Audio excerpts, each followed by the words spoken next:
Welcome to Fiction Audiobooks. If you enjoy the content, like and subscribing would be greatly appreciated. If you have any recommendations for novels, comment below. Please join my Patreon at https://www.patreon.com/fictionaudiobook. Chapter 1, Little Teal Mask. The air here is better than on Earth, no matter which side.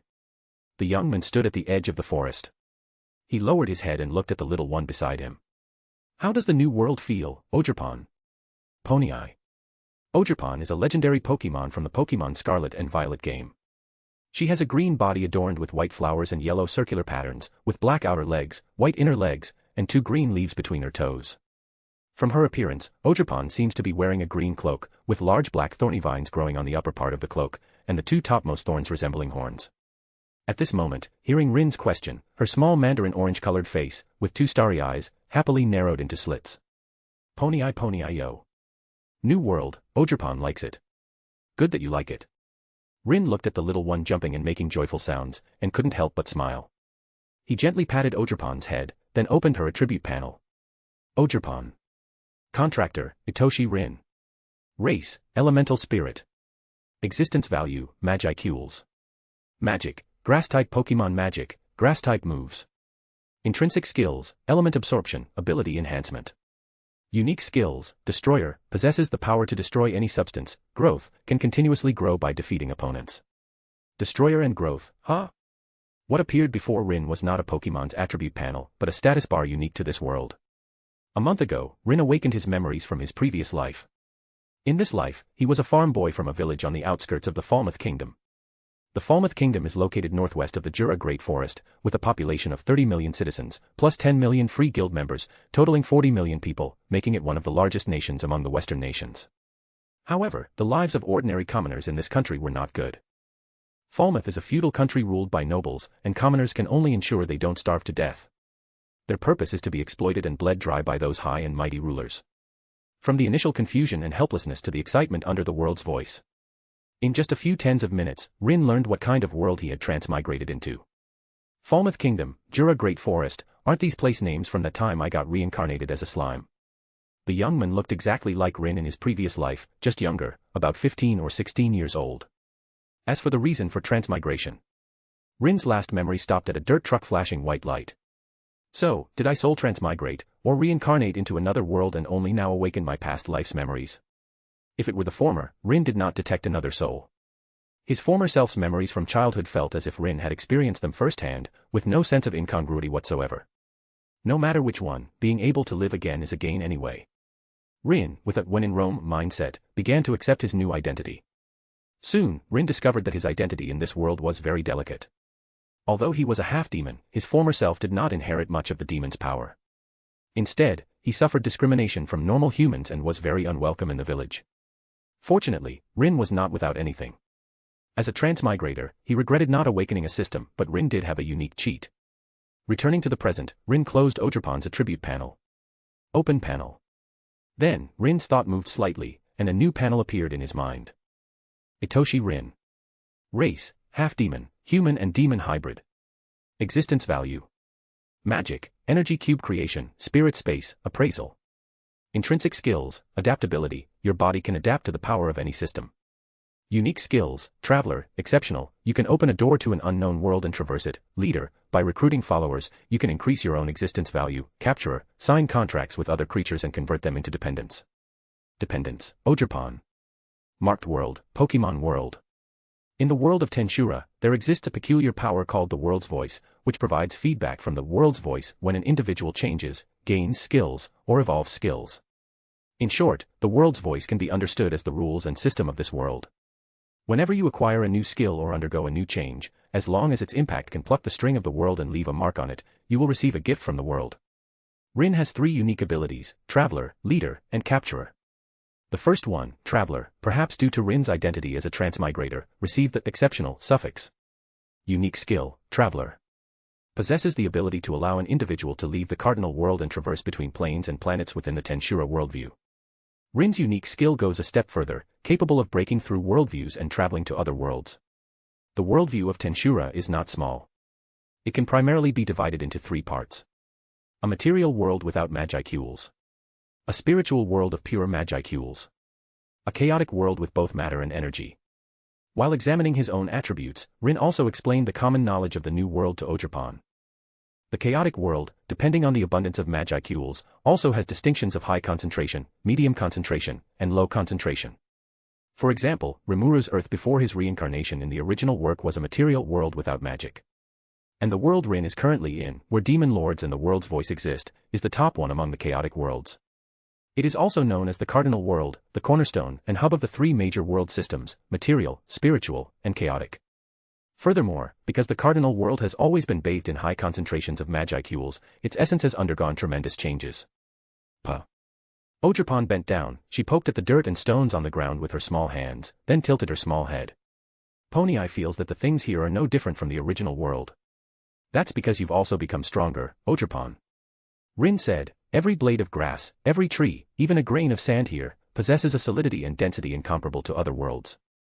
To make a simple analogy, although humans in the cardinal world and humans on Earth look and function physiologically the same, there is a dimensional gap in their physical capabilities.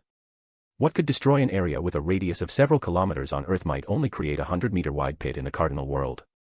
This is also Rin's confidence in daring to travel between worlds without fear of sudden death. Although he is just an ordinary E-rank human boy in the cardinal world. But put him in the Pokémon world he just traversed, he's definitely a super true newcomer. Pano. Ogerpon suddenly understood. She stood up and looked at Rin with admiration. That's why Rin is so amazing, he helped Popon defeat those bad guys in a flash. What Ogerpon was referring to was Rin's first journey. To be continued. Chapter 2, Demonic Potential. Traveler's world hopping is mainly divided into two types, one is going to worlds already visited, and the other is opening a new world's passage. The Pokémon world was the first world Rin traversed, and so far, the only one. For this traversal, Rin made ample preparations. He spent half a month arming himself as much as possible before daring to open the door to a new world. For his first traversal, Rin landed in the Sinnoh region. At that time, he was penniless and could only exchange the cardinal world's ores he had prepared in advance with the residents of the local town. Fortunately, the first world Rin traversed was the Pokémon world. As is well known, most people in the Pokémon world are warm, hospitable, and simple-minded. This made Rin's process of acquiring travel funds quite smooth. With money, Rin began to plan his itinerary. The duration of the otherworldly gate opened by the traveler's ability is not fixed. For example, the Pokémon world could only be maintained for a short 7 days. After that, he would be forcibly sent back to the cardinal world. Then he would have to wait 7 days for the cooldown before he could open it again. Within 7 days, the easiest and most cost-effective legendary Pokémon Rin could think of to capture was Ogerpon. Ogerpon's battle capabilities in the game are very strong, and her various mechanics are very powerful. Furthermore, she has a gentle personality. Although a bit mischievous, her nature is kind, and she fears loneliness, longing for closeness with others. Close proximity, low difficulty. Other Pokémon still need to be trained, and I might not even encounter them. Only Ogerpon, once her location is clear, can be approached. Having made up his mind, Rin immediately bought a train ticket to Kitakami. Rin's luck was truly good. He still remembered that day when he climbed Mount Oni and, in an empty cave, saw that pitiful, lonely figure clutching a jade-green mask. No matter what Rin's initial thoughts were. At that moment, Rin genuinely wanted to give her a warm home. Hello there, Ogerpon. Thus, after some interaction and communication, Rin successfully gained Ogerpon's favor and helped her retrieve her lost mask. Do you want to come with me and see the outside world? What Kitakami villains? Rin used the Super Cardinal World body to show them what true strength was. Yes, he didn't need Pokémon at all. Alone, with just his fists, Rin single-handedly swept through the entire Kitakami. Of course, Rin didn't actually harm anyone. At most, he destroyed the shrine where the masks were enshrined and gave Mamoru a powerful skull-crushing blow. All in all, Rin's trip to the Pokémon world was very successful. He took Ogerpon with him and also gained the abilities of Energy Cube Creation and Spirit Space, which are defined as magic in the Cardinal world. As the name suggests, Energy Cube Creation allows Rin to transform fruits into energy cubes of various flavors. After the world's transformation, energy cubes are not only suitable for Ogerpon but can also be consumed by ordinary people. Their nature is more like the compressed biscuits from Rin's previous life, condensing a large amount of nutrition into a small cube. As for Spirit Space, it was the result of the world's voice analyzing the Pokeball after Rin returned with it. The Pokeball disappeared, replaced by a personal space that Rin possessed, capable of storing his dependents. These were all the benefits Rin gained from the Pokémon world using his traveler ability. It's time to leave. Rin turned around and glanced at the distant village, with little reluctance in his eyes. This land belonged to the Falmuth Kingdom. Having read the original novel, Rin knew how deplorable this country was. The nobles levied exorbitant taxes, lived lives of extravagance and debauchery, and cared nothing for the lives of ordinary people. Furthermore, the humans here had an extreme aversion to monsters, which naturally included mixed-blood demons like Rin. Rin's race, mixed-blood demon, refers to the offspring of demons and humans. However, perhaps because the era was too ancient, the demon bloodline within Rin was too diluted. Before awakening his memories, he had not displayed any characteristics different from ordinary humans. But even so, Rin's life in the village was still difficult. The idea that monsters are evil was deeply ingrained in Falmuth, and mixed-blood demons like Rin were also discriminated against by the people. This kind of life continued until a month ago. On that day, Rin suddenly awakened his memories from his previous life and then heard the world's voice. The world's voice bestowed upon Rin the unique skills. And besides the extraordinary traveler, Capturer allowed Rin to acquire dependence through contracts. This unique skill is somewhat similar to the beast tamer profession, only more convenient and powerful. As for leader, it has a complementary relationship with Capturer. Whenever Rin gains a dependent, the latter's existence value will, to a certain extent, feed back to Rin, increasing his existence value. Similarly, as Rin's existence value increases, his dependents will also benefit. The so-called existence value is a special definition within the Tensura worldview. Existence value is somewhat like combat power, but it is not entirely linked to strength. Rather, it affects the individual's total Magicools and the rank they possess. Like Ogerpon, after she came to the Cardinal World, she was automatically granted the unique skills of Destroyer and Growth by the world's voice. She also gained the energy system collectively known as Magicools. If it were the original Ogerpon, even if she were a legendary Pokémon from Scarlet and Violet, mastering various Pokémon moves, in the Cardinal World, at most she would only receive a D rank evaluation. However, because of Rin's Capturer unique skill, a master-servant relationship was established between Ogerpon and Rin. This allowed her to be recognized by this world upon returning to the Cardinal World. Ogerpon could also see her own status panel, and she pointed to a certain attribute and asked, "Is it this thing called Magicools?" "Yes, it is." Rin praised, "Ogerpon is amazing. She has 6,500 Magicools, which already meets the B rank standard in the Cardinal World." B rank? Ogerpon asked in confusion, "What about Rin?" "As for me." Rin looked at his 3,500 Magicools and said, "Probably C rank." In this world, apart from ordinary animals, races harmful to humans are collectively referred to as monsters. Based on the danger level of these monsters, a simple classification system has been freely combined for them. Special S, calamity level, a level that a single nation cannot handle. Humanity must unite various nations to deal with it, concerning the survival of humanity. S, disaster level, a level that can be handled by deploying the combat power of a major nation. Special A, catastrophe level, possesses a danger level capable of threatening an entire nation. A, hazard level, a level where cities will suffer severe damage. B, black spiders, great ogre clan, etc., individuals capable of destroying a village. C, lizardmen, pegasi, etc., slightly stronger than professional soldiers who have undergone combat training. D, orc clan, etc., where 3 to 4 ordinary adults facing them also risk their lives. E, goblins, etc., slightly weaker than ordinary adults, always appearing in groups. F, no combat power. According to the calculation of existence value and Magicools amount, the current Ogerpon is roughly comparable to a B-rank Great Ogre clan, possessing the powerful destructive ability to single-handedly slaughter a village of several hundred people. If combined with her Destroyer unique skill and the growth ability that can continue to make her stronger, Ogerpon's actual combat power and potential would be even higher. In short, one sentence. Rin gently patted Ogerpon's head and happily said, "My Ogerpon has the potential to be a demon lord." To be continued. Chapter 3, go on. Pony Praised by Rin, Ogerpon happily bounced and circled him, looking exactly like a cute little girl. Ogerpon's curiosity about the new world was simply unstoppable. There would naturally be no danger. This was the edge of the forest, close to a human village, where Rin usually lived nearby, so he was very familiar with it. What he was truly concerned about was the little one's complete disregard for the dirt and grass on the ground. In just this short while, Ogerpon had already gotten herself quite dirty. Pony, demon lord, Pony wants to be a demon lord. The little one had no idea what a demon lord was. But since Rin said a demon lord was powerful, it must be true. If Ogerpon wants to become a demon lord, she must first master her newly acquired power. Rin felt that this place was far enough from the village, so he found an open space and said, "Come, unleash the skills you've mastered, and then get used to the changes in your body." Pano.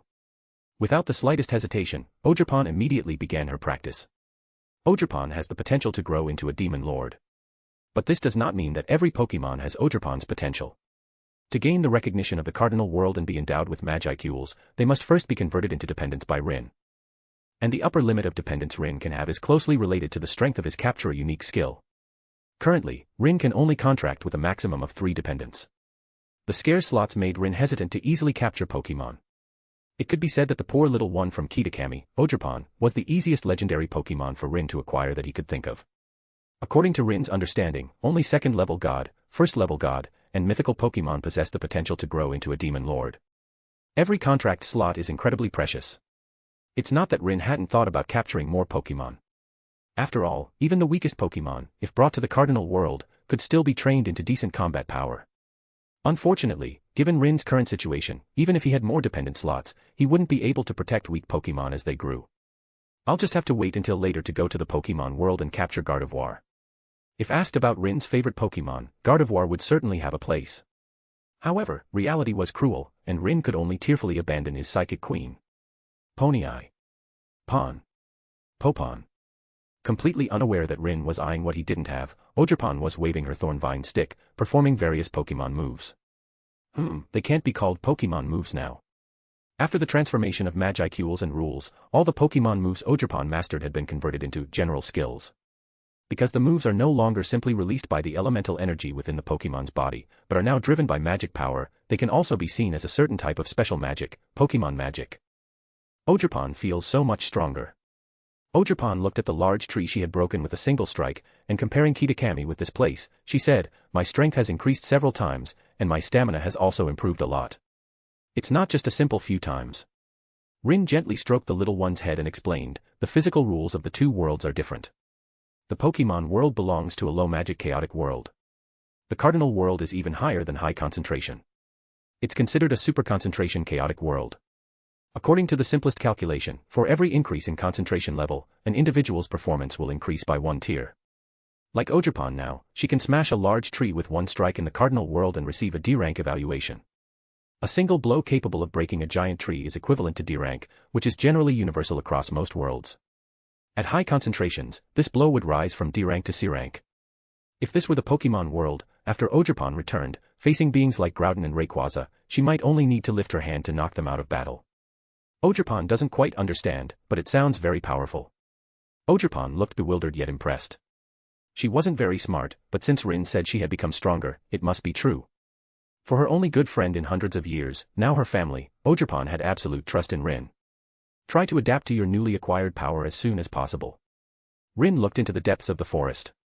To find a suitable location to build a new home, we'll probably have to travel quite a distance. He had already decided to leave the human village and develop in the Jura Great Forest. Possessing the abilities of leader and capturer, Rin decided to emulate Rimura's path and turn this ownerless forest into his own territory. Ogerpon is super strong. Ogerpon held her Thornvine stick high and said happily, "Don't worry, you can leave the work of building a new home." Whoa. Seeing Ogerpon's confident and adorable appearance, Rin didn't wait for her to react and directly picked her up from behind. There are many powerful magical beasts in the forest, you know. Ogerpon isn't scared.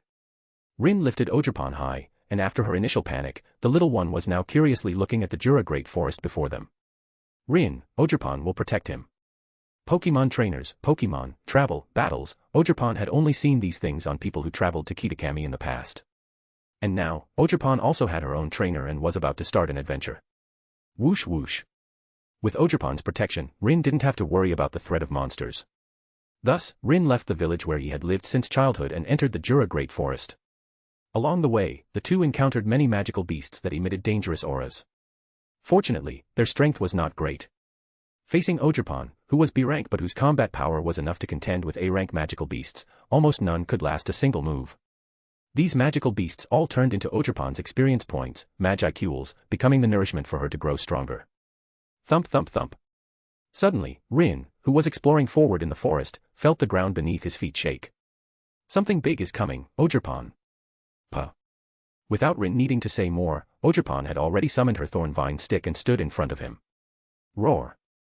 Soon, a dark figure nearly 4 meters tall, like a wall, appeared before the two of them. It was a black giant bear exuding a brutal aura. Its arms and legs were covered with tough bristles, and black energy faintly flowed over its body. A pair of blood-red eyes were currently fixed on Ogerpon and Rin behind her. Clearly, this guy was coming for them. Most monsters in the forest have extremely strong senses of smell and hearing. And two obvious targets like Rin and Ogerpon couldn't escape the magical beast's perception at all. To be continued. Chapter 4, Terror Bear. Are we being seen as food? Rin had already recognized the identity of this black bear. C-rank magical beast, bombing terror bear. Do you have confidence to deal with it, Ogerpon? No problem. Ogerpon was not fighting the magical beasts of this world for the first time. Just a C-rank level was not enough to make Ogerpon afraid. Good. Rin quickly retreated to a safe position. He stared at the terror bear in front of him, with a similar longing in his eyes.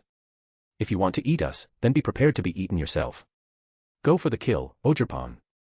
Rin, it just so happens we're having bear paws today. Understood. Ogerpon held her thorn vine stick, and green grass-type magicules gathered throughout her body.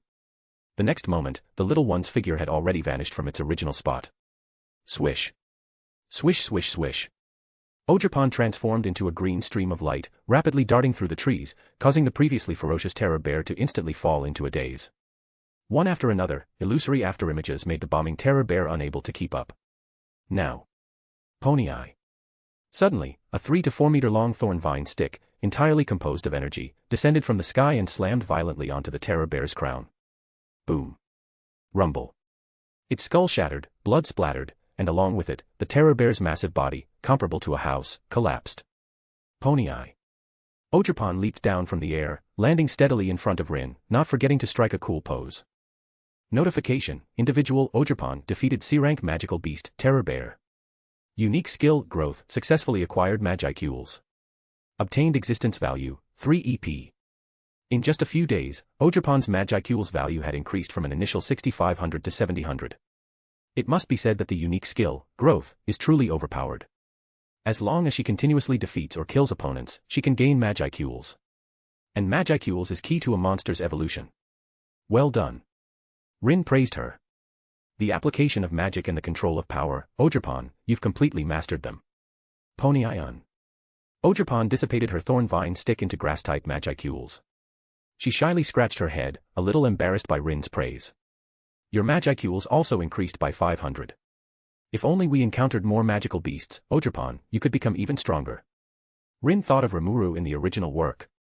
Predator was even more abnormal than Ogerpon's growth. Of course, existences like Rimuru and Ogerpon, who can grow stronger by devouring and defeating other monsters, are rare in the cardinal world. So, don't think that monster evolution is easy. In fact, before Rimuru appeared, A-rank key genes were considered a legend that hadn't appeared among the great ogre clan for 1,000 years.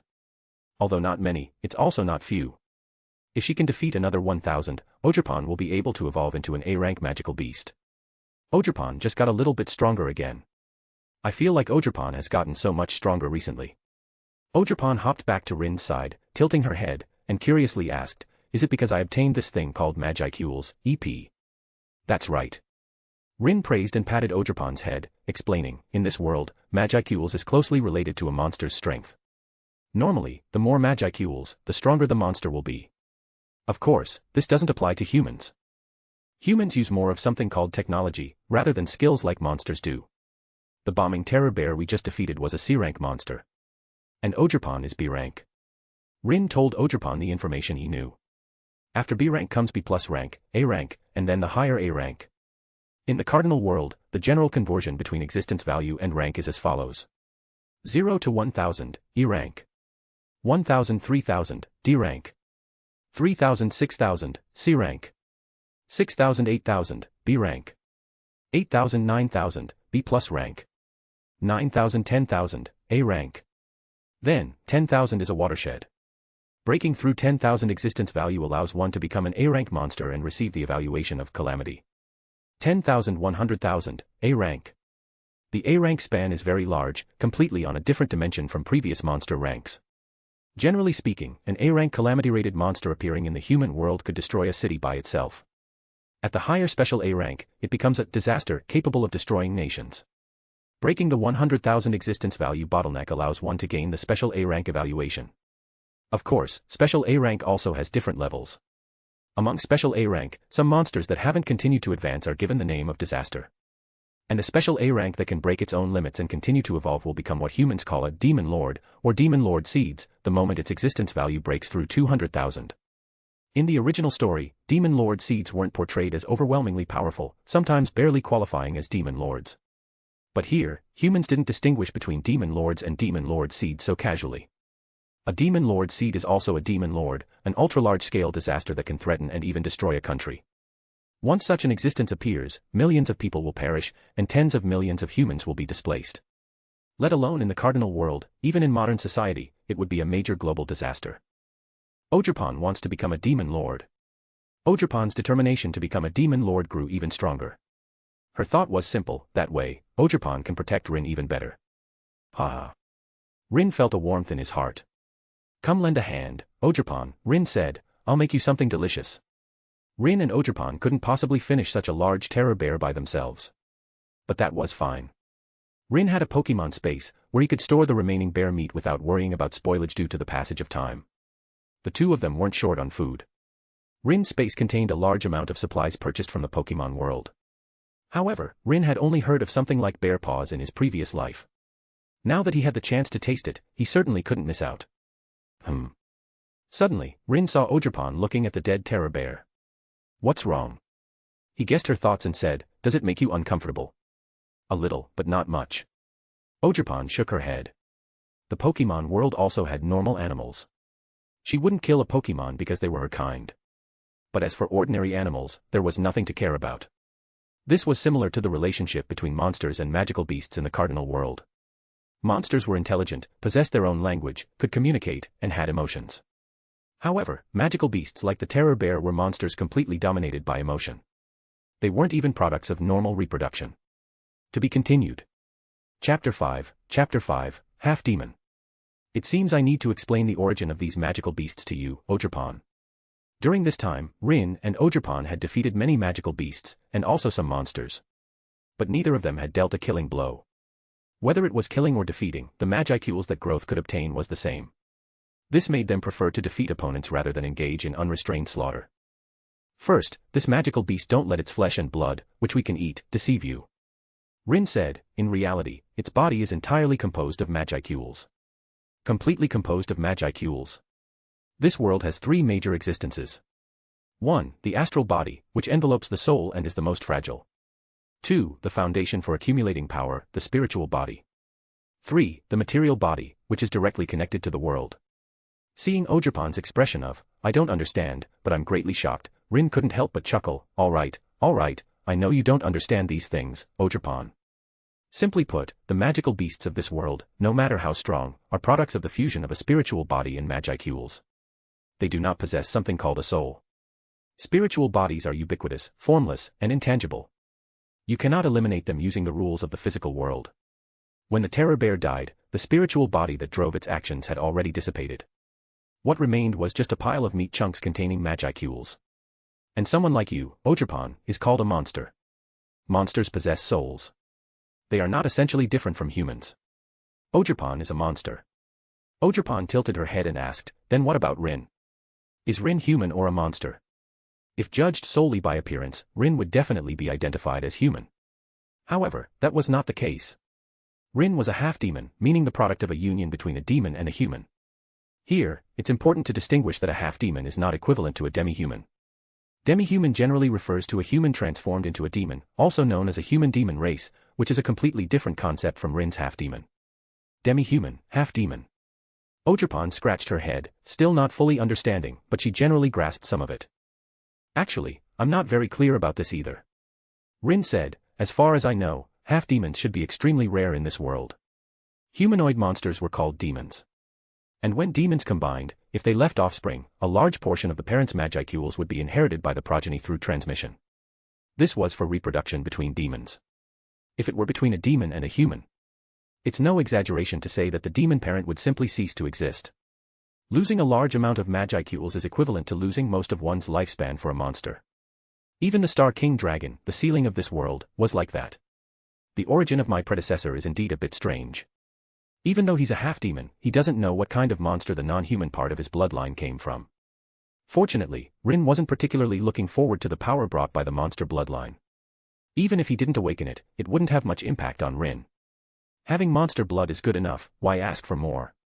In the cardinal world, monsters were far more favored than humans and found it easier to become stronger. This can be seen from the fact that the protagonist of the original novel was a monster. Because of his demon bloodline, Rin also possessed the monster's ability to constantly evolve by increasing his Magicools. The only regret was that Rin didn't have Rimuru's convenient abilities. If he wanted to increase his Magicools, he could only train himself, relying on accumulation to gradually become stronger. Besides that, he relied on Ogerpon. Before traversing to the Pokémon world and obtaining Ogerpon, Rin's existence value was only a mere 300, barely enough for an E-rank evaluation, almost on par with a goblin in the forest. And as Ogerpon's existence value increased to 7,000, Rin's existence value also underwent a drastic change. From 300 to the current 3,800, a total increase of 3,500 points, which is half of Ogerpon's increase. An existence value of 3,000 to 6,000, according to the Cardinal World standards, has already reached the evaluation of a C-rank monster. As for specific combat power, unlike Pokémon like Ogerpon, who are naturally skilled in combat, Rin, having lived 2 lives as a human, had not received professional combat training. His 3 unique skills did not involve combat-related boosts. If it came down to a real fight, Rin simply couldn't unleash the combat power of a C-rank monster. He could only rely on brute force, performing at the level of a D-rank orc.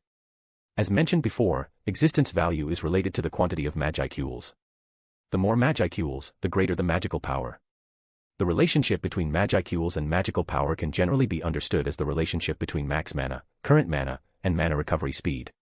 The original work does not have magical power, it is still Magicools. But for ease of understanding, the settings of Magicools and magical power are separated here. To give a simple example, 1,000 Magicools and 10,000 Magicools seem to have only a 10-fold difference. However, the former can recover 1% of magical power per second, while the latter recovers 5%. Converted into values, the former can waste 10 points of magical power per second, while the latter can waste 500.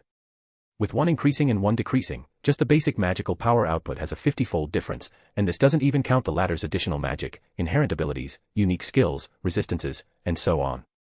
Of course, the outcome of a battle does not only depend on values and abilities, but also on combat skills and practical experience, which also affect the result of the battle. The best example is Hakuru from the original work. Hakuru's Magicool's value was not high, around 100,000. However, he was able to fight enemies far exceeding his Magicool's value by relying on his swordsmanship. This is the bonus that practical experience and skill can bring. Crackling. After the firewood was ignited, the flames greedily devoured the dry fallen leaves, making crackling sounds.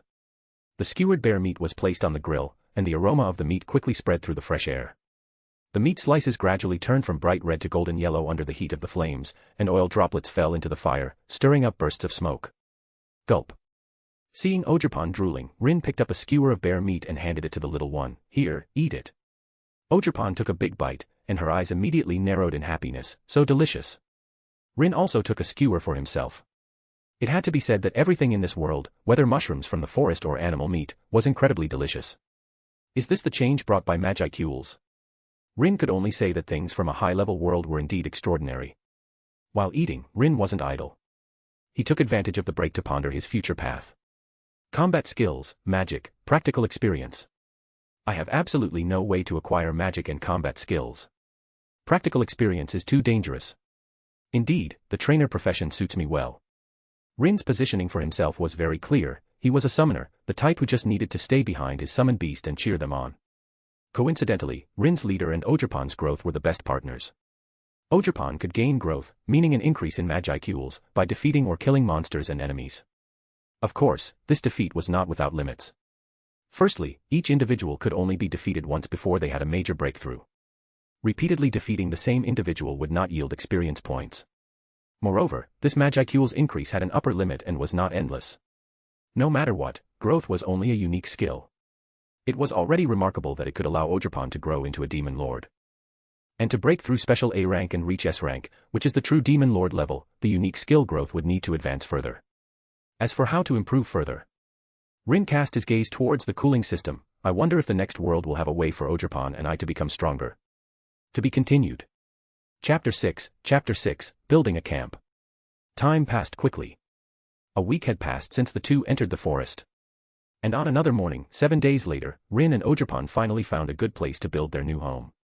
Deep in the forest, a clear stream gurgled, like a delicate thread of great nature, quietly outlining a secluded sanctuary. Sunlight filtered through the gaps in the leaves, scattering into the stream, sparkling like countless tiny golden diamonds dancing and shining on the water's surface. On both banks of the stream, green grass was like a carpet, dotted with wildflowers, emitting a faint fragrance. From now on, are we going to live here? Ogerpon squatted down, her small hand gently playing with the flowers at her feet, her mood quite good. What does Ogerpon think? There are many fruits in the forest, and there are fish in the water. Ogerpon likes it here. As long as you like it. Rin patted Ogerpon's head. It wasn't that he didn't want to stay in the village.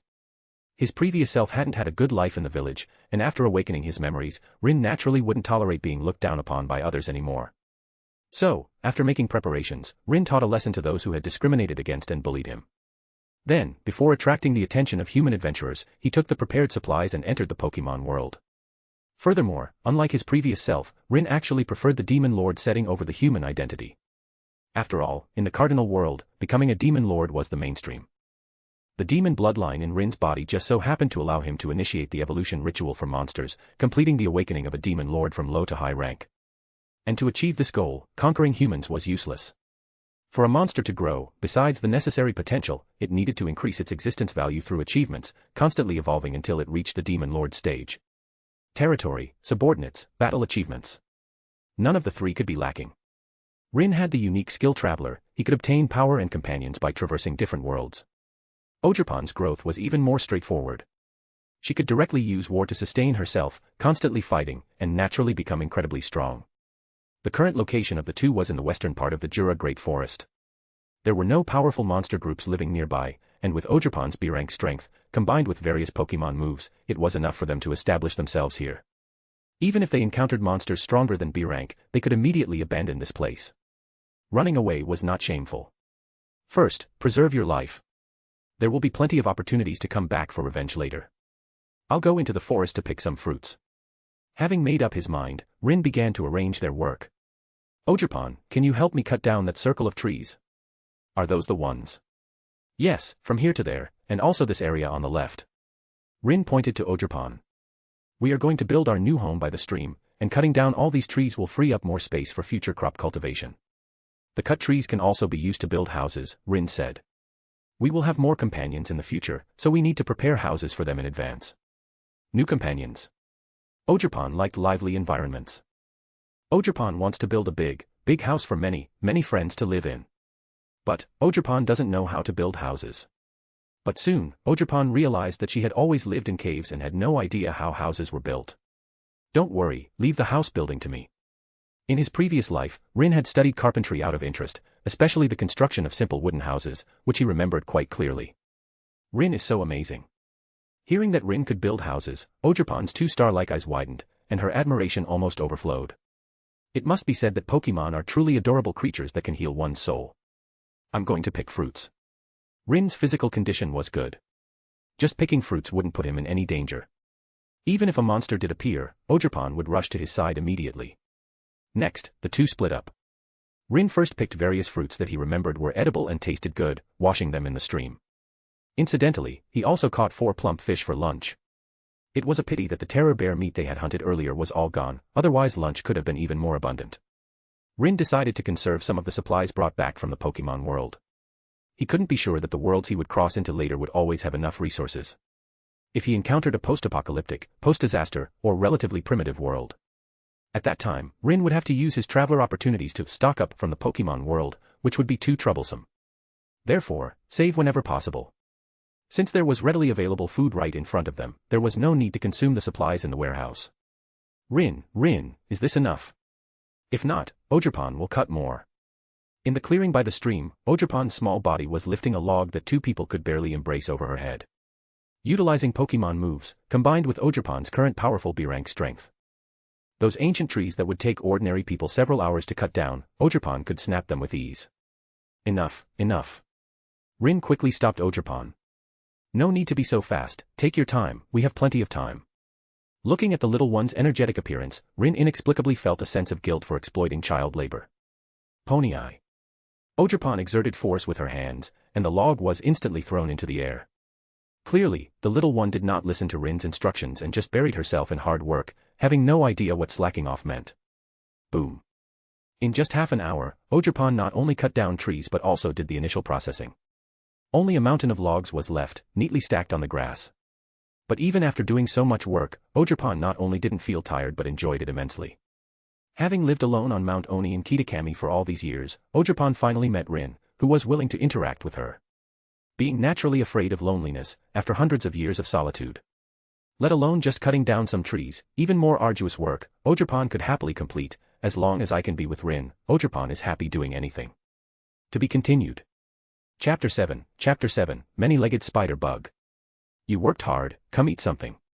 Rin stopped Ogerpon. He stroked her head, smiling as he took out various freshly washed fruits from the basket. Ogerpon is a grass-type Pokémon. Theoretically, she can replenish the energy needed for life through photosynthesis just by drinking water. However, Pokémon need to grow. Mere survival is far from enough. A rich and nutritious diet is the foundation for Pokémon to become stronger. Pony eye. The little one happily took the fruit Rin offered. She opened her mouth, and her two small fangs bit down with a crunch. Immediately, sweet and sour juice filled her mouth. Delicious. Ogerpon and Rin sat side by side on a stone, her two short legs dangling in the air. Eating delicious fruit, with family by her side, Ogerpon felt extremely happy. There's not much time left today, we can only make a simple tent, and then properly build our new home tomorrow. Rin said as he wiped away the fruit stains on Ogerpon's body. Every move was like an older brother caring for his innocent younger sister. A gentle breeze blew, and tree shadows swayed. The two lay under the shade of the trees, relieving the fatigue accumulated during the day. Let's start, Ogerpon. After their lunch break, Rin and Ogerpon started working again. Pano. Ogerpon sprang up, and before Rin could speak, she had already brought a log. Shape this log like this. Rin planned to first build a fence to protect their future home. Oh, and we also need to dig a sufficiently deep ditch on all four sides. Of course, these two tasks definitely couldn't be left to Ogerpon alone. That would be too inhumane. Rin didn't want to end up hanging from a lamppost someday. Rin would also participate in the task of digging the ditch. There was no need to worry about tools. When he was in the Pokémon world, Rin had purchased quite a few construction tools and brought them back to the Cardinal world. The two cooperated, Rin wielding a hammer, driving logs into the ground one by one. Whenever Rin ran out of materials, Ogerpon would immediately come over with a large pile of processed wood. The little one was full of drive. Rustle. Suddenly, the sound from the jungle made the two working instantly alert. What's that sound? Rin's expression was solemn. It sounds like something is coming. 7 days of forest exploration had given Rin much experience in dealing with danger. He didn't go closer to court death but wisely retreated a few steps. Pano. Ogerpon dropped the wood in her hand, flashed to shield Rin, and in her hand, a thorn vine stick emitting a green glow materialized. Soon, a bizarre creature, like a combination of a centipede and a spider, appeared before Rin and Ogerpon. What kind of monster is this? Rin had purchased a monster encyclopedia sold by the Free Guild in the village. However, he had no impression of the huge insect monster in front of him. Appraisal. Without hesitation, Rin decisively used the system's appraisal skill on the insect monster. Multi-legged spider bug. Type, mixed insectoid monster. Level, C, existence value 3800. Inherent abilities, silk spit, potent poison. Description, a monster that recently appeared in the Jura Great Forest. After poisoning its prey, it uses its mouthparts to suck its blood and flesh. Danger level, low. Is this really a monster? In the original work, were there such monsters? As soon as this thought surfaced, Rin immediately dismissed it. The original work is just a novel, and this is the real world. There are so many species in the forest. It's impossible that there are only those described in the book. Moreover, if it's a monster, it should be possible to communicate, right? But looking at the spider bug, it didn't seem capable of communication at all. It was even more monstrous than any other monster Rin had encountered on his journey. For a moment, Rin could only retreat with Ogerpon, maintaining a safe distance from the opponent. Hey! Rin still intended to communicate with the insect monster in front of him. Can we calm down? We mean no harm. If this is your territory, we can leave. Both Rin and Ogerpon were, at their core, people with principles. If this area was already occupied, Then their actions of destroying trees and arbitrarily building fences were indeed somewhat offensive. Squeak, squeak, squeak. However, the multi-legged spider bug seemed to completely misunderstand Rin's words and directly sprayed a large amount of venom at the location of the two. Damn it. Rin and Ogerpon quickly dodged. Hiss, hiss, hiss. Turning their heads, they saw that the trees and ground covered by the venom instantly turned black and foul-smelling, as if corroded by sulfuric acid. Undoubtedly, the other party intended to kill them. Puh. Ogerpon awaited Rin's command. The latter's gaze turned cold, and he said in a deep voice, "Be careful of its poison and silk. Use ranged attacks as much as possible. Then, cripple it." Understood. Ogerpon's lips curved slightly, her small fangs cute yet fierce. Pon. Popon. The little one wielded her thorn vine stick with powerful swings. She stomped her foot, and a large amount of light green energy, centered around her, instantly covered an area of over 10 meters around her. This move was a magic spell transformed from a Pokémon move, Grassy Terrain. However, unlike the original Grassy Terrain which benefited both sides, Ogerpon's magic only affected her and allies recognized by her. Squeak, squeak, squeak. Across from her, the multi-legged spider bug was clearly startled by Ogerpon's move. A large amount of magicule scattered in all directions, causing the multi-legged spider bug, which perceived its surroundings through its antennae rather than its eyes, to lose its ability to sense the environment. Due to its unease, the multi-legged spider bug instinctively sprayed silk forward. Unfortunately, Ogerpon was well prepared and dodged the multi-legged spider bug's attack with a quick flash. Now. Rin, use Seed Bomb. Pony Eye. Ogerpon opened her mouth and sprayed out a large number of golden light spots. These light spots landed on the multi-legged spider bug, immediately causing earth-shattering explosions, making it emit painful insect cries. Break all its legs. Without further hesitation, Rin gave the order for close-quarters combat. Use Thorn Vine Stick. Humph. Ogerpon had been waiting for a long time. The little one stomped the ground, transforming herself into a bolt of lightning, carrying monstrous strength capable of splitting mountains and cracking stones, and shattered all of the multi-legged spider bug's legs. To be continued. Chapter 8, Artificial Monster. Squeak, squeak. Accompanied by a loud noise, the multi-legged spider bug wailed in pain. But deprived of the support of its insect legs, its entire body crashed to the ground. A large amount of dark green blood emitted a foul stench, making Ogerpon retreat repeatedly. Pano. Ogerpon retreated to Rin's side, her face full of disgust. It smells so bad, this guy. Cough, cough, cough. Rin also put on a pained expression. He really wondered if such a monster truly possessed intelligence. The monsters he had encountered in the past, their flesh and blood were edible. Unlike the spider bug in front of him, which was like a biochemical weapon. Biochemical weapon. Rin once again used the appraisal skill on the spider bug. This time, Rin utilized the inquiry function of the appraisal skill. Inquiry means to appraise the desired target. For example, if you appraise a sword, you will get the sword's attributes. But specific data cannot be clearly known through simple appraisal. Through inquiry, you can know information such as the sword's thickness, length, weight, and material. This kind of targeted appraisal depends on what you want to know. Targeted inquiry appraisal is far less convenient than Rimuru's Great Sage, but some basic functions are actually not much different. Inquiry, does this spider bug possess intelligence? Report, no. Rin's eyes widened, somewhat doubting if he had misheard. No, didn't you just say it was a monster? It doesn't even have intelligence, are you sure it's a monster? Report, artificial monster, similar to a construct. Rin pretty much understood.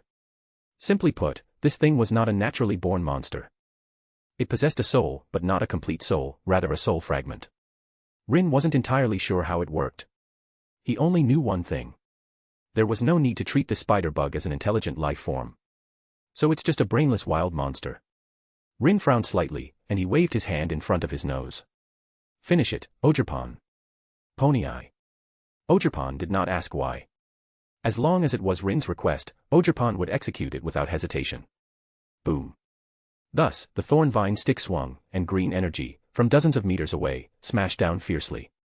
The immense force landed on the spider bug's head, causing even half of its body to burst open like a watermelon, clearly dead beyond dead.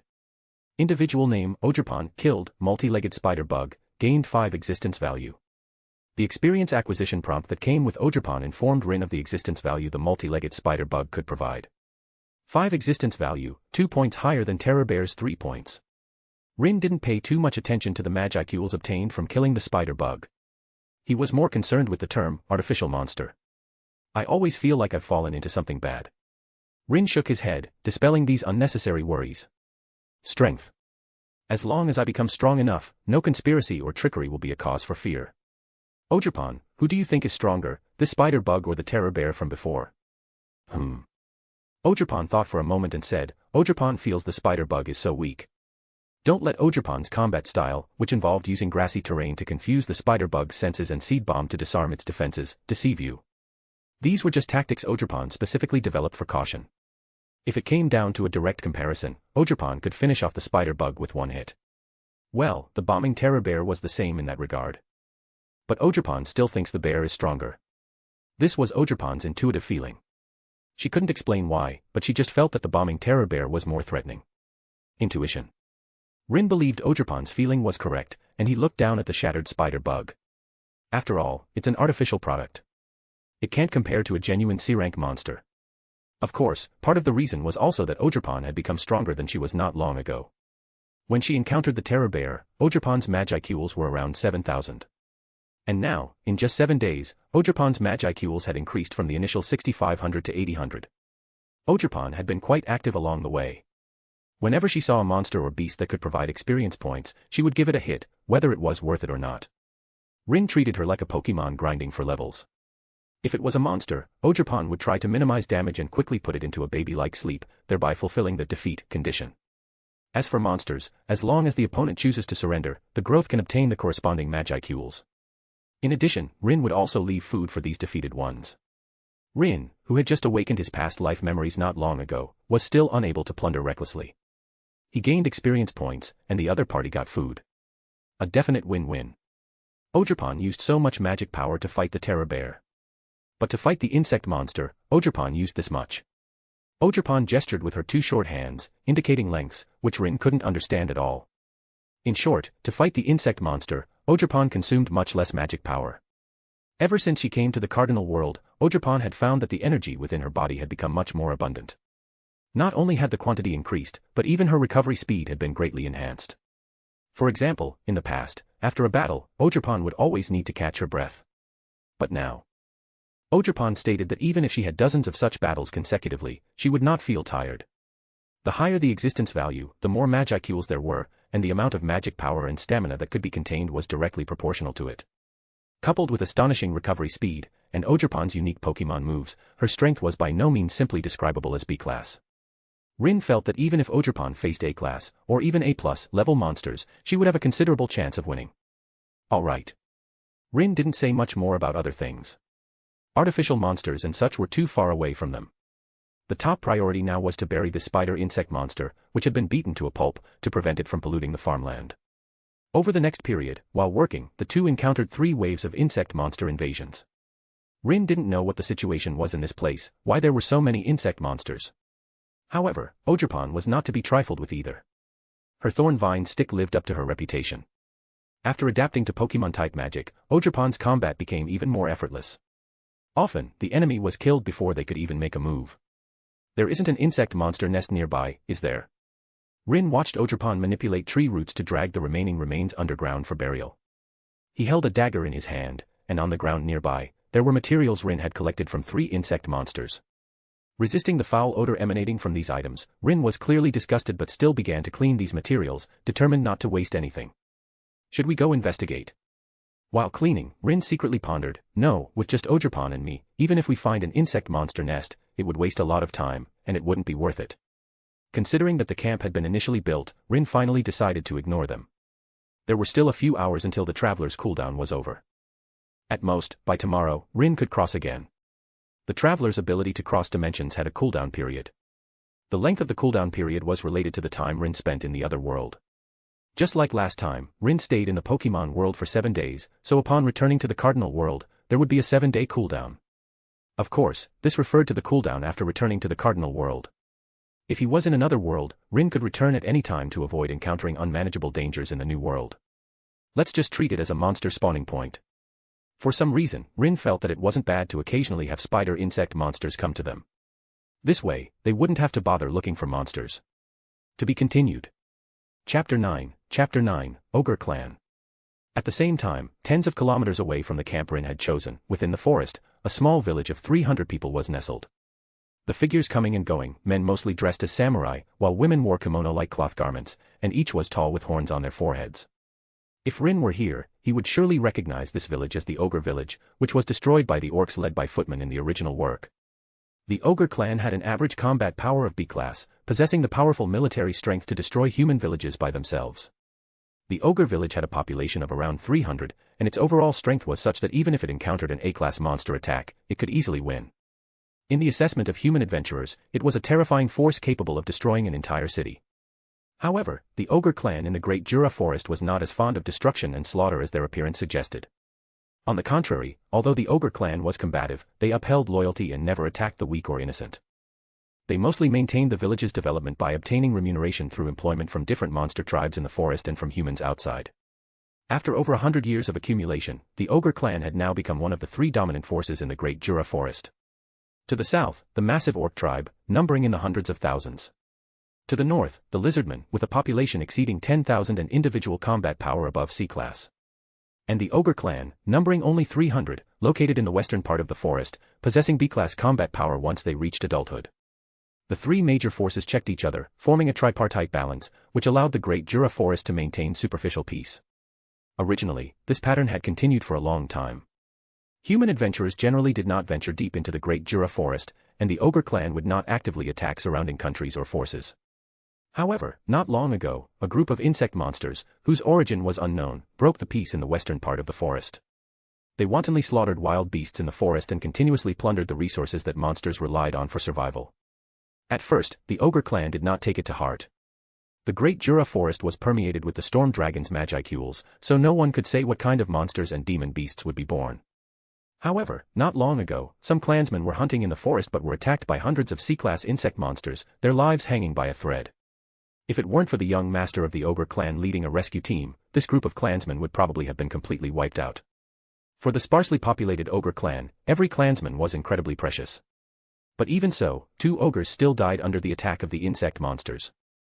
The body of one was dragged away by the insect monsters, while the other lost his life not long after being brought back to the village. We can't let this continue. The robust red-haired ogre said to the elderly red ogre sitting in the leader's position, "Father, gather the warriors in the village and go exterminate those disgusting insect monsters." This red-haired ogre was Benimaru, who would later follow Rimuru in the original work and be granted a name and become the commander-in-chief of Rimuru's country.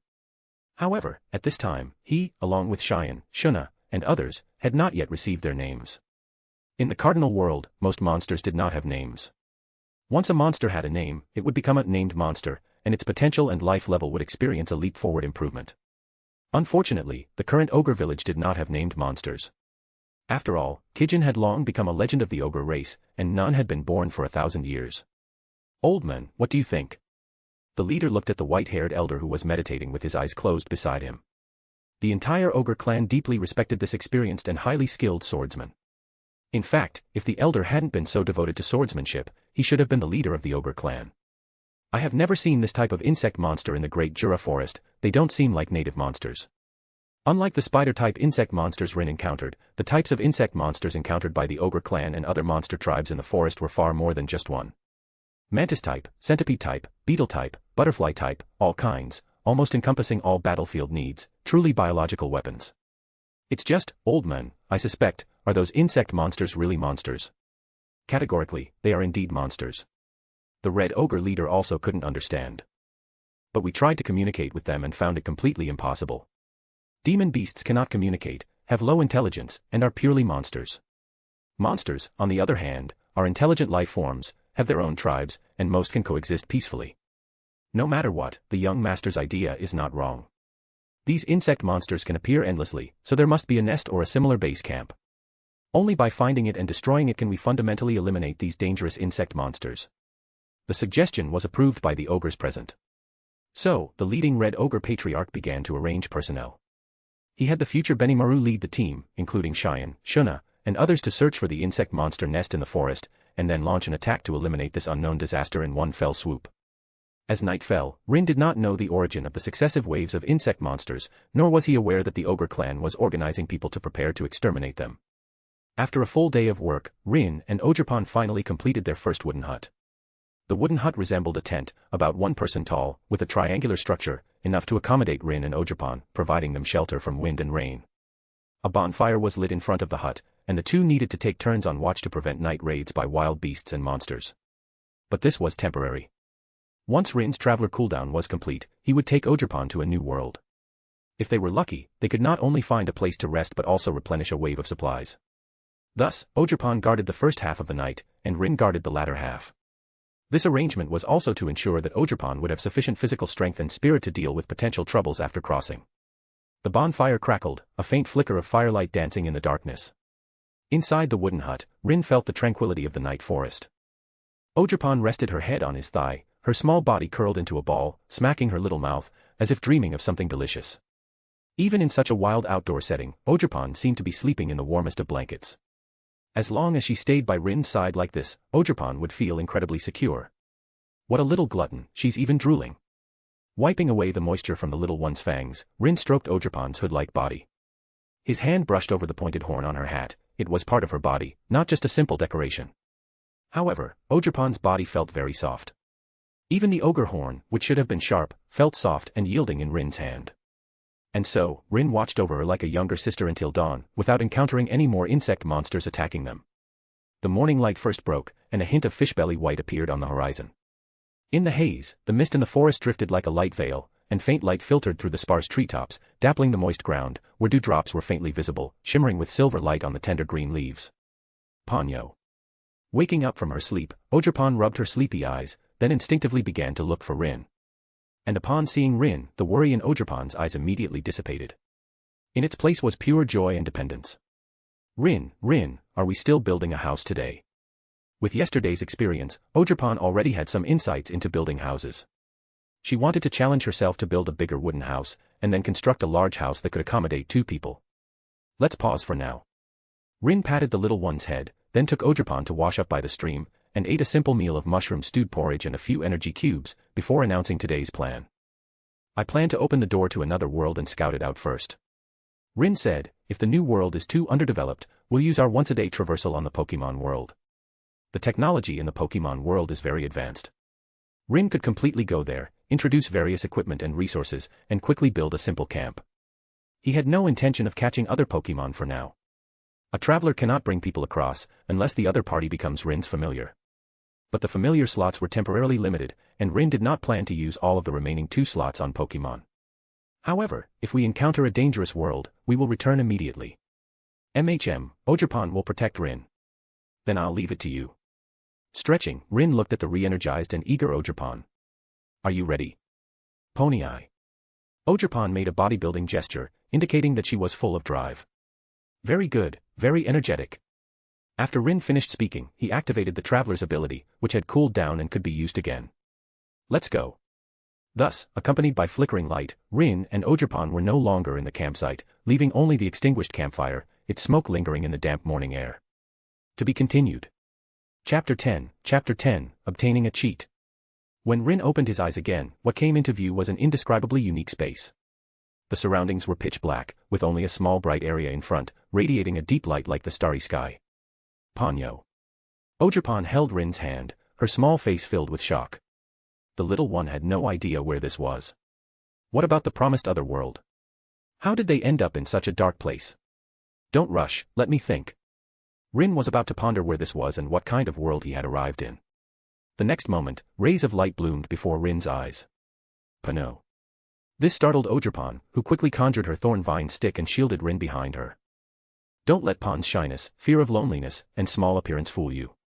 In critical moments, she truly dared to act. Wait a moment. Rin calmed Ogerpon, and he looked closely. What appeared before the 2 of them was a chair, a small round table, and tea and desserts placed on the table. At this moment, a blue-haired girl was sitting on the chair. This was a girl of 15 or 16, beautiful beyond Rin's comprehension. How to describe it? For some reason, the moment Rin saw the girl, the word goddess popped into his mind. Yes, besides a goddess, there could simply be no woman in the world with such beauty. Her clear, aquamarine hair gave an impression of lightness and softness. Her perfect body, neither too full nor too lacking, was covered in a loose, light purple garment, commonly known as a feather robe. Suddenly, the blue-haired girl, who was reciting her lines, seemed to sense something. She blinked her aquamarine eyes, as clear as her hair color, and stared intently at Rin, and at Ogerpon, who was in front of him, her small mouth open, two small fangs showing, and her expression incredibly cute. At this moment, the girl stared back at the two of them. Oh my. Oh my. Gradually, the beautiful, long aquamarine-haired girl's expression began to change, as if she hadn't quite grasped the current situation. Rin and Ogerpon also did not act rashly. Especially Rin, for some reason, he had a strange sense of déjà vu about this scene, feeling as if he had seen it somewhere before. Blue hair, goddess-like beauty, and this attire. Hold on a minute. Before Rin could speak, a certain idiotic goddess had already exclaimed, "No, who are you two? Did the reincarnation mechanism malfunction? And where did you two come from? This is overtime. Overtime. Protest. Strongly protest overtime." Aqua had clearly discovered the special nature of Rin and Ogerpon. As the goddess who managed the destination of young Japanese people's souls after death, no matter how brainless Aqua was, she could tell that Rin and Ogerpon were still alive. This situation was more like transmigration to another world. Except the transmigration process was reversed. People from another world had suddenly appeared in this space. Ahem, calm down first, water goddess Aquasama. Hearing Rin call out her name, Aqua was first stunned, then an incredibly smug smile appeared on her face. Puffed. The girl covered her mouth and chuckled, "Although I don't know where you came from, you've heard of the great water goddess Aqua. There's nothing I can do. Fine, I'll grudgingly accept you." Aqua's reaction made Rin, who had prepared all sorts of persuasion plans, feel like an idiot. Yes, Rin had deliberately called out her name. As for the purpose, it was naturally to go to the Konosuba world. The adventure mechanism there, and the skill points, were very suitable for Rin's current situation, who only had magic power and attributes but no combat skills. But now. You want to go to another world and challenge the Demon King? Aqua sat back in her original position, calmly opened a bag of potato chips, and munched on them in front of Rin and Ogerpon. It was hard to imagine how she could act so impolitely with such a beautiful, sacred face. Fortunately, he already knew what kind of existence Aqua was. So, sorry. No matter how good Aqua looked, Rin didn't want to have any dealings with her. After all, messing with a fool was against the law. Not to mention Aqua's personality, who knew how much trouble she could cause if she were by his side. Ahem, yes. Rin said, "This child and I are currently traveling the worlds, and in this process, we defeat powerful opponents and improve our strength." Oh. Aqua didn't think much of it at all. Her empty brain couldn't hold too many things. Conspiracies and tricks were simply not as important as Rin's phrase, water goddess Aquasama. If they knew her name, they must be her followers. Aqua was quite lenient with her followers. All right. Aqua, anyway, no one wants to go to that world, so it's even better if you want to help. Then. Rin revealed his true intentions. "Great, wise, beautiful, noble Aquasama, could you give us a little, tiny benefit?" Humph. Aqua continued to be engrossed in Rin's flattery, indicating that he spoke nicely and should say more. Normally, this kind of thing would definitely not be allowed. However, who can stop our great goddess Aqua? Now. Take it with gratitude, this blessing from the great upper goddess Aqua. The next moment, Aqua waved her hand, and sheets of parchment fell around Rin like a scattered heavenly maiden's flowers. Oh. Rin, as expected of Aquasama. This time, Rin's words were no longer flattery, but from the bottom of his heart. Giving benefits right off the bat, you're a good person, Aqua. Although idiotic, when she treated people, she was genuinely willing to spend money. In the original novel, many of Aqua's debts were due to her spending money to treat the entire guild to meals. Even for an outsider like Rin, Aqua was still willing to break the rules and give him a cheat. Just for this straightforwardness, Rin secretly decided, if I see Aqua and Kazuma getting mixed up like they did in the original, I'll lend you some gold, Aqua. Choose. But, only one.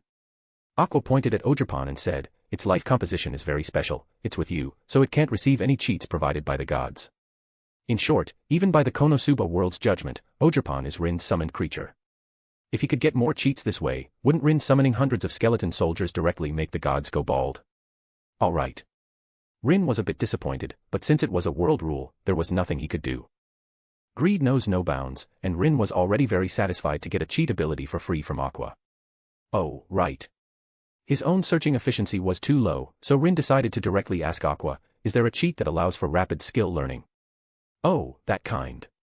Aqua, being bored in her daily life, read many manga and light novels, so she instantly understood Rin's meaning. Take that one, it allows someone to copy the skills of people they've come into contact with.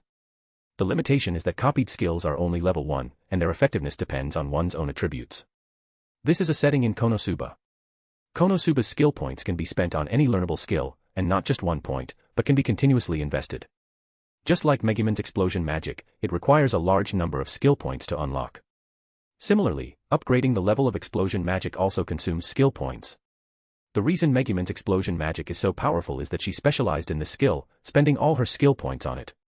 So, according to Aqua's meaning, if Rin were to copy Megumin's explosion magic, he would indeed get explosion magic, but it would only be a level 1 explosion magic.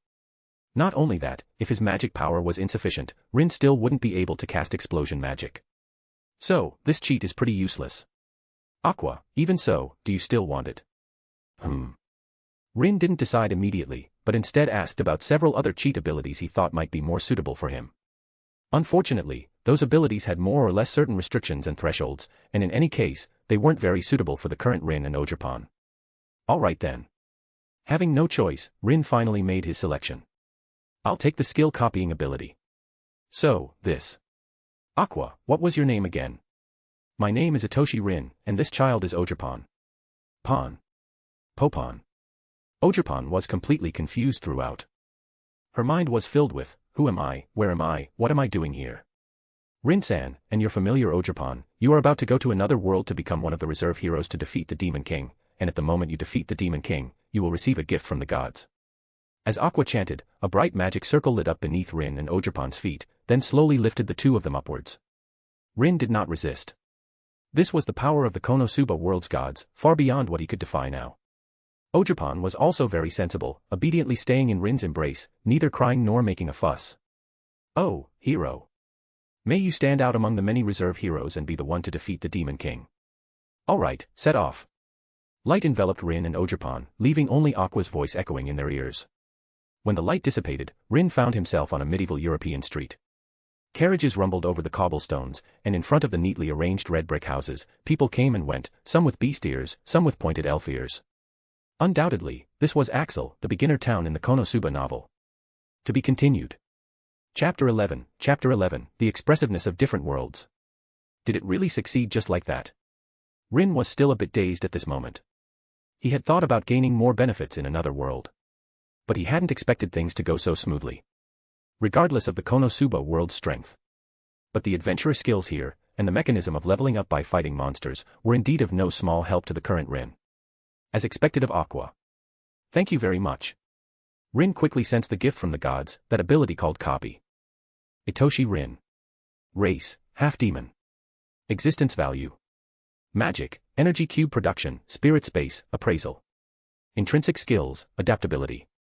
Unique skill, traveler, broken, returnable, leader, capturer, duplicator, analyzes and copies abilities held by others. Familiar, Ogerpon. Marked worlds, Pokémon world, Konosuba world. Duplicator. Looking at the description of duplicator that appeared in the unique skill column, Rin knew that his crossing this time was not in vain. The world's voice of the cardinal world does not exist in the Konosuba world. The two belong to different worldviews and cannot influence each other. But, because of the traveler's unique skill, Rin was like an anchor point cast by the cardinal world into the Konosuba world. Similar to a signal station, Rin could receive and feedback from the cardinal world and interact with the world's voice at any time. This interaction did not only apply to Rin. It also had an effect on his familiars within a certain distance around him, such as Ogerpon. Therefore, the moment Rin obtained the copy ability, the cardinal world analyzed it and made a new judgment. The final result was that Rin's copy cheat ability disappeared. In its place was a powerful unique skill called Duplicator. Let me see the effectiveness of this unique skill. Rin said, focusing his attention on the words Duplicator. Soon, information related to this skill emerged in Rin's mind. The duplicator's copying is not an instant process. Rin secretly thought. It will consume different amounts of time for analysis, depending on the strength of the ability to be copied. Only after the analysis is complete can I truly learn the skill and make it my own. Theoretically, as long as it's not an ability with uniqueness or biological nature, Rin can copy it. Uniqueness means only one can exist in the entire world. Biological nature, for example, refers to moves that require a tail, a third hand, or special body organs to release. Of course, if a biological ability can be solved with magic power. For example, if spider silk is purely a product of physiological structure, Rin cannot copy it. Conversely, if the silk is essentially a product of magic power, Rin can simulate it through magic power. Specifically, the limitations and extremes of the duplicator are still unclear to Rin due to the short time he has had it. I need to find a few targets to test the effect of the duplicator. As Rin thought this, Ogerpon gently tugged on his hand. What's wrong, Ogerpon? Where are we, Rin? Ogerpon had seen similar Western fantasy-style buildings before, back when Rin was still in the village on the edge of the forest. However, Rin's original village definitely couldn't compare to this beginner city for adventurers. Compared to the prosperous Axel, that village was completely rural. This is the other world we're going to explore next. Rin stroked Ogerpon's little head and smiled. Don't worry, I know a bit about this world. Just follow my lead. Ogerpon was very curious about the new world. The dazzling stalls and the clothing of the passers-by made the eyes of the inexperienced Ogerpon sparkle. Now, let me think. First, we'll go to the Adventurers Guild and register as adventurers. Rin recalled the Konosuba plot and knew that only by becoming an adventurer and getting a skill card could he truly integrate into this world.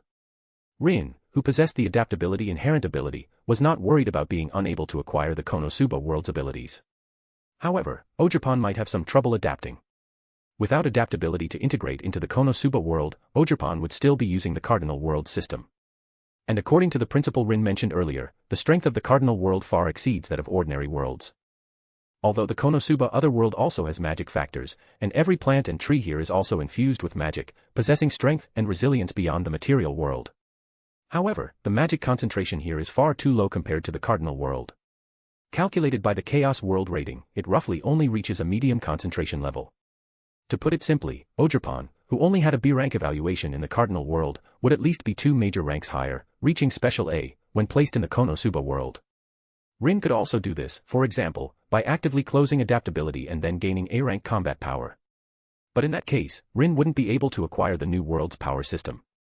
Oh, right, Ogerpon, in this world, you must control your strength. You absolutely cannot use more than B-rank magic. Ogerpon looked at Rin in confusion, only to hear the latter explain.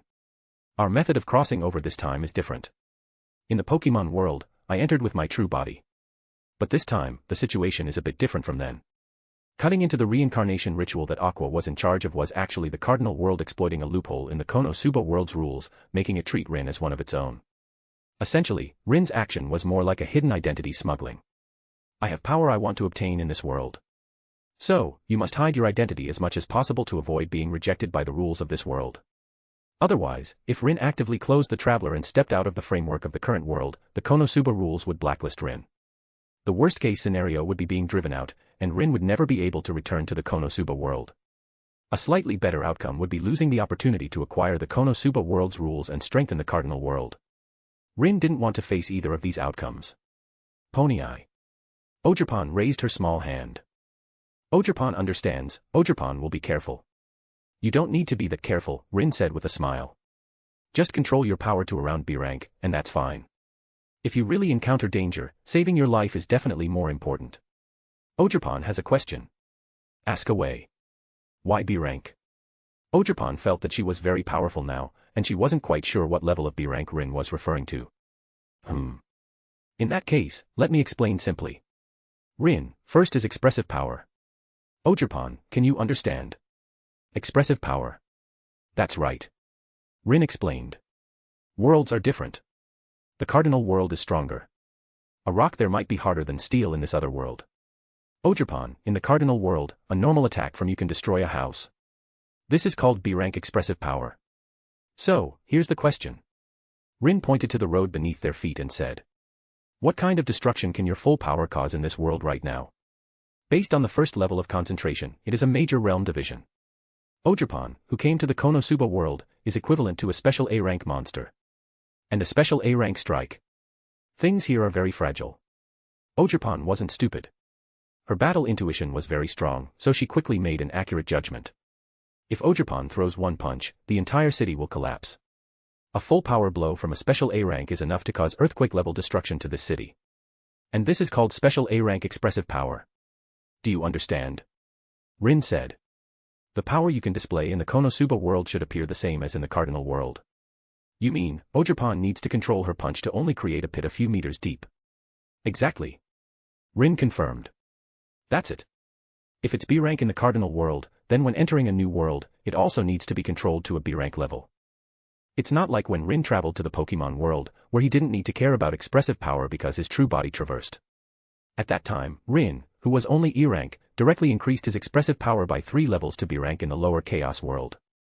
The mere Kitakami villagers, in front of B rank Rin, were naturally one-punch KOs.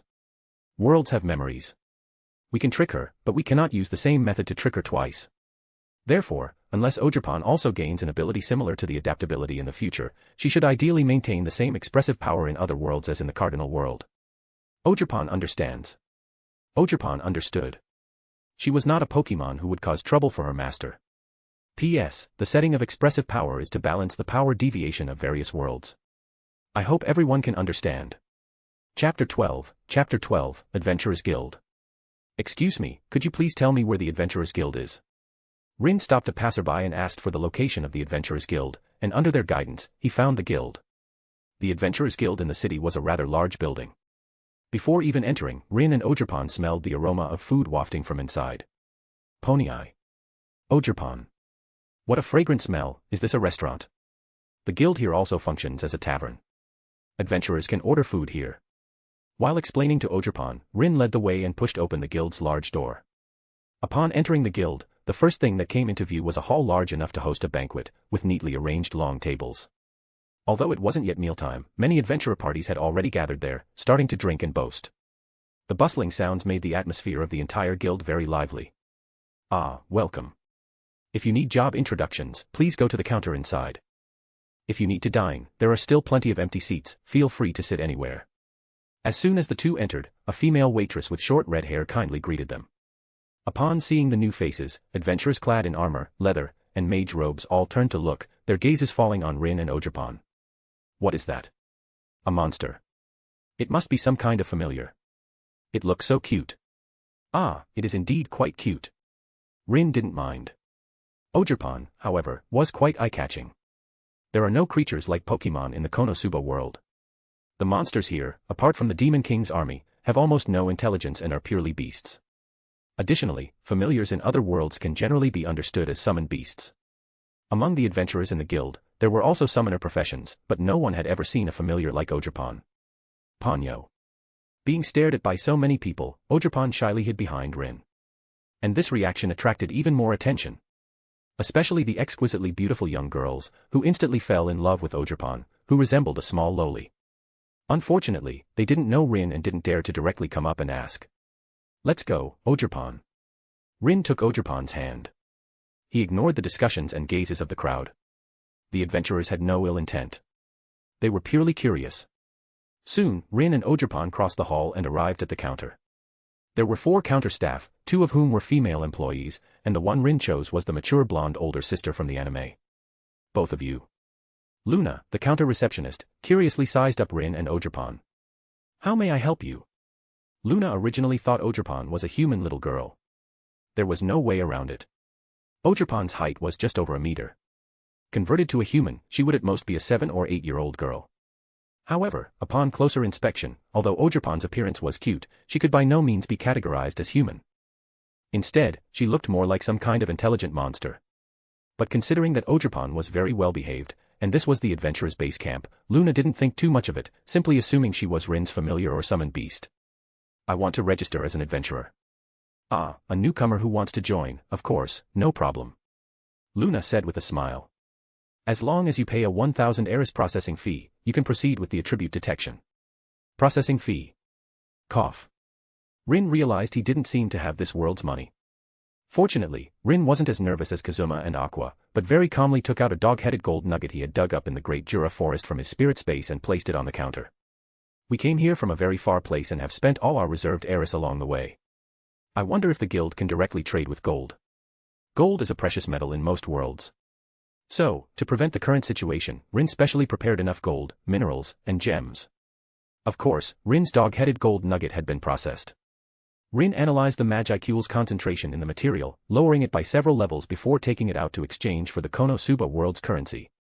Otherwise, this item in the Konosuba world would only be some unknown metal that looks like gold. There was no other way. Worlds are different, and physical rules vary greatly. Without processing, Rin wouldn't dare to casually take it out. Ah, you, please wait a moment. Luna was startled by the dog-headed gold nugget Rin took out. I'll get the detection instrument right away. Surprised as she was, Luna didn't hesitate for a second to do what needed to be done. Just as Rin expected, the Adventurers Guild's functions were versatile. Even appraising gold and treasures could be handled here. However, Rin soon encountered trouble. Such a strong magic power reaction. Luna looked in surprise at the information displayed on the detection instrument. The curvaceous blonde woman said in disbelief. It's clearly just a piece of gold, but the magic power contained within it is even more than that in high-concentration magic power crystals. Unbelievable. Could this be gold dug out from a magic crystal mine? Not only Luna, but even the gold shop owner who came to appraise the gold was shocked by this piece of gold. Ah, well. Rin awkwardly scratched his cheek. Oh no. It seems there's still too much magiceuls left. But I did weaken it to the level of a medium chaotic world. It seemed that even among medium chaotic worlds, there were differences in the amount of magiceuls they contained. Konosuba world should be on the lower end of medium chaotic worlds. Can it be exchanged? It can be, yes.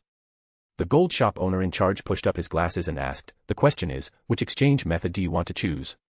What do you mean? It means, do you intend to exchange it as gold, or as a sufficient amount of magic crystal? It was the first time the gold shop owner had encountered such a situation. Cough, cough. Rin understood and asked, which is more expensive? Of course, the magic crystal. Alright, then let's sell it as a magic crystal. Thank you both. Soon, Rin exchanged this gold nugget for about 3 million eris. To be continued. Chapter 13, Choosing a Profession, Copying Skills. As for the initial 1,000 eris, the Adventurers Guild directly wrote it off as a small change. However, Rin paid another 1,000 eris for Ogerpon's appraisal. Appraisal for this little one. Luna was a bit puzzled, but since Rin wanted to spend the money, she couldn't stop him. She first handed 2 cards to Rin and Ogerpon, then explained the essence of adventurers to them. Please look here on the card, isn't there a section called level? Luna, as you both know, all kinds of things in this world have souls hidden within them. No matter what kind of existence, as long as it consumes or kills a creature, that is, terminates some life activity, it can absorb a part of that existence's soul memory, which is collectively referred to as experience points. These experience points, generally speaking, cannot be seen by the naked eye, Luna said, but as long as an adventurer holds such a card, the experience points they absorb will be displayed on it, and the corresponding level will also appear. This is the standard of an adventurer's strength, and how many targets they have defeated will also be recorded here. And as experience points accumulate, all kinds of creatures will suddenly grow rapidly one day. This is what is called a high-strength leap in level. Simply put, as long as you raise your level, you can gain various benefits, such as obtaining skill points to learn new skills, as well as attribute enhancements and so on. Rin glanced at his card and found that the attribute values on it were very different from the cardinal world system he knew. Well, since there was no reference, Rin didn't quite understand it. As for Ogerpon, after she touched the card, there was no reaction on the card. It remained blank. Huh. Is the card broken? Luna felt very confused. She initially thought there was a problem with the card. But even after changing the card, it was still blank. Logically speaking, such a situation should never occur. Even if it was just a summoned creature, or even an otherworldly visitor, they would be appraised for their soul value due to the rules of the other world, and then displayed through the card. However, Ogerpon's situation clearly exceeded Luna's cognitive scope. How strange, I've never encountered anything like this. This child, who exactly is she? Ogerpon is not a creature of the Konosuba world. She is basically an outsider. To put it in more understandable terms, Ogerpon is surrounded by the laws of the cardinal world. This prevents the rules of the Konosuba world from penetrating this protective layer to peek at Ogerpon's information, only treating her as Rin's accessory, an existence considered one with him. It is precisely for this reason that once Ogerpon unleashes her power, the Konosuba world will implicate Rin and expel them both. Perhaps it's because this child is my familiar. Even if it's a familiar, the card should still. Luna mumbled a few words softly, and as it involved Rin's privacy, she didn't delve deeper. May I see your card, sir? Here you go. Luna took the card Rin handed her and, sure enough, found the familiar annotation in his attribute panel. Ogerpon was not recognized, but Rin was considered one of their own in the eyes of the Konosuba world. Through Rin, the Konosuba world easily determined Ogerpon to be his familiar. The Ogerpon familiar noted in the attribute panel was the best evidence. It seems this little one is a very remarkable familiar. Luna didn't delve into it. Prying into others' privacy was unethical. As a guild receptionist, Luna was well aware of the principle that speaking too much leads to mistakes and becoming too familiar too quickly leads to trouble. Next, please fill in items such as height, weight, age, and physical characteristics on this document. Next, with Luna's help, Rin filled in all the required information. Alright, that's it. Now, please touch this stone tablet. This way, you can learn the parameters of your various abilities. Luna, after that, please choose the profession you desire based on the values. Is it finally starting? The two things Rin most anticipated after transmigrating to the Konosuba world were Aqua's cheat ability and the job system here. Although he already had the duplicator with the ability to copy skills, Rin still had a relative yearning for professions. Because professions could bring attribute increases. The Cardinal world had given Rin Magicules, and the duplicator had allowed him to acquire skills. But Magicules only affected existence value. It had little relation to an individual's strength, speed, and other attributes. Apart from physiological armor and skin, the demons of the Cardinal world relied on various passive traits. There was no setting where higher levels meant more abnormal physical strength. Rin could only seek this kind of power in other worlds. And his first stop was the Konosuba professions. Your muscular strength, vitality, magic power, flexibility, and agility are all very good. Luna recommended, with such attributes, you can directly choose those advanced professions. The basic attributes brought by a C rank in the Cardinal world were considered elite in the Konosuba world. The advanced professions Luna mentioned referred to things like Crusader, Sword Master, Archpriest, Archwizard, and so on. Rin didn't make a direct choice but carefully asked Luna about information regarding these advanced professions. Luna, as expected of a professional counter-receptionist, patiently and meticulously told Rin the pros, cons, and characteristics of each profession. Are you sure you want to become a martial artist? Luna, begging your pardon, but among physical professions, a martial artist's defense is inferior to a crusader's, and their attack is not as good as a sword master's. Yes. Rin's final choice was a physical melee profession called martial artist. The reason for this choice was that the attributes a martial artist could improve with each level up were precisely what Rin needed most at the moment. HP, strength, agility, flexibility. While a martial artist's every improvement was not as good as other advanced professions, it excelled in balance. In Rin's plan, he could increase his existence value through Odrapon and other dependents, thereby continuously increasing his Magicules. Just now, when activating the skill card, Rin noticed something. Every adventurer, when first changing professions, would accumulate a certain amount of initial experience points. After all, a person living to adulthood couldn't have never gained experience. For example, Aqua in the original work had accumulated a large number of skill points when she first became an adventurer. The reason for this was that Aqua herself was already very high level. Just like Rin now, his stored experience points were over 30,000, roughly 10 times his existence value. And using Magicules to increase the level in the Konosuba world would not make the Magicules in Rin's body disappear. The magic power originally brought by the Magicules remained unchanged. Instead, it was as if an extra set of attributes and skills appeared out of thin air, stacking on top of the Cardinal world's attribute panel. Additionally, the Konosuba world's experience point system was different from traditional online games. The information obtained from Luna indicated that to reach level 100, approximately 1 million experience points were needed. Of course, while the maximum level was fixed, due to each person's starting point, choices made, profession, skills learned, and growth potential being different, the gap between two level 100 individuals could be even greater than the difference between a human and a dog. Leader increases Magicules. Magicules convert to experience points, which are then used to increase the martial artist profession level and gain attributes. And those skill points can all be used on the most cost-effective skills. The skills Rin obtained through his copy ability all started at level 1. To improve them, he could only use skill points. These are the rules of the Konosuba world. I just don't know what changes will occur when I bring these skills back. However, these things weren't very relevant to Rin. He didn't choose the copy ability for the sake of Konosuba skills anyway. The duplicator's true potential should lie in the worlds Rin would travel to in the future. Copying special abilities from different worlds and making them his own, that was the correct way to utilize the duplicator. Now, please keep your skill card safe, then carefully choose the skills you wish to learn. If you want to take on quests, you can pick the ones you like from the bulletin board. Thank you, Miss Luna. In this short time, Rin had already become familiar with Luna. Rin left the counter with Odrapon, took out his skill card, and began to look at the various skills a martial artist possessed. Before adding points, I'll copy all the skills I can. Thinking this, Rin chose a long table, ordered some food, and while eating with Odrapon, he used his appraisal skill to observe the adventurers in the hall. Defense, Steel, Haste, Cross-Slash, One-Handed Sword Mastery, Basic Magic. Various skills, although mostly low-level, also included superior magic skills that required a large number of skill points to learn. The only pity was that this was just Konosuba's beginner village, and adventurer levels were generally not high. Suddenly, Rin noticed a figure in the guild, and he stared at the character panel displayed before him. Name, Yun. Occupation, Archmage. Skills mastered, superior magic, intermediate magic, teleportation, high-speed chanting, multiple casting, mana amplification. Superior magic. Konosuba's magic system is different from the commonly perceived fireballs, healing spells, and wind blades. The superior magic skill requires 30 skill points and the Archmage, a superior occupation. After learning superior magic, an Archmage can freely record various powerful destructive spells.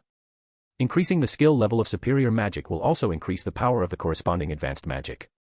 In short, it's a one-trick pony. A magician doesn't need to know dozens or hundreds of spells. Instead, they activate a superior magic skill and then specialize in practicing certain powerful spells. This is not a game world. For the same fireball spell, how many you cast, when, and from what angle you cast them all depend on the adventurer themselves. And such a mechanism was perfect for Rin. No Archmage occupation. Doesn't matter.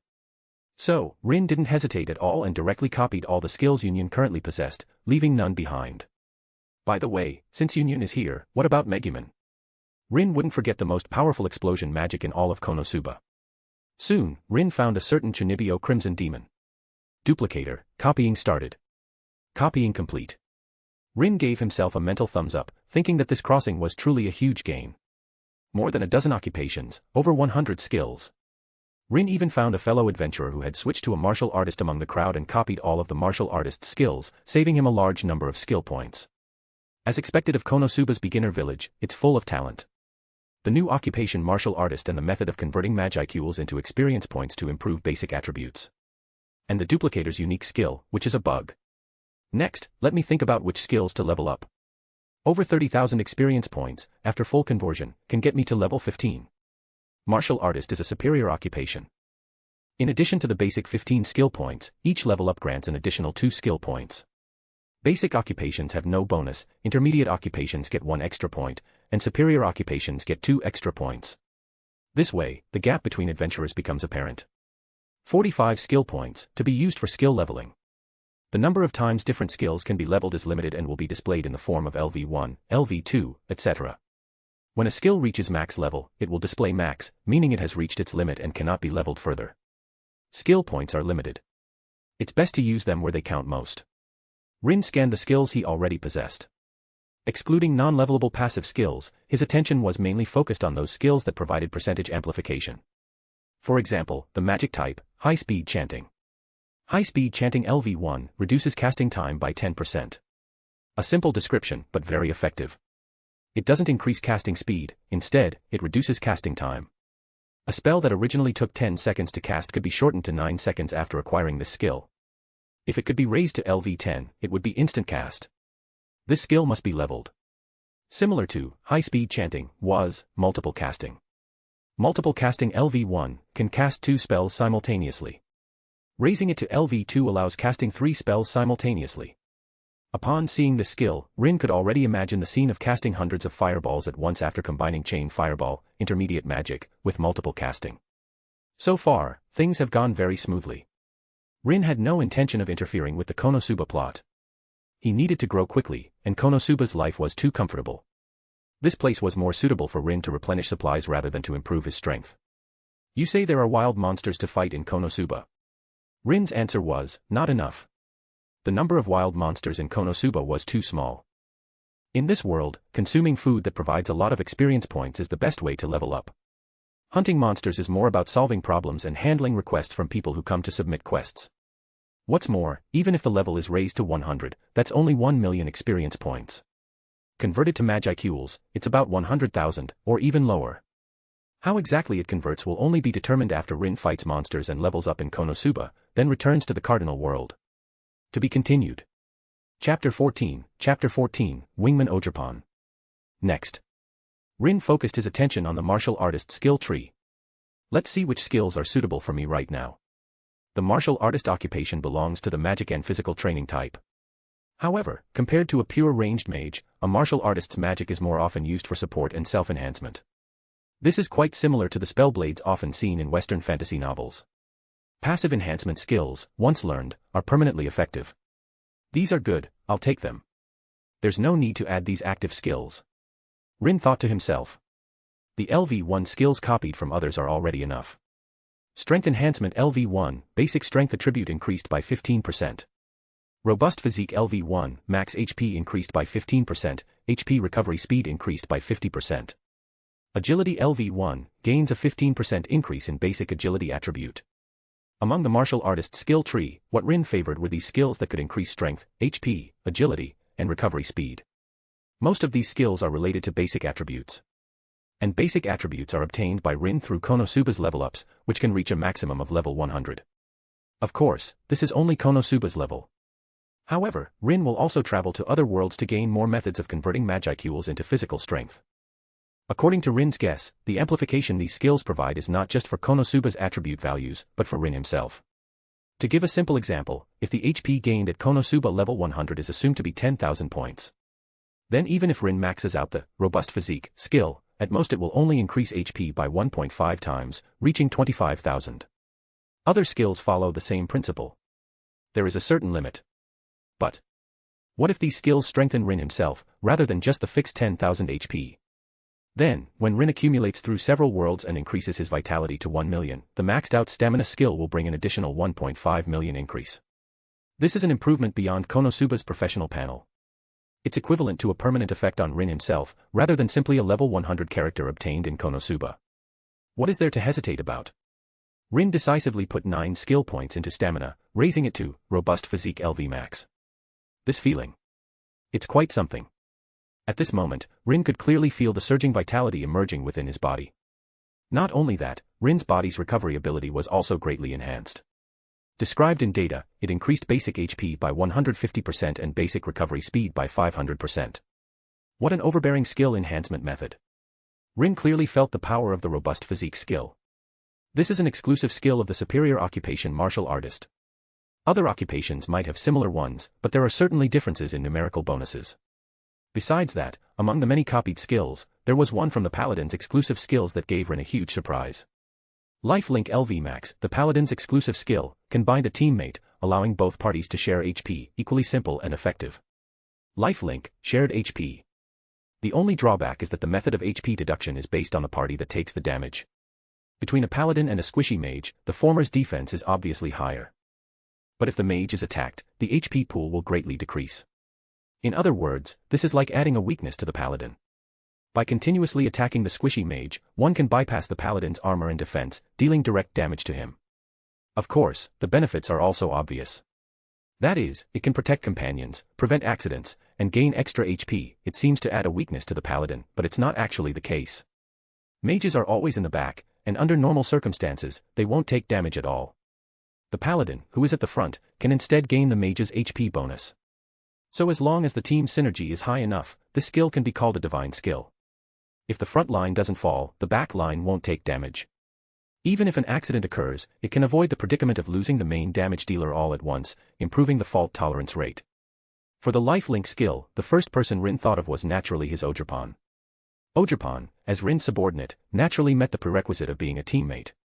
So, after Rin told Ogerpon about the effect of lifelink, the little one unhesitatingly chose to accept. This way, Ogerpon can protect Rin even better. Ogerpon was already meant to protect Rin. If Rin had an accident, Ogerpon would definitely go crazy. Now it's good.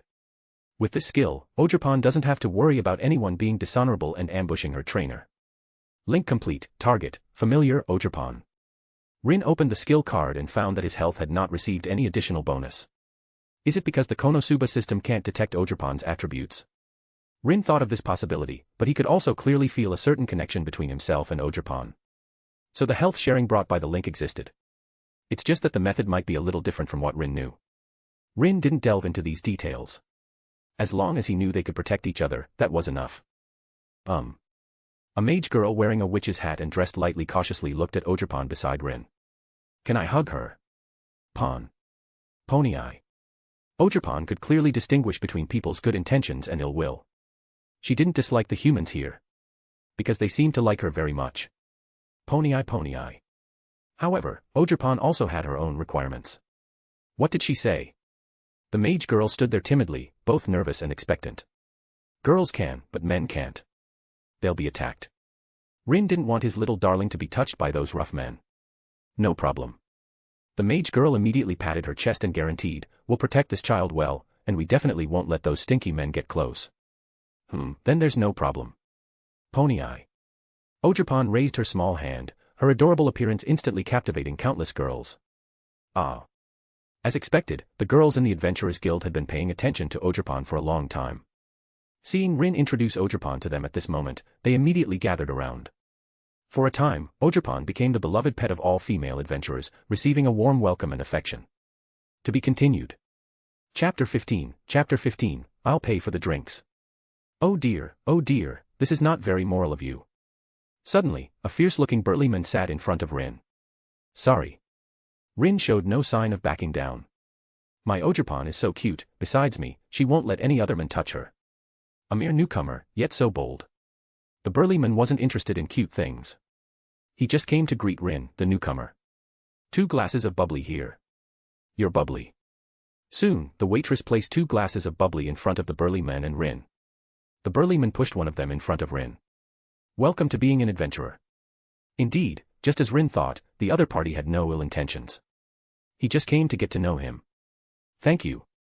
Rin didn't refuse. He chose to adapt to the pace of the situation. In this world, Rin decided to play the role of a novice village adventurer well, and getting along with the adventurers here was clearly very necessary. Moreover, after a month of transmigration, Rin hadn't had a normal conversation with anyone for a long time. Gulp gulp gulp. Rin downed the bubbly in one go, then slammed the empty glass heavily on the table. Bang. Refreshing. Rin wiped the foam from his mouth, secretly thinking that it was indeed the bubbly Aqua liked, truly delicious. How is it? Pretty good, right? The unknown bald burly adventurer. This is our Axel specialty bubbly. It's indeed very good. After Rin finished speaking, the male adventurers around him gathered, beginning to introduce themselves. The adventurer circle in Axel was just that big. Most of the people here knew each other. Whenever a newcomer joined, they would make friends with them, just like Aqua and Kazuma in the original work. Miss Luna. Finally, after being treated to the 3rd glass of bubbly, Rin also couldn't sit still anymore. He knew what these old hands were up to. Nothing more than seeing that he had just received 3 million Eris, so they wanted him to treat them to a meal. But Rin didn't care. He's a man, after all. How could he dwell on such minor gains and losses? Moreover, these Eris, to Rin, were just a drop in the ocean. As long as Rin was willing, he could get 100, 1,000 such magic stones. Today's bubbly, drink as much as you want. Rin said, while pulling out a few more doghead gold nuggets diluted with magicules. I'll pay for the drinks. I'll pay. Oh. Long live the newcomer. Rin. Rin. Rin. Ha ha ha ha ha. Swept up by this group of idiotic adventurers in the Adventurers Guild, Rin also immersed himself in this unprecedented joyful atmosphere, starting to drink and chat with them. Money flowed like water, but the pressure accumulated from transmigration also quickly dissipated. No, I can't drink anymore. I've also reached my limit. Gugugu. Inside the Adventurers Guild, a group of burly men lay sprawled, only Rin stood there, downing the last sip of bubbly. Rin casually tossed the wooden mug onto the mountain of stacked wooden mugs. He looked around, sneering disdainfully. A bunch of weaklings, is that all? Unfortunately, the bald burly man who started it all had already collapsed. Otherwise, he would have definitely said, I'm very sorry, I couldn't satisfy you. Pony Eye. And seeing that it had quieted down, Ogerpon, from the embrace of the girls, bounced over. The little one was quite happy. The older sisters here were not only beautiful but also very gentle, and they ordered a lot of food for her. Energy cubes tasted good, but they couldn't provide the enjoyment of eating a large amount of meat. Ogerpon is a grass-type Pokémon, a magical creature that can survive on water plus sunlight. But she can also eat meat, and even digest fiber, which means living on grass. Are you full? Rin asked. If not, you can order some more. Ponyo. Ogerpon patted her bulging little belly, indicating full satisfaction. Everyone gave Ogerpon so much delicious food, Ogerpon likes them. That's good. Rin was very happy that Ogerpon liked this world. When he took Ogerpon away from the Pokémon world, he promised her that he would witness more beautiful scenery with her. Leaving aside the exploration of the Cardinal World's forests for now, Axel, this beginner town, indeed brought much joy to Ogerpon. Miss Luna. After deducting the cost of the bubbly and settling the bill, Mr. Rin still has 2.4 million Eris left. Before leaving the Adventurers Guild, Rin found Luna and settled the previous drink bill. You don't need to return the remaining Eris. Treat the pretty ladies to some of their favorite delicacies. Of course, Miss Luna too. Rin waved to everyone. Today's my treat, everyone eat and drink freely, don't be polite with me. The second batch of doghead gold was exchanged for a full 4 million. After deducting the cost of treating them to drinks, 2.4 million remained, which was completely enough to feast the remaining girls. Consider it my welcome gift as a newcomer. See you next time, Miss Luna, and everyone. Pony Eye. Thank you for your hospitality, handsome young man. Bye-bye. Generous and handsome. In just this short time, he had gained the goodwill of almost all the adventurers. Let's go, Ogerpon. Ponyo. Leaving the Adventurers Guild, Ogerpon and Rin returned to the street, and she curiously asked Rin about their plans for later. After we finish purchasing supplies in this world, we'll leave. Rin didn't plan to stay in the Konosuba world. He still needed Ogerpon to increase her Magicools by defeating monsters. Space backpacks, wood and stone materials, seasonings, vegetable monsters, fruit monsters, various meats, and daily necessities, and so on. It took a full half-day, until nightfall, before Rin finally completed this major shopping trip. Of the original 3 million Eris, only 500,000 were left, showing that the purchasing power of Eris was not as high as Rin had imagined. Please send 2 meal sets to the room, thank you. The two returned to the inn where they were staying. Rin asked the front desk to send food, then lay back on the soft big bed, exhaling deeply. Are you tired, Ogerpon? Ponyo. Ogerpon was also a bit tired, but she tried not to show it. Ogerpon can still keep working. Don't push yourself. Rin stroked the little one's head with a hint of tenderness, then opened his arms and held her in his embrace. Pony Eye. Ogerpon was actually not tired at all. Being with Rin, Ogerpon was happy no matter what she did. Rest well tonight, and tomorrow we'll go accept a subjugation quest. Pano. Are we going to fight? Ogerpon said eagerly. Ogerpon will do her best. No, absolutely not.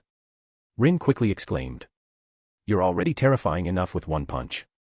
If you do your best, you might just blow up Axel. Pon. Hold back a bit, try to use less force. Ponyo. Ogerpon listened to Rin about everything. Whatever he said, that's what it was. To be continued. Junk Dog's note, support with power stones, please. For now, instead of my usual 200 horsepower, it's a bonus for every 100 horsepower. So do drop some PS and review if you enjoy this, thanks, XD. Chapter 16, Aqua Devourer. Yo. Rin. Are you here to take a quest, Rin? Ogerpon, good morning. Pony Eye. Rin and Ogerpon greeted everyone as they walked to the quest board where requests were posted. After yesterday's events, everyone here had accepted Rin and Ogerpon. Rin-san, are you here to accept a request? Ah. Rin looked at Luna who had come before him. Do you have any recommendations? For new adventurers, how about this one? Subjugation of giant toads. Subjugation of giant toads. Yes, it was those frogs that Aqua and Kazuma chose to subjugate at the beginning of the anime, and then almost got eaten by. Okay. Rin nodded, then, following Miss Luna's instructions, accepted this request. The god-slaying giant toads that repeatedly swallowed the water goddess Aqua alive. Let me see what you're made of. Boom. Boom. Boom. Thus, on the emerald green grassy slope, Rin and Ogerpon stood high up, looking at the many giant toads hopping in the distance. Every year during this period, the toads would enter their breeding season, and then large numbers of toads would run rampant in the surrounding areas, causing great trouble for the residents near the town. Appraisal. Rin did not immediately make a move but used his appraisal skill on these giant toads. Giant toad. Level. Specific attributes, omitted. Innate abilities, slippery body, damage reduction, delicious meat. Strange innate abilities. Rin didn't know how to complain about the delicious meat setting. But the level is only 5, so it doesn't seem very strong. Rather than saying the giant frogs weren't strong. It's more like Kazuma and Aqua in the original work were incredibly weak. Ogerpon, remember the precautions I told you. We'll use these giant frogs here to conduct an experiment on strength control. And then. After Rin finished speaking, he began to look around. Take out that big blue guy over there for me. Pon. That one. Yes, that's the one. Rin pointed at a certain blue giant frog that was flirting with 2 other giant frogs, one pink and one yellow. With 2 on its arms, so arrogant, I've tolerated it for a long time. Get it? Pony Eye. Ogerpon accepted the command and leaped out without the slightest hesitation. Her speed was very fast. In the blink of an eye, she had rushed from the hillside to the hopping blue toad. Croak. The blue toad seemed to notice something approaching.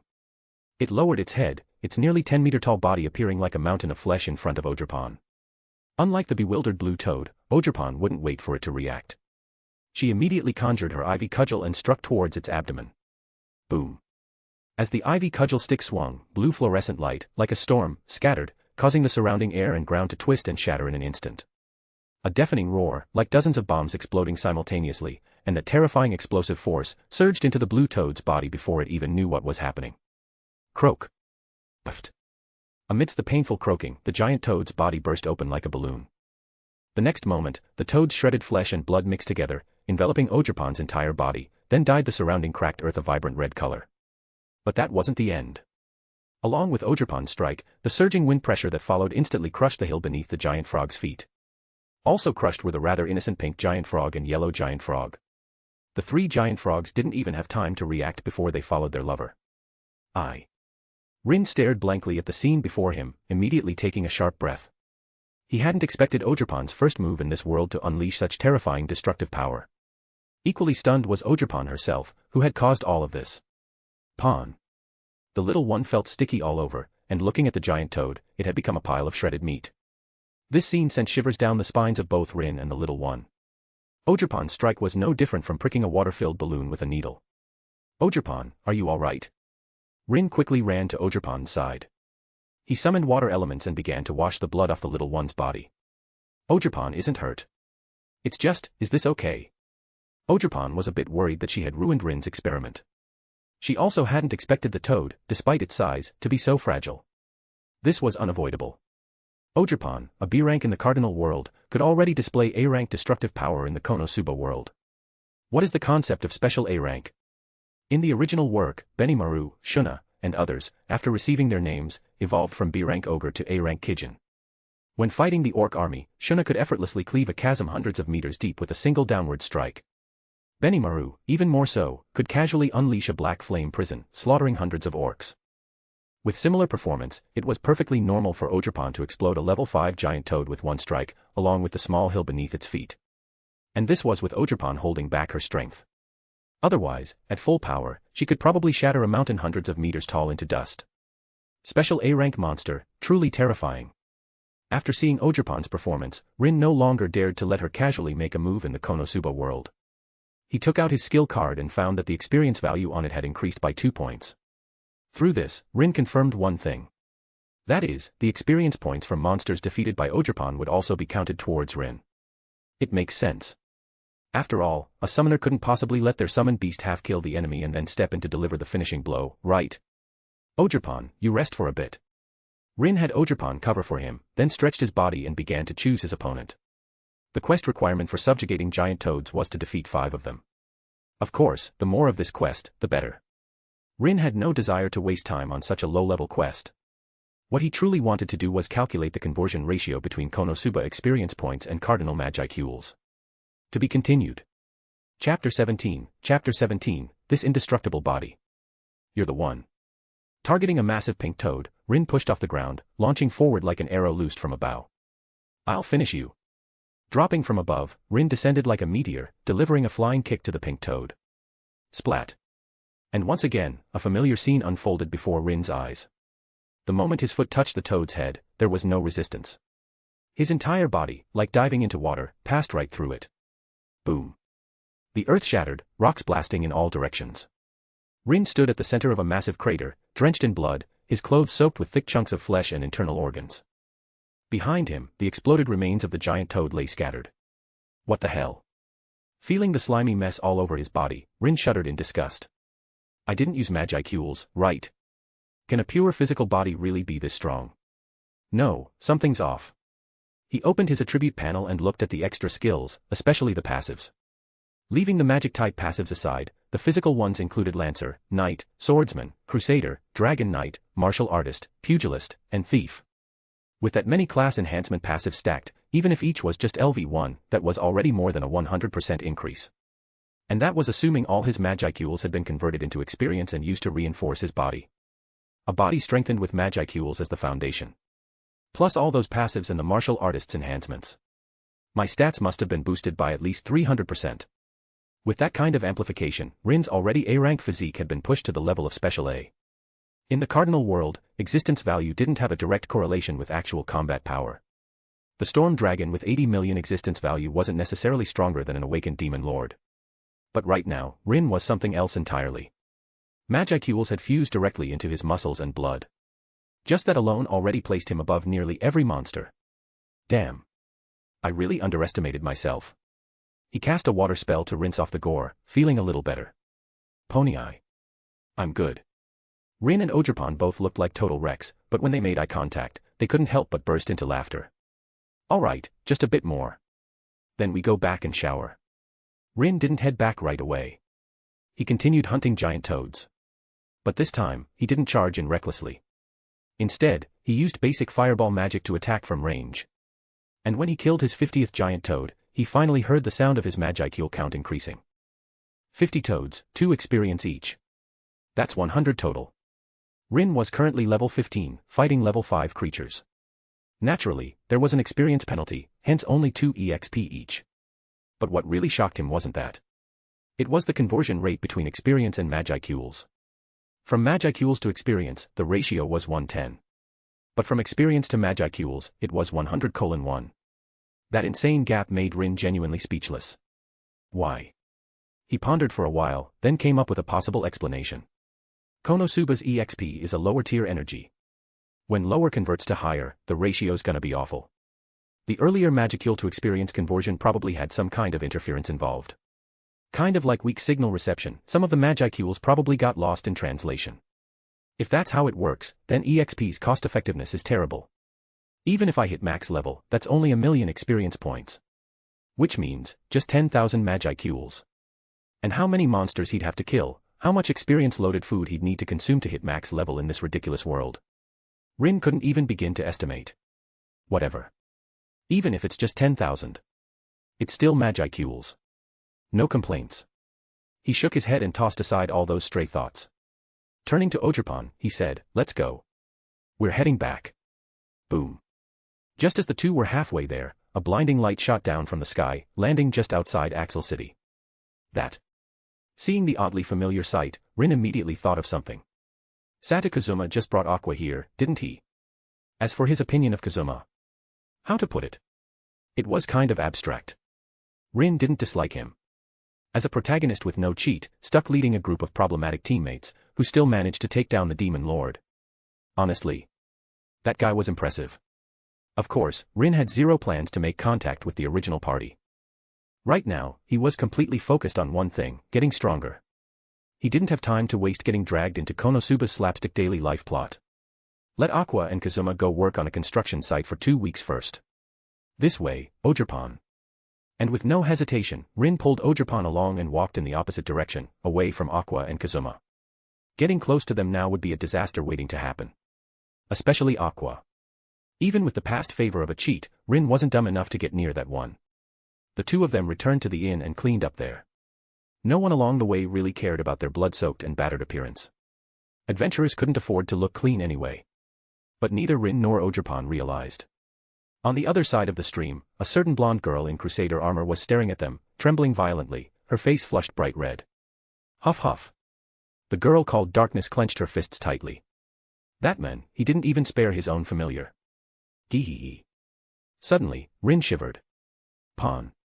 Nothing. He scratched his head in confusion. I feel like something creepy is watching me. A ghost. Don't know. He looked left and right, but saw nothing suspicious.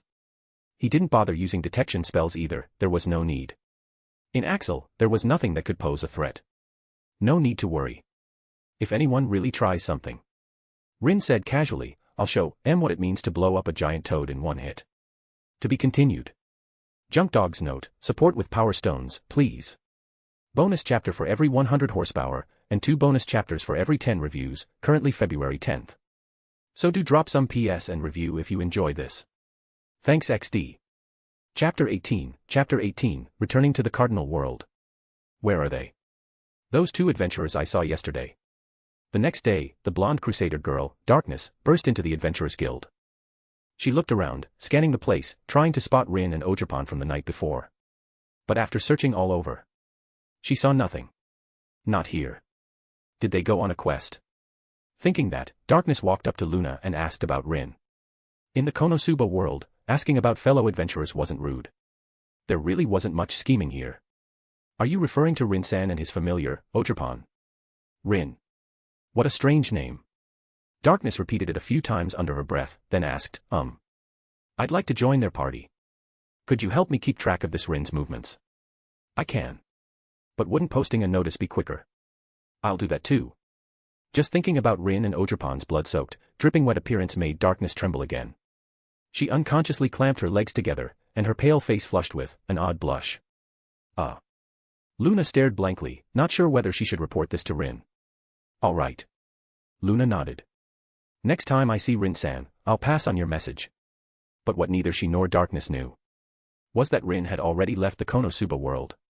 Whether he'd accept Darkness or let that masochistic crusader join his party.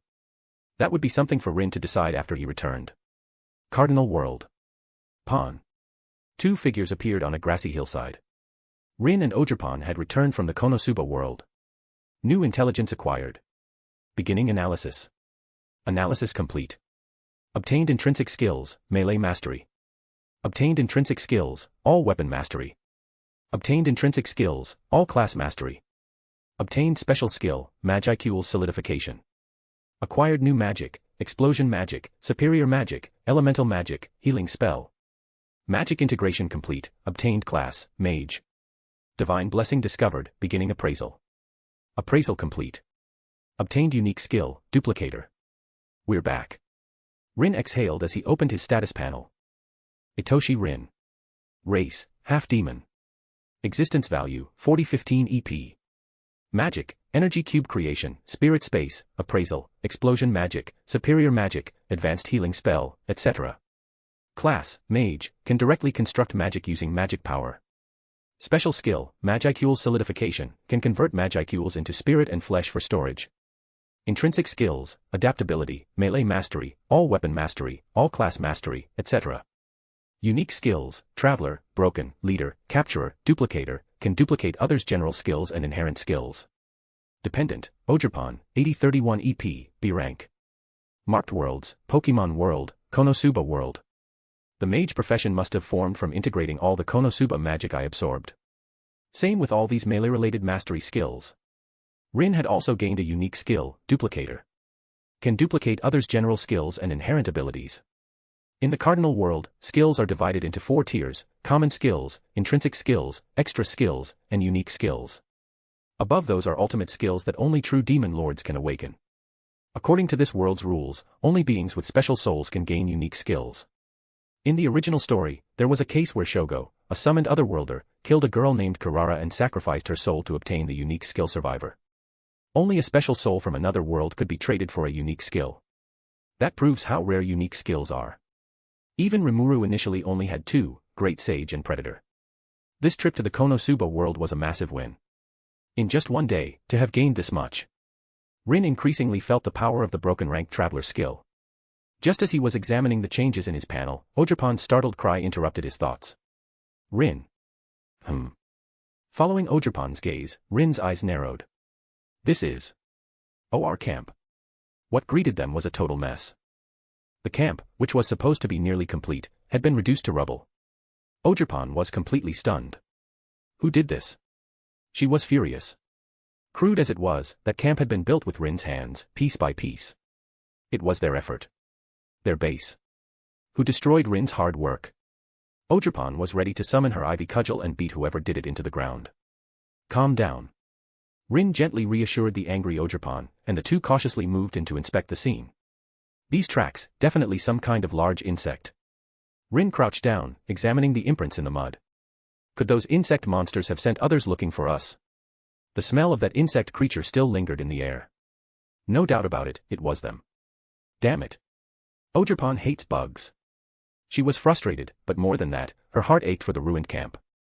All right, don't be angry. Rin smiled and stroked her head. At least we weren't here when it happened. And this incident is a wake-up call. This place isn't safe. Then what should we do? Either we move and find a new base, Rin said, or we find their lair and eliminate the threat completely. How could he sleep knowing those monsters were right next door? If it had been intelligent demons capable of negotiation, Rin wouldn't have minded talking it out and coexisting. But those insect monsters never gave him the chance. From the start, the spider-type bug had treated them as food. And every attack after that made their intention crystal clear: devour Rin and Ogerpon. So there was no need for mercy. If he had to act, he'd go all the way. No survivors. To be continued. Chapter 19, Ogre Clan Crisis, Bonus. Bonus for 100 horsepower, next bonus at 200 horsepower. What do you think, Ogerpon? Ogerpon will follow Rin's decision. She knew she wasn't the brightest, and as a Pokémon, it wasn't shameful to obey her trainer. I still want to approach this carefully. Rin hadn't really expected any tactical advice from her, but her answer still made him smile. Carefully. Yeah. I'm mad too. I want to storm in and crush every last one of those disgusting bugs. But we don't know how many there are. We don't know how strong their top-tier monsters are either. Rushing in now would be reckless. Hearing Rin say that, Ogerpon felt a little ashamed. If only Ogerpon were stronger. That way, Rin wouldn't have to hold back. Even though they were the ones being wronged, they still had to stay patient.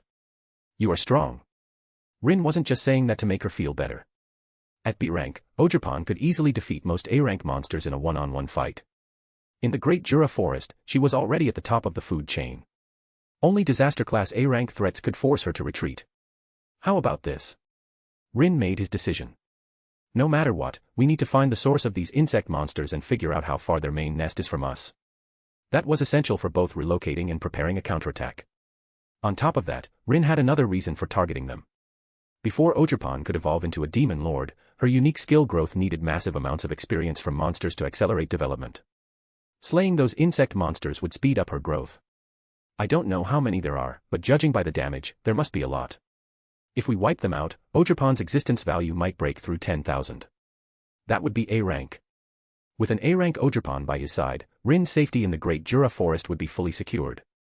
It would also give him more flexibility when traveling to other worlds. So, Rin laid it all out for her. In short, we find their nest and assess the situation. If we can win, we go all out and treat those bugs as wild monsters, turn them into your EXP, Ogerpon. If we can't win, we retreat. Where there's life, there's hope. It wasn't cowardice. It was tactical withdrawal. Once you hit A rank, Ogerpon will come back and crush them. Ogerpon showed no fear. Ogerpon will listen to Rin. Haha. Rin chuckled softly and patted her head. He crouched down and activated the ranger profession's skill, tracking.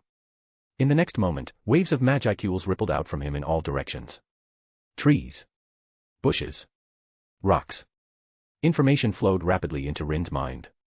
In that moment, it was like he had stepped into a gray-white world. Through some kind of perceptual method, he was scanning everything around him. Found it. 3 minutes later, Rin opened his eyes. His expression was strange. What's wrong, Rin? A group of presences is approaching the insect nest. Rin raised his hand and cast several spells in succession. Fade away. Conceal presence. Erase traces. After the 3 consecutive Konosuba hunter skills landed, Rin called out to Ogerpon. Let's go take a look. Just like that, Rin and Ogerpon concealed their presence and followed the trail left behind by the insect monsters. They moved for about 30 minutes. At their speed, they had already covered at least 200 kilometers. Rin, insect smell. Ogerpon's nose twitched twice. There's also something unfamiliar. I don't know what kind of monster it is. Bang. Boom. Squeak, squeak, squeak. Rin's sense of smell wasn't as sharp as Ogerpon's, but he also heard the sounds of battle up ahead. The insects are fighting someone. Looks like we're not the only ones in this forest who've been attacked. He didn't reveal himself immediately. Rin was cautious. Ogerpon, too, used the stealth techniques she'd honed back on Oni Mountain. The two silently leapt into the treetops, hiding within the canopy as they observed the battlefield in the distance. There, more than 30 tall, humanoid beings were locked in combat. Muscular, horned, with red, purple, or green skin unlike humans. Ogre tribe. Rin instantly recognized them. The humanoid monsters fighting the insect monsters were none other than the ogre race, B-rank monsters that lived deep within the Great Jura Forest. His gaze quickly settled on the red-skinned ogre wielding a sword and the one-horned, purple-skinned female ogre slashing with a long sword. Benimaru and Cheyenne. Their appearances didn't match the anime exactly, but they were extremely similar. That was only natural. At this point, neither had been named by Rimuru. They were still in their original ogre forms. Also, translating from 2D to 3D was bound to create some differences. So the ones clashing with the insect monsters are ogres. Looking at the fallen ogre corpses scattered on the battlefield, Rin quickly assessed the situation. Their village was probably attacked, and this group was sent to track the insect's nest. They must have ended up walking right into a fight. But he narrowed his eyes. Was this in the original plot? Or is this some butterfly effect caused by me? Rin wasn't sure. He didn't think too hard about it and instead shifted his attention back to the battle. There's at least 500 insect monsters down there. Over 300 are C rank, 100 or more are C+, and there are dozens of B ranks. Just looking at the dozen ogre corpses on the ground, it was clear that they'd already suffered heavy losses. No wonder they're getting crushed. 40 ogres surrounded by hundreds of insect monsters. Rin was tempted to intervene and establish contact with the ogres. He turned to look at Ogerpon, considering whether to let her jump in. To be continued. Junk Dog's note, stone me PS please. Also, review currently at 7/10. Drop a review for 2 more bonus chapters. Just remove the hyphen to access normally. Chapter 20, Benimaru and Shuna. Rumble. More and more insect monsters were gathering in the distance. Rin hesitated. Even if they were anime characters, the ogre clan was known for being loyal and straightforward. Helping them would only bring benefits, not trouble. But letting Ogerpon dive into a fight this chaotic. Suddenly, Rin felt a tug on his sleeve. He looked down. Ogerpon's eyes were full of fighting spirit. You want to fight? She nodded. Rin could see the sense of recognition in her gaze as she looked at the ogres. Kindred spirit? I see. After evolving within the cardinal world, Ogerpon had become part of the elemental spirit race. Rin suspected this race was closely related to the ogre tribe, perhaps a homologous offshoot. For the usually solitary Ogerpon, meeting others with a similar aura stirred something inside her. She wanted to help them. All right. Rin quickly formed a plan. Don't get drawn into prolonged combat. Lead them out of the encirclement. I'll cover you from the rear. Pon. Ogerpon nodded firmly and leapt from the tree. Meanwhile, the ogre unit encircled by insect monsters was in dire straits. Damn it. These disgusting insects are being led by something. The red-haired Benimaru slashed a centipede-type monster in half, then immediately retreated to rejoin his companions. That thing's underground. We can't force it out. The blue-skinned ogre, agile and sharp, darted between their wounded, blocking blows and plugging gaps in the defense line. Their 40-man team was down to 28. 12 had already died. For an ogre village of around 300, losing 12 prime warriors was a devastating blow. Even though the ogre clan was entirely combat capable, only about 200 could reach true B-rank strength. Children and elders could only manage C+ rank at best. Of course, rank was just rank. Magicules represented a monster's overall life level. But a high Magicule count didn't necessarily mean stronger combat ability. Take Ogerpon for example. With over 8,000 Magicules, she was technically mid to late B rank. Among the ogres present, Benimaru, Sui, and Cheyenne probably had only 1,000 or 2 less than her. But the gap in combat power? Massive.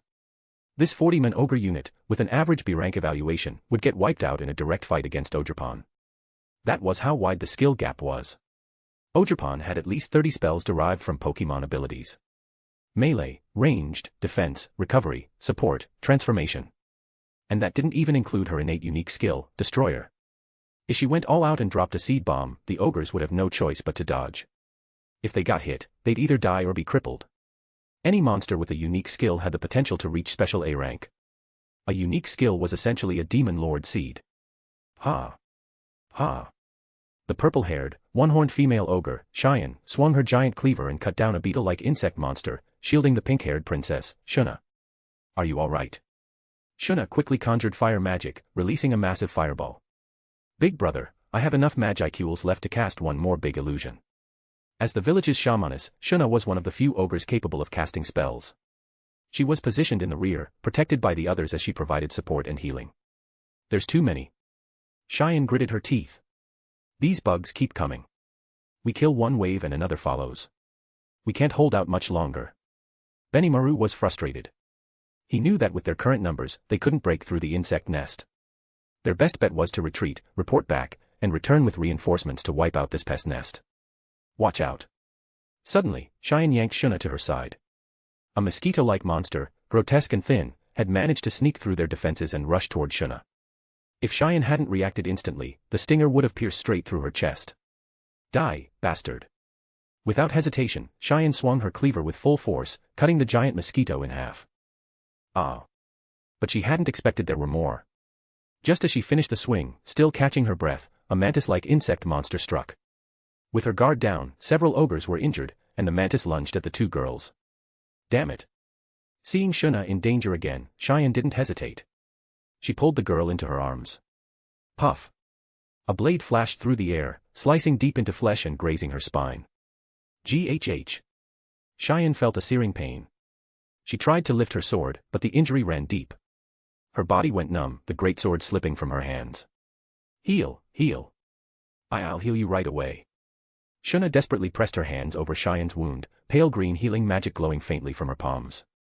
But the mantis-type insect monster was already closing in.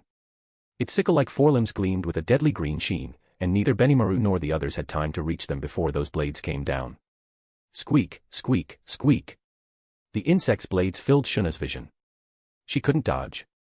She had no time to cast anything else. All she could do was shove her best friend aside with all her remaining strength. At the very least, one of them could live. No.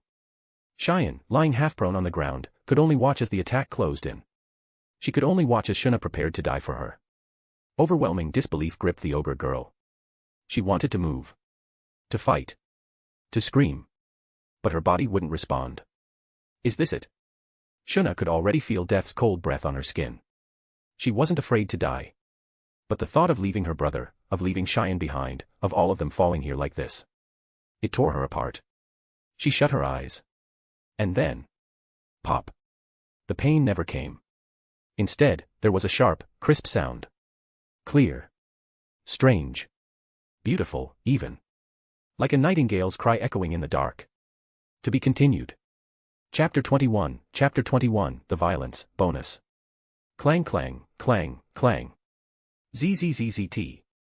Eyes snapping open, Shuna was met with a sight she never imagined she'd live to see. Someone she didn't know when had appeared between her and Cheyenne. The figure was small, wielding a weapon made of woven green vines. And it was this stick that now stood like a wall between them and the praying mantis-type insect monster's blades. The attack was blocked. Shuna and Cheyenne stared in disbelief.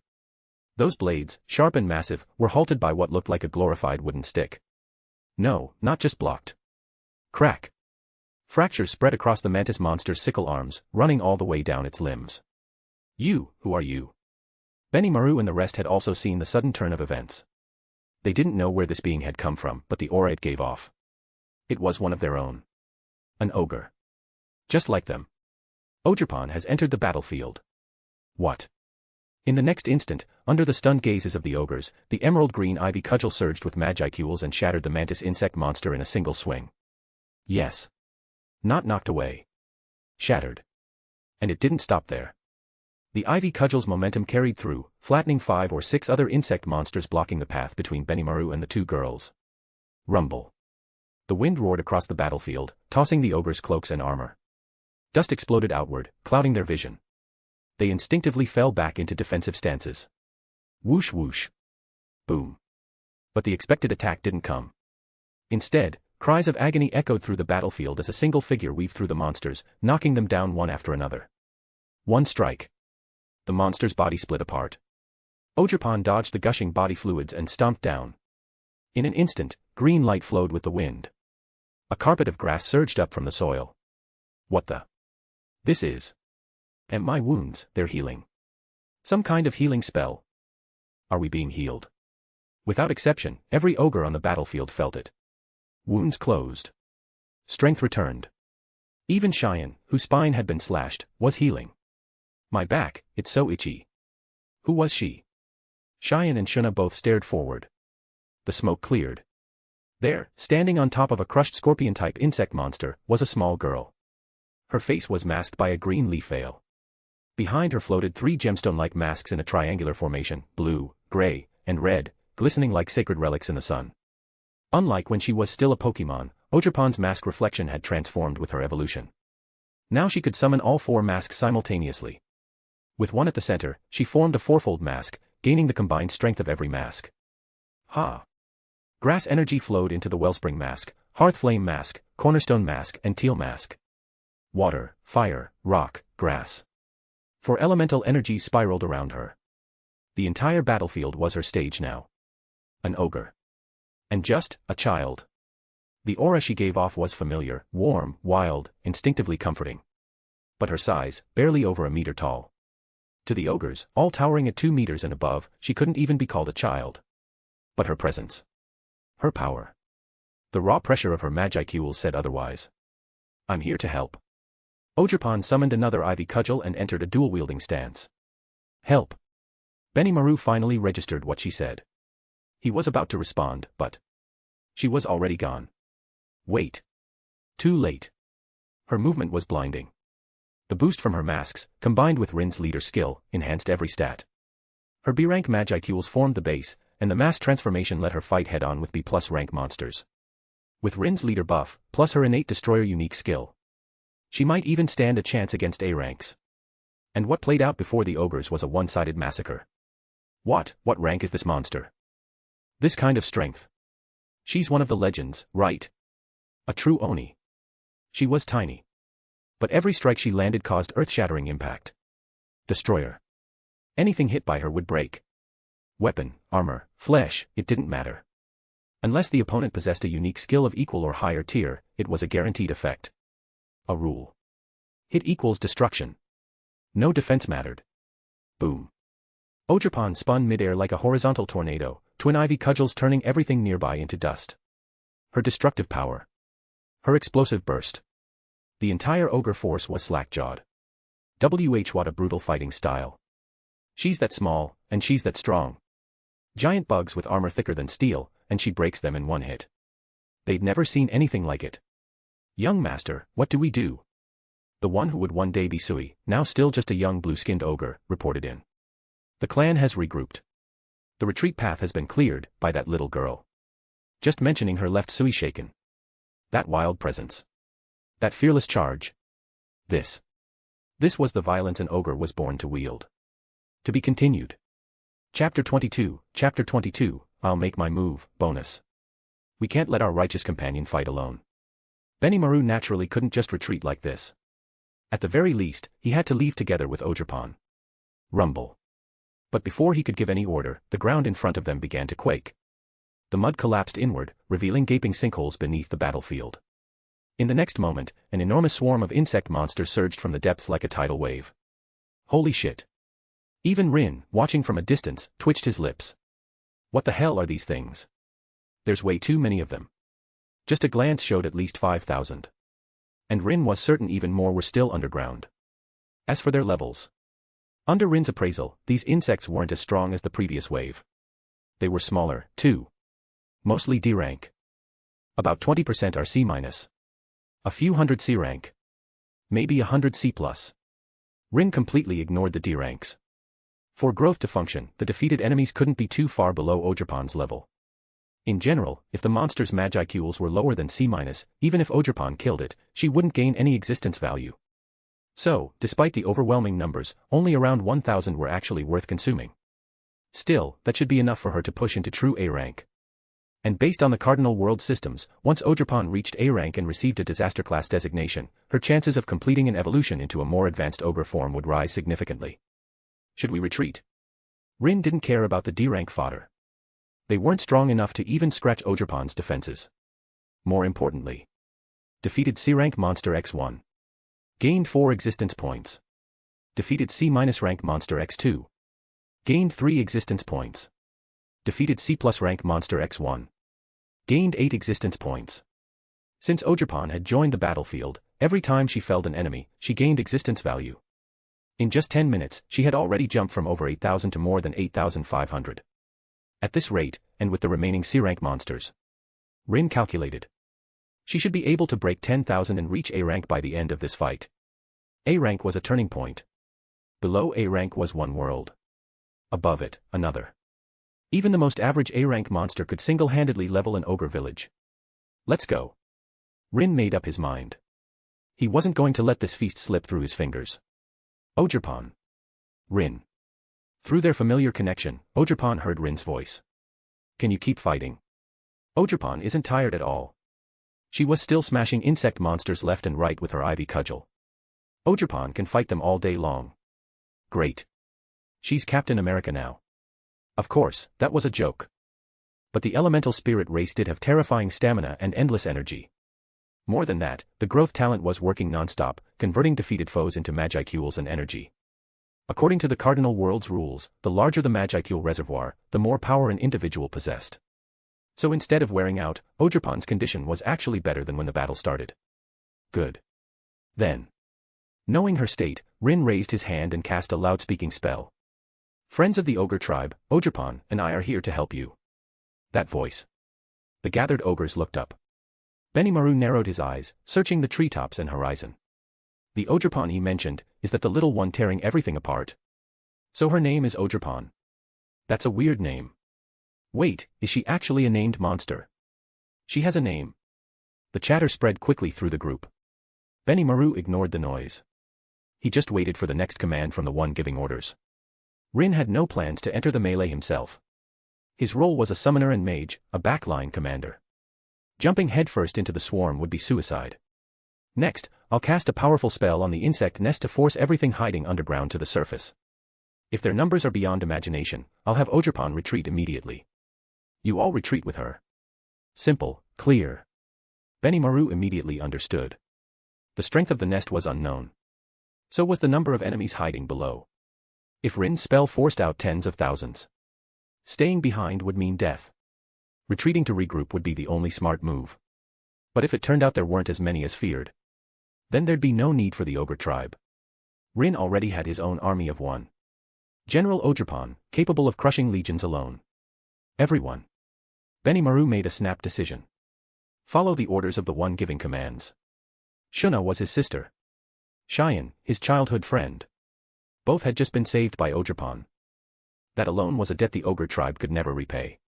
Running away and abandoning their benefactor. That would be the greatest shame. Not bad. From afar, Rin saw the shift in the ogre's formation and nodded in approval. Let's begin. He turned his attention away from Benimaru and the others. Raising both hands slowly, Rin began gathering all the Magicules within his body. Thanks to Ogerpon's rampage, his own Magicules had passed 4,500. That was more than enough to cast Konosuba's strongest magic. And what was Konosuba's most powerful magic? Obviously. Explosion magic. The legendary spell from the crazy Crimson Demon girl Megumin. In the original world, Megumin had funneled every single skill point into explosion magic. By the end, her spell was basically a portable nuke. Rin's explosion magic was still LV1. He hadn't fed it any points yet. But now that he'd returned to the Cardinal World, with the mage profession, he had near limitless possibilities. Magic power responded freely to his will. Wind stirred the air. Elements, earth, fire, water, light, dark, even time and space, awakened. Despite the name, explosion magic wasn't fire element based. Its true nature was destruction magic. It absorbed, compressed, and broke down ambient magical elements, then released them in one earth-splitting burst. And Rin, using the mage's deep analysis, had stopped relying on shortcuts. Now, he understood the spell's essence. His Magicules poured out like a flood, only to be refilled just as fast. Consume, replenish, consume again. With each cycle, the energy stored in the spell ballooned. What's going on? The large-scale manipulation of magic elements caused the entire region around Rin to grow heavy with pressure. Even Shuna, a caster herself, went pale. This kind of magic. To her eyes, the place where Rin stood had turned into a void. A pit of absolute black. A sunless abyss swallowing all things. Buzz buzz buzz. Multicolored particles flowed toward Rin's outstretched palms, forming glowing, prismatic rivers. Trees shook. The sky darkened. Above them, a massive ring of stars slowly formed in the air. Then, a giant crimson magic circle. And then, another. And another. A third. A fourth. Dozens of massive circles stacked together, rising like a tower piercing the sky. To be continued. 2 bonus for 10 reviews, next bonus at 20 reviews. Also, drop PS for more bonus chapters, every 100 horsepower equals extra chapter XD. Just remove the hyphen to access normally. Chapter 23, Nuclear Magic. Gulp. Benimaru, Cheyenne, Sui, and the other ogre clan members couldn't help but gulp. They stared blankly at the apocalyptic scene unfolding in the sky, momentarily forgetting their battle with the insect monsters. Fortunately, the insect monsters had already retreated. Even brainless monsters understood the imminent danger at this moment. They were returning to their nest, using swarm tactics to form walls of insects above it, attempting to block the impending heavenly punishment. Get away from the nest, quickly. It was then that Rin's voice once again echoed in the ears of the ogre clan. This time, they didn't hesitate in the slightest. Each of them wished they had an extra leg, running with all their might away from the nest, which was locked onto by countless magic circles. Ogerpon smacked away an insect monster that tried to entangle her, then followed the footsteps of the ogre clan. As for Rin, he was desperately controlling the explosion magic, slowing its descent to give the ogre clan and Ogerpon more time to get away from the center of the explosion. At the same time, somewhere in the great Jura forest, a young woman with beautiful green hair opened her eyes. The spirits in the forest are afraid. She instinctively looked in a certain direction in the forest. What happened? There, various elemental spirits were frantically converging on a certain spot. The young woman's name was Trainee, a high-ranking race, a dryad, who guarded the forest. Magic. As the embodiment of this forest, Trainee could clearly sense every plant and tree here and receive information feedback from them. However, this time, Trainee was utterly bewildered. Chaotic. An unprecedented clamor. The trees and flowers in the forest were like they had gone mad, chattering incessantly. One said, "The forest is going to be destroyed," and another said, "It's a catastrophe, so scary." For a moment, Trainee couldn't extract a complete answer from it. The only thing she could be sure of was that the culprit causing all this was a type of magic she had never seen before. What kind of magic can draw so many elements? Trainee no longer hesitated, immediately casting the dryad's teleportation, her body dissolving into specks of light. This is. When Trainee reformed her body, what greeted her eyes was the towering magic circle tower reaching into the clouds. Hundreds of thousands of magic circles completely stunned Trainee. What? It wasn't that she hadn't seen powerful magic before. But what kind of magic could be this complex? Other people's magic circles were adorned with patterns. But good heavens, this individual directly used magic circles to arrange complex patterns. Who is casting such terrifying magic? Trainee quickly locked onto Rin, who was standing on a tree, controlling the magic to prevent it from going out of control. Human. No, that's not right. Trainee noticed Rin's eyes, those golden pupils, which humans could not possess. A hybrid. A hybrid of human and demon, and more inclined towards the demon side. She did not define Rin as a destroyer of the forest. In fact, compared to Rin, those insect monsters that had recently appeared from who knows where were the real dirty things that needed to be eliminated. And now, the target of Rin's attack was precisely the insect monsters, which the dryads had defined as bad guys. In that case, Trainee had even less reason to stop Rin. Have they all retreated? Pony Eye. Ogerpon appeared beside Rin, reporting the ogre clan's location to him. Thank you, Ogerpon. Now. Seeing that Ogerpon had returned, Rin began to release his control over the explosion magic. Let's watch a grand fireworks display. Highest tier explosion magic explosion. Whoosh. When Rin's hand fell, heaven and earth fell silent. The forest, the sky, the earth, the surrounding flowers, plants, and trees all fell into a deathly stillness at this moment. Colors were stripped away, leaving only boundless blankness and nothingness, and an unimaginable, profound depth capable of overturning everything. Boom. A colossal mushroom cloud rose in the distance, and everything within a 1-kilometer radius, centered on the insect nest, was instantly vaporized. The earth trembled as if the sky were falling, and terrifying shockwaves spread in all directions. Whether it was the armed nation of Dworgen to the north or the sorcery dynasty of Sarian to the south, both soon felt the vibrations emanating from the great Jura forest. For a time, high-ranking officials from various countries rushed to inform each other, and the news quickly reached the Dwarf King and the Queen of Sarian. However, Rin at this moment was clearly unaware of the immense upheaval his attack had caused. He was currently staring intently at the insect nest in the distance. Those layers of insect walls had no effect at all. Facing such an apocalyptic scene, the insect monsters could only be evaporated by the explosion magic amidst their roars. Rin didn't know what the situation was like down there. But after such a magical bombardment, the insect monsters would surely be severely wounded. Those below C rank wouldn't even have the ability to resist, turning into ashes. And with C rank vitality, even if they survived the explosion magic, they would only have one breath left. Only those insect monsters that reached B rank, or even B rank, could survive. Of course, even B rank monsters would be severely wounded, their strength reduced to less than 1/10. Ogerpon, standing in front of Rin and blocking the aftermath for him, her 2 eyes sparkled, almost writing adoration on her face. Indeed. Rin was also greatly shocked by the attack he had unleashed. As expected of Konosuba's strongest explosion magic. It truly lives up to its reputation. For some reason, Rin somewhat understood Megumin. There was nothing that a single explosion magic couldn't solve. If there was, then another one. But my explosion magic seems very different from Megumin's. This could even be considered another type of magic, right? Compared to the explosion magic Megumin cast in the Konosuba world, the one cast by Rin was even more terrifying. The explosion center alone reached 1.2 kilometers.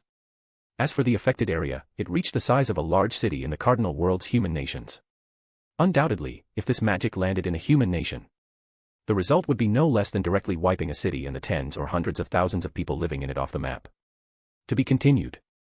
Chapter 24, Ogerpon evolves, bonus.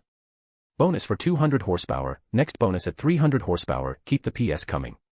Divided by monster destruction levels, the explosion magic that Rin condensed with all his might, spending nearly a quarter of an hour, had already reached the level of a special A-rank instant burst of all Magicules. If it's hard to understand, one can consider Rin's explosion magic to be equivalent to the destruction caused by a special A-rank monster self-destructing. A special A-rank monster, with over 100,000 Magicules, is a power far beyond what Rin can imagine right now. However, by relying on ultimate control over explosion magic, Rin, with a C+ rank foundation, managed to accomplish such an incredible feat. This shows the potential of explosion magic, and the immense boost provided by the mage profession. Quickly, now, Ogerpon. So many monsters that had lost their combat capability were the best food for Ogerpon. Ponyo. Without Rin's command, Ogerpon seized the opportunity and directly used area of effect magic, Pokémon moves. Almost at the same moment, Seed Bomb and Leaf Storm swept across the battlefield, and energy balls rained down like drops, shattering the severely wounded insect monsters. Defeated C+ rank monster X15, gained 120 existence points. Defeated B rank monster X8, gained 160 existence points. Defeated B rank monster X4, gained 400 existence points. The notifications of gaining large amounts of Magicules were like the most beautiful music in the world, almost making Rin unable to suppress the corners of his mouth and laugh out loud. Individual name, Ogerpon, existence points reached 10,000, triggering evolution. Evolution. Reaching 10,000 existence points so quickly was indeed somewhat beyond Rin's expectations. But what surprised Rin even more was the evolution notification triggered by Ogerpon. As a Pokémon, Ogerpon was already in her final form and could not evolve again. So, the evolution here should be a monster transforming into a higher grade monster. Ogerpon, who was in the middle of the battlefield, glowed with dazzling light. Ponyo. The little one was a bit at a loss. Fortunately, Rin immediately sent a message, telling her about the monster evolution mechanism. Ogerpon is going to evolve. Any Pokémon holds hope for evolution. Ogerpon also really wanted to know what she would become after evolving. Evolution complete. Individual name Ogerpon evolved from Elemental Spirit to Kijin. Pony Eye. Looking at Ogerpon again, the little one, who was originally only 1.2 meters tall, had now grown to just over 1.5 meters. In terms of appearance, her original orange face was gone, replaced by a delicate, pale face that looked slightly youthful. Her green cloak had become a jade-colored kimono, and the girl's hands were hidden beneath wide sleeves. She had long, light green hair, and the wooden clogs on her legs, wrapped in black silk, made a crisp tap-tap sound as she ran toward Rin. Rin. Rin. Ogerpon's grown so much. Ogerpon blinked her beautiful, light golden eyes, the star patterns within them sparkling, as if possessing infinite magic, drawing Rin's gaze. This is a monster's evolution. Rin affectionately stroked Ogerpon's head, and she immediately showed a comfortable expression. At the same time, Rin opened Ogerpon's status panel. Ogerpon. Contractor, Itoshi Rin. Race, Kijin. Existence value, 12,000, A rank. Magic, Pokémon moves, appraisal. Class skills, melee combat mastery, include swordsman, knight, lancer, cross swordsman, hunter, thief, and other job skills. Intrinsic skills, elemental super absorption, ability super enhancement, super speed regeneration. Extra skills, image reflection, unleashes one's power, summoning masks of different attributes. Special skills, Magicule solidification, explosion magic, pseudonuclear magic that condenses a large amount of magic power, Oni transformation, all-around attribute boost. Unique skills, destroyer, growth. The race has become Kijin. There's nothing much to say about this. According to the cardinal world setting, elemental spirits and the ogre clan are at the same stage, both B-rank demons. The first evolution will turn them into A-rank Kijin, and then special A-rank Wicked Oni or Fair Oni. Wicked Oni and Fair Oni are like the difference between a warrior and a mage. The former excels in melee combat, the latter in magic, but essentially they are still at the same level of existence. As Wicked Oni and Fair Oni continuously grow stronger, they will acquire the title of Demon Lord and be recognized by the world's voice, becoming qualified to evolve into true Demon Lords. Thus, as long as enough souls are collected, they can transform into Demon Lords, becoming Oni gods. Of course, this process is quite difficult. Especially for someone like Ogerpon. Because she is Rin's subordinate, she cannot awaken on her own. Rin needs to collect souls and bestow them upon Ogerpon for her to become a true Demon Lord. Appraisal and melee skills. Ogerpon originally didn't have these two abilities, but now they've appeared. Is it because of me? Rin remembered that in the original work, there was a setting where Rimuru would randomly inherit Veldora's abilities after naming his subordinate monsters. Ogerpon's situation should be like this. During the evolution process, she inherited some abilities from me. Rin thought to himself, the appraisal skill allows Ogerpon to better understand her opponents, and the melee combat mastery from Konosuba makes Ogerpon, who is already skilled in close combat, even more formidable. Elemental Super Absorption, Ability Super Enhancement, Super Speed Regeneration. Super Absorption and Super Enhancement are advanced forms of Elemental Absorption and Ability Enhancement, giving Ogerpon higher magic resistance and faster Magicool absorption efficiency. Ability Super Enhancement should be a derivative of traits like, Never Give Up. As for the Magicool Solidification and Super Speed Regeneration that follow. Super Speed Regeneration needs no further explanation, it's a self-recovery ability even more terrifying than that of the Ogre clan. According to the feedback from the appraisal skill, Super Speed Regeneration has the characteristic that as long as the head isn't severed, one cannot be killed. In addition, it also has powerful functions such as limb regeneration and internal organ repair. Magicool Solidification, is it like me, where I can convert Magicools into various basic attributes in the form of levels? The Magicools in the cardinal world, and their relationship with monsters, is more like a pond and the water within it. The pond water does not reinforce the pond itself.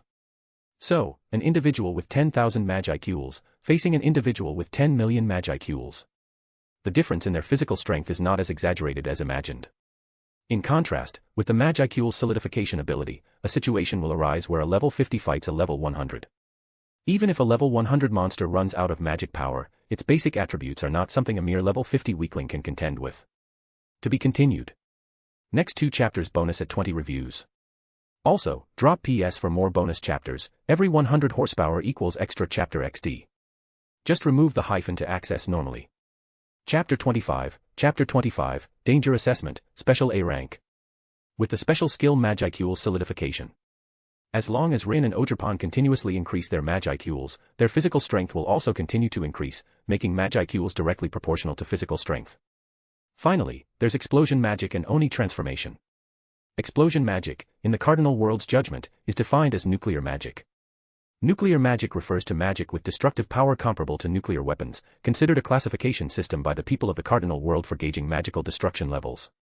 For example, the explosion magic that Rin previously cast, which consumed a large amount of Magicools and time, fell within the scope of small-scale nuclear magic. Of course, due to differing world levels. The soil, rocks, and gravity of the cardinal world far exceed those of other worlds. So being able to cause nuclear explosion-level destruction in the cardinal world, when brought to other worlds, could potentially sink continents or even destroy planets. Has Ogerpon also mastered such a large-scale destructive move? Rin felt quite reassured about this. There was nothing he could do, his attributes ultimately couldn't compare to Ogerpon's. Although Ogerpon didn't have the passive buffs from Rin's mage profession, her A-rank Magicool reserve completely overwhelmed the current Rin.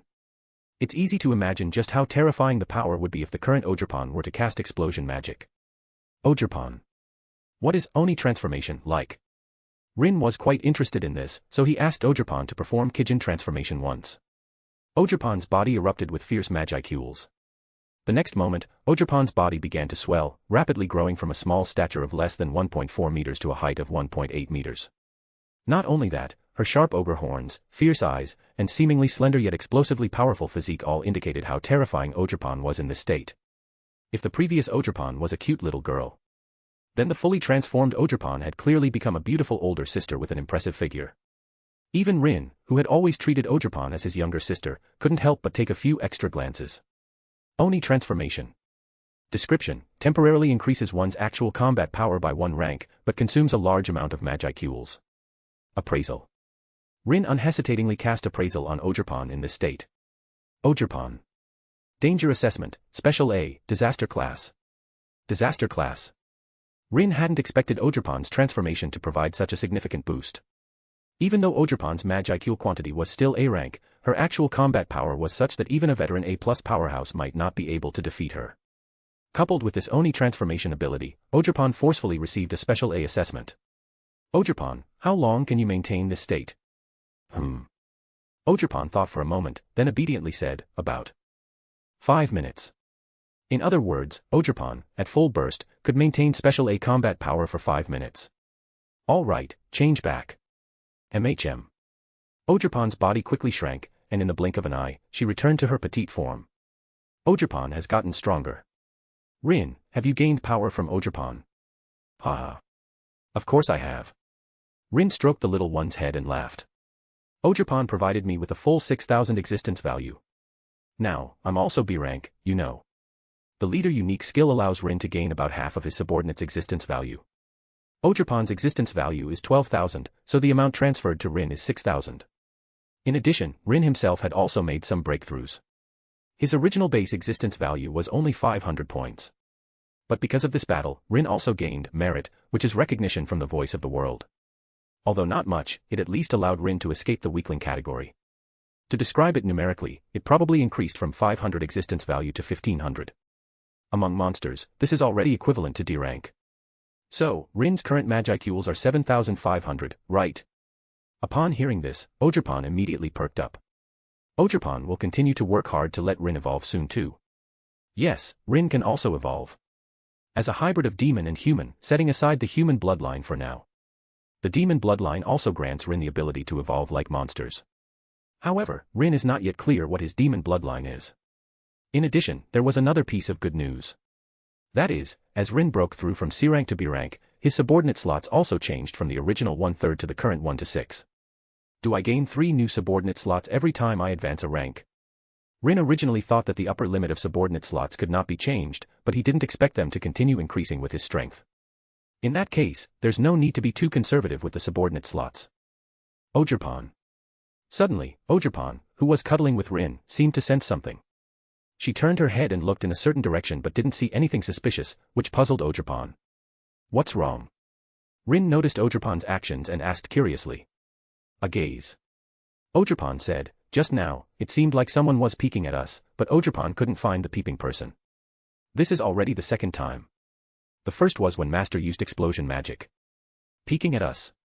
Rin naturally wouldn't think Ogerpon was being overly sensitive. Ogerpon was a monster now, but she still retained her Pokémon abilities, and her perception of external dangers still existed. Someone is secretly observing us. Who could it be? Rin thought of many possibilities, such as Clayman, one of the 10 great demon lords. This insect monster appeared very abruptly, unlike how it was in the original novel. Otherwise, with that wave just now, even if Benimaru could escape, the remaining ogre clan would surely suffer heavy losses. Besides Clayman, there are also the guardians of the Great Jura Forest, those dryads. Rin couldn't be sure which side it was. The dryads are fine. I don't have any fundamental conflict with them. Rin used explosion magic to destroy the insect monsters that were harming the forest's ecosystem. The tree elves wouldn't bear ill will toward him because of this. But if it's Clayman. Clayman's strength in the original novel indeed seemed like a clown. But he was a demon lord after all, and Rin wouldn't truly underestimate him. According to the novel's setting, Clayman in his half-awakened state has an existence value of about 700,000. But he's definitely not that strong now. At most between 300,000 and 400,000. Such power, for the current Rin and Ogerpon, was indeed an unmatchable strong enemy. I can only hope that the next few worlds will allow Ogerpon to grow stronger quickly. Clayman was not an awakened demon lord, just a demon lord. And Ogerpon's growth skill, even after reaching the demon lord stage, could continue to grow. Using the Great Jura Forest as nourishment, combined with abilities from other worlds. As long as Rin and Ogerpon were given time, surpassing Clayman would be a relatively easy task. And now. Rin looked at Benimaru and the others who were rushing toward them, and the corners of his mouth couldn't help but curl up slightly. It's time for you all to contribute your strength. To be continued. Next 2 chapters bonus at 20 reviews. Also, drop PS for more bonus chapters, every 100 horsepower equals extra chapter XD. Just remove the hyphen to access normally. Chapter 26, Invitation. Is it over? The pink-haired ogre girl, who would become Shuna in the future, was still somewhat lost in thought. Following her brother and clansmen, they had formed a search party and successfully located the insect monster's nest. Originally, they only intended to test the strength of these insect monsters and estimate how many more were still in the nest. But who would have thought that the insect monsters, initially judged to be without reason, would deliberately feign weakness, luring the ogres deeper and deeper. By the time they realized it, it was already too late. There was no other way. Faced with the encirclement formed by a tide of insect monsters, everyone could only break through under the leadership of her brother. However, the insect monsters seemed to have anticipated that reaction. Kill one wave, and the next would immediately fill the gap. They were endless, as if they could never be completely killed. Soon, casualties began to appear among the clansmen. Magicules and stamina were heavily consumed, weapons were damaged, and comrades fell one after another. For a time, the ogres, always known for their bravery and skill in battle, could only fight to the death with their backs against the wall. However, the disparity in numbers between the two sides was too great. When the girl's best friend fell protecting her, Shuna had already prepared for death. But death never came. Ogerpon. Shuna would never forget. At her most dangerous and desperate moment, what she saw was that small figure descending from the sky, saving her and her dear friend. Her appearance was different from theirs. But the blood that flowed within her was undoubtedly the same. The other party was an ogre. There was no doubt about that. The same ogre horns, the same ferocity, the same monstrous strength. Charging forward, invincible. That was an unparalleled bravery Shuna had never imagined before. Rumble. The ground trembled, and a deafening roar filled the air as Cheyenne, who had recovered, pulled Shuna away. Shuna instinctively looked back. What she saw was a towering pillar composed of hundreds of stacked magic circles. Highest tier explosion magic, explosion. Emerging from her earlier memories, Shuna gazed at the enormous crater in front of her, which seemed to pierce the earth. Can this really still be called magic? Explosion magic, so strong. Just as stunned as Shuna were Cheyenne and the surviving ogres, including Benimaru. Look over there. Is that a human? As the smoke dissipated, everyone clearly saw the two figures at the edge of the giant crater. One of them was the small kinswoman who had just saved them. But what surprised the ogres was Rin, standing beside Ogerpon. Rin, they're coming over. Noticing the ogres approaching, Ogerpon instinctively stepped in front of Rin and looked at them warily. You are human. They looked at Rin with disbelief, not understanding how a human could be here. After all, the Great Jura Forest had always been a monster's domain. At most, humans hunted low-level monsters around the edges. No one had ever penetrated this deep. No, not human. His eyes, that's not a human eye color. And that aura. The ogres quickly noticed the oddities. Rin's golden eyes and the vast amount of magicules emanating from him were powers no human could possess. I apologize. My clansmen and I have been rude. Benimaru, as the leader of the group, quickly stepped forward and bowed to Rin in apology. May I ask, was the nuclear strike magic just now cast by you? If you're talking about explosion magic, yes, I cast it. Thank you so much for your timely help in our time of crisis. Hearing Rin confirm it, Benimaru lowered his posture even more. We are the ogres living in the forest. May I ask who you are? My name is Itoshi Rin, and this child is Ogerpon. Ogerpon. Itoshi Rin. They have names. Hearing their names, the ogres were even more shocked, not expecting to have the good fortune to meet two named monsters. It turned out that not only Ogerpon, but Rin was also a named being with his own name. Moreover, it was unclear if it was just their imagination. Benimaru felt that the pressure emanating from Ogerpon was several times stronger than it had been just moments ago. This pressure. Benimaru, Cheyenne, Shuna, and Sui, the future core retainers under Rimuru, all looked upon Ogerpon with deep respect and solemnity, their gratitude transforming into awe. Could it be the legendary Oni? It must be. Only a high-ranking Oni could be this powerful. For a moment, the surviving ogres all showed expressions of admiration and longing. In the monster world, strength is everything. Ogerpon was stronger than them, had saved them, and was a higher-ranking existence within their bloodline. With all these factors combined, Benimaru and the others unhesitatingly extended an invitation. Please, both of you, come to our village so we may repay your kindness for extending a helping hand in our time of need. Ah. All right. Then we'll impose on you. Rin had no intention of refusing. He still needed Ogerpon to level up through fighting monsters, and a village of 300 ogres was simply perfect. It just so happens that my camp in the forest was destroyed by these insects. You had a camp in the forest? Darn insects. It's all right. Our village is very large. You can settle down completely. Also, may I ask what the relationship is between Mr. Rin and Lady Ogerpon? This last question was what the ogres were most curious about. They deeply respected Rin, because it was the young man before them who had cast such a world-destroying nuclear strike magic. So, not only Ogerpon, but Rin was also their savior. Of course, compared to Rin, the ogres still felt a closer kinship with Ogerpon. This child is my family. Rin briefly explained his relationship with Ogerpon. He didn't tell the full truth, but instead described Ogerpon as a child he found in the wilderness. The two of them depended on each other in the forest, like siblings. Rin is Ogerpon's most important person. Ogerpon immediately took Rin's hand, expressing her closeness. So that's how it is. The ogres understood. They could easily accept this kind of relationship. Intelligent monsters meet and live together. This kind of thing, though rare, wasn't impossible. As for Rin himself, there was nothing to hide about his half-demon identity. Humans may dislike half-demons, but in the world of monsters, as long as you're strong, no one cares if you're half-demon or not. To be continued. Chapter 27, Visiting the Ogre Village, Bonus. Bonus for 300 horsepower, next bonus at 400 horsepower. Since that's the case, why not stay in our village? Benimaru was very enthusiastic. That was how the ogre clan was, loyal, righteous, and proud, disdaining the use of schemes and tricks. They were grateful to Rin and Ogerpon for saving their lives. Of course, there was another point, their strength. If a powerful spellcaster like Rin could join the village, and with Ogerpon, an A-rank ogre, the ogre clan's strength would undoubtedly leap to a whole new level. This, we need to consider. Rin did not agree directly but feigned hesitation. Brother, you're being too rude. Seeing Rin's slight reluctance, Shuna quickly interjected, saying there was no need to rush and that they should first properly host the two of them. As for whether they were willing to stay, that could be decided after visiting the ogre village.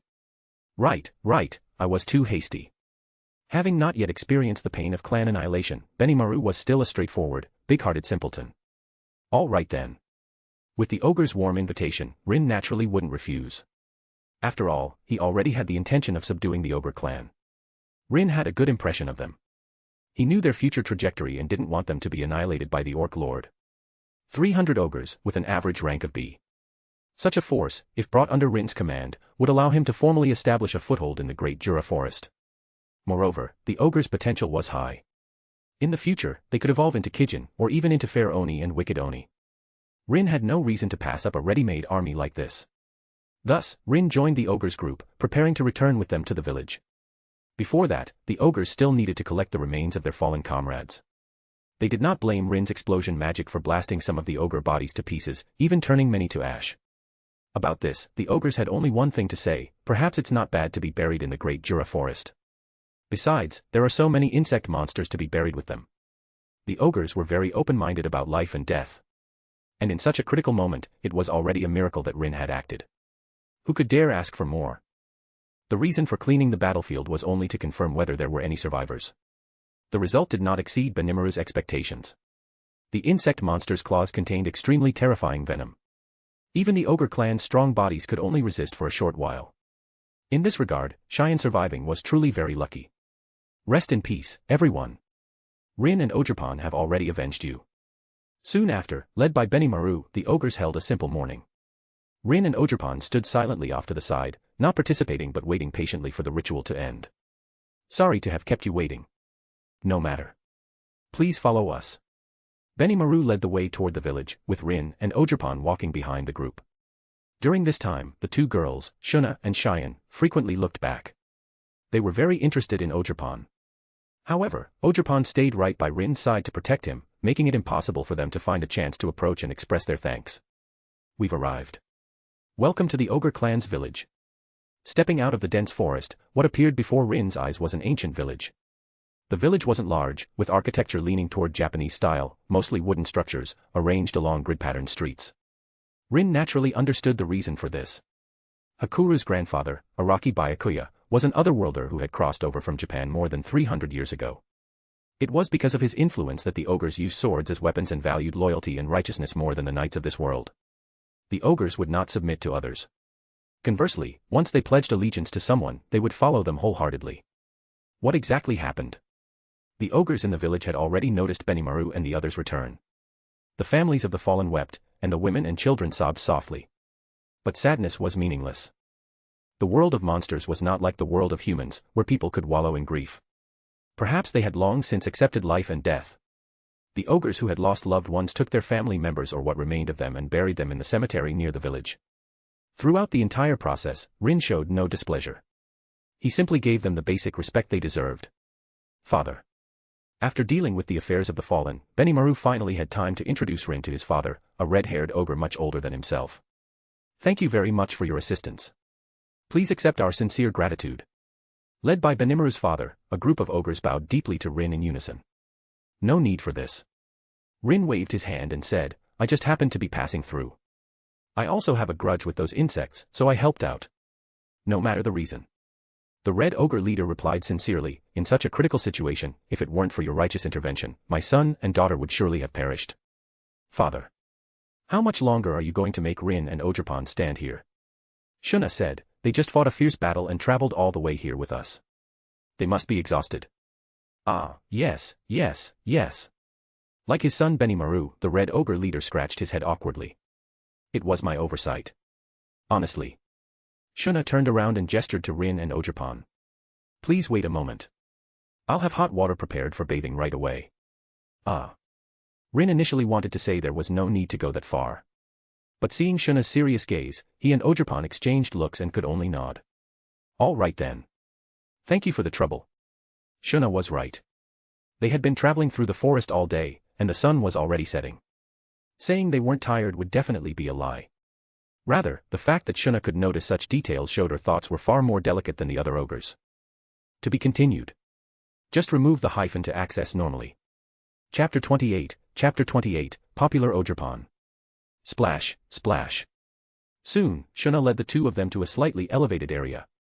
There was a bathhouse there. The small section used by Rin and Ogerpon wasn't open to the public on regular days. It was reserved specifically for esteemed guests, a place to welcome them and wash away the dust of travel. This feels pretty nice. Leaning against the edge of the bathhouse, Rin let out a relaxed sigh. How are you feeling, Ogerpon? Ogerpon feels all squishy. Right beside him was Ogerpon. She was completely sunk in the hot water, with only half her head floating above the surface. Technically, she should have gone to the women's bathhouse. But Ogerpon was worried about Rin's safety and stubbornly insisted on staying with him. Rin didn't really have a choice and ended up letting her bathe with him. Honestly, it's not a big deal, right? There's nothing to see anyway. Rin, these are your clothes and Miss Ogerpon's. I've put them outside. While they were still soaking, Shuna and Sui had already prepared their change of clothes. Oh, thanks. Although Rin had plenty of clothes in his spirit space, this was a kind gesture from the ogre clan, and it felt wrong to refuse. Soon after, both Rin and Ogerpon, having washed away their fatigue, changed into the outfits the ogre clan had prepared. The style was reminiscent of Japanese yukata. Considering the ogre clan's origin, Rin didn't find it strange for them to have this kind of fashion. Let's go. Walking out of the bathhouse, Rin saw Shuna and Cheyenne already waiting for them. He didn't say much and followed the two women straight to the village square, where the ogres had prepared a banquet. They're here. They're here. Is that child the legendary Oni? She's so small, but the amount of magicule she has is terrifying. Don't you think she's cute? Hey, don't be rude. Ogerpon-sama saved all of us. Compared to Rin, Ogerpon was clearly way more popular among the ogres. There was no helping it, Ogerpon was an actual ogre, after all. Among the ogres, she was a living legend. It had been who knows how many years since they last saw a high-ranking monster from their own kind. Go on, Ogerpon. Rin gently patted Ogerpon's back, signaling her to step up. Let them see what you've got. Ponyo. Ogerpon blinked, then after thinking for a moment, suddenly understood. Pano. The girl summoned her ivy cudgel, and several enormous, shimmering masks floated behind her, glowing like brilliant gemstones and reflecting off one another. That dazzling, majestic sight instantly seized the hearts of every ogre present. Oh. What an incredible aura. Is this Ogerpon-sama's power? For a moment, the entire village square erupted in cheers. But she wasn't done yet. Ivy cudgel, burst strike. Ogerpon concentrated magicules into her ivy cudgel, then swung it fiercely toward the dark sky. Boom.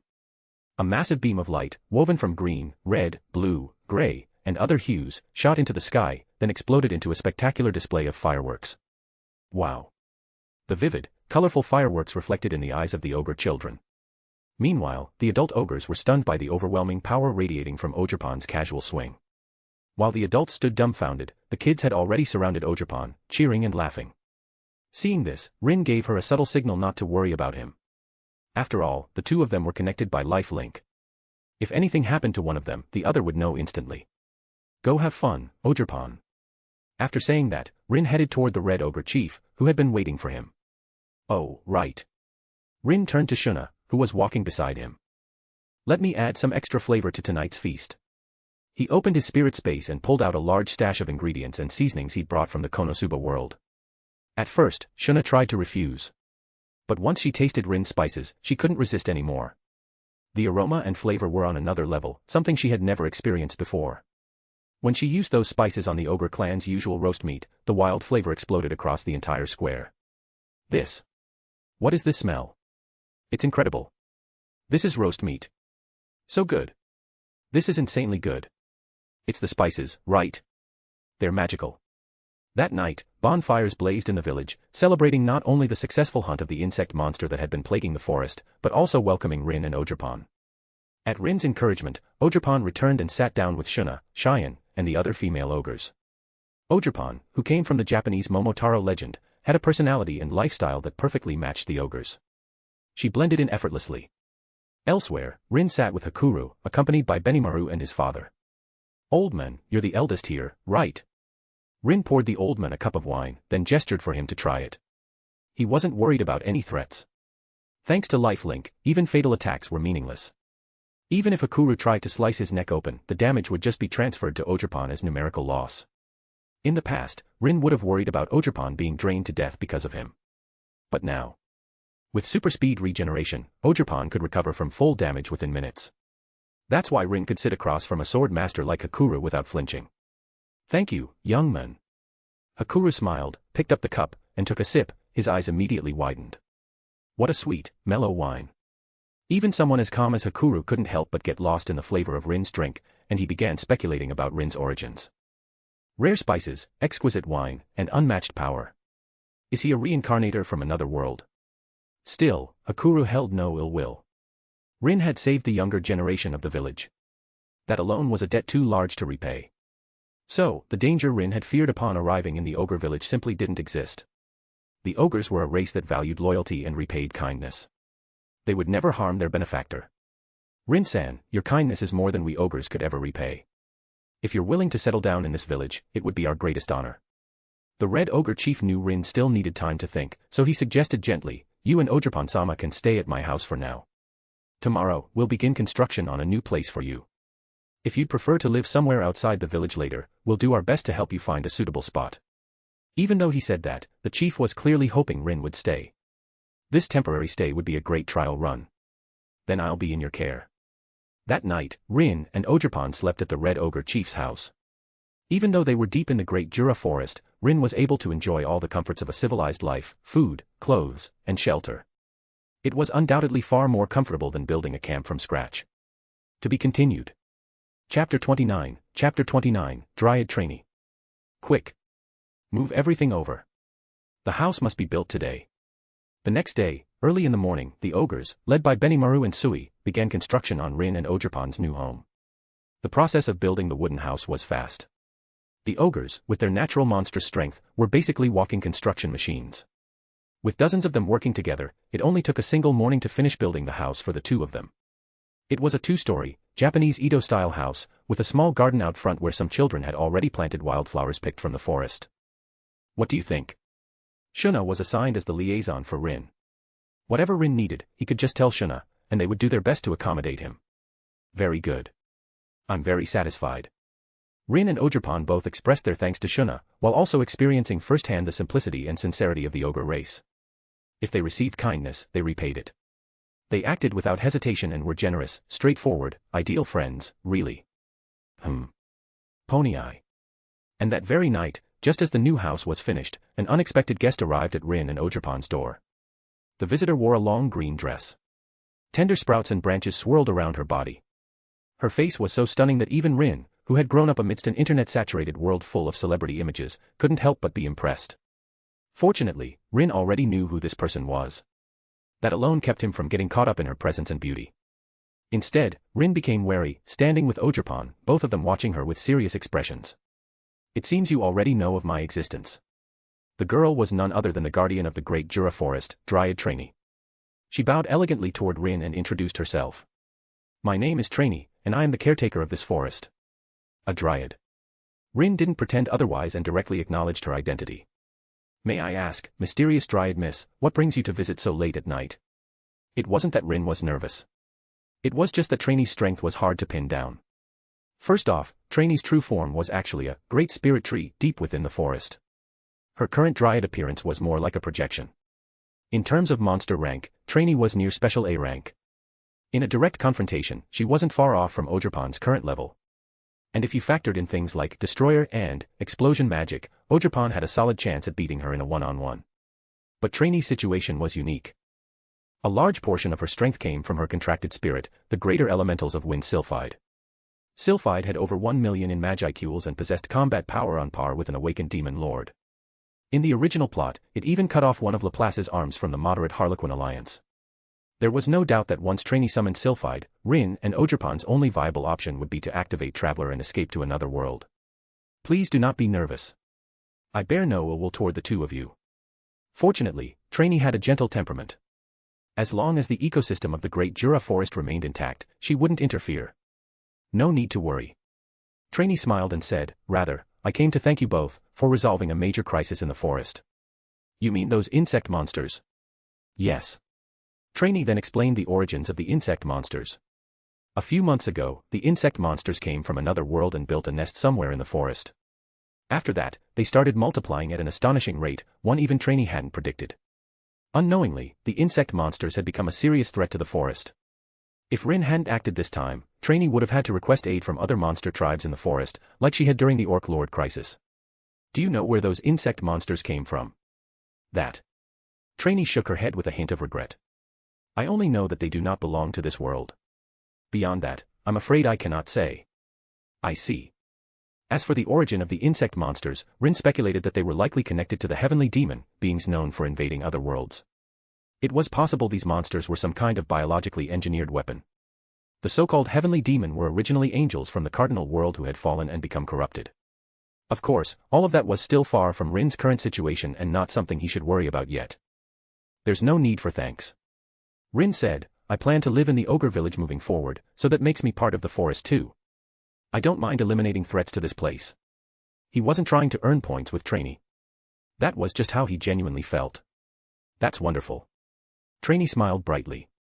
From now on, Rin-san and Miss Ogerpon will be our neighbors. I hope we can all live in peace. Even if Rin didn't ask for anything in return, Trainee wasn't going to let it go unacknowledged. She was already thinking about what kind of thank you gift she could offer Rin for protecting the forest. We'll be counting on you. Once Rin confirmed that Trainee had no hostile intent, he let out a sigh of relief and finally got the chance to ask her about the current timeline. For instance, how long until the main plot started? From Trainee, he learned that the Storm Dragon was still sealed. That meant Rimuru hadn't reincarnated into this world yet.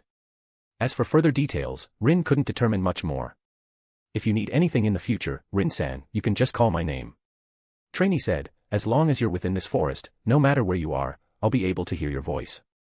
Got it. Having successfully connected with someone as powerful as Rin, Trainee had accomplished what she came here for. The Great Jura Forest was like a residential community, and Rin and Ogerpon were the newest residents. Now that she knew Rin was a polite and well-mannered neighbor, Trainee felt at ease. Well then, I won't disturb your rest any longer. Trainee bowed toward Rin, then her body dissolved into green light and disappeared. Phew. It wasn't until Trainee's presence had completely vanished that Ogerpon finally lowered the ivy cudgel she'd been gripping tightly the whole time. Alright, you can let your guard down now. Looks like she really didn't mean any harm. Even though they knew that already, Rin wasn't going to drop his vigilance. And Ogerpon being in a defensive stance had simply been a safety measure. To be continued. Junk Dog's note, drop Power Stones please, every 100 horsepower equals bonus chapters. Also, if we manage to hit 1000 horsepower this week, I'll drop 10 extra chapters at the end of the week. Just remove the hyphen to access normally. Chapter 30, Experience Points. That woman from earlier gave Ogerpon a really dangerous feeling. Ogerpon didn't know how to describe it. Trainee didn't have the overwhelming pressure of a powerful being. But Ogerpon just had the sense that if a fight broke out, it would definitely be her and Rin's side that would end up dead. It's probably because of the Spirit King. Rin explained to Ogerpon that Trainee could summon the Wind Spirit King. This once again reignited Ogerpon's drive to grow stronger. The path to getting stronger is right in front of us. We've got to seize this chance. Rin was referring to the ogre village. His Ogerpon was currently A rank. That meant only enemies B rank and above, including B rank, could provide her with experience points. C rank, even C+, had already lost their value as food. MHM, there are a lot of strong ones in the village. Ogerpon wants to fight them. The ogre village had close to 300 residents.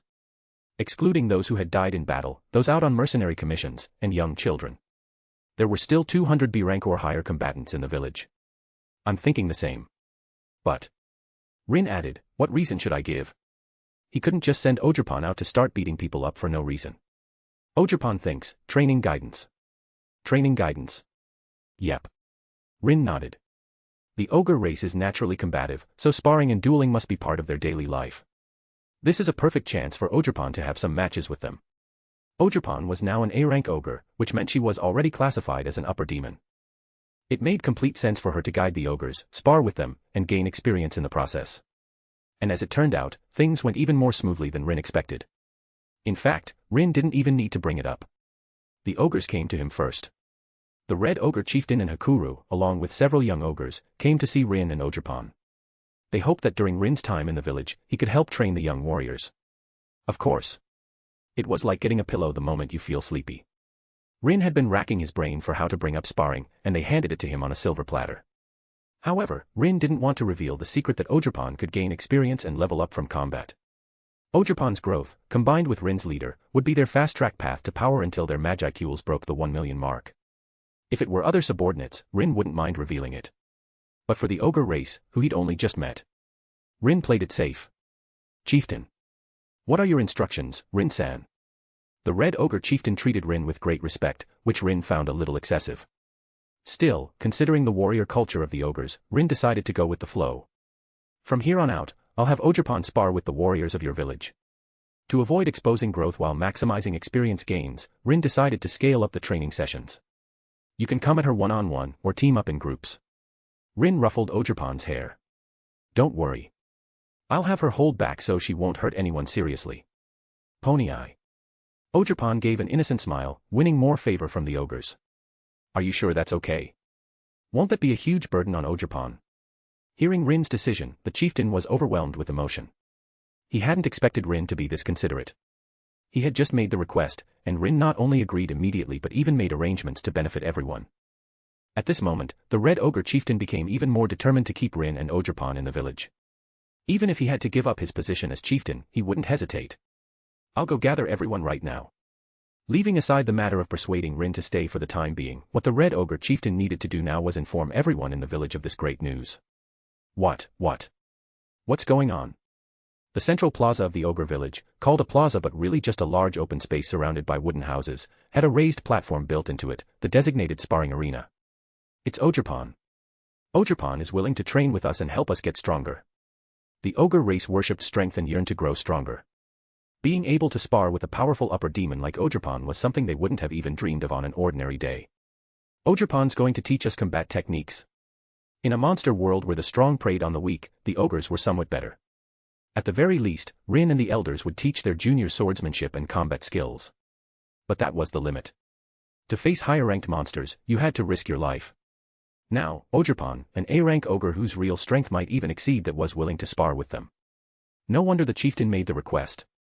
This kind of experience was too valuable. The ogres had to seize this rare opportunity. How do you want to do this? Ogerpon stood in the center of the arena, surrounded by an excited crowd. She summoned her ivy cudgel and planted it firmly in front of her. One-on-one, or all at once. Beside Rin, Ogerpon was a soft-spoken, gentle, well-behaved little cotton jacket.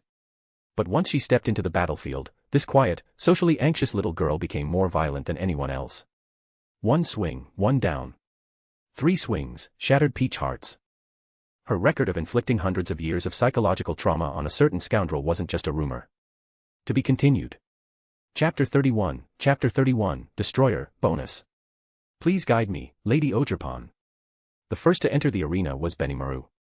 He held a samurai sword, his burly figure, nearly 2.5 meters tall, standing before Ogerpon like a small mountain. However, despite such a huge size difference, it was Benimaru who was truly nervous, not Ogerpon. Rin, along with the Red Ogre leader and others, stood at a high vantage point at the edge of the arena, where the view was excellent. From here, they could more clearly observe the battle between Ogerpon and the Ogre clan. I want to know how big the gap still is between me and a true A rank. A rank. Hearing Benimaru's words, Ogerpon tilted her head. But Ogerpon was not A rank. Her Magicule level was indeed A, but her true combat power was definitely at the special A level. If Benimaru intended to use Ogerpon as a reference for an A rank demon, then this time, he was probably going to be devastated. Please enlighten me. Still unaware that he had underestimated Ogerpon's strength, Benimaru had already raised his samurai sword and assumed a mid-stance. All right. Then, as you wish. Ogerpon raised her head, the ivy cudgel spinning in her hand as if it weighed nothing. A rank or not, it didn't matter. Ogerpon's only goal was to gain experience points from Benimaru.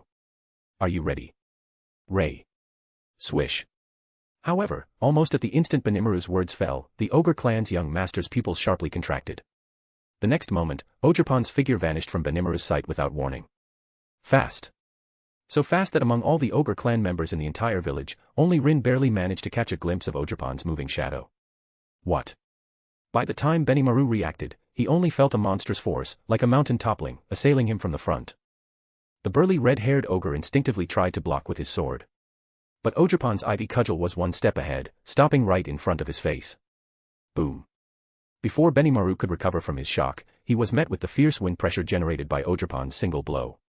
Thus, everyone only saw Benimaru being violently sent flying, smashing through several wooden houses, and disappearing at the end of the street. This. For a moment, all the ogres stood dumbfounded. The entire field was silent, as if they hadn't recovered from Ogerpon's seemingly ordinary blow just now. What happened? They only saw Ogerpon suddenly disappear and then suddenly reappear. Then their young master flew backward like a meteor and then fell unconscious. High-speed movement. No. The ogre elder standing beside Rin was startled by his own guess. Is it spatial jump? She actually possessed such a skill. But what about that monstrous force wrapped around the stick? Hakuru was rich in combat experience. In the original work, he had deduced the source of Rimuru's skills through a brief encounter with him. But this time, Rin said he didn't understand. Young master. Finally, some ogres realized what had happened.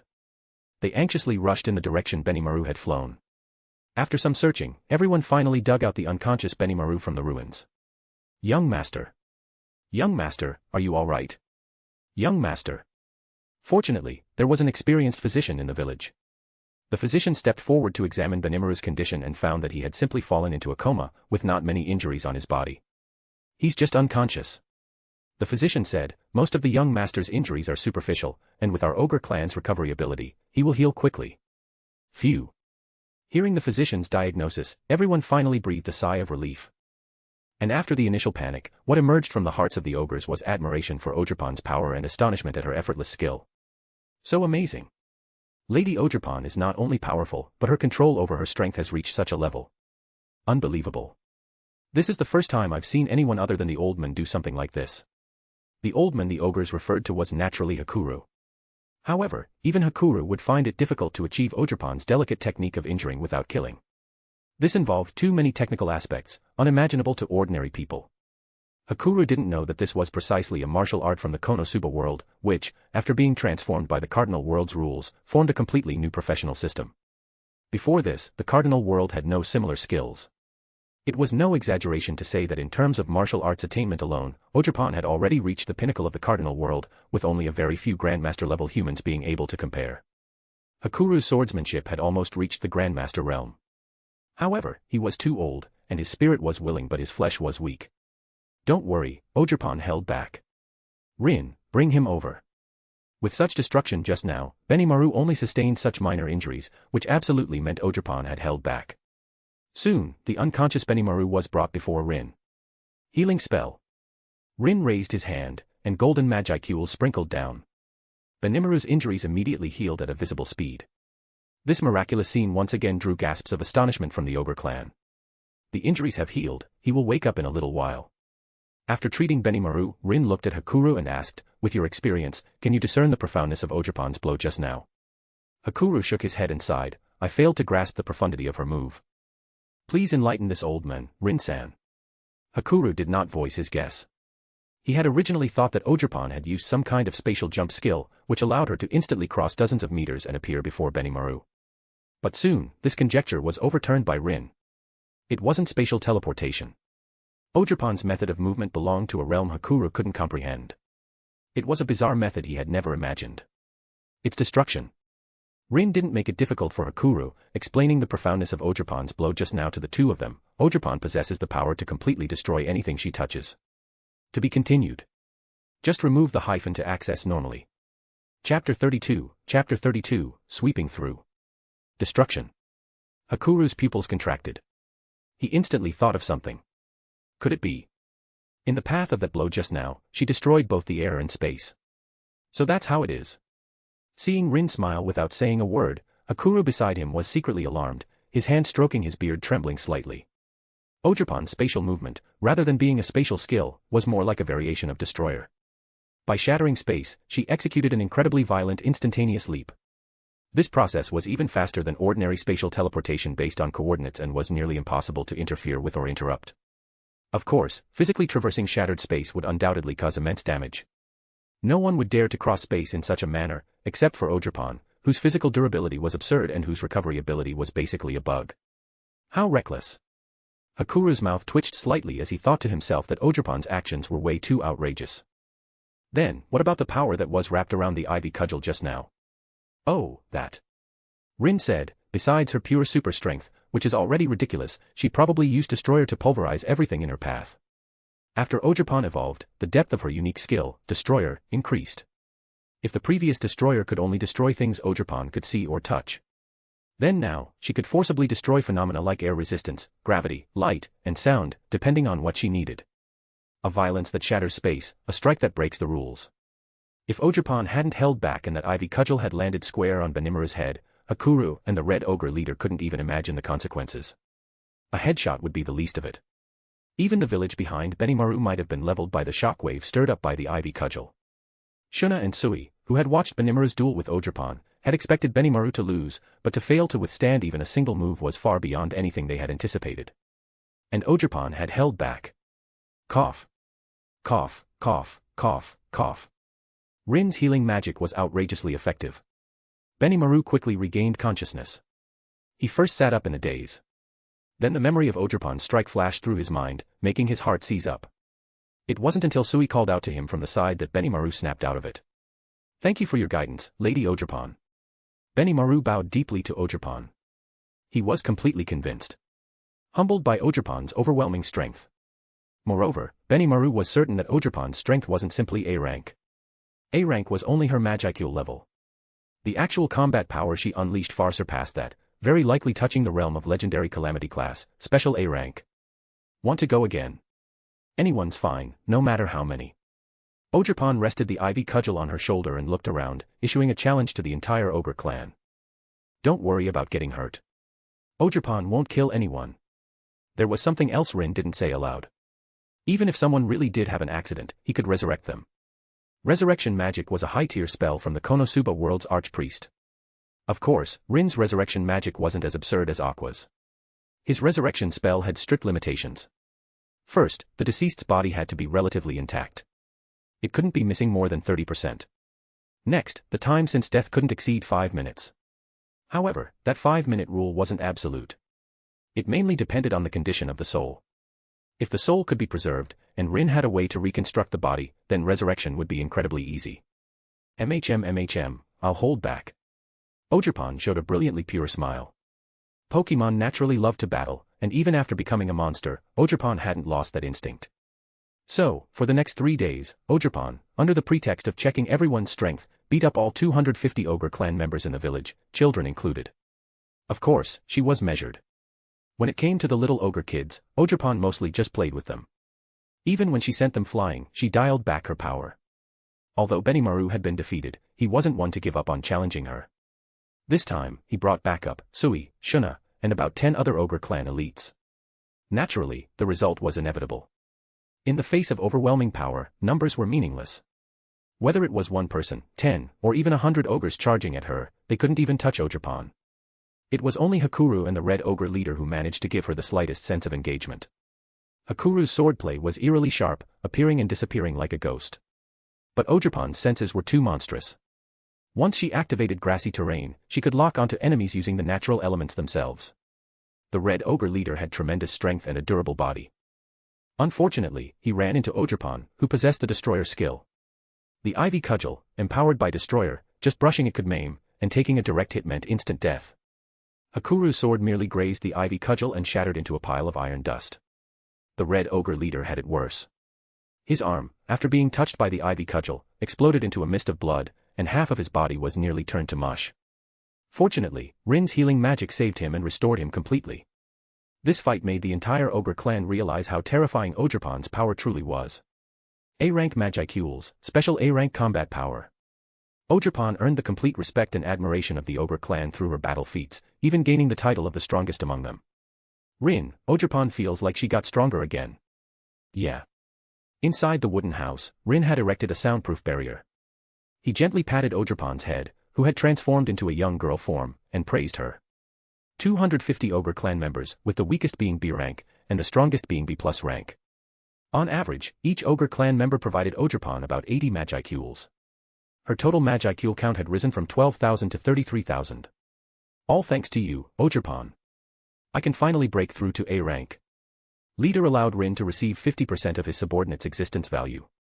With the 1,500 Magicules he originally had, his total reached 18,000, far exceeding the standard for A rank monsters. Detected individual, Itoshi Rin, has met evolution conditions. Evolve.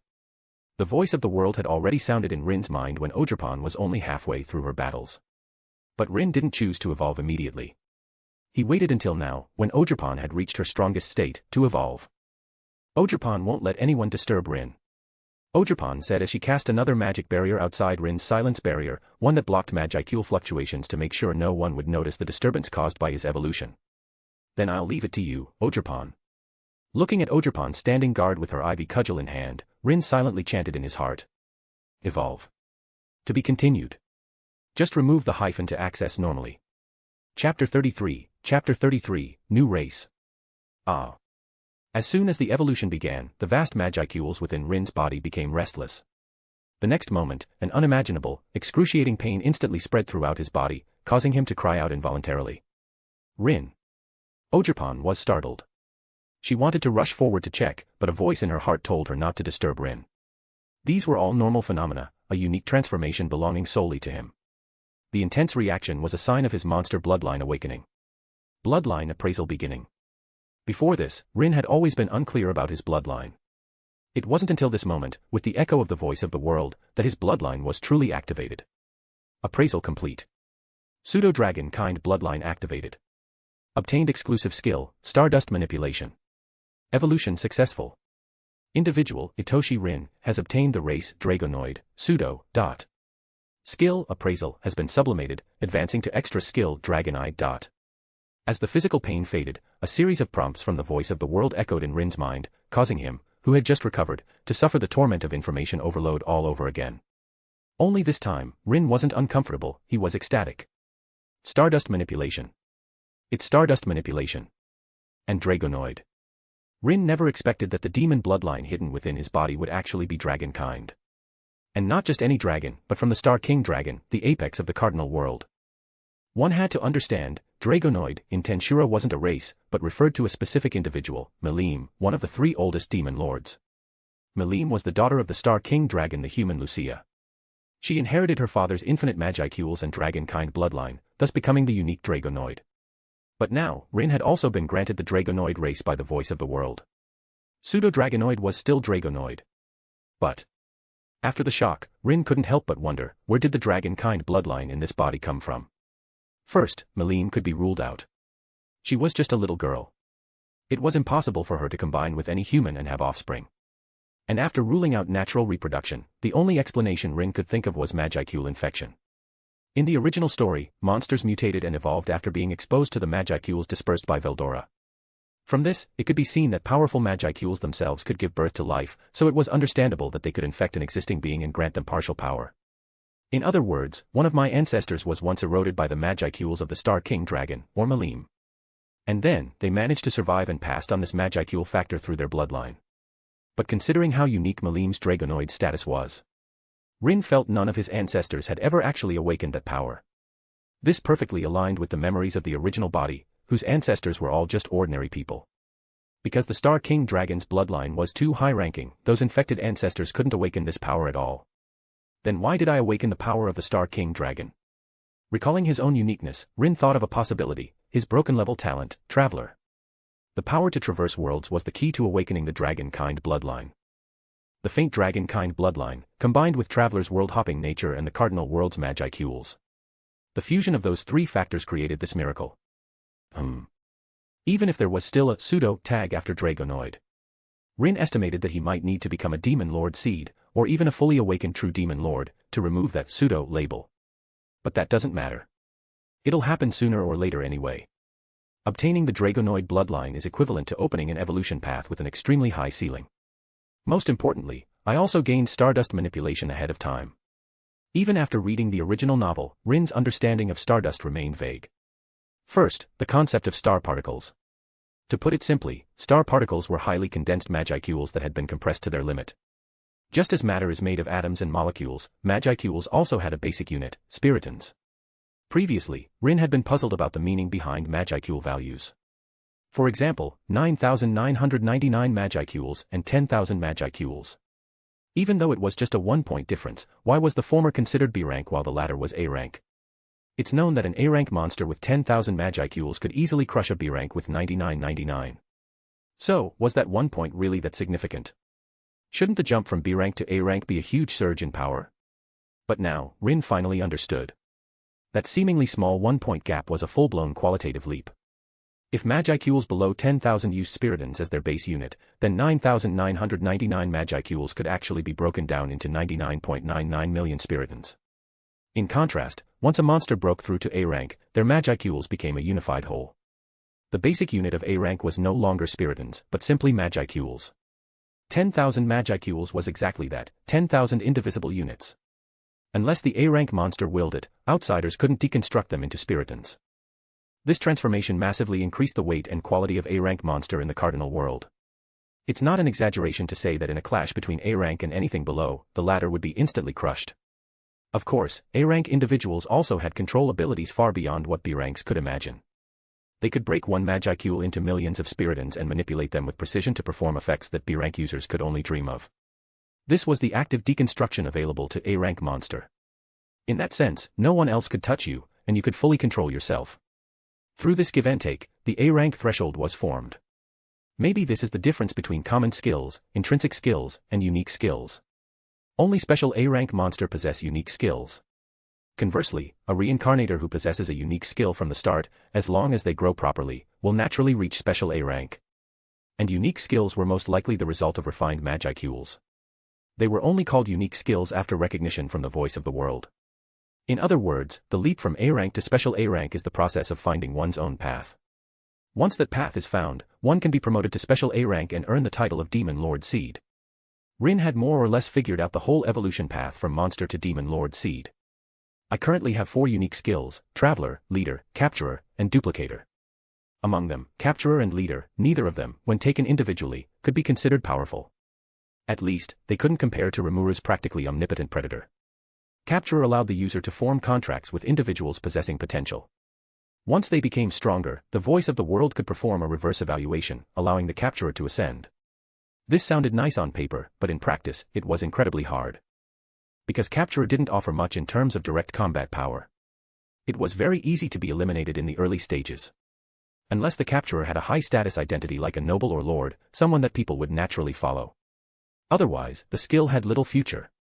Compared to that, Leader was even simpler. Theoretically, anyone willing to follow the leader could donate a portion of their Magicules. But the amount given would never reach Ogerpon's terrifying 50%. At most, each person could give about 3%. How many subordinates would Rin need to gather enough Magicules to reach the Demon Lord Seed threshold?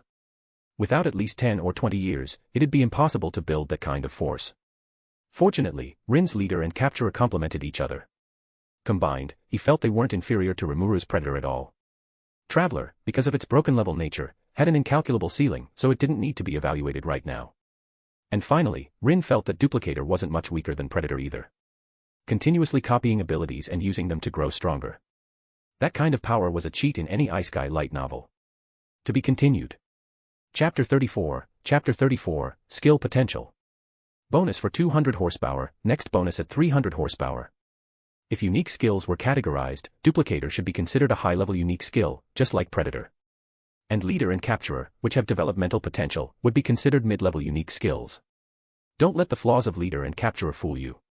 They are far more powerful than the reincarnators summoned in the original work. I remember that in the original work, there were 3 people summoned from other worlds. Shugo's Berserker, Kirara's Bewilder, and Kyoya's Severer. In Rin's opinion, the unique skills of those 3 couldn't compare to Leader and Capturer. Those types of unique skills are more like power-type abilities. They offer considerable combat power the moment they're acquired. However, the drawbacks of Berserker, Bewilder, and Severer are also obvious. They lack staying power. In Rin's view, the true potential of unique skills should manifest after reaching Special A rank. Just like his Leader and Capturer. Even after becoming a Demon Lord Seed, Rin could continue strengthening himself through these 2 unique skills. According to this classification, Ogerpon's Destroyer is actually a low-level unique skill. Rin pondered, then opened his current status panel. Itoshi Rin. Race, Dragonoid, Pseudo. Existence value, A rank, 18,060 EP. Class, Mage. General skills, Life Magic, Healing Magic, Elemental Magic, Pokémon Magic, etc. Intrinsic skills, Adaptability, All Profession Mastery.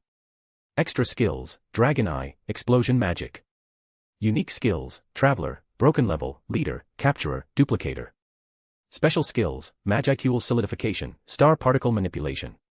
Dependents, Ogerpon, 1/January 2nd. Marked worlds, Pokémon World, Konosuba World. The types of skills, arranged from low to high in terms of strength and rarity, are common skills, extra skills, and unique skills. Special skills are an exception. They can't be measured by strength alone and can't be replicated by others. Furthermore, extra skills are also called supplemental or EX skills. Intrinsic skills are mostly passive abilities or racial traits. Over 18,000 Magicules, and the number of subordinate slots has increased from the original 6 to 12. 3 at C rank, 6 at B rank, and now that I've broken through to A rank, the total subordinate slots have reached 12. Rin's original plan had been to visit other worlds to find subordinates, like Ogerpon. The increase in slots is faster than I expected. Rin thought to himself, in that case, maybe there's no need to cling to other worlds. The Cardinal World also has plenty of individuals worth cultivating. For example, Shuna, Cheyenne, Benimaru, and Sui from the Ogre clan. In the original, they all had the aptitude to awaken ultimate skills. Among them, Sui's future Magicules exceeded 1.2 million. And Cheyenne and Benimaru, once equipped with their exclusive weapons, could even break through 5 million. Leaving Shuna aside, the combined Magicules of just Cheyenne, Benimaru, and Sui already reached 11.2 million. With a 50% feedback rate, if Rin made all 4 his subordinates, he would eventually receive at least 6 million Magicules in return. So allocating 4 subordinate slots to them wasn't a loss at all, it was a massive gain. I'll use half of the subordinate slots to cultivate talented followers within the Cardinal World. Rin didn't forget the remaining 250+ Ogre clan members either. Even if I can't develop them into subordinates, as long as they're followers, Leader can still draw power from them. Subordinates, 50%. Naming, 15%. Followers, depending on loyalty, they provide 1% to 3% of their Magicules. Excluding the B-rank children among the Ogre clan, the remaining 200+ individuals had an average of around 6,500 Magicules. Even calculating at the minimum of 1%, that's 65 times 200 is equal to nearly 13,000 Magicules. If luck was good and the Ogre clan genuinely submitted, it could be up to 40,000. However, meeting the conditions for subjugation definitely isn't that simple. While Leader's ability to gather the power of all beings is a bug-level ability, it's not without limitations. At the very least, someone simply saying, "I pledge allegiance to you," wouldn't be enough to be registered as a follower. To establish a Magicule link, there must be genuine and sincere submission. The Ogre clan worships strength, but worship isn't the same as allegiance. Is there a way to quickly gain the loyalty of the Ogres? That's right. Soon, Rin thought of a solution. Naming. Yes, naming. That was Rin's chosen method, the most direct and simplest way to earn the loyalty of the Ogre clan. Rin currently had 18,000 Magicules. Excluding the untouchable 10,000 threshold, he had 8,000 left for naming. Currently, the strongest among the Ogre clan were Hakuru and the Red Ogre leader. Their Magicules were higher than the others, reaching 9,000 and 8,500 respectively. This meant Rin only needed to use 2,500 Magicules to name them both. Once their Magicules reach 10,000, Benimaru and the Red Ogre leader can evolve into Kijin. And since the one bestowing the name receives 15% Magicule feedback, I can get at least 3,000 Magicules back from them. So this isn't just not a loss, it's actually a net gain of 500. In other words, for Ogre clan members whose Magicules exceeded 8,500, Rin wouldn't lose anything by naming them. Rin, your aura suddenly got a lot stronger. Rin smiled. Thanks to you, Ogerpon, I was able to evolve. Now I'm an evolved monster, just like you, Ogerpon. Ogerpon was even happier about Rin's evolution than her own strength increase. That alone made her beam with joy. Ogerpon, go bring me a... Rin had originally wanted to say Benimaru's name, but then remembered, they didn't have names yet. Helpless, he could only describe the appearances of Shuna, Cheyenne, Benimaru, and Sui, then asked Ogerpon to bring them over. Ogerpon will go now. As soon as the little girl received the task, she bounced out. Slow down. Don't trip. I won't. Ogerpon's not a fool. Ogerpon turned her head and stuck out her tongue. Only a fool would trip on flat ground. After saying that, she didn't slow down at all, she ran even faster. This girl. Watching Ogerpon's playful attitude, Rin couldn't help but smile. She was always so cheerful and full of energy. Even Rin felt lighter just being near her. To be continued. Just remove the hyphen to access normally. Chapter 35, Recruiting. Rin-san. Soon after, Benimaru and the other three followed Ogerpon into Rin's wooden house, kneeling respectfully on the floor. The four of them had originally wanted to ask why Rin had called them. However, the moment they looked up, they noticed something different. This. What an overwhelming aura. How did Rin suddenly become so much stronger? Rin's evolution left Benimaru and the others deeply shaken. They knew that once a monster broke through its bottleneck, it would undergo a transformation called evolution. But Rin's evolution was far too quiet. They had seen Rin not long ago. Yet now, only an hour or two later, his aura had risen from its earlier B rank to its current state. 10,000 Magicules versus 9,999, only a difference of 1 point. But that single point brought an oppressive pressure that even the Ogre clan could tangibly feel. Oh, sorry, I almost forgot. Rin restrained his Magicules, which he still couldn't control well due to the recent evolution, and brought his presence down to the level of a B-rank monster. This made the members of the Ogre clan feel much more at ease. At the same time, it also gave them a new perspective on Rin's sudden increase in strength. Was Rin hiding his true power all along? That explains it. Benimaru thought silently, how could such catastrophic level magic be released by a mere B-rank monster? If he was concealing his aura, then it all makes sense. The more Benimaru thought about it, the more convinced he became. He began to speculate about Rin's real strength. A rank. That much was clear. The oppressive pressure from earlier had already reached that level. But Benimaru didn't think that was Rin's full strength. Could it be? Special A rank. The moment this thought emerged, he couldn't suppress it. Yes, even Ogerpon is A rank. So her master, Rin, must be even stronger. Special A rank. That was the highest level Benimaru could imagine. Beyond that were the legendary Demon Lord seeds. Don't be nervous. I called you here to talk. Rin calmed them with a warm tone, then said gently, I want to invite you to become my dependents. Are you willing? Dependents. Ah, like Ogerpon. Rin thought for a moment, then explained in a way they could understand. You can think of it as followers or vassals. With the unique skill capturer, and his current strength already surpassing the 4, Rin could have forcibly captured them. But first, Rin didn't like using force. Second, he wanted to earn true loyalty. Dependents are different from regular followers. They're more like my companions. Rin didn't mention any benefits or enticements. He simply conveyed the relationship he hoped for. In his view, a dependent should not be bound by benefits. Saying something like, become my dependent and you'll get stronger, would cheapen the bond and stain the oath. I am willing. The first to speak was not Benimaru or Sui, but Shuna. It would be my honor to become companions with Ogerpon.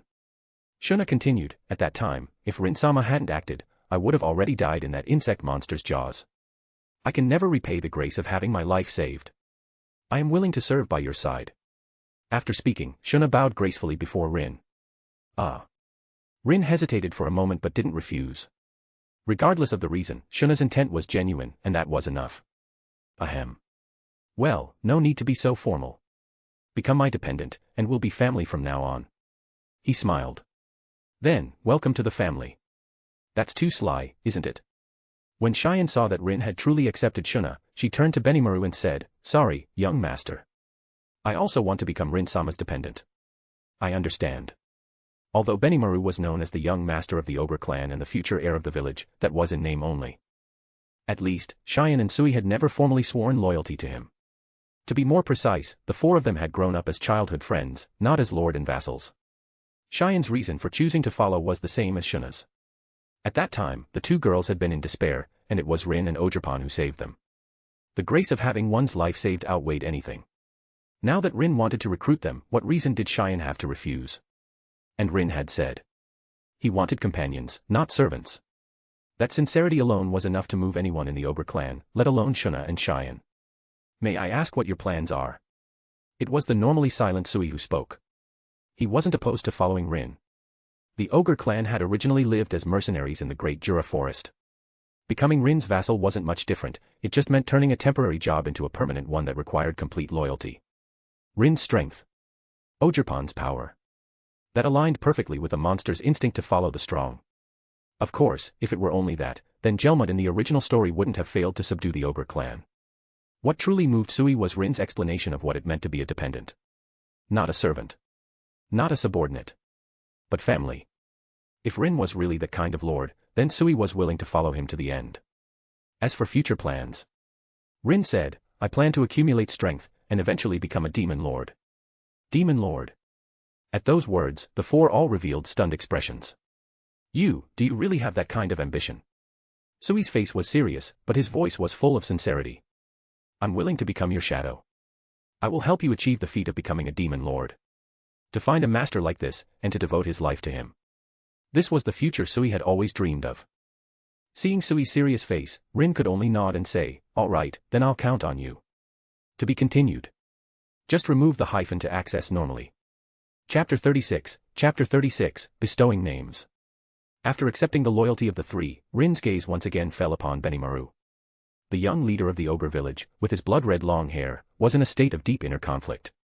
With his younger sister and two companions choosing to follow Rin, Benimaru had also begun to entertain the idea of becoming Rin's subordinate. Especially when Rin declared his desire to become a demon lord. From a personal standpoint, after having been crushed by Ogerpon's overwhelming power, he had long acknowledged Rin's strength.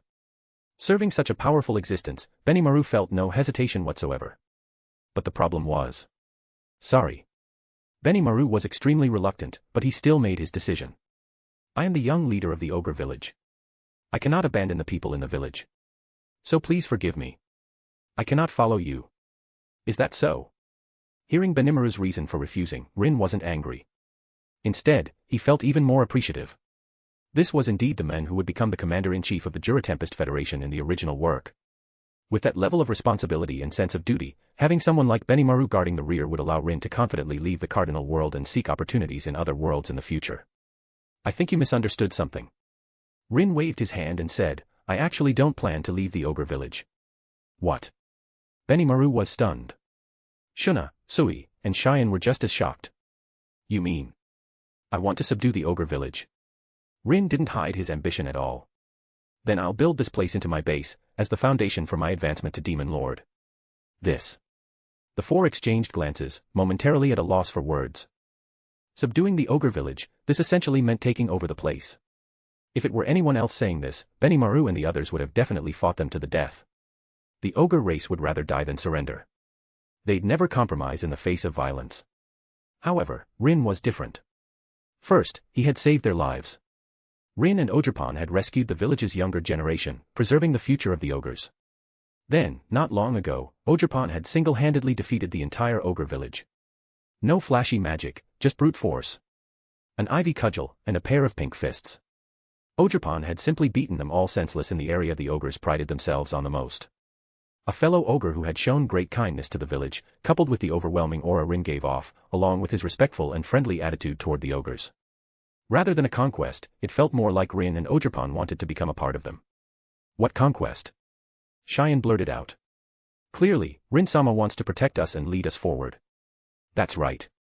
Shuna tugged on her brother's sleeve, her meaning obvious.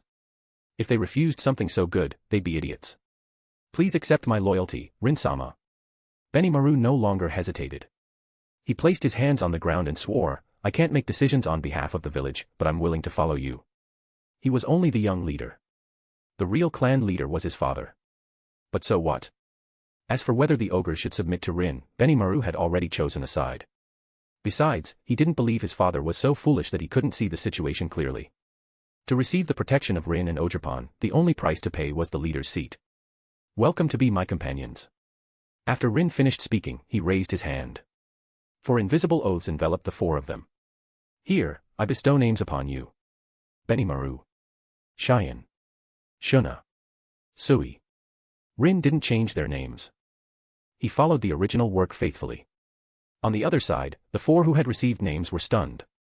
They had thought Rin's talk about following was only superficial, but who would have guessed, Rin had actually named them. Rin-sama. Though shocked, the four were also filled with worry. Everyone knew that naming monsters consumed a tremendous amount of magicules, which was a heavy burden on the master. No need to worry. Carefully feel the changes in your bodies. In Rin's view, magicules were like money. Using Capturer, Rin began transforming the four into his true subordinates. Benimaru's initial magicules were 7,500, Cheyenne's were 7,000, Sui's 7,200, and Shuna's slightly lower at 6,500. Since 50% of a subordinate's magicules would be returned to Rin, this meant he gained 14,100 magicules out of thin air. Now, there were two prerequisites for naming monsters. First, there had to be a fundamental difference in magicules between the namer and the named. In the original story, Rimuru named the Storm Dragon because they had exchanged names and formed an equal soul-level contract. That situation was different from normal monster naming.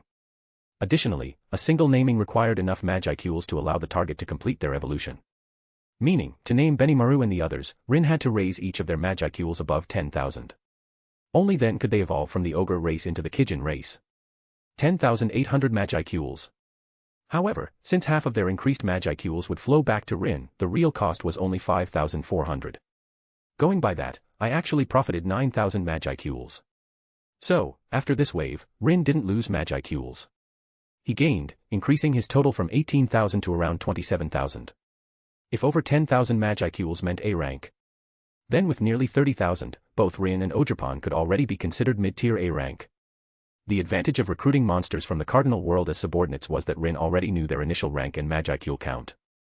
Unlike Ojapan, who had been like opening a blind box. Only after bringing her to the Cardinal World did her talent and potential become clear. Considering the possibility of traveling to more dangerous worlds next, Rin wanted to strengthen his team as much as possible. Now that Benimaru, Shuna, Cheyenne, and Sui had become his subordinates, Rin would be able to take them to other worlds, just like Ojapan. Boom. The commotion caused by the simultaneous evolution of four ogres was even greater than Rin's earlier transformation. Because no isolation barrier had been set up, the eruption of power immediately drew the attention of the ogres led by the red ogre leader. In an instant, countless ogres rushed toward the wooden house where Rin was, quickly surrounding it. To be continued. Chapter 37, Evolution and Stats, Bonus. This commotion. Hakuru's eyes grew serious. A powerful magicule fluctuation, no mistake. Someone is evolving to a higher level. It's an evolution. The red ogre leader was stunned. He could sense the auras of Benimaru, Shuna, and the others within the surge of magicules. If his perception wasn't mistaken, didn't that mean the ones evolving were them? Everyone, calm down. Don't disturb Benimaru and the others. Rin stepped out of the wooden house with Ojapan and briefly explained what had happened inside to Hakuru and the others. When he heard that Rin had willingly expended his own magicules to name Benimaru, Shuna, and Sui, the red ogre leader's expression changed instantly. Thank you, Rin-sama. Our ogre village is willing to follow your lead and serve at your command.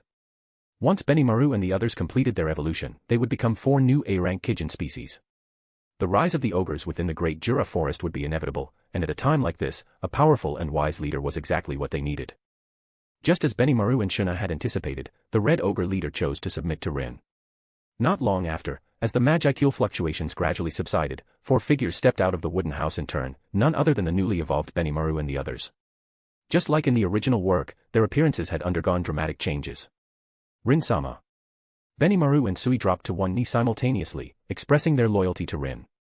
Shuna and Cheyenne, as females, knelt on both knees and bowed gracefully to Rin, swearing their unwavering devotion. Of course, such an oath had little actual meaning. Not only had they already become Rin's subordinates and were unable to disobey his commands. Even the naming system of the cardinal world had its own effects. Those who were named would naturally develop a dependence and loyalty toward the one who named them, much like the bond between a child and a parent. This change was subtle. For example, the way Shuna and Cheyenne now looked at Rin was filled with closeness and affection. It was completely different from the awe they'd shown before. Rise. Rin allowed the four to stand, and at the same time, he used Dragon Eye to appraise their current status. Benimaru. Race, Ogre Kijin. Magicools, A rank, 12,000 EP. Magic, Battle Will, Mystic Arts, Fire-type Pokémon Magic. Extra skills, Magic Perception, Spatial Motion, Flame Domination, Magic Flame Transformation. Unique skill, Commander, Accelerated Thought, Mind Domination, Predictive Calculation, Army Morale Boost. Special skill, Magicool Solidification. Resistance, Status Ailment Nullification, Pain Nullification, Physical Attack Nullification, Natural Influence Resistance, Mental Attack Resistance, Holy Demonic Attack Resistance. Benimaru's Magicools weren't just 10,000. They were 12,000. The additional 2,000 had nothing to do with Rin. It was a reward granted by the voice of the world after Benimaru completed his evolution, giving Rin an extra 1,000 Magicools out of nowhere. Commander. So it really is this command-type unique skill. The appearance of this unique skill proved Benimaru's potential. He had the makings of a Demon Lord seed. Battle Will and Mystic Arts must be inherited from the Ogre bloodline. Their combat-type magic techniques and special casting methods. Almost all of the other abilities came from Rin, or were granted by Rin through naming in the vassal system. Magic perception was common among monsters, nothing worth mentioning. Spatial motion seemed to have evolved from Traveler. Based on Rin's connection with his vassals, most awakened abilities, excluding unique skills, could be mirrored one-to-one by Rin. That's right, Rin now also possessed the extra skill Space Manipulation. Flame Domination and Magic Flame Transformation. Rin remembered that in the original work, Benimaru had possessed similar abilities, obtained from the superior fire elemental spirit Rimuru had absorbed. But Rin hadn't absorbed any fire spirit. Is it because of explosion magic? Benimaru already had fire-type sorcery, and his compatibility with explosion magic was unexpectedly high. The combination of the two allowed Benimaru to awaken these two brand new abilities. This extra skill, Flame Domination, is seriously strong. Rin felt the feedback from the skill and understood its effects. It's like my explosion magic. It ignites the Magicools inside the body to unleash explosive power on par with a nuke. However, unlike the long charge time of explosion magic, Flame Domination could control its output speed. Short-duration fireballs. Long-duration compressed detonations. With enough Magicools, Benimaru would become a terrifying artillery unit, burning everything in his path for Rin. Magic Flame Transformation allows him to elementalize his body. Its effect was similar to the Mera Mera no Mi from One Piece, except it could burn nearby matter and absorb it to replenish Magicools. Especially while in Magic Flame Transformation, combining it with Overlord's Flame turned Benimaru into something far beyond his pre-evolution self. In the Cardinal world, Magicools alone didn't determine combat power. Benimaru's stats before evolution were very simple. Benimaru. Race, Ogre. Magicools, B rank, 7500 EP. Magic, Battle Will, Mystic Arts. Inherent skills, Super Strength, Regeneration. No extra skills. No unique skills. At best, he relied on the passive inherent abilities of the Ogre race, living on the fringe of the forest. With 7,500 Magicools, Benimaru's actual combat power could barely place him mid-tier among B ranks. Magicools are the foundation, but skills are the true gap between the strong and the weak. After receiving Rin's naming, Benimaru's combat strength was enough to annihilate tens of thousands of B-rank monsters. Compared to his past self, he could take on 1,000 versions of his old self without issue. Not to mention the unique skill Commander, which allowed Benimaru to share some of his abilities with subordinates under his command, instantly boosting the entire army's combat effectiveness several levels. Very good. Rin was quite pleased with Benimaru's abilities. Thank you for your recognition. Benimaru bowed his head. His face remained composed, but inside, his heart was bursting with excitement. The combination of naming and the vassal oath bound Benimaru, Shuna, and the others to Rin in body, heart, and soul.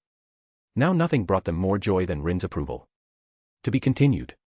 Just remove the hyphen to access normally. Chapter 38, Father, please abdicate. Cheyenne. Race, Ogre Kijin. Magicools, A rank, 12,000 EP. Magic, Battle Will, Mystic Arts, Dark-type Pokémon Magic. Extra skills, God of Combat Transformation, Magic Perception, Multilayer Barrier, Hockey. Unique skill, Tyrant, Accelerated Thought, Omnisense, Super Strength, Super Speed Regeneration, Magic Destruction. Special skill, Magicule Solidification. Resistance, omitted. God of Combat Transformation and Tyrant, huh? Cheyenne God of Combat Transformation was also a transformation type ability. However, unlike Benimaru's elementalization, hers amplified her physical body using constantly regenerating Magicules. It was like an enhanced version of Magicule solidification. Though she couldn't elementalize, her strength, defense, vitality, and more would all receive a massive boost. Pure Berserker specialization. If Benimaru was a battle mage, then Cheyenne was a berserker, focusing on raw power. Combined with Tyrant's super strength and super speed regeneration, on a one-on-one battlefield, she even surpassed Benimaru. Only Ogerpon was stronger. Sui. Race, Ogre Kijin. Magicules, A rank, 12,000 EP. Magic, Battle Will, Ghost-type Pokémon Magic. Extra skills, Magic Perception, Shadow Motion, Spatial Motion, Body Double. Unique skill, Shadow Striker, Accelerated Thought, Super Acceleration, One-Hit Kill, Concealment. Special skill, Magicule Solidification. Resistance, omitted. In the original work, Sui served as Rimuru's shadow guard and ninja. And now, after receiving Rin's naming, he had awakened the unique skill Shadow Striker, enhancing his assassination and stealth capabilities. Shuna. Race, Ogre Kijin. Magicules, A rank, 12,000 EP. Magic, Mystic Arts, Elemental Magic, Illusion Magic, Fairy-type Pokémon Magic.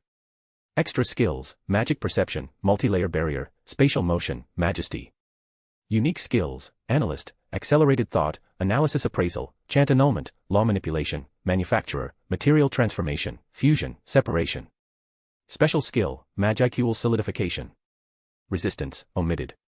All of them received Magicule Solidification, allowing them to convert Magicules into physical attributes. Benimaru is a battle mage, Cheyenne is a berserker, Sui is an assassin, and Shuna is a mage.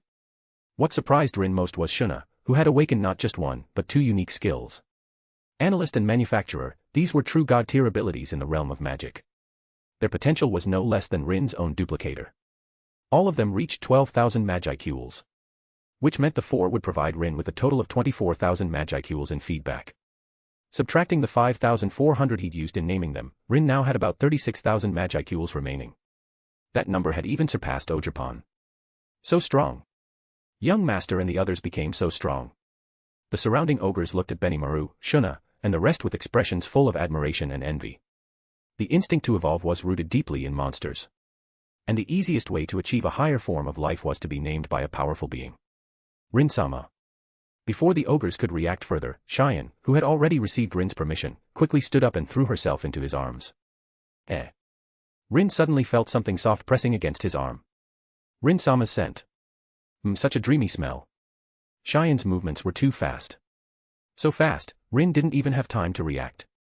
But rather than feel threatened, Rin felt a natural sense of comfort and closeness. It was Cheyenne's innate desire to be near him. Rin was the master of Ogerpon and the others. Subconsciously, vassals regarded Rin as their most important family member, someone they instinctively wanted to be close to. Of course, male vassals like Benimaru and Sui wouldn't act like Cheyenne. Cheyenne is so sneaky. I want to be with Rin-sama too. The pink-haired ogre princess didn't hesitate to follow suit, clinging tightly to Rin's other arm. Pony eye. Ogerpon tilted her head, unsure what was going on. Luckily, Ogerpon wasn't the jealous type. She looked at Cheyenne, then at Shuna before silently throwing herself into Rin's embrace as well. Rin's arms belonged to Ogerpon. Cough, cough, okay, let go a little. Rin struggled to free his hands from their embrace. Rin noticed that the other ogres seemed completely unbothered by Cheyenne and Shuna's actions. Well, this wasn't human society. Monsters naturally revered power. And Rin was the one who had personally named Shuna and Cheyenne. Father, you've seen Rin-sama's generosity. Benimaru directly addressed the Red Ogre leader. Please entrust the ogre race's future to us. This was practically a forced abdication. But in the end, the result was the same. In the monster world, the strong ruled. Benimaru's meaning was clear, he wanted his father to step down with dignity. Sui, standing next to him, was carefully watching Hakuru to prevent any rash decisions from the old man. Hakuru, of course, noticed. He looked deeply at Rin, then sighed with resignation. Leader, since the young master has made his decision, what choice do we have? Very well. The Red Ogre leader had no attachment to power. The Ogre village didn't even have that many people to begin with. If this would make them stronger, he had no reason to refuse. Sorry, father. No need to apologize. The Red Ogre leader wasn't offended by his son's actions. In fact, he fully supported them. You made the right choice. He raised his hand and gestured for Benimaru to look at the other villagers. This is. Benimaru saw it. In the eyes of the ogres, there was a burning desire for strength. They didn't necessarily want to be named by Rin. But if they could follow him and help the entire ogre race rise, they might receive the voice of the world's recognition. And if that happened, all of them could evolve together. To be continued. Chapter 39, Ogre Race's Allegiance. My lord. Benimaru quickly reported the good news to Rin. Father has decided to lead the ogre village and pledge allegiance to you. You did well, Benimaru. Rin had already heard the conversation between Benimaru and the Red Ogre leader. He smiled and said, actually, there's no need to be so nervous. I'm not a cruel person. I'm not great at managing a village. So, that task still falls to you. To Benimaru's surprise, Rin then asked him to summon the Red Ogre leader and Hakuru, and bestowed names upon them. From now on, village chief, you shall be called Akano. And old sword master, you shall be called Hakuru. Neither of them had expected Rin to grant them names. And as a portion of Rin's Magicules dispersed, surging waves of magical energy exploded from Akano and Hakuru's bodies. Soon, like Benimaru and the others, the two completed their evolution from ogre to Kijin. However, perhaps due to their advanced age, their potential wasn't as great as Benimaru and the younger generation. Although they had also evolved into the Kijin race, Akano and Hakuru did not awaken unique skills. Still, their combat power was far from weak. The extra skills inherited from Rin were all formidable and significantly enhanced their strength as monsters. Thank you for bestowing us with names. Akano's appearance was nearly identical to Benimaru's, just more composed and dignified. Benimaru was right. Your generosity is truly astonishing. Everyone knew that bestowing names severely depleted the namer's strength. Yet Rin still willingly shared his power. First Benimaru and the other three, now even these two old men, Rin's sincerity and his respect for the ogre race left them deeply moved. To think he would name an old man like me, already halfway in the grave. Now evolved into a Kijin, Hakuru stroked his beard with a wise look. You really are reckless. Please take care of yourself, Rin-sama. Don't worry. This little burden is nothing to me. After bestowing names upon the two, Rin's Magicules didn't drop. Because both Hakuru and Akano had gone beyond the 10,000 threshold, increasing their Magicules to 11,000. After gaining several hundred more Magicules, my current Magicule count is 37,000.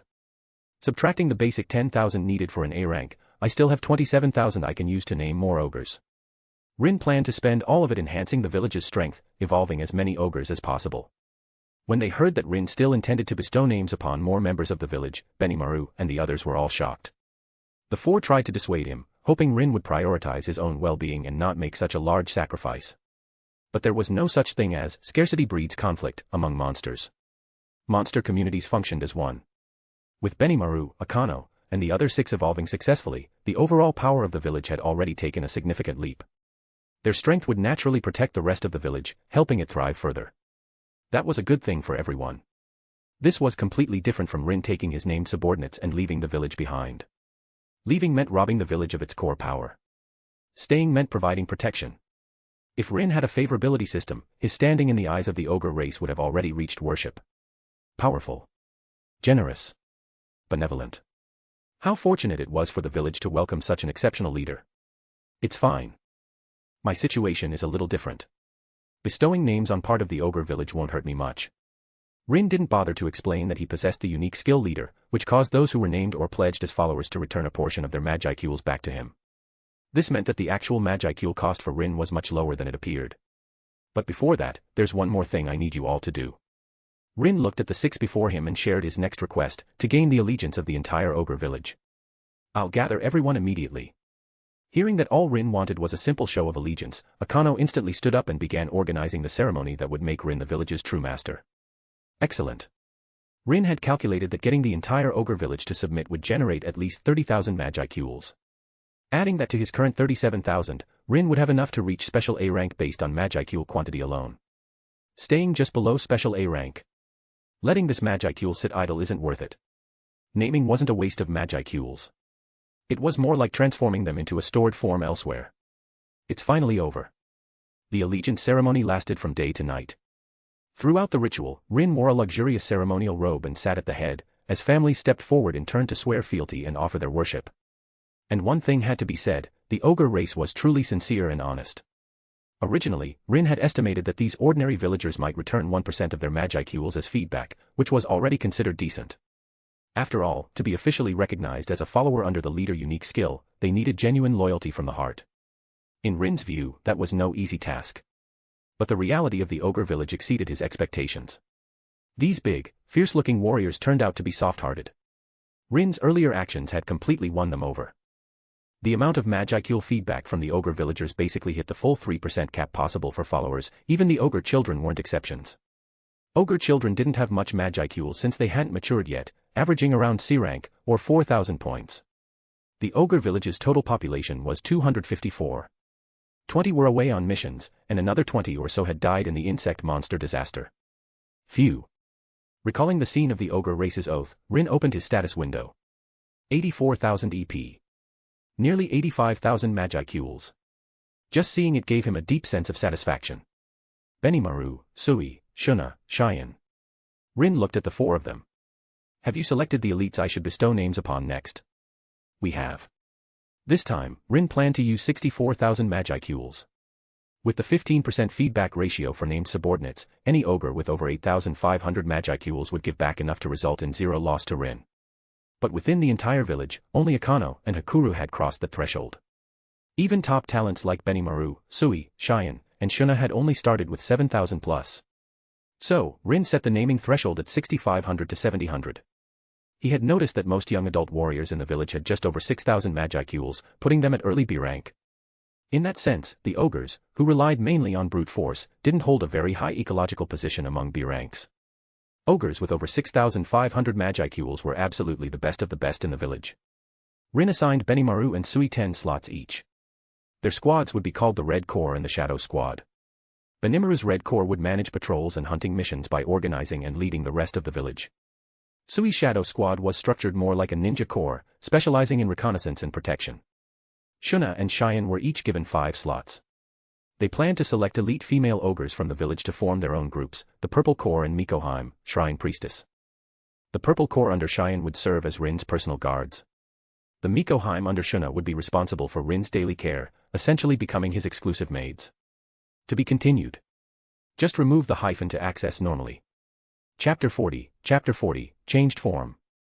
Bestowing names upon the 30 selected ogres cost Rin over 50,000 Magicules. With the remaining 14,000, Rin, following the recommendations of Hakuru and Akano, bestowed names upon several of the village's special talents. There were 5 of them: Ashiro Baba, an expert in medicine; Kyurobe, a blacksmith who survived in the original story; Kinkaku, male, skilled in mathematics and calculations; Yukiheim, female, who was highly knowledgeable; and lastly, Beniheim, who, like Akano and Benimaru, came from the Red Ogre clan and had impressive confidence in her cooking. Itoshi Rin. Magicules, 26,000 EP. 26,000. That was the amount of Magicules Rin had remaining after finishing the first batch of namings. Less, but not small. My Magicules haven't disappeared. They've just changed form to accompany me. After establishing his presence in the village, Rin officially began reforms. First was the village structure, shifting from the old employment model to one that emphasized autonomy and independence. Then came the expansion of territory. Every ogre was basically a humanoid excavator. Even the children contributed to the construction. The center of the village will be the main square. From there, we divide it into 4 zones using a cross-grid layout. In a quiet traditional courtyard, Rin sat beneath the eaves. Curled up in his lap like a small beast was a delicate, fairy-like girl, Ogerpon. At the moment, Ogerpon had buried her head into Rin's chest, gently sniffing his scent and letting out a soft, contented murmur. Residential, labor, entertainment, and training zones. Shops will be built along the crossroads to create a shopping street. As Rin gently patted Ogerpon's back to coax her to sleep, he calmly laid out his plans. Swish, swish, swish. Shuna wrote down Rin's instructions word for word. She listened attentively and occasionally asked important clarifying questions. Yes, yes, yes, I understand. Cheyenne was also jotting things down on the side. Rin peeked at what Cheyenne was writing and saw she'd drawn a bunch of rectangles and squares. As for the text, Rin could only sigh. This was exactly what he expected from her. Completely incomprehensible. Thankfully, he had Shuna, who had an exceptional talent for internal affairs and administrative work. The residential area is almost finished, but isn't it a bit too big? Following Rin's instructions, Shuna had the ogres cut down part of the forest to build new homes. The number of houses now far exceeded the village's actual population. With fewer than 250 members, and even with the 30 out on missions, less than half of the houses would be used if distributed by headcount. But this clearly wasn't the plan. The ogres operated in family units. With only about 80 households total, they didn't need that many houses. This is preparation for the future. Rin was thinking of the village built by Rimuru in the original work. He intended to follow a similar model and subdue other monster races.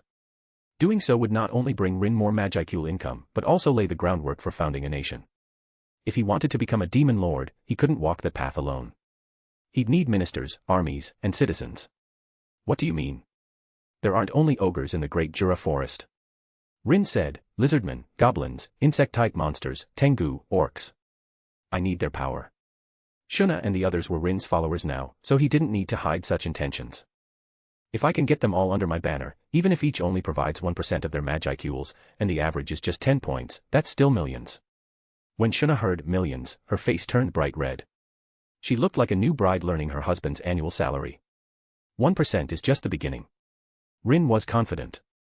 Under his people-first policies, the rate of Magicule feedback from these monsters would definitely rise. After all, this feedback model wasn't a one-time gain. Once they became Rin's followers, recipients of his protection and dependents under his rule, every bit of growth on their part would provide Rin with a 1% to 3% increase in Magicules. When the timing was right, Rin would use his stored Magicules to name them. That way, the return rate would rise from 3% to 15%. At first glance, it looked like a loss. Rin would be spending his own Magicules to evolve others. But when you thought about it, was it really a loss? Take the ogres as an example. Was 12,000 EP the cap for evolved Benimaru or Shuna? Obviously not. They would continue growing stronger. All future Magicules gained after evolution would be profit, pure return on investment. So for Rin, who possessed the unique skill leader, naming wasn't wasteful. It was strategic investment. Even though leader is powerful, it has its limits. During this time, Rin had more or less figured out the skill's ceiling. Its upper limit is 1 million Magicules. Anything more and leader won't be able to affect it. This was understandable. Leader was just a unique skill. It was impossible for it to endlessly increase Magicules without any restriction. Fortunately, Rin could use his stored Magicules to empower the monsters under his command. As long as I use the Magicules before reaching the 1 million mark, leader will let me gather more. This cycle not only empowered Rin, but also gave the named monster races a massive leap forward. That's why Rin didn't just avoid harming the intelligent races of the forest, he was giving them a better future. You're all experience packs I treasure. No killing required. Just make them submit and Magicules will flow endlessly. Was there anything more delightful than this? Let me go, Rin-sama. Cheyenne volunteered eagerly. I'll beat them all into submission, one by one. I already asked Sui and the Shadow Squad to investigate nearby territories. Rin didn't plan to act so soon.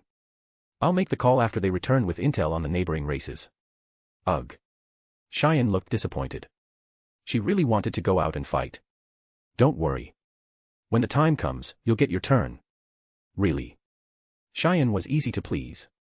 This girl was a pure tomboy. In terms of IQ, she was about equal to Ogerpon, not the sharpest blade in the rack. To be continued. Chapter 41, Full-Level Adventurer, Bonus. After wrapping things up in the Cardinal world, Rin brought Ogerpon back to the Konosuba world once more. The reason for returning was to convert the newly acquired 100,000 units of Magicules into several million experience points. 1 million experience should be enough to raise my level to 100. Rin didn't know what the level cap was in the original novel's version of this world. But in this real Konosuba world, the highest level an adventurer could reach was level 100. There was a hard cap for adventurers. And reaching level 100 was theoretically possible. As for whether anyone had actually hit that ceiling. When Rin asked Luna before, her answer was, I've never heard of anyone hitting the limit. So, unsurprisingly, Rin was about to become the one and only full-level adventurer in the Konosuba world. Experience value conversion successful. Rin looked at the Magicules that hadn't decreased at all and the several million experience points that appeared out of thin air on his character card. Without hesitation, he started leveling up. The next moment, a massive amount of experience points were consumed, and in exchange, Rin gained an enormous amount of skill points. This was the real reason he returned to the Konosuba world. That's right, skill points. Rin was planning to max out every skill he had learned. Explosion magic. Add points. Martial artist job skills. Add points. Resurrection. Add points, add points. Rin had far more skill points than he'd imagined. As mentioned earlier, the skill points an adventurer gained when leveling up were tied to the job's class. Meaning, the earlier one obtained an advanced job, the more skill points they'd have upon reaching the max level. But Rin was even more absurd than that. His situation was similar to Aqua's. This time, when he returned to the Konosuba world again, even though his level and attributes hadn't changed, he still received a massive amount of skill points, granted by the rules of this world. If Aqua was a goddess descending into this world, then Rin was a demon lord from another world. Huff. It took nearly 15 minutes, but Rin finally maxed out all the skills he'd selected. Even so, he still had plenty of skill points left. Whatever, I'll just hold onto them for now. Maybe I'll get the chance to copy more skills later. Rin wasn't the type to hoard skill points. The Konosuba world was only one of many. He had a sea of stars ahead of him, so there was no need to be stingy here. Even if he missed out on some rare skills later, Rin wouldn't feel regret. But I don't feel like I got much stronger. He clenched his fist, quietly sensing the changes in his body. Maybe because I'm already too strong. An A-rank upper-tier monster, combined with the attribute boost from Magicule's solidification. The stat increases from reaching level 100 in Konosuba probably didn't even make up 1% of Rin's true attributes. Rin, you seem a little stronger than before. You noticed. Ogerpon gestured with her finger, about this much. Rin shrugged. Ogerpon's descriptions were as abstract as always. Luckily, he was used to it by now. Let me get used to it for a bit. Rin treated this trip back to the Konosuba world as a mini-vacation. Here, he wasn't going to flaunt his overpowering strength. Let's see what level 100 stats are like. Rin used appraisal on the adventurers he passed on the road, and used their data to build a new attribute system. In the Konosuba world, each adventurer had different limits to their attributes. Take intelligence, for example. When something like intelligence 10 max showed up, it meant that no matter how much that adventurer leveled up, their intelligence would never increase again. Because for that adventurer's potential, 10 was the maximum possible. This was why, in the original series, Kazuma felt so frustrated seeing Aqua's maxed out stats, yet her intelligence was so low. So basically, no matter how much this person levels up, her intelligence won't go up. Aqua's intelligence was low and could never improve. As expected of Aqua, the useless goddess lived up to her title.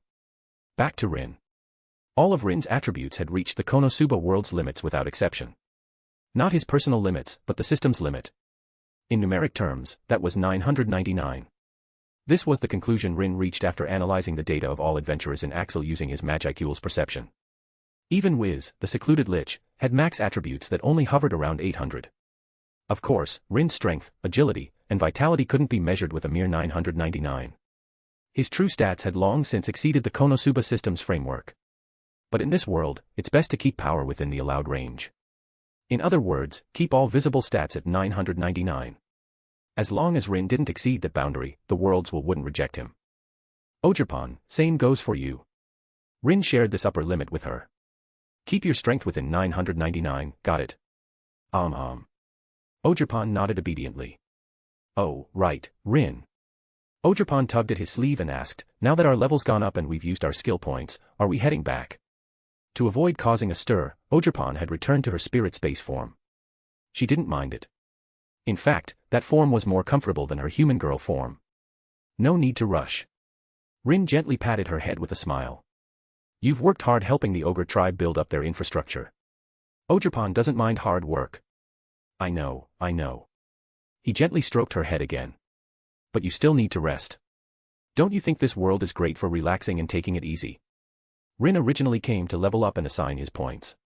Now that his goal was complete, he could have returned immediately. But he didn't want to. We'll stay here for a couple of days and properly enjoy ourselves. Ogerpon immediately agreed to his proposal. She really liked the Konosuba world. There was delicious food, the people at the guild were kind, and they all played with her. The little one loved this world's warm atmosphere. Come on, let's stop by the guild first. Rin wasn't short on money. Now that he was max level, there was even less need to accept quests. The Konosuba world was like a resort for Rin now. No scheming, no life and death battles. Just a bunch of ridiculous adventurers and a useless goddess dragged down to earth by mortals. Huff. Huff. What, haven't you eaten? Hurry up and carry the stuff. While walking along the road, Rin and Ogerpon passed by a spot where some people were taking a break. They instinctively looked toward the noise. A young man in a white short-sleeved shirt and green sweatpants was sweating like crazy, struggling to keep up with a group of shirtless strongmen. This really is. Rin paused instinctively. A famous scene. What's wrong, Rin? Ogerpon followed his gaze and noticed Kazuma Sato. Is there something up with that young man? Why are you looking at him like that? Do you know him, Rin? No. Rin replied, this is my first time seeing him. But I know of him. Just as he was talking, Ogerpon pointed at a blue-haired girl sitting on a wall, laying bricks with cement. That one. I think she's... Ogerpon remembered. She was the girl who called herself a goddess when they first crossed over. Ogerpon didn't really understand what a goddess was. But judging by the title, it sounded super powerful. So why was someone like that laying bricks here? Was she also here to take a break like Ogerpon? To be continued. Junk Dog's note, same this week, 100 horsepower for extra chapters. Take advantage of it while it's here, and thanks for your support. Last week, we were in T100. If we manage to break into T50 this week, I promise 10 extra chapters at the end of the week. Just remove the hyphen to access normally. Chapter 42, Darkness. Rin, isn't she the one from before? It should be her, yes. Although Rin often joked in private about Aqua being a useless goddess, he didn't actually dislike her. In fact, when he first arrived in the Konosuba world, he had even obtained the duplicator ability, an overpowered skill, from her. Is Rin going to make her our companion too? Seeing Rin staring at Aqua, Ogerpon seemed to get an idea. Huh. Rin was first stunned, then looked at Ogerpon with a horrified expression. No, Ogerpon, how could you have such a terrifying thought? Puh. Ogerpon tilted her head, her eyes filled with vacant innocence. She didn't quite understand what was so terrifying about her suggestion. Ogerpon, you must never get too close to Aqua. Gratitude was one thing, and in the Konosuba world, Rin would naturally look after Aqua. But turning Aqua into a familiar. Leaving aside whether he could even capture her as a goddess, just imagining the consequences of Aqua joining his group made Rin's scalp tingle. One had to understand, this girl wasn't just a simple troublemaker. If Aqua joined the team, Rin truly feared his budding enterprise would be thrown into complete chaos. Therefore, Rin, stupidity stops here. Idiots disperse. Morons get out. So scary. Ogerpon didn't understand, but since Rin said so, it had to be true. Thus, the already not-so-bright Ogerpon began trembling in fear upon hearing that Aqua could lower people's intelligence. Ahem. Rin took Ogerpon's hand and said, let's avoid her for now. She's still a goddess from the heavens. If her acquaintances saw her like this, she'd be socially dead. Rin wasn't planning to interact with the two of them, so he could only pretend not to see them and head straight to the guild. Huh. Is that Rin-san and Ogerpon? As soon as Rin stepped inside, Luna noticed him. The golden-haired beauty with an impressive figure walked over and asked with concern, it's been a while since we last met. Did you leave Axel? Yes, I accepted a private commission and went to a rather distant place. When Rin traveled between worlds, the flow of time in each remained synchronized. This time, after leaving the Konosuba world, Rin had stayed in the Cardinal world for about a week. Naturally, 7 days had also passed in the Konosuba world. Yo. Rin. Long time no see. Haha, it's good to see you still so energetic. After the last banquet, most of the adventurers in the guild were familiar with Rin. For men, drinking together once meant you were friends. Not to mention Rin had single-handedly outdrunk the entire group. Just based on his drinking ability, Rin was already recognized as a powerhouse. I'm a bit low on cash right now, so if you're trying to trick me into treating you, forget it. How could we make you pay every time? Yeah, we're not that shameless. They were telling the truth. Everyone was already more than happy that Rin had treated them once and could feel his friendliness. You shouldn't be too greedy. Contentment was enough. 2 sets of the guild's signature meal. 3 puddings and 3 creamy ice creams. And sparkling wine. Alright, please wait a moment. After ordering from the waitress, Rin led Ogerpon to a window seat in the corner. He scanned the guild hall, looking for professions and skills he hadn't seen last time. Not long after they sat down, a figure in armor caught Rin's eye. Her dazzling golden hair was pinned with a hairpin. She was tall and curvaceous, with emerald green eyes as calm as water, yet carrying a trace of coldness, perfectly fitting the image of a cold and proud night princess. This girl, could she be? Rin didn't even need to guess. Her attire was exactly like in the anime. Darkness. Darkness, one of the Konosuba heroines, was the MT in Kazuma's party. Her attacks never landed, but her defense and HP were absurdly high. On top of that, she was a massive masochist. First it was Kazuma and Aqua, now it's Darkness. Just missing Megumin, and the original 4 will be complete. Even though he had spotted another character from the original series, Rin had no intention of striking up a conversation. Not because he disliked Darkness. In fact, compared to the brainless Aqua and the Chinibu Megumin, Darkness's problem was only her perversion. A knight with a bit of perverted tendencies was still relatively normal, right? At least in the anime, Rin had never seen Darkness throw herself at anyone other than Kazuma. All in all, if he could train Darkness to be a masochist who only responded to him, Rin thought it could be quite entertaining. What a pity. Puh. Ogerpon tilted her head in confusion, not understanding what Rin was lamenting. What I mean is, there are only so many familia slots, and I can't just waste them. Rin explained, even if I meet a character I like, I have to first determine if they have real value. Compared to protagonists who could casually bring girls across worlds, Rin's traveler ability was honestly a bit underwhelming. Even if he wanted to take Darkness along, he would first have to turn her into a familia. But here was the problem. Familia slots were limited, and using one on Darkness was clearly not cost-effective. So, I'm sorry, my XP. Without any spare slots, Rin could only silently apologize to his desires. However, Rin not planning to provoke Darkness didn't mean she would ignore his presence. The girl who had just been talking to Luna suddenly shifted her gaze toward Rin and Ogerpon. In the next moment, Rin and Darkness's eyes met. Ah. Caught in the act of looking, Rin felt a little embarrassed. But before he could look away, he saw a look of surprise flash across Darkness's eyes. To be continued. Chapter 43, Request, Bonus. What's going on? Is she looking for me? Rin didn't remember ever having any interaction with Darkness. Hello, are you Mr. Rin? Darkness stood beside the table, keeping a polite distance. I am Darkness, a crusader. Oh, hello. Rin pretended not to know her and asked, may I ask if you need something from me? That, PP please allow me to join your party. Sorry, I refuse. Huh. Darkness did not expect such a sudden refusal and was momentarily stunned. Why? I am a high-level profession, and I saw how bloody and sticky you all were before. Ugh. What on earth happened to end up like that? Just thinking that I might also become like that, I just. Watching the female knight, who had just been cold and proud, suddenly become teary-eyed, flushed, and squirming, the beef Ogerpon was holding with her chopsticks fell onto the table. This big sister is so scary. Ogerpon's danger radar was flashing non-stop. She looked at Rin, only to see he seemed to have anticipated this scene all along. As expected of Rin. Indeed, her Rin could remain calm no matter what. Ogerpon chose to shut off her brain entirely, leaving all thinking to Rin. Well, calm down first. Rin had Darkness sit down, then ordered her a glass of iced fruit juice. Thank you. Soon, the juice was brought to Darkness. She politely thanked him first, then looked at Rin expectantly. I am very confident in my arm strength and stamina, but my hands and feet are not very agile.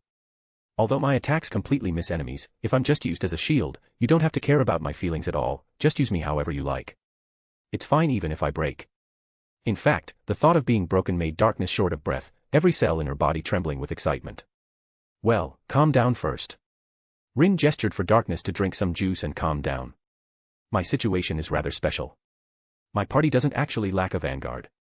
Rejected again, Darkness not only didn't feel discouraged, she seemed pleased. However, Rin thought for a moment. He had to admit, Darkness was very beautiful.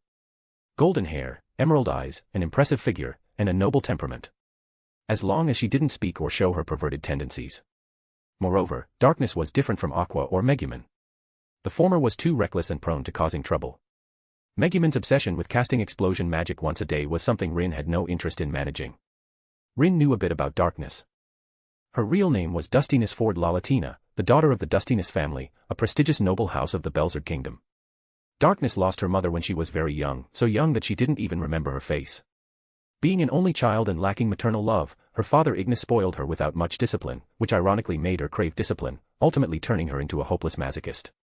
In other words, what Darkness wanted was strict discipline. That was far too easy for Rin. Alright, I agree to your joining. Rin had his own reasons for letting Darkness join. First, he didn't plan to use a familia slot to turn her into a familia right now. He also wanted to test if there was a way to bring people to the Cardinal world without a familia contract. Darkness was a good candidate. As for forming a party in the Konosuba world, Rin had decided to roleplay as a level 100 martial artist here.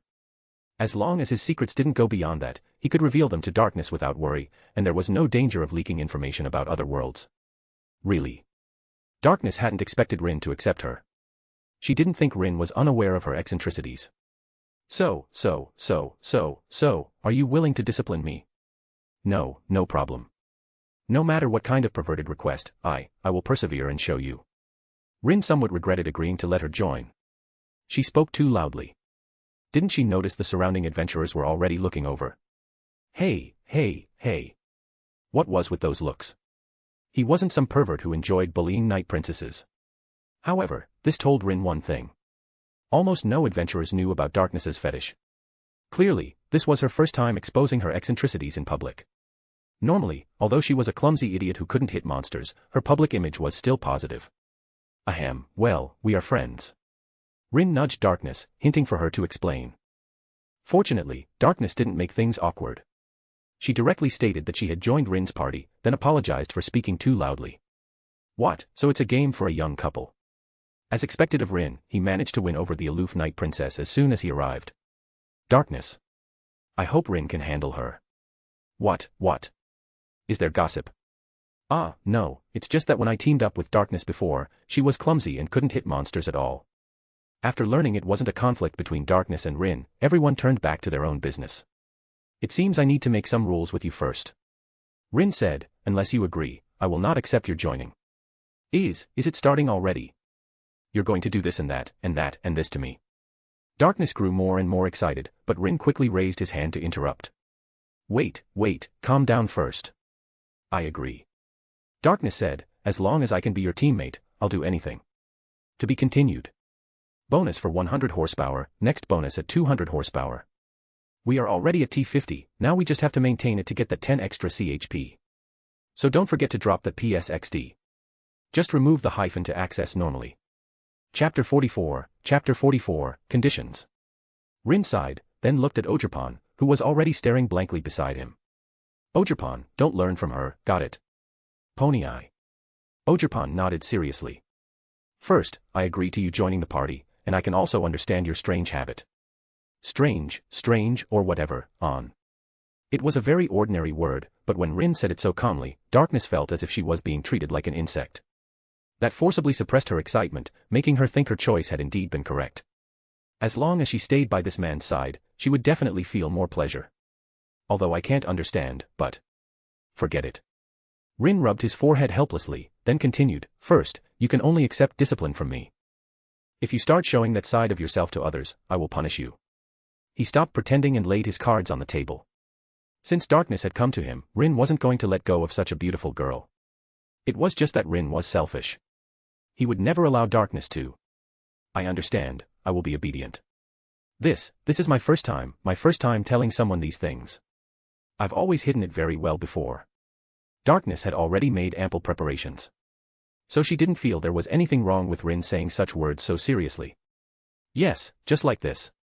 Treat her as a hopeless case and discipline her without holding back. Second. Considering his own circumstances, Rin said, Ogerpon and I usually have our own things to do, and we will only stay here 2 days a week. Coming to the Konosuba world to relax every 7 days, that was Rin's plan. As for the remaining days, you can act freely. I only have one true request, and as I said earlier, you are not allowed to expose your true nature in front of others. At this point, Rin released a trace of majesty toward Darkness. In an instant, she felt an unimaginable sense of oppression. Her pupils constricted slightly, and the scene before her blurred. The Rin who had been sitting beside her transformed from a harmless young man into a bottomless abyss. Of course, this pressure didn't make Darkness feel fear. On the contrary, it made her even more excited. I understand. Darkness felt Rin's request was entirely reasonable. Since she wanted the other party to discipline her, she could only recognize one master. This was different from the Darkness in the original work. Perhaps because Rin was too strong, she began to accept this wonderful persona of being aloof on the surface and wanton in private. Ahem. Seeing darkness lost in her own imagination, Rin felt a pang in his chest. I mean, I clearly released such strong pressure. Why aren't you afraid, but instead getting more excited? What the hell is that? He had thought darkness's physical and magical resistance would be very high. But this terrifying mental resistance made Rin overturn his earlier judgment that her potential was limited. With this willpower, Rin felt that if darkness could go to the cardinal world, the probability of her becoming an awakened hero or awakened saint would be very high. Third, and the last request. Our relationship will only be maintained in private. Normally, we are still teammates. Rin didn't actually want to turn darkness into some kind of submissive servant. For such things, he wouldn't refuse to play around as a hobby. But to truly treat darkness as less than human, Rin couldn't do that. Darkness didn't expect Rin to make such a request. Her restless heart calmed in that instant. Rin, you are a good person. If she had been wary of him before. Even if she acknowledged that kind of relationship, at a critical moment darkness would still refuse without hesitation. She only liked being disciplined, but she wasn't truly promiscuous. Darkness would never give up her most important chastity. At this moment, she developed a slight fondness for Rin. And as that fondness grew, she might truly turn the fake into reality and surrender herself completely to him. You can keep the good person card. Rin placed a pile of Eris coins on the table, then motioned to Ogerpon and Darkness. Let's go, Ogerpon. And Darkness. Rin stood and led the two out of the guild. Let's talk somewhere else. Pony Eye. Okay, I'm ready. The corner of Rin's mouth twitched slightly. He knew without asking that she must have thought he was taking her to a hotel. Forget it, as long as you like it. Rin ignored her imagination, leading the two out of the guild and straight to Axel's real estate agency. This is. Seeing the signboard, Darkness asked, Rin, are you going to buy a house? Pretty much. Rin had agreed with Darkness. Normally, they were proper teammates. Only when Darkness needed it would she call him Rin-sama.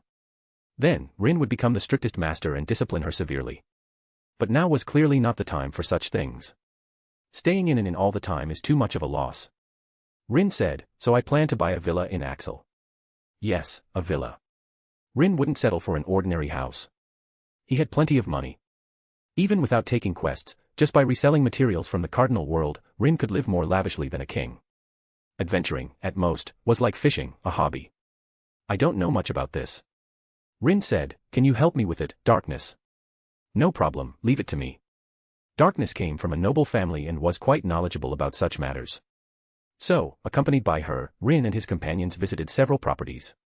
Ultimately, they settled on a villa spanning several thousand square meters, featuring a main building, two side buildings, and a massive courtyard.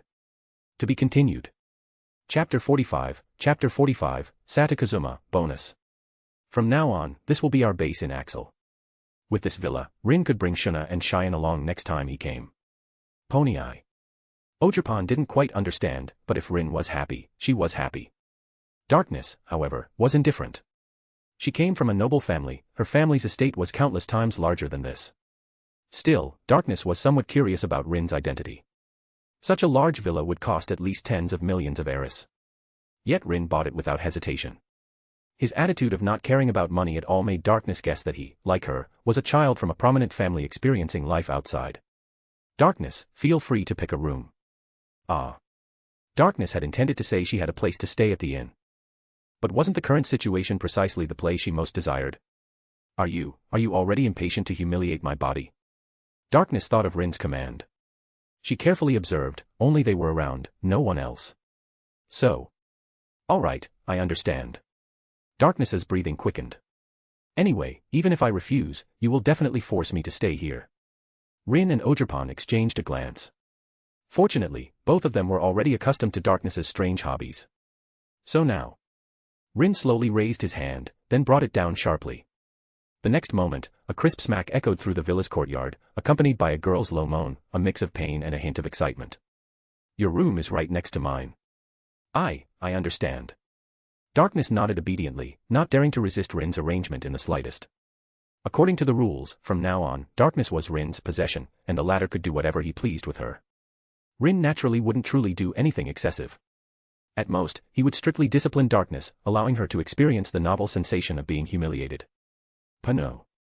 Ogerpon didn't know how to react. To be honest, Darkness's appearance had indeed opened Ogerpon's eyes. In this world, there were actually people who enjoyed being abused. Ojapan truly couldn't understand. Meanwhile, at a construction site in Axel, the exhausted Kazuma and Aqua finally finished their day's bricklaying. Alright. Everyone worked hard. That's it for today. The foreman handed out salaries to everyone. Here, this is today's daily wage. Thank you. Foreman, you worked hard too. Good work. As the foreman announced the end of work, Kazuma Satu and Aqua received their wages and bowed in greeting. Well, everyone, we're off. Oh, good work. We'll count on you tomorrow too. Kazuma greeted his senior workers, and Aqua followed suit. Listening to their seniors' voices, the two left the construction site. I worked all day again today. Kazuma couldn't imagine that he, who worked so diligently, was a shut-in NEET just recently. Clutching their day's wages, the two headed to the public bathhouse in town. The public bathhouse was almost identical to a Japanese sento. Converted at an average salary, the bathing fee here was more expensive than in Japan, but after work, one simply had to take a bath, and even if it was a bit pricey, they couldn't give it up.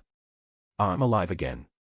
Kazuma submerged himself in the hot bath up to his shoulders, leisurely relieving the fatigue of work.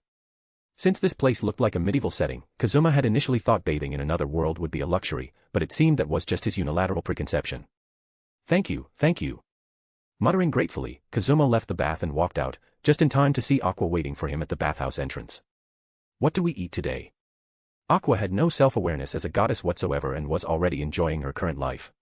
I want smoked lizard hamburger steak, and ice-cold crimson Neroid. I want meat too.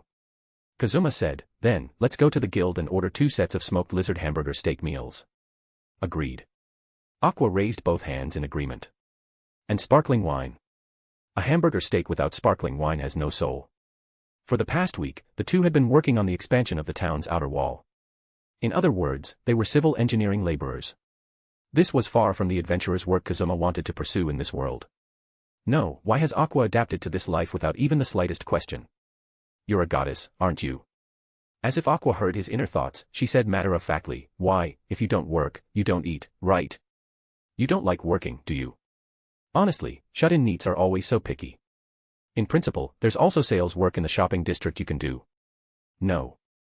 That's not it. Kazuma was speechless at Aqua, who said these things so earnestly. How should I put it? What I'm looking for is that kind of thrilling combat against monsters. That kind of life. Besides, where in this world is it being invaded by a demon king or in crisis? It's so peaceful, I haven't even seen the word demon from Demon King, hey. This was what Kazuma wanted to complain about the most. Axel was as peaceful as a fairy tale's fantasy land. The two chatted as they arrived at the Adventurers Guild. As soon as they entered, they heard loud cheers coming from inside. Long live Rin.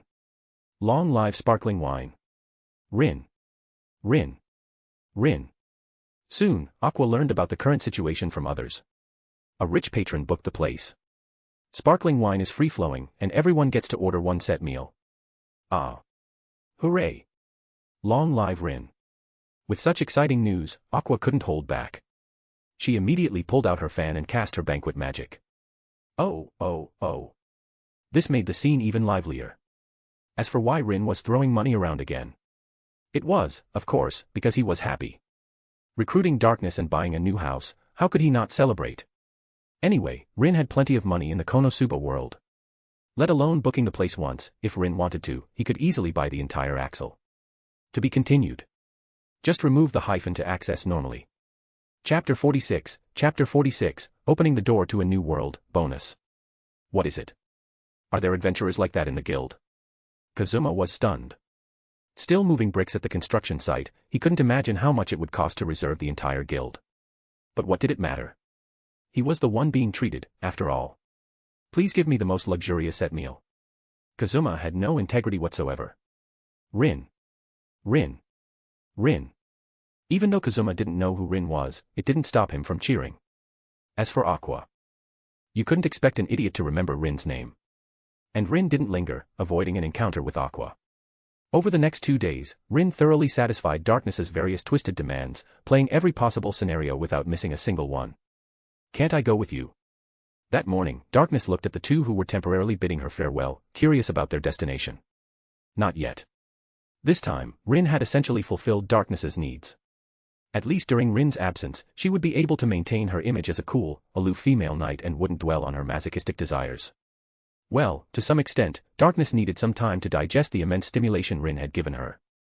Additionally, over these 2 days, Rin and Darkness's relationship had grown much closer. Now, suddenly hearing that Rin was leaving and not taking her, Darkness panicked a little. Am I going to be abandoned again? That's right, I'm so useless. I can't give Rin any help, I'll only drag him down. What are you thinking? Rin flicked Darkness's forehead, interrupting her spiral. Ogerpon and I are leaving for something. How should I put it? You can say we're going to collect a debt. Collect a debt? Darkness said, like collecting rent. Something like that. Rin described himself as a landlord with a vast amount of land, needing to check on it periodically. This was also why he could only be an adventurer 2 days a week. I see. Darkness wasn't stupid, she knew Rin was humoring her. But what did it matter? What Darkness wanted was Rin's attitude. His willingness to explain to her showed that he hadn't abandoned her. They were still teammates. These next few days, Darkness, you can do your own thing. Rin tossed a set of keys to Darkness. Also, please help me look after this place. Okay. Darkness nodded, then watched the two walk away. As for herself, Darkness decided to go find Chris, who was Eris's human form, the adventurer with the thief profession. They were very good friends. If Darkness suggested teaming up, Chris would certainly not refuse. Coincidentally, Chris, like Rin, would disappear periodically, making long-term team-ups impossible. Thus, when Rin left, Darkness would team up with Chris. When Chris left, Darkness only needed to rest for a day or two, and then she could team up with Rin again. Being able to adventure with her friend, satisfy her preferences, and have 2 days to rest. This kind of life was simply wonderful, wasn't it? Are you ready, Ogerpon? Pony Eye. Rin and Ogerpon were unaware of Darkness's thoughts. The two had already used the traveler ability to return to the cardinal world. Rin-sama. As soon as they returned, Shuna, who sensed their aura, rushed in. And Ogerpon. You're finally back. Ponyo. Held in Cheyenne's arms, especially feeling the weight from above her head, Ogerpon had a look of utter despair. You're back.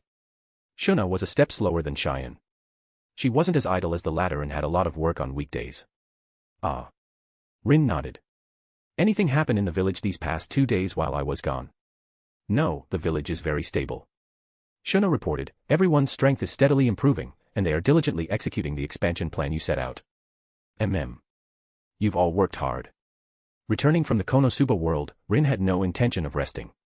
On the contrary, he was already prepared to open the door to a new world. The reason for the long interval was mainly to consolidate the significant power Rin had gained during this period. While a new world was indeed intriguing, Rin understood the principle of not biting off more than one could chew. Introducing a new system hastily without fully grasping his own power would only make Rin's future plans chaotic. He needed a clear path for advancement, not aimless wandering. And after this period of settling, Rin felt he had a thorough understanding of the power he possessed. It was time to embark on a new adventure. Of course, due to cooldown, the next travel time was set for 2 days later. And this time, Rin planned to take Shuna and Cheyenne with him. Traveler, cooldown, 0:59. Almost there.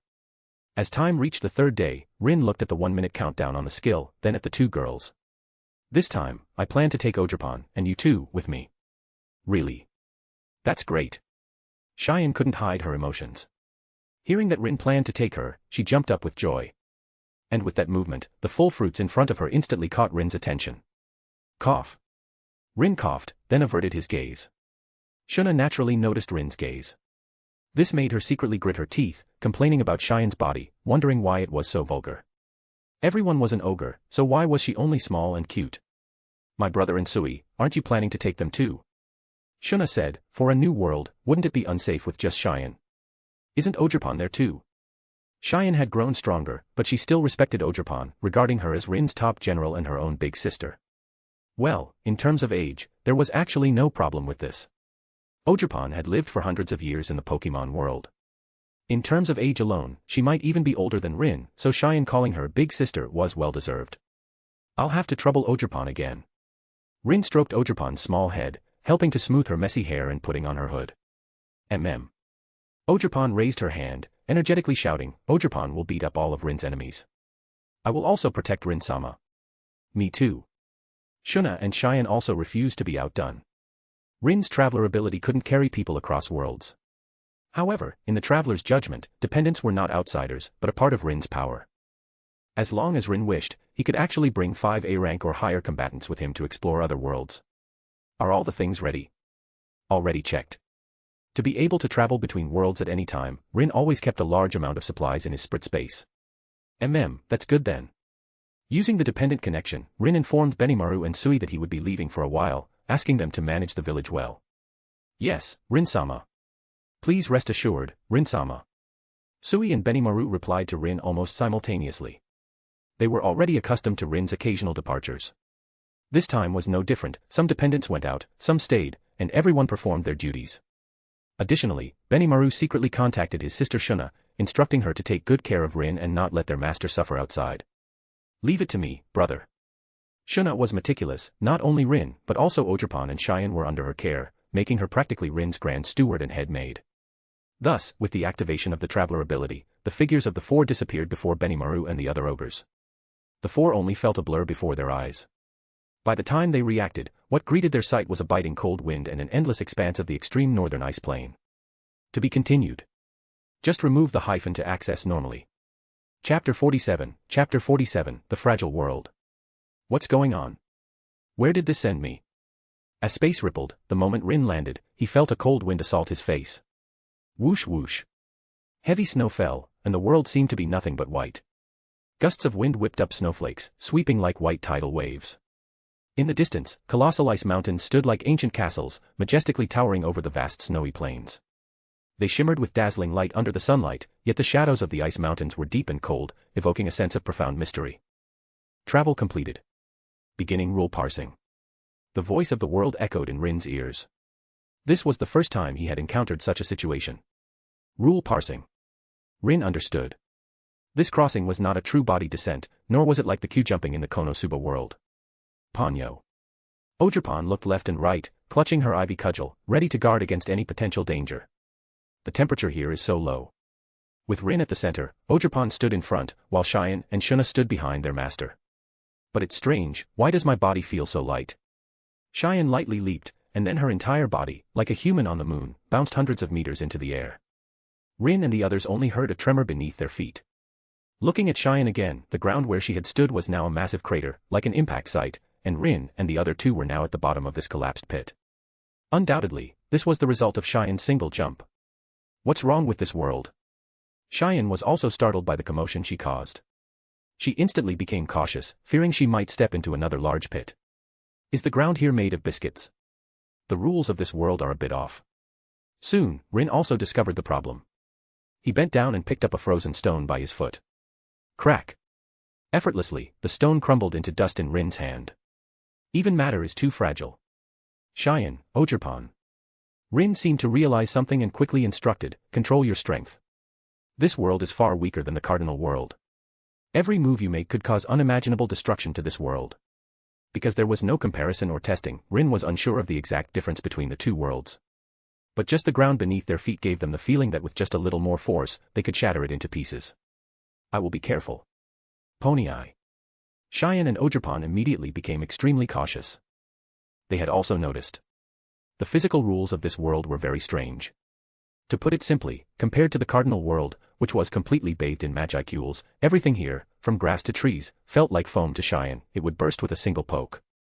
Cheyenne, with her A-rank strength, could even exhibit special A-rank or higher destructive power here. And this was just a conservative estimate. In the cardinal world, a full power attack from a special A-rank was already close to a nuclear explosion. At S-rank, a mere gesture could destroy a nation. As for the even higher special S-rank, piercing the sky and sinking continents, that was power that could truly affect the stability and balance of the cardinal world. Like Malim in the original work, after going berserk, she could even destroy galaxies, and even the universe. Therefore, being able to destroy the cardinal world was almost equivalent to possessing the power to destroy the Tensura universe. There are special energy particles in the air. This energy is far inferior to magicules, even worse than spiritons. A group of A-rank individuals whose bodies were composed of refined magicules. How terrifying the destruction they could cause in a world where the energy level was not even at the level of spiritons. Not to mention Cheyenne, the current Ojapan could probably truly blow up the planet beneath their feet. It's just that the gap between worlds is too vast, isn't it? Rin was truly afraid that the three girls might accidentally blow up this world. If that happened, Rin felt he would likely be forcibly expelled by the world will, then blacklisted, and never allowed to enter this world again. In any case, everyone, control your strength. Let's limit it to 1%, no, 1,000th. Rin didn't know the specific situation of the new world. He didn't return immediately but took the 3 girls with him to wander around this ice and snow world. All 4 carried many resistances and were not afraid of the severe cold. Initially, they felt cold mainly because their bodies were adjusting. When Rin needed to, he could ignore this level of low temperature. Although resistance was passive, it could also be adjusted. Otherwise, things like hot soup and popsicles wouldn't even offer the most basic experience, would they? Rumble. Soon after the 4 walked out of the deep pit, the ground beneath their feet once again stirred. Cheyenne. No, it wasn't me, Rin-sama. Then. Before Rin could continue asking, a hideous head suddenly burst out of the snow. This was a centipede about 20 meters long, covered in white crystals. It exhaled cold air, and its pair of violent blue eyes stared intently at these humans who had caused such a commotion. Seeing the ice crystal centipede show hostility towards them, Ogerpon raised an eyebrow, about to summon her ivy cudgel to teach the opponent a lesson. Wait a minute. Let me do it. Ogerpon, please let me handle this. Seeing such a large wild monster, Cheyenne excitedly stepped forward, looking eager to try. How could Cheyenne miss such an opportunity to show off in front of Rin? Well. Rin didn't mind letting Cheyenne take action. But I think we should try to communicate with it. I understand. Cheyenne took a step forward and shouted, hey. Can you understand what we're saying? Due to the influence of the voice of the world's rules, Rin and the others had no language barrier. Even for being similar to magical beasts or monsters, as long as Cheyenne needed to, she could convey her thoughts to them. We are travelers who accidentally entered here. We have no ill intentions. After speaking, Cheyenne turned to look at Rin, indicating, is it okay for me to say this? Yes. Rin gave Cheyenne a thumbs up. This girl had remembered his previous warnings well. When arriving in a new world, don't be too conspicuous. They were not invaders, but travelers, and they needed to maintain basic politeness. To be continued. Just remove the hyphen to access normally. Chapter 48, a backhand slap. Squeak squeak squeak. However, the ice crystal centipede clearly ignored the 4, immediately lunging forward and opening its gaping maw to devour them. This guy, there's no way to communicate with it. Bang. So, as if by instinct, Cheyenne slapped the centipede's head, which was close at hand. The terrifying force, even though it had been restrained and controlled in advance, still produced an earth-shattering sonic boom. Boom. The ice crystal centipede's body was entirely sent flying into the distance, without a moment's delay, crashing into a glacier on one side and being completely buried. Cheyenne's eyes widened instantly, her face filled with panic. That, Rin-sama, I already controlled my strength a lot. Sigh. Looking at Cheyenne, who looked like she was about to cry, Rin sighed helplessly. It's not your fault, Cheyenne. Cheyenne did control her strength. Otherwise, that one slap just now would probably have sent this centipede directly into outer space. Then. I'm sighing because the natives of this world are just too unfriendly. The moment Rin's words fell, more and more monsters surged towards them. Tisk. This time, even the usually good-tempered Shuna showed impatience. Let me deal with all of them. Forget it. After all, they were the ones who had caused the commotion first, and Rin didn't want to cause too much slaughter in this world. Let's change places first. Rin raised his hand and forcibly tore open the spacetime of this world. Pano. Seeing this, Ogerpon quickly hopped up. The Vanguard General is Ogerpon. Let's go. Rin and the 2 women entered the spatial passage one after another. After they left, a large number of strangely shaped magic beasts appeared nearby. However, facing the empty, desolate, and ruined ice field, they didn't know what to do. After wandering for a while, the magic beasts, having found no target, slowly dispersed.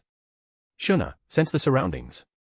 Stepping out of the spatial passage, Rin and the 3 women appeared in another area of the ice field. This was hundreds of kilometers away from their initial crossing point. Yes. Shuna's evolution direction was magic specialization, and she was also the one with the widest and strongest perception range among the 4. Clap. The pink-haired girl clasped her hands together, and an invisible magicule wave spread out in all directions from their center. This is a vast, icebound snowfield. The further north you go, the colder it gets, while the south is very warm. Many strange magic beasts live around here, Shuna said, closing her eyes and relaying the information she perceived to Rin. The aura of these magic beasts isn't very strong, the weakest are only F-class, and the strongest don't exceed D-class. Cheyenne, go catch a few magic beasts and bring them back. Remember, they must be captured alive. Rin instructed, also, be careful to control your strength. 1,000th might not be enough, so make it 1/10,000th. He wasn't at all worried that any existence in this world could pose a threat to Cheyenne. If a strong enemy were to appear, Rin and the others could reach Cheyenne's side in the blink of an eye given their speed. Leave it to me. Cheyenne's magicule perception wasn't as strong as Shuna's, but it wasn't weak either. Ignoring the wind and snow that obscured her vision, Cheyenne quickly locked onto the closest magic beast. They were a group of peculiar creatures resembling cattle, covered in thick fur. Seeing Cheyenne suddenly appear, the yak-like magic beasts were greatly startled and fled in a mighty rush towards the distance. There was no other way, the aura emanating from Cheyenne was simply too terrifying. No matter how much she restrained herself, the oppressive feeling of a high demon person caused immense deterrence to these yak magic beasts. You're the one. Cheyenne casually picked a yak magic beast. She didn't use her specially crafted great tachi but instead formed a hand blade with her fingers. Swish. The girl's figure vanished from her original spot. When she reappeared, she was already in front of a yak. Boom. A fair and delicate palm descended from above, carrying an unstoppable might, stopping just above the yak's head. The next moment, the wind pressure generated by the hand blade transformed into an invisible giant hammer, striking the yak's head fiercely, instantly knocking it unconscious. Along with it, there was a giant pit, tens of meters deep, beneath the yak. Ah, not good, I still use too much force. Cheyenne anxiously stepped forward.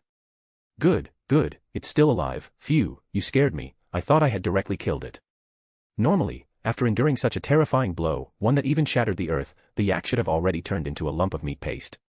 However, Cheyenne had applied the combat techniques from Rin's close combat profession in her attack. Like striking a cow through a mountain, most of the force actually didn't act directly on the yak. Of course, this was still the result of Cheyenne holding back her strength. If she were to truly unleash herself, this single hand blade strike would likely cause nuclear explosion-like destruction to the ice field for tens of kilometers around. Rin-sama, do you think this one is acceptable?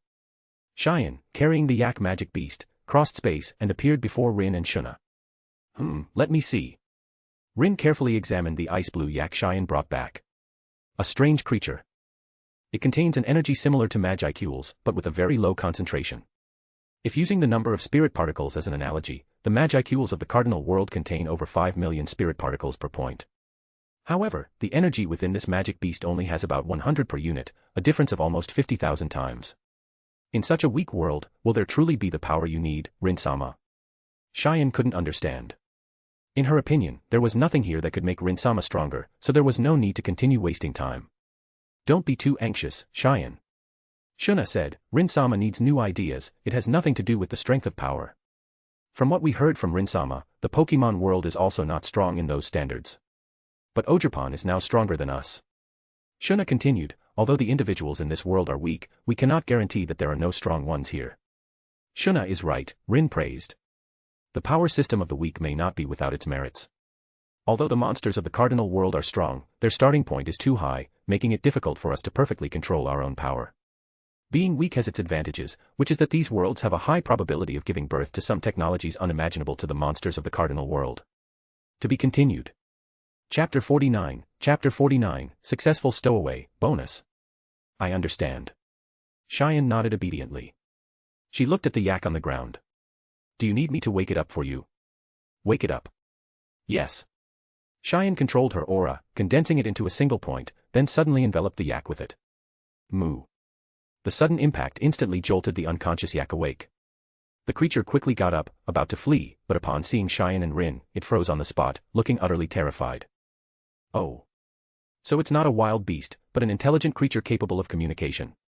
Rin tried to communicate with the yak, but the result was not satisfactory. It has intelligence, but not much. The yak was not an uncommunicative monster, but a normal creature with a mind.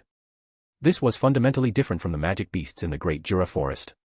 Magic beasts only have survival instincts and do not develop sentience. They are born from magicule contamination, not natural gestation. Even if all of them are killed, new individuals will be born in the forest after a period of time. Rule parsing complete. Traveler, anomaly, has corrected this world. Connection successful, individual, Itoshi Rin, expressiveness balanced. Individuals, Shuna, Cheyenne, Ogerpon, begin correction. Correction successful, expressiveness balance complete. Finally, the analysis is complete. Rin-sama, why has my power suddenly become so much weaker? Me too. The three women noticed the changes in themselves. Don't worry, this is the world's rules limiting us. Rin explained the settings of the traveler and the balancing force to Shuna and Cheyenne. Ogerpon, having crossed worlds before, was quite calm. As long as you don't use power exceeding the expressiveness, nothing will happen. What happens if we exceed it? Cheyenne felt a bit uncomfortable. I feel like my power hasn't been sealed, I can still use it. Don't.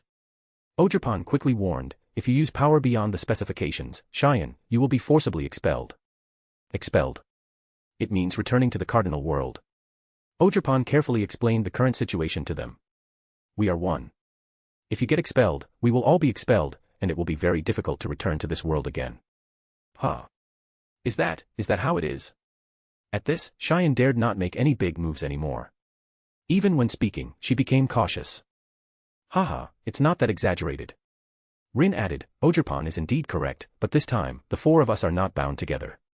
Even if someone is truly sent back, it's limited to one person, it won't be a collective punishment. Is that so? Ogerpon looked at Rin in confusion, not quite understanding the difference. Let me explain to you.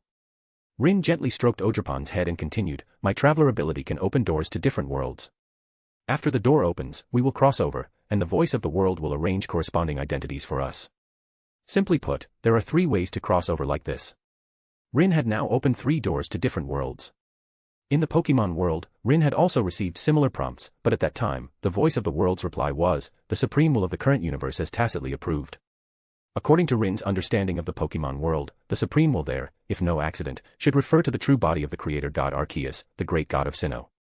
The Pokémon world has countless parallel universes, and Rin only entered one of them. Given the magnitude of the great god of Sinnoh, as long as Rin wasn't planning to destroy the world and merely acted as an ordinary trainer, he wouldn't care. Then isn't that very dangerous? Supreme Will, Creator God, Cheyenne and Shuna didn't quite understand these terms, but they knew from the sound of them that they were powerful and not to be provoked. Don't worry, the voice of the world isn't stupid. If it truly encountered such a dangerous world, the voice of the world would have already failed during the negotiation phase and naturally wouldn't be able to open the door for Rin. In other words, the voice of the world would first sign an agreement with the supreme will of the other world, an agreement that both parties must abide by. Then, while ensuring Rin's safety and freedom, it would connect the 2 worlds. The first type of world is managed, and Rin couldn't bring any extra beings besides Ogerpon, who was an original inhabitant of that world. Moreover, Rin entered the Pokémon world directly with his true body. Besides Rin, only Ogerpon, the native, could go there. So, except for the very first time, Rin usually chose the Konosuba world when stocking up on supplies. There was nothing he could do, having a creator god watching him was simply too terrifying. The second type is like Aqua, intervening in a way that conforms to the rules of that world. Rin said, for example, if I became a reincarnator under Aqua's charge, in the perception of the world will, I would be part of the rules, which is reasonable. That is why Ogerpon said she made a mistake, and I would be expelled along with her. Because with the second method of crossing, only I was truly recognized by the world, while Ogerpon descended as my summoned beast. If Ogerpon broke the rules, and she was a part of Rin's power, then he would naturally be implicated. But this world is different. Rin added, this world has no so-called supreme will. Rules also exist here, but the ones managing the rules are not powerful gods, but something similar to a program. So, not only me, but the 3 of you now also have independent identities. The subordinate relationship still existed, but they now had 3 ID cards, allowing them to move freely like Rin. The only thing to note is that your powers have also been balanced. The balance here refers to expressive power. An A rank in the cardinal world could cut off rivers, shatter the earth, and unleash a blow comparable to a nuclear bomb. Now, the 3 of them in this world have also been reduced to this level. To be continued. Just remove the hyphen to access normally. Chapter 50, 1200 years old. Let's see if the ice is as hard as it is in our world. Rin picked up a piece of ice rock from the ground again. The original fragility had disappeared, and when he squeezed it, it felt exactly the same as in the cardinal world. It really is. TSK, to actually become weaker, the rules of this world are truly unpleasant. Unlike Shuna's cheerfulness, Cheyenne crossed her arms, quite displeased with the rule restrictions. It wasn't that she herself felt uncomfortable. Rather, she was extremely angry that her master had been put in a restraint. If possible, Cheyenne even wanted to conquer this world. By the way, what would happen if Rin-sama became the ruler of this world? Well, if I become the ruler of the new world, the cardinal world will benefit and become even larger. So, it's a win-win. The cardinal world benefited, and Rin could become even stronger. Alright, let's first look at the specific information of this beast. As Rin spoke, he cast an appraisal on the yak. Icefield yak. Species, otherworldly soul beast. Lifespan, 1,208 years. Rank, F rank. Expressive power, D rank. Innate abilities, cold resistance, ice consumption, ice element manipulation, brute strength. What the heck? This cow is over 1,200 years old. Is this freaking 1,200 years old? The appraisal skill was not omniscient. The dragon eye was the same in this regard. Its appraisal results were based on Rin's understanding of the world. Of course, basic energy levels and the specific special abilities an opponent possessed could be directly seen through appraisal. However, upon seeing the yak's age of over 1,200 years, even Rin couldn't help but exclaim. Are you kidding me? A beast that can live for 1,200 years, but its battle power is only D-. This was still D rank in the current world. F rank Magicools, D rank expressive power. The F rank here refers to how this soul beast would be rated if placed in the cardinal world. How to put it? It's like a goblin in the forest, not even as strong as a child in the cardinal world. As for D rank, it's roughly equivalent to a fully armed team of adventurers. Unbelievable. Shuna and the others also possessed appraisal abilities, so they all checked the yak's attributes. Soon, the three women were also startled by the yak's lifespan. Having lived for 1,200 years, even a pig should have become a spirit, right? But why? Why was this cow so weak? This is unreasonable, too unreasonable. Rin murmured, no matter in which world, lifespan is related to the level of life. The higher the life level, the longer the lifespan. But this soul beast was completely contrary to this theory. Moreover, 1,200 years is not its lifespan limit. Imagine a soul beast with an almost infinite lifespan. Why? Why can it live forever? Its very existence was so unreasonable. Wait a minute, Cheyenne, did you just say there are many more of these cows? Yes, very many, several hundred. Do you need me to go catch them all? Take me to see. Following Cheyenne, it didn't take long for everyone to find those yaks. Along the way, Rin cast appraisal on many other creatures, and the results were, without exception, similar to the initial yak.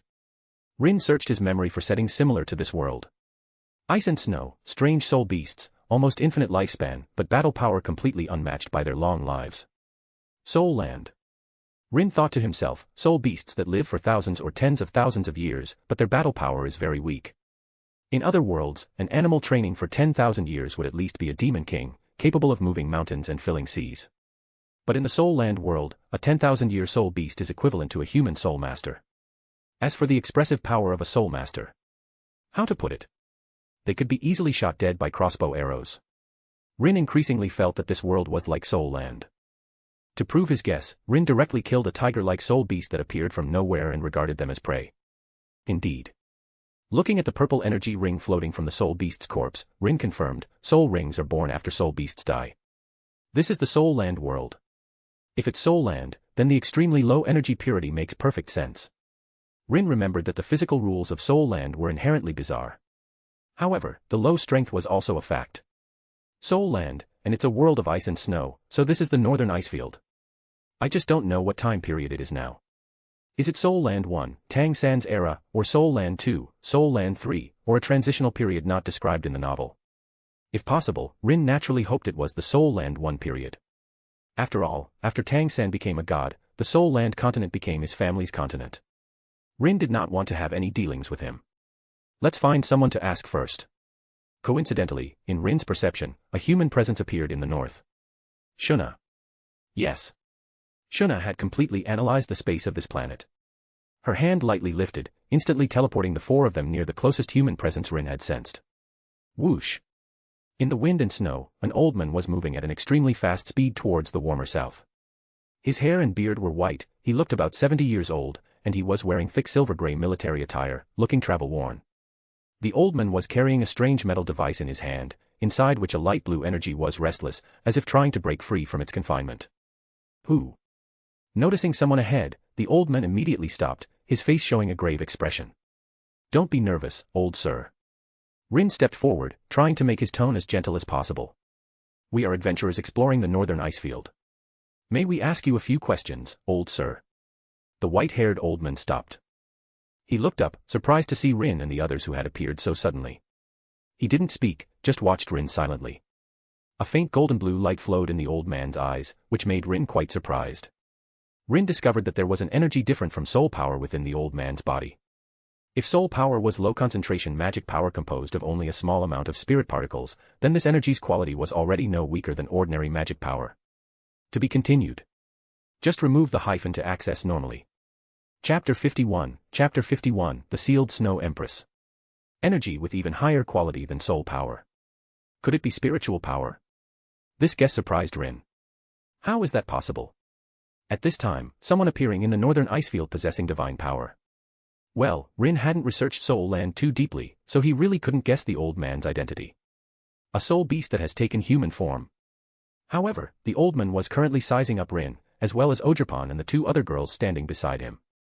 In the old man's eyes, Rin was no different from a human, with no distinguishing features. But the horns on the heads of Ogerpon and the two other girls were definitely not something humans could possess. When did the northern icefield gain 100,000-year soul beasts like you? The golden blue light in the old man's eyes grew brighter, especially with the appearance of Rin and the others, which made him subtly displeased that his plan seemed to be slipping out of control.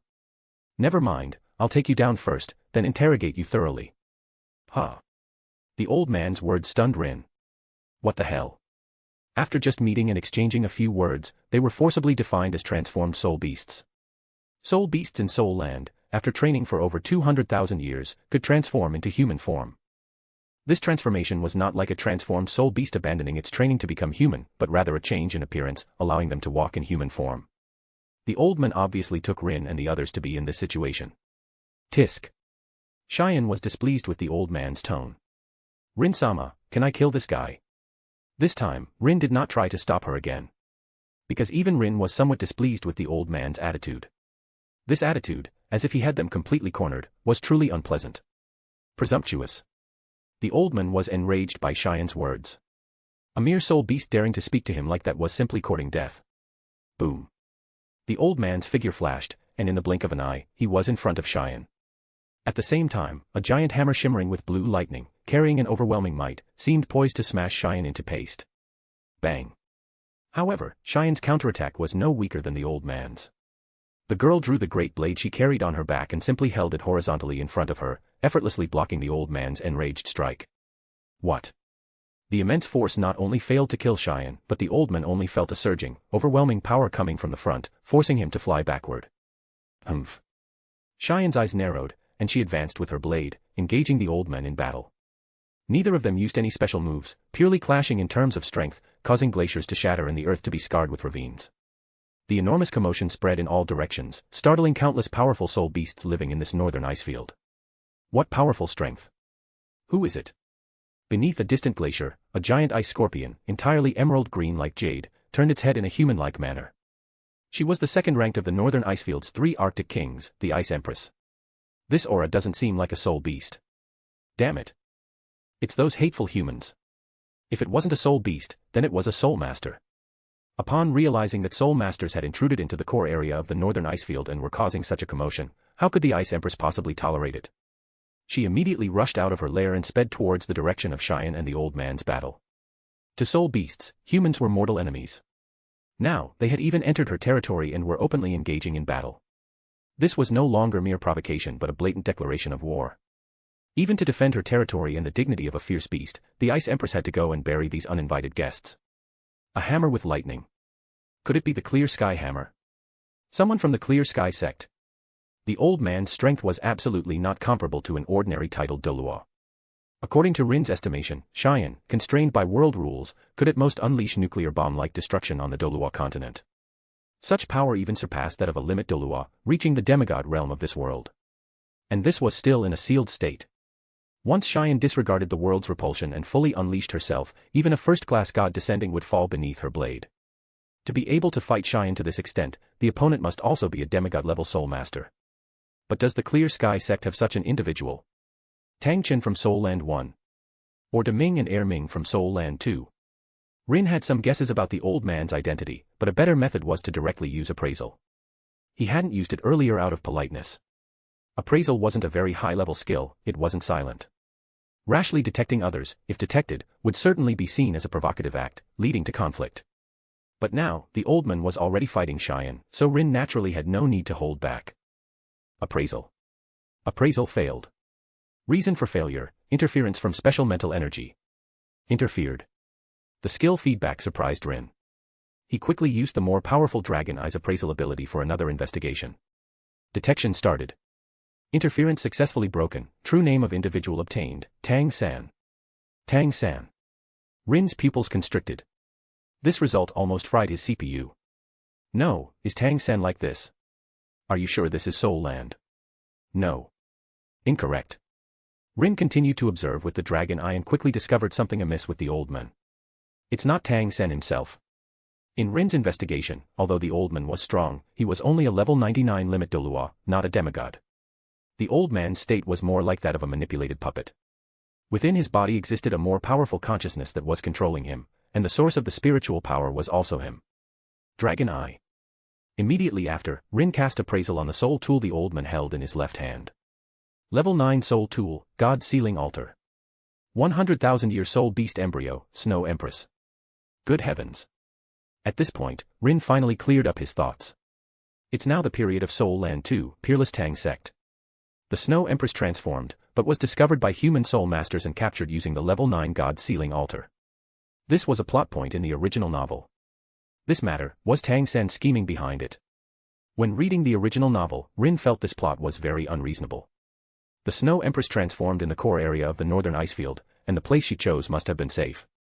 But even in this situation, a soul master just happened to run nearby, and just happened to carry a sealing god platform capable of sealing a 100,000-year soul beast. One must know that a level 9 soul tool like the God Sealing Altar could only be crafted by the most top-tier soul engineers of the Sun Moon Empire. A soul master of extraordinary strength just happened to come to her chosen safe zone when the Snow Empress was transforming, and just happened to carry a level 9 God Sealing Altar. Even more absurd was that this soul master didn't use it himself, but instead sold the Snow Empress's 100,000-year embryo. A 100,000-year embryo could allow one to gain a second martial soul. Even if that couldn't be achieved, one could still obtain a 100,000-year soul bone. Such a treasure, yet someone would sell it. To be continued. Chapter 52, Free. So it was Tang San himself who orchestrated it. If the matter was explained this way, then all the unreasonable parts could be accounted for. After all, Tang God King, Tang family's backyard, what could be hidden from him here? No wonder Tang San reacted that way when he encountered Cheyenne and the others. The appearance of the four clearly exceeded Tang San's expectations, becoming an unstable factor not within his Grand Millennium Plan, and thus had to be eliminated. But do you, with just yourself, think you can defeat my Cheyenne? Rin had more or less figured out Tang San's true nature. This guy's true body was a god king. Even if the rules of the Soul Land world were weaker, the dragon god of this world, if placed in the cardinal world, might only be at the level of an awakened demon lord. But that was still an awakened demon lord. The current Tang San certainly could not compare to the dragon god. He was barely at a similar level to Clayman. Unless Rin allowed Ogerpon to unleash her power at the cost of being expelled, it might be possible to defeat God King Tang San. However, once Ogerpon unleashed her power, she would not be able to stay in the Soul Land world for long. She would soon be expelled and then blacklisted. The cost was so high that Rin hesitated whether to use it or not. While Rin was considering, Tang San noticed Rin's covetous gaze on the God Sealing Altar in his hand and immediately put it into a soul tool that could store living beings. Snow Empress was a soul beast, but the Soul Land continent was his backyard. Every blade of grass, every tree, and every soul beast here was Tang San's property.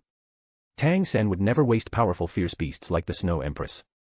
They were perfect for cultivating the child of destiny and helping him advance further. Shuna, go help Cheyenne and then snatch the ring from his hand. Snatching something? Shuna did not ask what the God Sealing Altar was. She would obey Rin's commands unconditionally. Thus, following Cheyenne, whose close combat ability was off the charts, Shuna, who could freely control various elements, assisted Cheyenne while simultaneously looking for opportunities to cast magic attacks on the elder possessed by Tang San's divine sense. The two women's combat style completely defied the Soul Master system. Here, soul skills, which were like shortcuts, no matter how continuously they were released, would still have intervals and cooldowns. But the two women's attacks had no such restrictions. Cheyenne's attacks were extremely violent. Each slash was comparable to a full power strike from a demigod. With the addition of dark magiceules, even Tang San had to avoid her sharp edge. Shuna, needless to say. Mages were inherently output-oriented classes, and Shuna, who was even stronger than in the original work, stood behind Cheyenne, directly transforming into an infinite firepower cannon. In no time, she had Tang San beaten to a pulp, scurrying around with his head in his hands. Damn it. Where did these two women come from? Tang San, in the divine realm, was observing the battle in the northern icefield with his divine sense. Being watched by the god of destruction, he could not personally intervene. It was already the limit to split off a wisp of his divine sense to control the Elder, allowing him to exert demigod-level combat power. However, neither Shuna nor Cheyenne, in their sealed state, were weaker than demigods. They were even stronger. 2 against 1, Tang San's puppet was already on the verge of collapse. These people cannot be soul masters or soul beasts from the Soul Land continent. Tang San knew the Soul Land continent like the back of his hand. He even knew about the Silver Dragon King hidden beneath the Star Do Great Forest and had already started planning to scheme for the Dragon God's power. But Rin and his 3 companions were undoubtedly outsiders. Opportunity. It was precisely when Tang San was distracted that Shuna seized the opportunity and quickly used spatial motion, successfully severing the hand where Tang San wore the storage soul tool. Through the connection of divine sense, Tang San, in the divine realm, also felt the pain of the severed hand. Damn it. Martial Soul Avatar. Ring explosion. Seeing his puppet falling into a disadvantage, Tang San no longer hid his power and directly detonated all the soul power stored within the Elder. 9 soul rings, black, black, black, black, black, black, black, red, red, appeared behind the Elder. I have the item. Looking at the storage soul tool that Shuna had teleported into his hand, Rin ignored space and directly took out the God's sealing altar stored within it. If it were not to prevent Tang San from destroying the God's sealing altar in a desperate move, Rin would not have gone to such trouble. Deal with him, Ogerpon. Pony Eye. As soon as he spoke, Ogerpon, who was standing in front of Rin, had already vanished without a trace. Rin did not care much for mere demigod-level combat power. Moreover, only a fool would wait for an enemy to finish casting. Ring detonation was indeed powerful, but would Rin give Tang San such an opportunity? In the God realm, Tang San, who was controlling the clear sky hammer and preparing to unleash his martial soul avatar and then crush his soul rings, suddenly felt a sharp pain in his head. Looking at the battlefield, Ogerpon was holding an ivy cudgel dripping with blood. And behind her, a headless corpse lay in a pool of blood. It was the demigod elder controlled by Tang San. If Cheyenne and Shuna were equivalent to first-class gods who could only use demigod power, then Ogerpon, in the Soul Land continent, was a restricted god king. Killing a mere demigod was effortless. Rin-sama. Cheyenne and Shuna showed no dissatisfaction at their opponent being snatched by Ogerpon. The 3 women returned to Rin-sama's side, examining the god sealing altar in his hand. What is this? Our harvest from this trip. Rin had thought about what benefits he could gain in the Soul Land continent. Would it be awakening a martial soul, or soul rings and soul bones, or perhaps some rare heavenly treasures? No, none of them. Rin's path of growth had always been clear from beginning to end. That was to capture powerful beings, make them his dependents, and then bring them back to the cardinal world. The cardinal world would provide compensation based on the strength of their souls and their unique characteristics, granting them race, magicules, and unique skills. Looking at the entire Soul Land continent, what truly caught Rin's eye were none other than those fierce beasts. As for soul masters, gods, and the like, Rin had no interest in them. Humans, when they reached the cardinal world, would still be humans, lacking the potential for evolution. Instead, the 100,000-year embryo in Rin's hand contained a sleeping being that was considered top-tier among soul beasts throughout the entire Soul Land series. Similar to Rimuru's superior fire elemental Ifrit. A blazing ruler possessing the power to burn all things, second only to the elemental king among fire elementals. Let's talk to her first. Rin actually had some confidence in taking down the Snow Empress. As Rin extended his spiritual power into the god's sealing altar, he saw a tall, slender girl curled up within the space, which resembled a golden birdcage. To be continued. Chapter 53, Snow Maiden, Bonus. Who are you? Her long, pure white hair trailed down to her feet, and upon sensing the intrusion of an outsider, the girl opened her eyes. Those ice-blue eyes were ethereal and clear, as if they could see through everything in the world.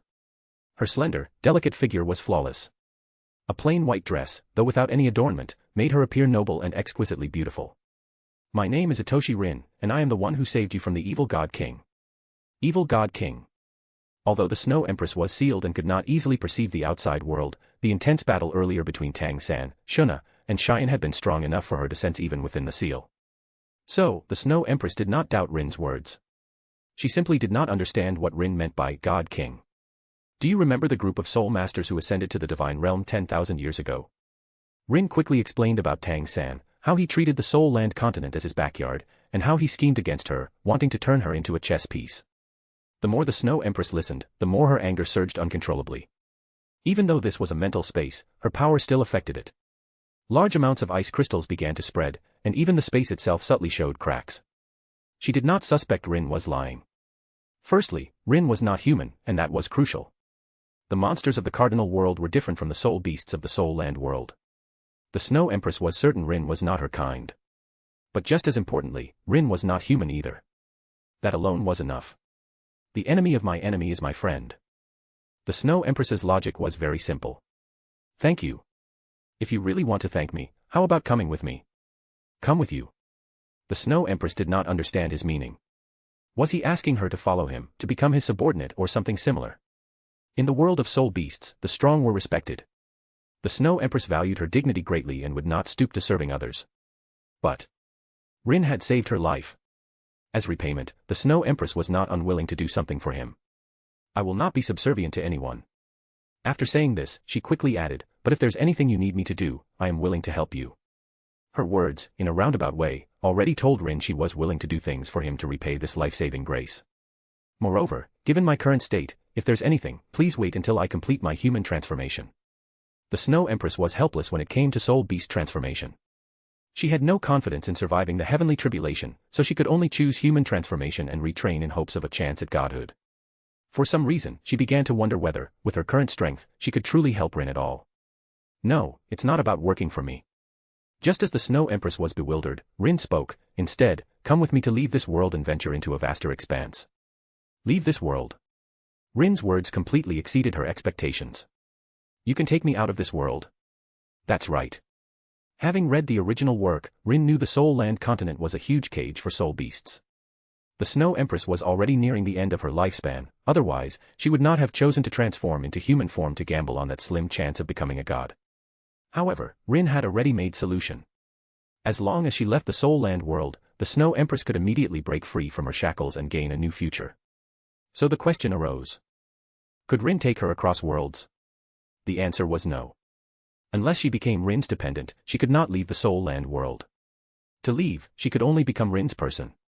So, you want me to become your dependent, just like those few who fought Tang Sen earlier? That's right. Rin said, don't worry, I won't force you to do anything you don't want to do. You can understand the relationship between a dependent and me as a shared fate. If you become stronger, I will also become stronger. Conversely, the stronger I am, the more you will gain. At this time, the Soul Land continent did not yet have concepts like soul spirits or intelligent soul rings. At least, the Snow Empress had never heard of them. Clearly, following Rin was much better than becoming someone else's soul ring and soul bone, or simply dying under the heavenly tribulation. However, the Snow Empress had her own pride. She felt that transforming into human form, then obtaining a divine position and ascending to godhood like Tang Sen had done many years ago, was also a path. You should be thinking about ascending to godhood. Forget about it. Rin poured a basin of cold water on her hopes. You don't really think someone can ascend to the divine realm from the Soul Land continent under Tang Sen's surveillance, do you? Any superior would not allow such an act of breaking free from control. A mere resource wanting to establish its own household. Unless the Snow Empress became Tang Sen's pawn, he would absolutely not allow such a formidable person to appear on the Soul Land continent. The Snow Empress had a cold and arrogant personality, but she was not foolish. On the contrary, she was highly intelligent, and she could fully understand the meaning behind Rin's words. With God King Tang above her, no matter how confident or talented she could not escape the fate of being schemed to death. Just like the confinement left by the dragon god. Whatever its original intention, under the schemes of the gods in the divine realm, that confinement, which prevented ascension, directly harmed countless soul beasts and cut off her path to godhood. So, as long as you leave the Soul Land continent, the lightning tribulation that binds you will disappear. If you don't want to follow me, I can also take you to other planes to help you break through. Rin was serious. Even if she broke her shackles and became a god in another, better plane, Rin would still have the opportunity to subdue her and make her his dependent. It was just that, in that case, she would owe him an even greater favor. The Snow Empress was cold and arrogant by nature, but that god realm not mean she lacked emotions or failed to understand gratitude. By the way, following me is definitely better than following someone like Tang Sen, right? Rin had this much confidence. He was not someone like Tang Sen who had one face in public and another in private. Rin was always generous to his own people. As long as he had enough to eat, he would never let them go hungry. That's right, Rin is very good. Ogerpon's consciousness joined in, forming a lovely maiden's phantom beside Rin. Indeed. Shuna and I were just very ordinary ogre clan members in the forest, but Rin-sama bestowed upon us great power. Shuna also appeared. At this time, it was their turn to persuade a new companion to join. To be continued. Chapter 54, Wrong Time, Bonus.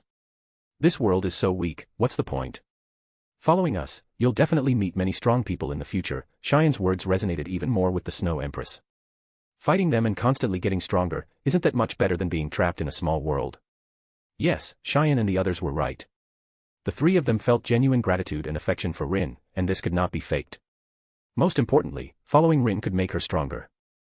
Just this point alone made the Snow Empress feel she had no reason to refuse. I can agree to your terms. But I also have a few conditions. If you can guarantee them, I am willing to fight alongside you and never betray you. The Snow Empress was a person of unwavering loyalty. Once she made a decision, she would not go back on it. Moreover, Rin had given her immense respect. She was currently only in an embryonic state. With the strength of Rin and the others, they wouldn't need to say so much to enslave or control her. Self-destruction was only effective when the strengths were not too disparate. But what about Rin and his companions? The Snow Empress had a feeling that Rin possessed the power to forcibly control her. He didn't use it because he wanted to gain her true devotion, not a servant who was outwardly compliant but inwardly rebellious. Just this point alone made the Snow Empress develop a considerable fondness for Rin. Yes, speak. First, I hope you do not force me to do anything I don't want to do. No problem with that. Second, I hope to return to this world in the future. At this point, the Snow Empress's voice carried a hint of chilliness.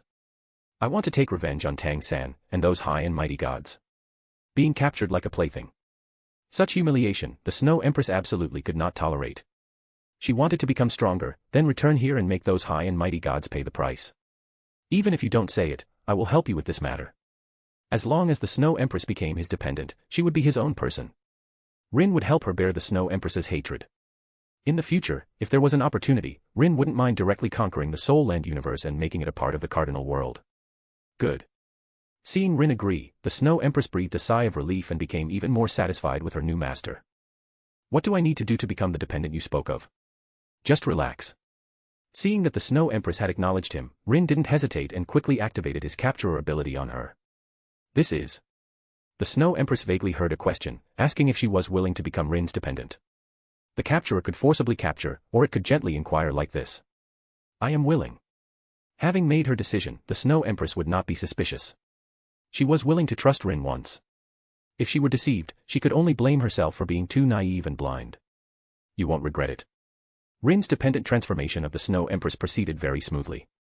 Without resistance, the connection between them was as natural as water flowing into a channel. Rest in my spirit space for now. Rin opened the God Sealing Altar, released the Snow Empress from it, and then used magic power to stabilize her form. Pale blue magic power transformed into a gentle stream, nourishing the damage the Snow Empress had sustained from her transformation being interrupted. The complete transformation would have to wait until Rin brought the Snow Empress back to the Cardinal world and utilized the rules of that place to fully complete it. Thank you. The Snow Empress didn't hesitate and immediately entered Rin's body. The dependent contract allowed Rin to safely accept the Snow Empress, and the latter also learned of Rin's origins and some of his thoughts from this oath. He had not deceived her. The relationship between a dependent and a master was like companions and family who shared honor and disgrace. He would not harm or enslave her. And she would genuinely protect him and fight for him. Rin-sama, where do we go next? Shuna asked, do we continue exploring this world? No. Rin looked up, his tone carrying a hint of solemnity. We cannot come to this world again for a short period of time. Before the three girls could ask why, an invisible and formless pressure descended from the sky, instantly enveloping everyone. This is. From a sheer magnitude perspective, this pressure was already not weaker than a special A-rank monster, though it still lacked in quality. It's Tang-san. In the spirit space, the Snow Empress's voice echoed in Rin's ear. He really has been watching this world all along. With the facts laid bare, the Snow Empress no longer had any doubts. If Rin hadn't appeared, she could imagine her future, which would definitely end with her being schemed to death by Tang-san. Let's go, we're heading back. Rin didn't intend to clash head-on with Tang-san. Fighting one Tang-san was fine, but 5 god kings working together would be a bit troublesome. As the saying goes, a gentleman's revenge is never too late, and furthermore, Rin had taken full advantage of this operation. The old man's death meant Tang-san lost a puppet he could directly control, greatly reducing his ability to interfere with the Soul Land continent. Taking the Snow Empress meant Rin gained a powerful dependent whose aptitude and potential were no weaker than Ogerpon's, and perhaps even surpassed her. Traveler. Boom. Damn humans. Just as Rin was about to activate the Traver to return to the Cardinal World, a colossal emerald green creature burst out from under the ice, sweeping a rolling cold current toward the position where Rin and the others stood. Bang! Ogerpon moved quickly, appearing in front of Rin in a flash. Pony Eye. The girl held both hands out in front of her, tearing through the cold current formed by the ultimate ice. She actually blocked the Ice Empress's long-accumulated fatal blow with sheer brute force. What? The Ice Empress's jewel-like eyes widened slightly, clearly not expecting her attack to be blocked. And so easily, so casually. Binger. Immediately, the Snow Empress recognized the identity of this emerald ice scorpion. It was her rare friend in the northern ice field, the Ice Empress. TSK, this guy came at the worst possible time. Because of Tang San's spiritual power lock, Rin and the others hadn't noticed the Ice Empress approaching. But this put Rin in a rather awkward situation. He needed to take people back. So what about the Ice Empress? Leave her here. Rin felt that if Tang San lost track of them, he would definitely take his anger out on the Ice Empress. To be continued. I just finished a FIC I was working on and I'm thinking of starting another soon, so if you have any recs, drop them. Also, it's a new week, don't forget to drop more stones for bonuses XD. Just remove the hyphen to access normally. Chapter 55, Ice Scorpion Type. Master. Can we take Binger with us? Although the Snow Empress's voice was cold, Rin detected a hint of pleading in it. Given the relationship between the Snow Empress and the Ice Empress, she was unwilling to leave the Ice Empress alone to face Tang San's wrath. But this left Rin with only one option, to forcibly capture the Ice Empress and bring her back to the Cardinal World with them. Alright then. The Snow Empress and the Ice Empress, or rather, all Fierce Beast-level soul beasts, could theoretically provide assistance to Rin. The Ice Empress's aptitude certainly couldn't compare to the Snow Empress's, but Rin wouldn't lose out at least. Ogerpon, control her. Pony Eye.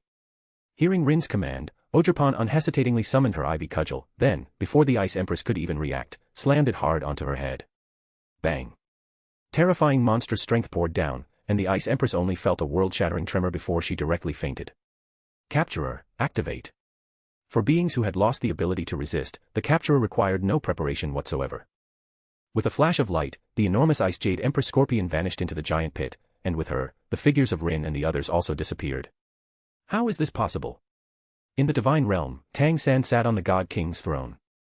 A screen floated before him, displaying the exact location where Rin and the others had previously stood. However, at this moment, the screen was completely empty.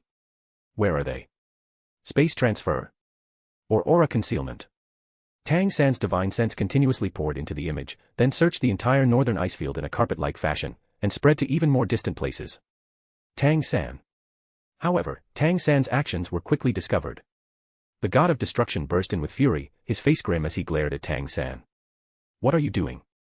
Gods cannot interfere with the lower realms. As the god of law enforcement, do you intend to knowingly break the law? Destruction. With his plan ruined by Rin, Tang San was brimming with suppressed anger. And yet, the god of destruction still came to question him. However, Tang San had not yet fully mastered the power of the Azura god, and he was not confident he could defeat destruction, an old guard god king. There was no choice. Tang San could only feign compliance with the other party. You mean to say, evil gods from other planes have entered the Soul Land continent? Exactly. In a few words, he depicted Rin and the others as evil individuals with malicious intentions. They coveted the Soul Land continent, and he had merely discovered this in advance and gone to stop them. The god of destruction stared at Tang San. The other party's compassionate demeanor was simply too deceptive. Even the goddess of life, who had accompanied him for countless tens of thousands of years, was now speaking up for Tang San. Leaving aside the mutual suspicion and schemes between destruction and Tang San in the Soul Land universe, Rin successfully returned to the Cardinal World with the newly subdued Ice Empress and Snow Empress, as well as Ogerpon, Shuna, and Cheyenne. Beginning transformation. Transformation complete. Individual, Snow Empress has gained the race, High Ice Elf. Individual, Ice Empress has gained the race, Insect-type Magic Beast, Ice Scorpion type. New rule detected. Beginning analysis. Analysis successful. Gained additional skill, Extreme Attribute. Adding new elementalization types. New energy detected. Beginning analysis. Analysis successful. Gained new magic power variant. Beginning naming. Naming successful. Gained soul power. Gained spiritual power. Because soul power and spiritual power are related to the Soul Master system, skills are merging. Fusion successful. Gained new special skill, God's Ring. Discovered new unique skill, Sword Saint. Discovered new unique skill, Nature. Discovered new unique skill, Domain of Perpetual Ice. Acquired, Soul Master Profession. This profession meets the acquisition requirements for the unique skill, Spirit Controller. Individual, Itoshi Rin, has successfully acquired the unique skill, Spirit Controller. Ah. What is this place? You hateful human, what did you do to me? Within the boundless pure white world, a chibi Ice Empress was throwing a huge tantrum. The Ice Empress remembered that not long ago, she had ambushed a human soul master, but was struck on the head by a green stick. What happened next, the Ice Empress had no idea. Bing bing, stop making a fuss. Suddenly, a cold female voice came from behind the Ice Empress. She turned her head and saw a beautiful woman in a long ice blue dress. Snow Empress. The Ice Empress was first delighted, then plunged into deep despair. Even you were captured by that hateful human. How could this happen? The Ice Empress had clearly misunderstood something. The Snow Empress shook her head helplessly, comforting her good sister while explaining the current situation to her. Upon hearing that Tang-san was monitoring the Soul Land continent, and that the Snow Empress, and even she herself, could very likely be schemed against, the Ice Empress immediately cursed Tang-san as despicable. What happened next, however, was somewhat beyond the Ice Empress's expectations. Beings from another world, special vows, escaping the Soul Land world, the possibility of continuing to grow stronger. All of this left the Ice Empress feeling incredible. So, Snow Empress, you are now that person, that Rin's dependent. The dignified Ice Empress, leader of the 3 Arctic Kings of the Northern Icefield, becoming someone else's dependent, the Ice Empress found it somewhat unacceptable. Dependent, it sounded nice, but wasn't it essentially a servant? Snow Empress, are you really going to be a dependent for that Rin? Yes, I have decided. The Snow Empress's nature was cold, but unlike humans, her thoughts were not complex. Since she had said she would follow Rin, she would remain loyal to the end, in this life and this world, never betraying him. Also, Binger, you are actually Rin's dependent now as well. What? Upon hearing this, the Ice Empress's eyes immediately widened. To be continued. Chapter 56, God's Ring, Bonus. Bonus for 200 horsepower, next bonus at 400 horsepower, keep the PS coming XD. Rin's capturer can forcibly transform beings weaker than him into dependents. Theoretically, the Snow Empress, like the Ice Empress, was far weaker than Rin. If Rin were a bit more shameless, he could have completely enslaved the 2 sisters, forcing them to sign various unequal treaties. Instead of the current situation, where the Snow Empress, aside from fulfilling her duties as a dependent such as protecting Rin, fighting for Rin, and not betraying Rin, could refuse some of Rin's unreasonable demands. But the Ice Empress was different. Because the situation at the time was too urgent, Rin, in his haste, had genuinely captured the Ice Empress by force. The result of this capture was that the Ice Empress signed the most stringent contract. Unable to resist Rin, she must obey all of his commands. How could this be? Isn't this too despicable? The Ice Empress was on the verge of tears, she had pretty much understood. Rin was not a human soul master, and he bore no ill will towards soul beasts. The Snow Empress's dependence vow was the best proof. Sorry, circumstances call for immediate action. You'll have to endure for a while, Ice Empress. Rin's figure appeared beside the 2 sisters. He didn't mind the Ice Empress's sudden attack. Soul beasts attacking humans and humans hunting soul beasts was a daily occurrence on the Soul Land continent, nothing to dwell on. It was just that the Ice Empress had now become Rin's 3rd otherworld dependent and had signed such a harsh contract, which made Rin a bit awkward. The validity of the contract was absolute. At least, the current Rin did not yet have the ability to change it. Of course, as Rin continuously broke through and achieved the awakening of a demon lord, at that time, his unique skill would sublimate, and Rin would be able to perfectly control it, then convert the servant contract into a proper dependence vow. Although the servant contract was useful, Rin felt it was a huge pitfall. Forced servitude would create rifts between the dependent and the master. This was not conducive to the dependent's subsequent breakthroughs. Fortunately, Rin was not that kind of person and would not do as he pleased with the Ice Empress. You are Rin. When the Ice Empress saw Rin appear, her first reaction was not to question or curse. The small, chibi Ice Empress instinctively took a step back, then felt it wasn't safe enough, so she directly hid behind the Snow Empress. Only then did she dare to peek out half her head, looking at Rin timidly. Ah. Rin knew the Ice Empress's current state. The power of the servant contract made it impossible for the Ice Empress to defy Rin. In her eyes, Rin was like an evil slave owner holding a whip. Just standing there would bring her immense pressure and fear. All thoughts of bargaining or proud defiance became a joke at this moment. I'm actually scared of this guy in front of me. What humiliation. The Ice Empress wanted to fight against the tremor in her heart, but the power of the contract prevented her from even conceiving the slightest thought of resisting Rin. Alright, Rin isn't like that. He won't bully you. Mem, let's get along well, Ice Empress. Rin smiled gently at the Ice Empress. He waved his hand, signaling the Ice Empress to come to his side. He did not use the power of the contract, so even if the Ice Empress was unwilling, she could refuse. However, how could the Ice Empress succumb to the fear in her heart? She would face the abyss. So, when the Ice Empress clasped her small hand with Rin's, she truly felt the emotions from her master, a heartfelt welcome and affection. Perhaps this dependent transformation came too suddenly, catching Rin somewhat off guard. But since it had happened, Rin regarded it as his destiny with the Ice Empress. Don't you want to see your newly acquired power? Rin stroked the Ice Empress's soft little head and laughed. You're much stronger now than before, you know. Perhaps the previous changes came too suddenly, and the Ice Empress hadn't carefully examined them. Now, after Rin's reminder, the Ice Empress suddenly discovered her enormous changes. She first transformed, changing from her chibi scorpion form back to the appearance of a young girl with emerald green hair. What's going on? So that's how it is. The Ice Empress was shocked by this sudden pleasant surprise. She had never imagined that happiness would arrive so abruptly. The surging energy within her body was called Magicules. In terms of quality, soul power wasn't even fit to carry Magicules' shoes. Magicules corresponds to the spiritual power. No wonder it's so strong. The Ice Empress thought of a possibility. Then doesn't that mean I'm essentially a god now? Thinking that way isn't wrong. Rin looked at the Snow Empress, who was also carefully sensing her own changes. If you two return to the Soul Land continent again, you might not be enough to fight Tang-san, but ordinary gods are definitely no match for you. Not just no match. If the two sisters joined forces, they might just go on a rampage. Thinking this, Rin opened the Ice Empress's attribute panel. Ice Empress. Race, Insectoid Magic Beast Ice Scorpion. Magicules, 34,000, A rank mid-tier. General skills, Ice Magic, Ice Bug Dual-type Pokémon Magic. Intrinsic skills, Extreme Attribute, Ice Body, Full Melee Mastery, Magic Power Amplification, Hyper Regeneration.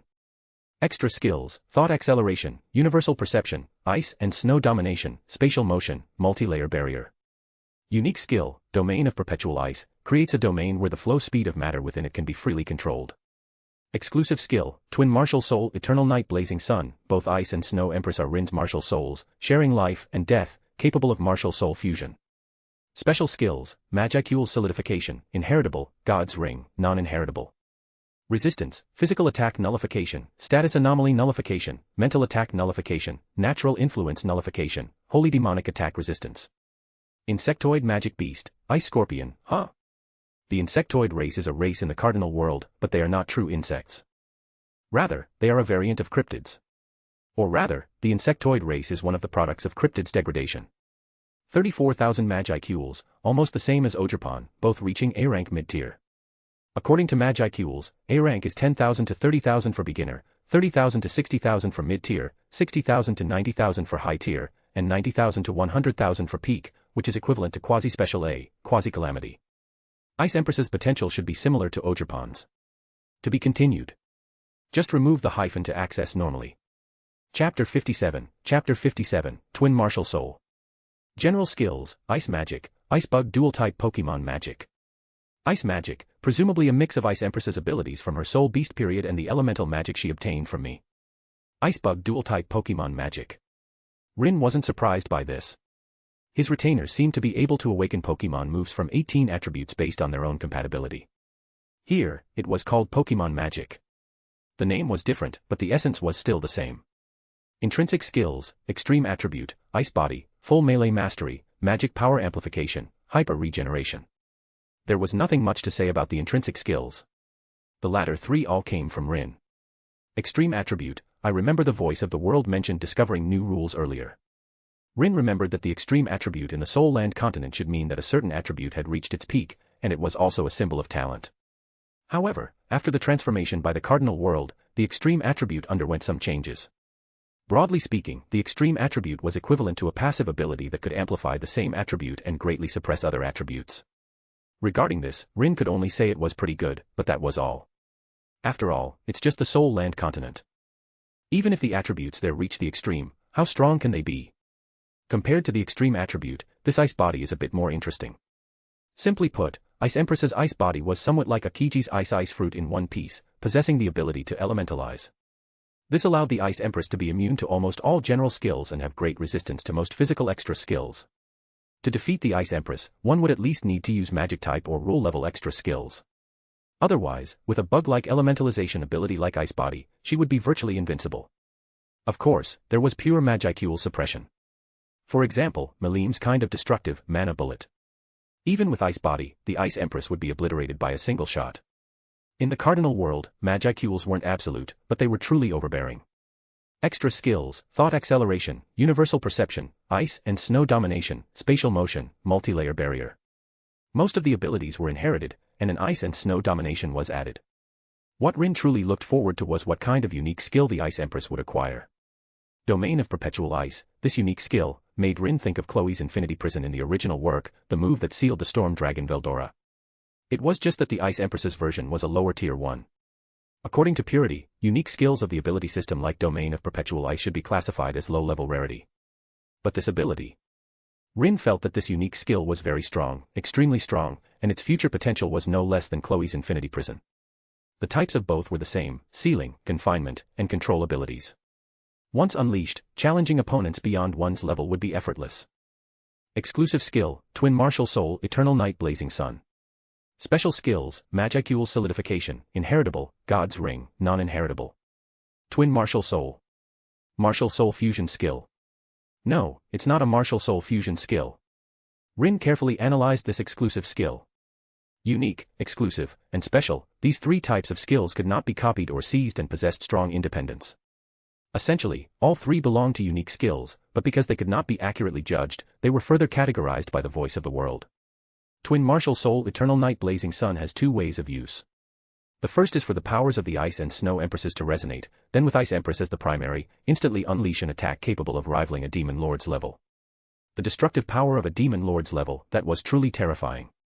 However, what truly intrigued Rin was the second use of Eternal Night Blazing Sunday. That was to have the Snow Empress and Ice Empress simultaneously possess Rin, allowing him to break through a major realm in a short period and fight in a new form. So, this is actually a transformation skill. Similar to Soul Master Possession. Well, as expected of a power system from the Soul Land continent, it indeed had its unique characteristics. No wonder it's called Twin Martial Souls. Strictly speaking, Rin was also a Soul Master, and one who possessed the Ice Jade Empress Scorpion and Ice and Snow Martial Souls. Finally, Rin turned his attention to the special skill brought by the Ice Empress. The special skill was special because it was different from the Cardinal world. If Rin had to describe it, it was probably a fragment from another world, forcibly loaded into the skill system by the voice of the world through Rin. Star particle manipulation was the origin of the Cardinal world. Magicule solidification was the integration and sublimation of the Konosuba world's skill tree. The current God's Ring was the same. A unique feature of the Soul Land world was that Soul Masters had Soul Rings, and Gods had God's Rings. Leaving Soul Rings aside for now, God's Rings could have a maximum of 9 according to their number, which signified a Supreme God King. However, Rin's God's Ring had a maximum of 10. This meant that Rin could store 10 skills in advance, and then release them instantly at critical moments without cooldown or delay. A divine skill. This God's Ring is simply a divine skill. One should know that the storage limit of the God's Ring was linked to Rin's endurance limit. For example, the maximum explosion magic used during the previous battle with the insect monster, Rin could prepare 10 of them in advance. As long as he had free time, he could store them inside. Not only that, but the God's Ring could also store Magicules, as well as any energy Rin could control. Skills, energy. Rin was at a loss for words. This special skill was simply a divine combat skill. The only problem was that the God's Ring seemed to be exclusive to Soul Land dependents. Rin could not transmit it to dependents like Ogerpon, or other named monsters through other means. However, Magicule solidification. Versatile Magicule solidification, I, Rin, declare you the model worker. Magicule solidification was a special skill, so it could not be simulated or copied by outsiders, which established its proprietary nature. However, Magicule solidification also allowed Rin to freely spread it among his own people. From dependents to named monsters. This greatly enhanced the overall quality of Rin's followers. After all, Magicules were equivalent to physical strength and mental power. Increasing Magicules meant a comprehensive improvement. Seemingly unremarkable Magicule solidification can cultivate a bunch of stat monsters. With the existence of Magicule solidification, if the Magicules reached a certain level, it could even immunize against most mechanisms. Because Magicules itself was a skill. To be continued. Chapter 58, Sword Saint, Bonus. Rin found that special skills were the greatest benefit he gained by traversing countless worlds, and they were also his capital for challenging the Cardinal World and other worlds. What exactly are these? So strong. The Ice Empress was stunned by the attribute panel that appeared before her eyes. She had never imagined that becoming someone else's dependent would bring such a tremendous improvement. Arrogance was relative, and so was freedom. In the world of soul beasts, the strong were respected, and the fittest survived. In the original work, the Ice Empress, in order to survive, accepted the persuasion of the heavenly dream Ice Silkworm and became Wu Yuhao's second martial soul.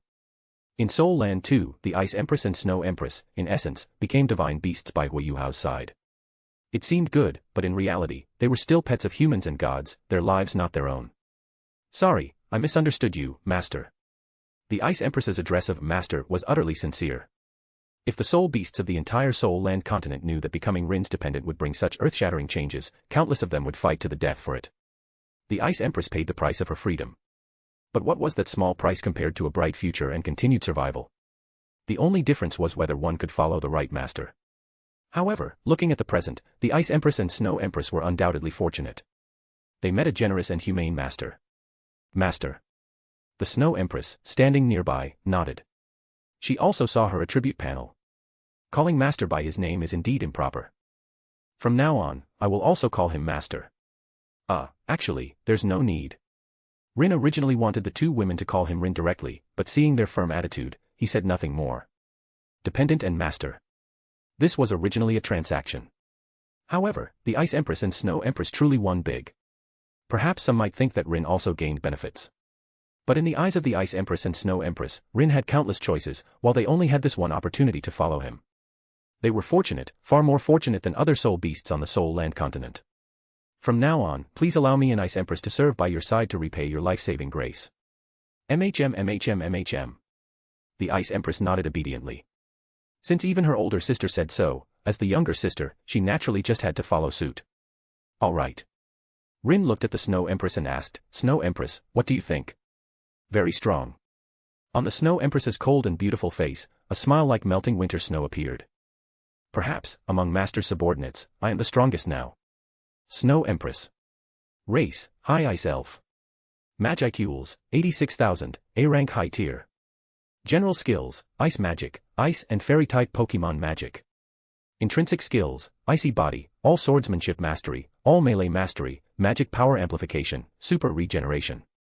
Extra skills, Ultimate Attribute, Thought Acceleration, Omnidirectional Perception, Ice and Snow Domination, Spatial Motion, Multi-Layer Barrier. Unique skills, Sword Saint, possesses the pinnacle of swordsmanship and martial arts realms, nature, can absorb external magicules, create natural substances, and evolve them to obtain new states. Exclusive skill, Twin Martial Souls, Cold Desolation Empress, same as Ice Empress, both are Rin's martial souls, twin-born, can perform martial soul fusion. Special skills, Magicule Solidification, God's Ring. Resistance, Physical Attack Nullification, Status Anomaly Nullification, Mental Attack Nullification, Natural Influence Nullification, Holy Demonic Attack Resistance. 86,000 Magicules. Sword Saint and Nature, two unique skills. Also possesses the exclusive skill, Twin Martial Souls, just with a different name. This exclusive skill, with the Snow Empress as the lead, fusing the Ice Empress's power, would allow her to break through a major realm, entering the Cold Desolation Empress state. However, this transformation would greatly consume the Snow Empress's magic power and could not last long, only usable for a burst at critical moments. Additionally, when Rin performed Soul Master Possession, he could also enter this state. To be precise, these two exclusive skills were the same. With the Snow Empress as the lead, she transformed into the Cold Desolation Empress. With the Ice Empress as the lead, she unleashed Eternal Night Blazing Sun. When Rin used it, he would first transform, changing his title from Empress to Cold Desolation Sovereign, and then gain the qualification to unleash Eternal Night Blazing Sun, the ultimate destruction. Whether it's the Snow Empress or the Ice Empress, the fusion of their powers has flaws. Only by fusing with me can this exclusive skill's power be fully displayed. One should know that after Soul Master Possession, the Magicules of the three would stack. After the Magicule stacked, aside from the inability to qualitative change, it was purely the beauty of numbers. Just the current three, once they performed Soul Master Possession, their Magicules could increase to over 200,000. This was already the level of a Demon Lord seed. In other words, Rin truly possessed the strength to contend with a Demon Lord seed. Snow Empress, your unique skill, Sword Saint. You also know swordsmanship. More than just swordsmanship. Before the Snow Empress could speak, the Ice Empress, who was a natural Snow Empress fan, excitedly said, Snow Empress is unparalleled in both sword and palm techniques. MHM. The Snow Empress did not act humble at all, nodding naturally, indicating that it was indeed as the Ice Empress said. Soul Masters of the Soul Land continent used soul skills, and soul beasts were pretty much the same, just those few moves. However, the Snow Empress, starting from herself, created the Snow Empress's 3 ultimates. Empress Sword, Unparalleled Chill, Empress Palm, Snowless Glacier, and Empress Chill, Snowy Dance of Ultimate Ice. The 3 were swordsmanship, palm techniques, and domain, respectively. A sword saint in the cardinal world was not just someone good at swordsmanship. It included swordsmanship, saber techniques, spear techniques, and even close-quarters combat, and so on. The unique skill, Sword Saint, was generally bestowed upon beings who had reached the pinnacle in martial arts and skills. The Snow Empress had lived for 700,000 years. This number of years, of course, contained a lot of exaggeration. But time would not change. The Snow Empress had indeed lived for so long and used such a long period to elevate her skills to the extreme. Imagine, if a strong person who had meticulously studied skills for 700,000 years came to the cardinal world. According to the voice of the world's judgment, who could compete with her for the title of Sword Saint? The answer was obvious, no one. Thus, the Snow Empress effortlessly claimed this title and obtained the unique skill, Sword Saint.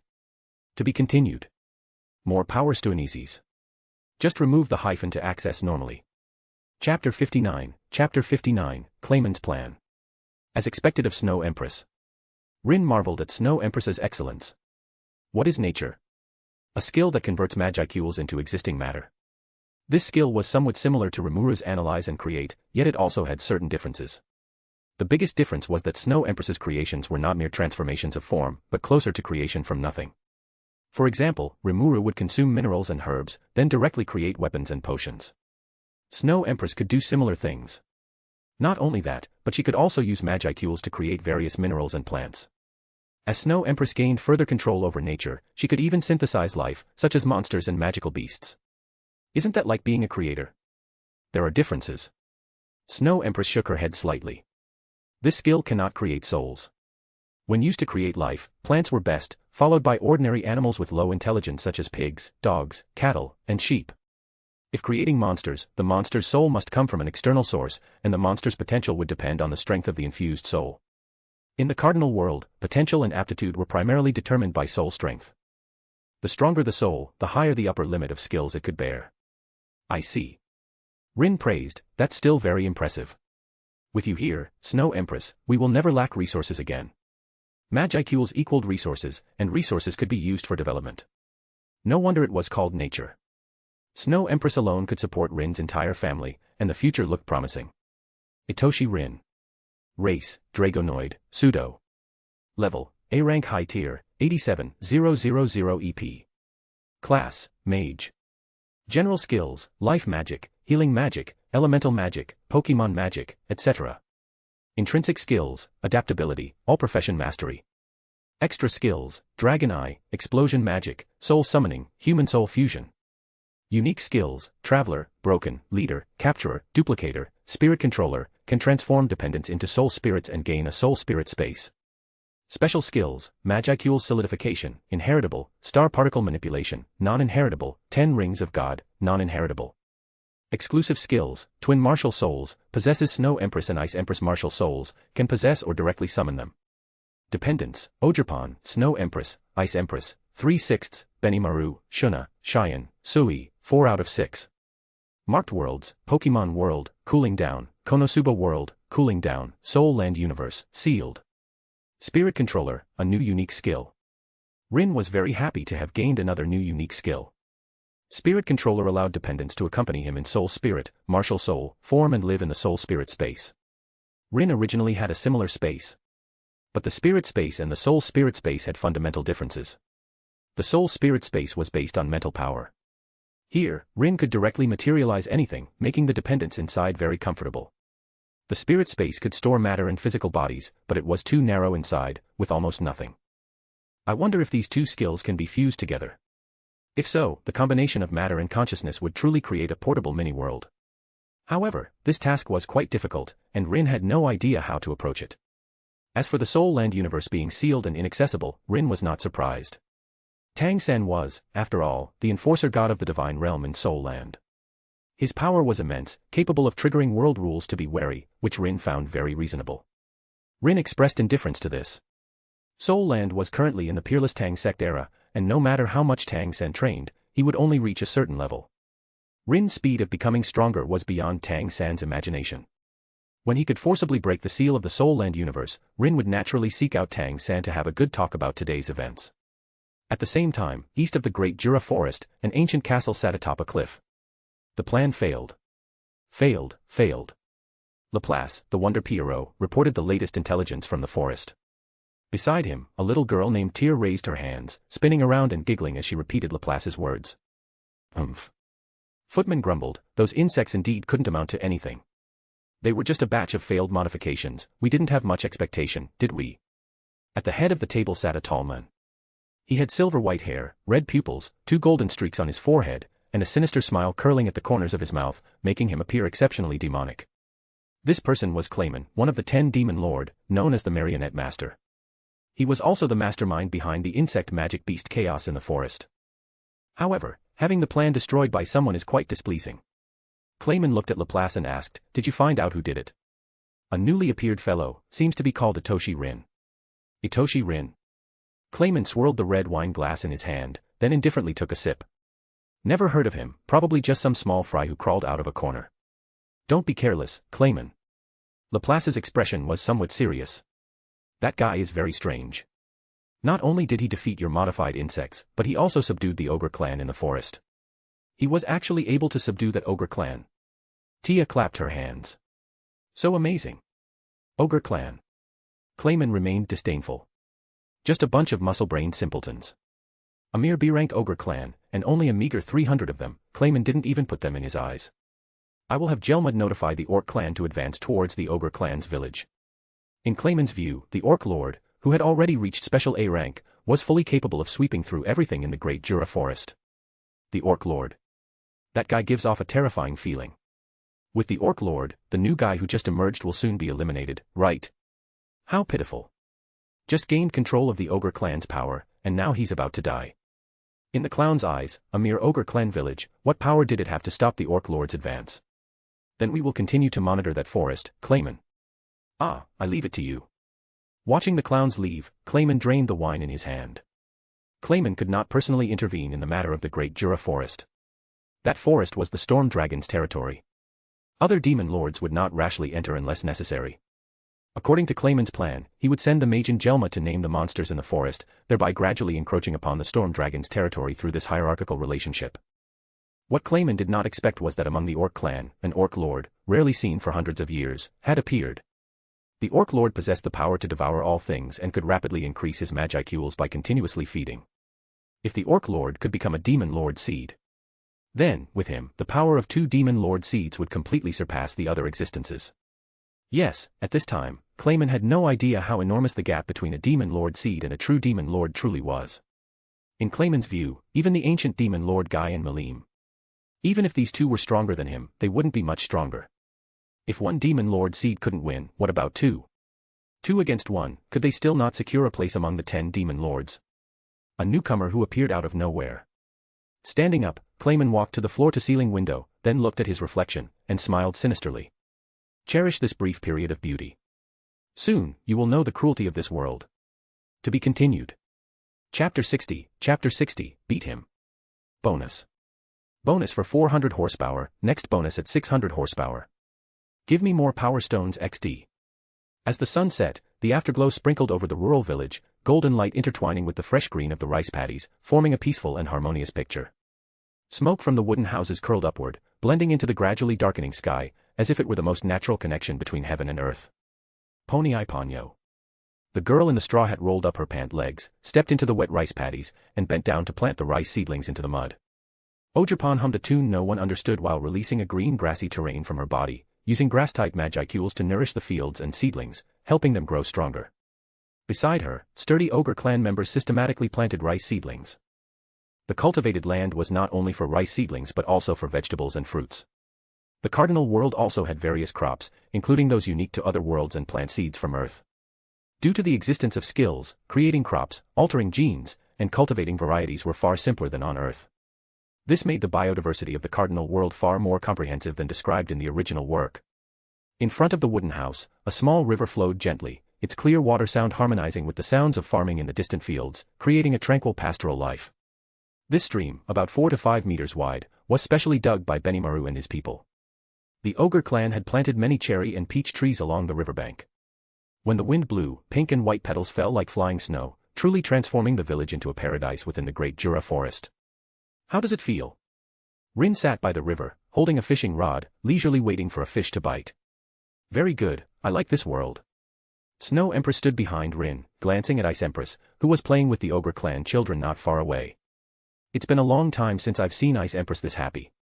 Ice Empress seemed aloof, but in reality, she had a bit of a child's temperament, much like Ogerpon.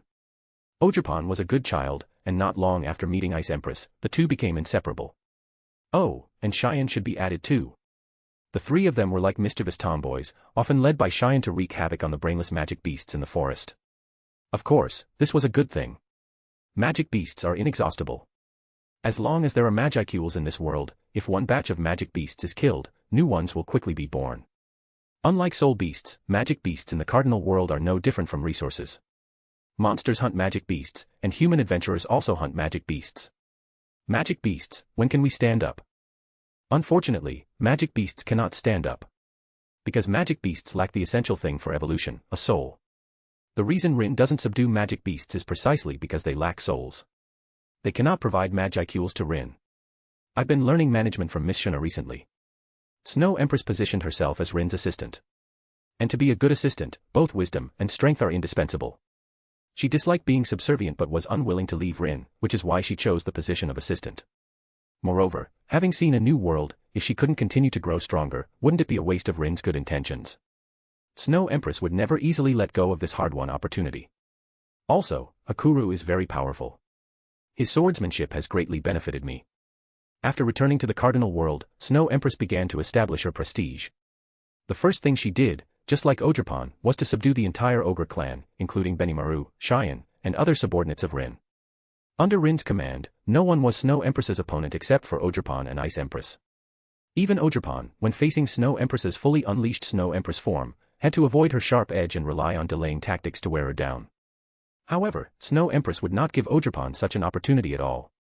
Perhaps at first, Snow Empress didn't understand Ogerpon's abilities and suffered quite a bit. But after that, in the battles between Snow Empress and Ogerpon, the latter never gained an advantage again. Rin could only say that the unique skill of Sword Saint truly brought too much help to Snow Empress. And Ogerpon, she's been making rapid progress recently. Half a month had passed since returning to the cardinal world. During this half-month, the ogre clan village had been thriving, and the clan members who were out on mercenary quests had also returned. And the return of new members naturally brought more Magicules to Rin. Ogerpon's growth was still Rin's most important means of acquiring Magicules, without a doubt. However, now that Ogerpon had reached A rank, to gain experience points, her opponents had to be B rank or higher. In the entire Great Jura Forest, B rank magic beasts were already scarce, and most of them were still in the labyrinth sealing the Storm Dragon.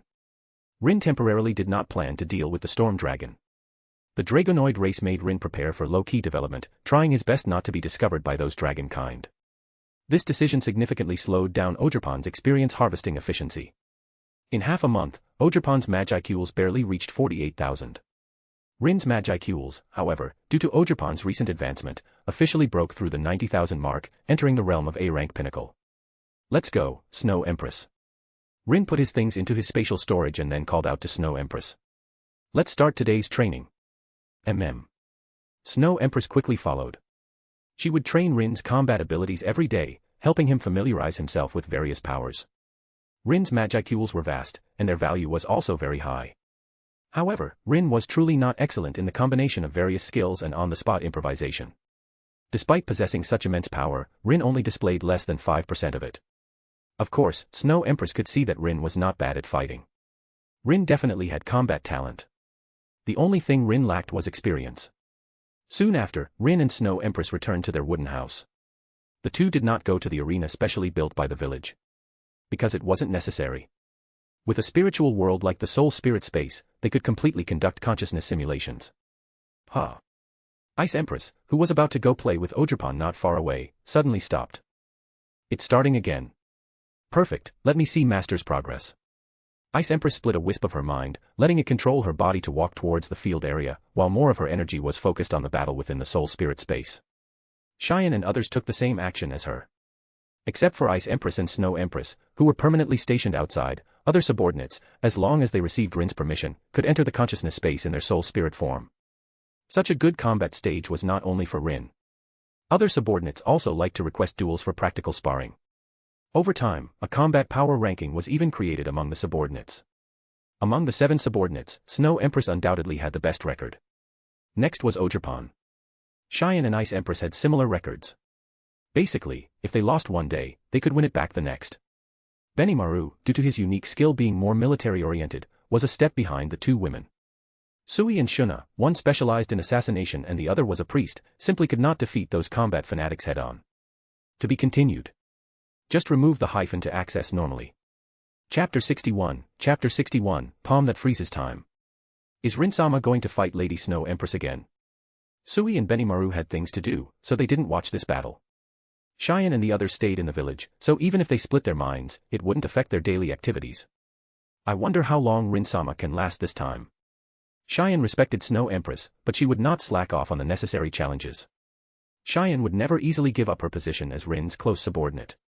Rin-sama is already working very hard, and he gets stronger every time. What's more, he hasn't even used his full power. In such a simulated battle, Rin could be said to be challenging Snow Empress's strengths with his weaknesses. In a real battle, Rin should be a turret standing at the rear.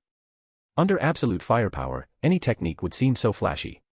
Of course, since it was sparring and training, Rin would not fight like that, but instead would use every ability he currently possessed.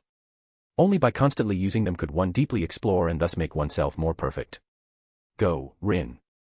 As expected of Rin's little darling, Ogerpon had changed into a new outfit at some point and was now holding up a Rin must win sign, cheering and shouting. The soul spirit space was good for this. Everything was simulated. Go, Snow Empress. Beat him up. Ogerpon felt that Ice Empress had been a bit too uninhibited lately. Fortunately, Rin didn't mind these things.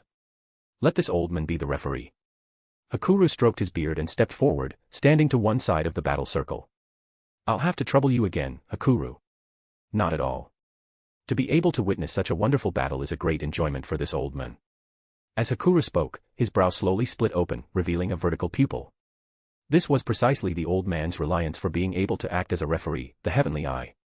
Are you ready, master? Snow Empress was a good teacher. Whether it was feeding moves to Rin or finding his shortcomings, she was incredibly professional. Rin was very fortunate to have such an excellent subordinate. Come on, Snow Empress. This time I'll try to last a little longer. Rin's answer greatly pleased Snow Empress. She raised her hand, and a large amount of ice elements gathered around her. The two limited their power to a certain range, engaging in a pure contest of skill. Empress Palm. A big move right from the start. Rin watched as Snow Empress raised her hand and then lightly pushed it forward. Snow Empress's movements were very slow, yet in everyone's eyes, this palm strike was so fast, as if the entire process from raising the hand to striking had been completed in the blink of an eye. Has she improved again? Hakuru, who was watching the battle, raised an eyebrow slightly, astonished by Snow Empress's incredible comprehension. This palm strike seemed unremarkable, but it actually involved the application of multiple abilities. The surrounding space was enveloped by an invisible membrane, and the flow and changes of all things were momentarily stilled by the extreme low temperature. The principle of this move was very similar to Isthetha's Ma Padma in Akane Ga Kill. Both achieved the effect of time stoppage indirectly by freezing matter. The flaw of Empress Palm is that it must hit the enemy. Fortunately, Rin possessed an extraordinary mind, and even though his body was still, his soul remained.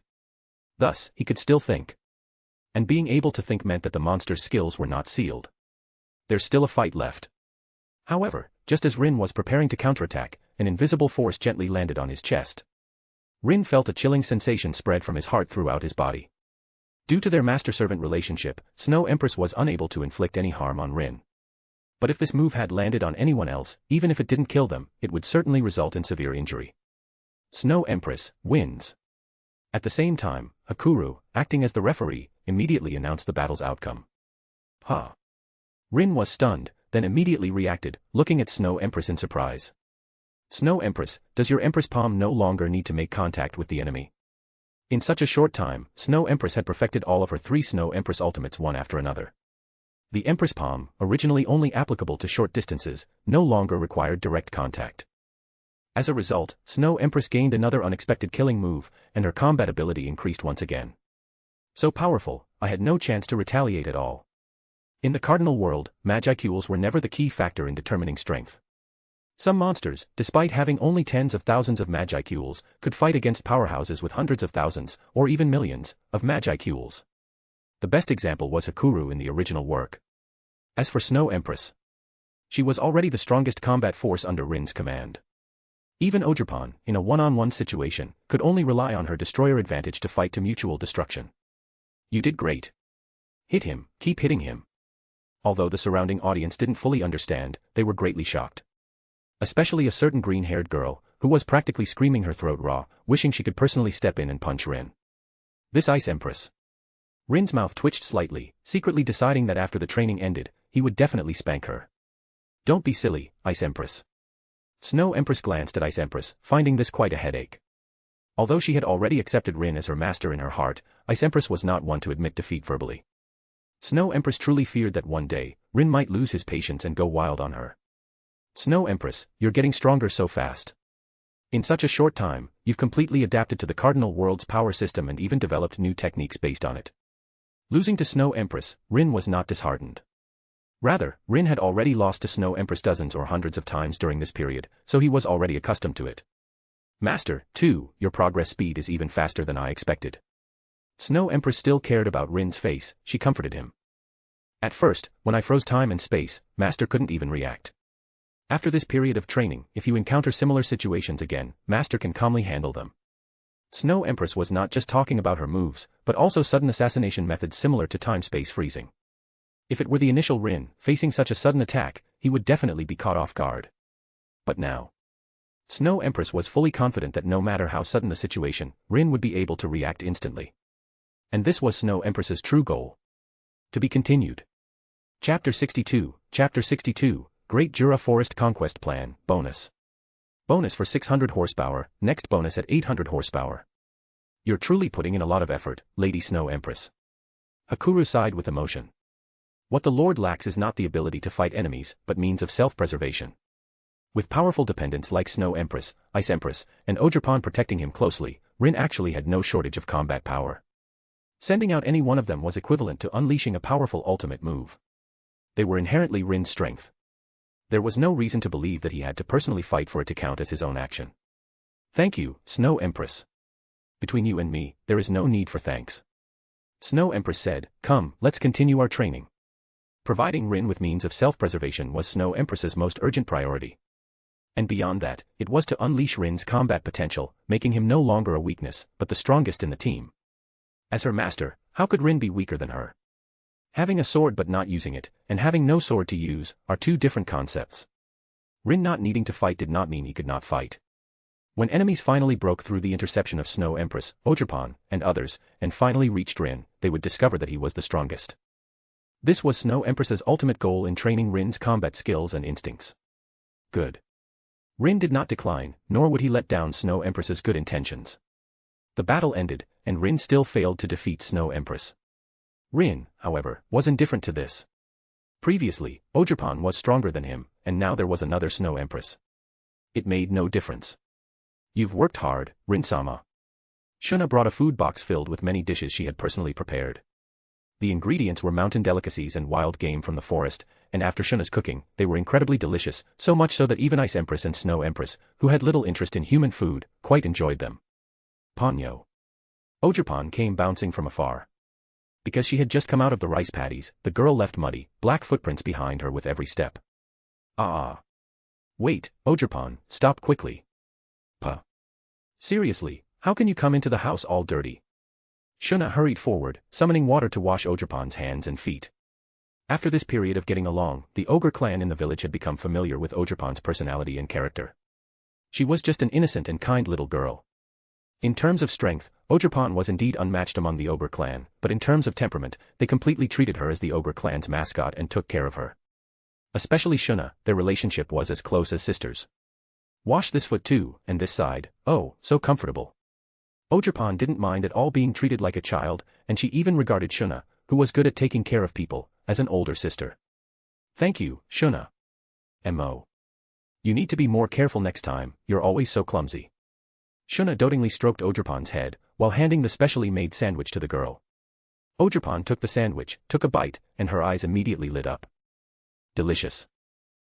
This rice ball is also very tasty. But I still prefer curry rice.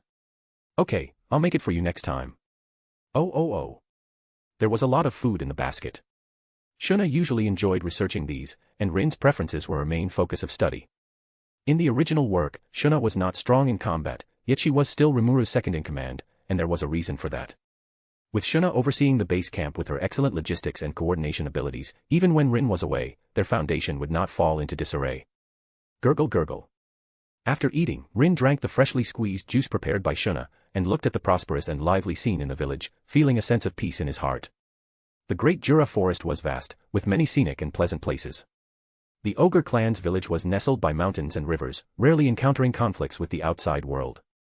It was peaceful and tranquil here, very suitable for retirement.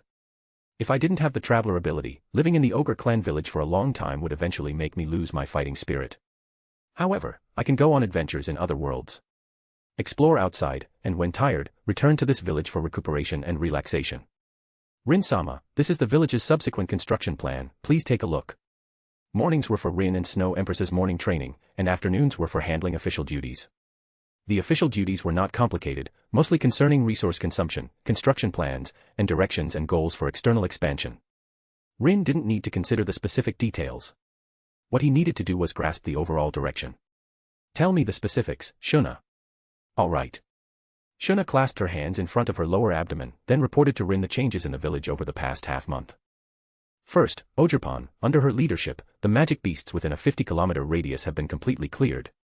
The remaining monsters, more or less, possess a certain level of intelligence.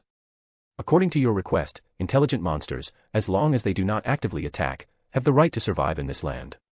Shuna didn't understand, but she wholeheartedly agreed with Rin's idea. Everyone had the right to survive. Being strong didn't mean one had to exterminate the weak. Hunting magic beasts is different because magic beasts are purely brainless monsters that cannot communicate at all. However, if magic beasts could understand the Ogre clan, both sides could coexist peacefully.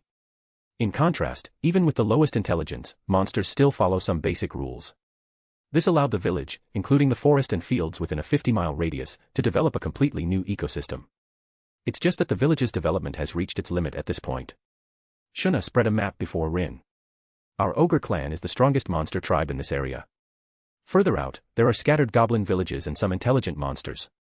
What needed to be discussed today was the problem of these goblins. How to deal with goblins.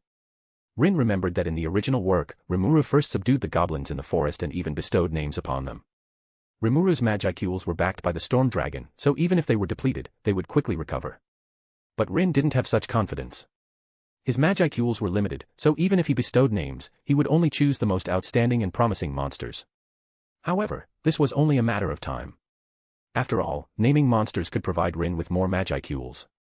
As long as they were willing to join Rin's command and become his subjects, bestowing names would be a matter of time. To be continued. Give me more Power Stones XD. Also, leave a review while you're at it. Just remove the hyphen to access normally. Chapter 63, Chapter 63, Goblins Once Prospered. How many goblins can be recruited from the surrounding area? This. Shuna said, the closest goblin village to us probably only has a few dozen people. Only that many? I apologize, Rin-sama. Shuna said, our people are too few, and the forest is too vast, so we truly cannot conduct a more accurate search. The Great Jura Forest in the original work seemed small.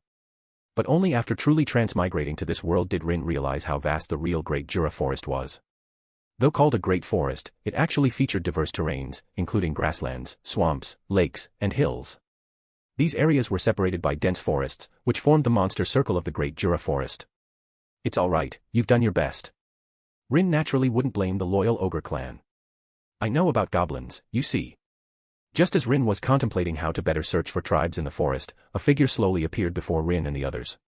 It was the Dryad, Trainee. Nearly a month had passed since Rin displayed explosion magic last time. During this time, Trainee had paid close attention to Rin's movements. She would occasionally visit Rin, who would then warmly invite her to taste the village's delicacies. Dryads are the guardians of the forest. With them, the forest can thrive endlessly. Therefore, it was beneficial to get along well with Trainee. These are our newly made potato chips. Please taste them, Trainee-san. Shuna brought a bowl of freshly fried potato chips, and Trainee's attention was instantly drawn to them. Well, then I won't be polite. Crunch. Trainee held a potato chip in one hand and gently stroked her cheek with the other, her eyes filled with enjoyment and intoxication. Ah, this food called potato chips is too delicious. Rin didn't quite understand Trainee's love for potato chips. However, he had read the original work and knew about Trainee's potato elf meme, which was why he offered potato chips to cater to her preferences. The effect was self-evident. Trainee was completely immersed in the potato chips, unable to extricate herself. Rin felt that in a while, he might even be able to convert her into a new dependent. Yes, a dependent. Trainee and her sisters are the guardians of the Great Jura Forest. In the original work, she eventually followed the Fairy Queen. But this has not happened yet. Rin had every opportunity to win over Trainee, and by extension, bring this forest completely under his supervision. Unfortunately, now is not the time. In Rin's opinion, it wasn't difficult to gain Trainee's favor. Even now, he had a certain chance to persuade her to become his dependent. But the problem was that Trainee's monster level was still above Rin's current level. Don't underestimate Trainee. The Dryad big sister seemed not strong, but her Magicul's value was over 100,000. Capturer cannot convert beings with Magicules higher than Rin into dependents. This is also a major flaw of the Capturer. Trainee, are you willing to help us subdue the goblin tribes in the forest? I've always been entertained by you, and sometimes I want to do something in return. Trainee thought highly of Rin. She believed Rin had hope of unifying the Great Jura Forest. The Storm Dragon is the lord of the forest, but he is sealed beneath the labyrinth and rarely interferes in daily matters. If a powerful monster could step forward and lead the monsters in the forest, Trainee wouldn't have to worry about external forces infringing upon this land. Then you've truly helped us a great deal. Shuna asked, Trainee-san, do you know how many goblins are currently living in the forest? I remember goblins should be monsters that reproduce very quickly, Cheyenne said. When I was little, there seemed to have been a goblin disaster, with over 5 million goblins rampaging through the forest. How many? This was the first time Rin had heard this number, and he could only say, as expected of goblins. But a problem arose. Rin didn't remember Rimuru having so many goblins under his command. In the original work, Rimuru seemed to have only subdued one goblin village, with a total of only 60 or 70 goblins. Even counting the goblins who joined later, the total number wouldn't exceed 2,000. But according to Cheyenne, the number of goblins was so vast that they could almost establish a country. That's right, there was indeed such a thing. Trainee, who was listening, recalled, at that time, goblins were rampant, and their figures could be seen everywhere in the forest. They expanded recklessly, eventually attracting a massive subjugation by human adventurers. It was because of that incident that the number of goblins sharply decreased, and a large portion of them fled to the eastern part of the forest. Is the east safer? Rin thought the goblins in the forest had migrated, which was why Rimuru only had so few goblins under his command. No. Trainee shook her head. The goblins who went to the east almost all died out.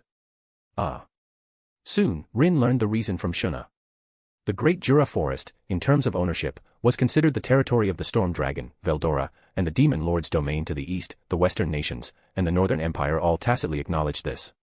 There were a large number of magical beasts and monsters in the forest, and many countries would hunt monsters living on the forest's edge. During the Goblin Rampant period, the Northern Empire and the Western nations acted together to drive them back into the forest.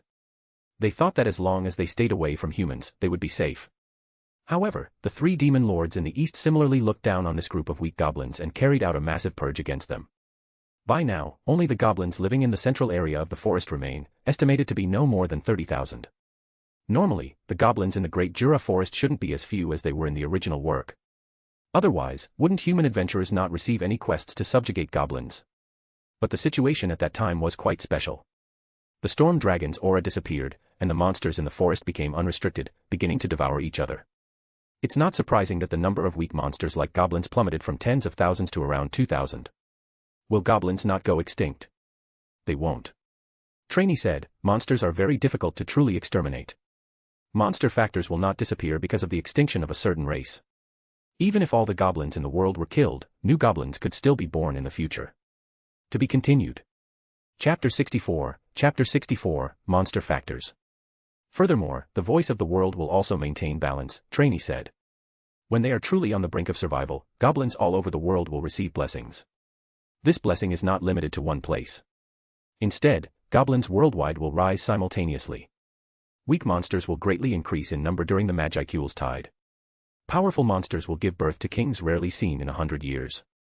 Trainee picked up the last potato chip, put it in her mouth, and showed an incredibly happy smile. Perhaps this is the world's benevolence. The Dryad girl drank tea and sighed. Whenever a race falls into a trough, it will usher in the hope of rising. Speaking of which, goblins seem very suitable for breeding. When the number of goblins increased, Rin could perform a complete domination at once, and the Magicules brought by millions of goblins was something he couldn't even imagine. He would simply get rich. However, Trainee seemed to see through Rin's thoughts and poured cold water on him. The total amount of souls is limited. As a dryad, many things in the forest could not escape Trainee's eyes. Rin rose too quickly. Trainee had already figured out the means by which he achieved this. It's just that Trainee didn't dislike Rin. Her responsibility was to protect the forest's ecosystem, and having a like-minded ally could greatly enhance the cohesion of the Great Jura Forest. Is the total amount of soul related to race? Yes, it is. Trainee said, all monsters have an invisible racial existence value. Racial potential comes from the soul. Rin's leader, in essence, also shares the soul energy of his followers, allowing him to quickly grow stronger. However, the goblin race has a certain upper limit to its existence value. With a fixed upper limit, the more goblins there are, the lower the quality of each individual goblin will be. Therefore, it was only when there were only a few thousand goblins left in the forest, like Rimuru's situation, that subduing them allowed them all to evolve into hobgoblins at once. Millions, even tens of millions of fortune, were condensed onto a few thousand goblins. The individual quality of almost every one of them was 1 in 1,000, or even 1 in 10,000. The more numerous a certain race is, the lower the potential of its individuals will be. Your ogre clan's population is around 300, which is actually a very good number, Trainee said. If the number continues to grow, the ogre clan will no longer possess the power of the forest's strongest monster race. Upon hearing the secret Trainee revealed, Shuna and Cheyenne gasped. According to you, does this mean the upper limit of each race is already predetermined? Yes, and no. Trainee paused for a moment and gave Rin a look. The latter understood immediately and promptly had more potato chips brought over. This made Trainee very satisfied, thinking to herself that Rin was a good lord who understood people's hearts. Her early investment this time had indeed not been in vain. Racial existence value can reach up to A rank. Trainee picked up a potato chip and bit it with a crunch. Beyond that, it can only be an individual. Once an individual, he will not be limited by his race. Instead, his race will be proud of him. When a certain monster race has given birth to a demon lord, the existence value of its race will be elevated. And for weak monsters like goblins, there has never been an instance of a demon lord emerging. This means that it is very difficult for goblins to evolve into a demon lord. They have no reference points, so they can only rely on themselves. This is why goblins are so weak. If the goblin race develops well, their numbers will inevitably be very large, which will then lower the potential of individuals. In such a situation, for a goblin to become a king, he would first have to eliminate enough of his own kind. Numbers and individual strength. This fully demonstrates the advantage of rare races. So, naming is actually a promotion from a superior to a weaker being. Exactly.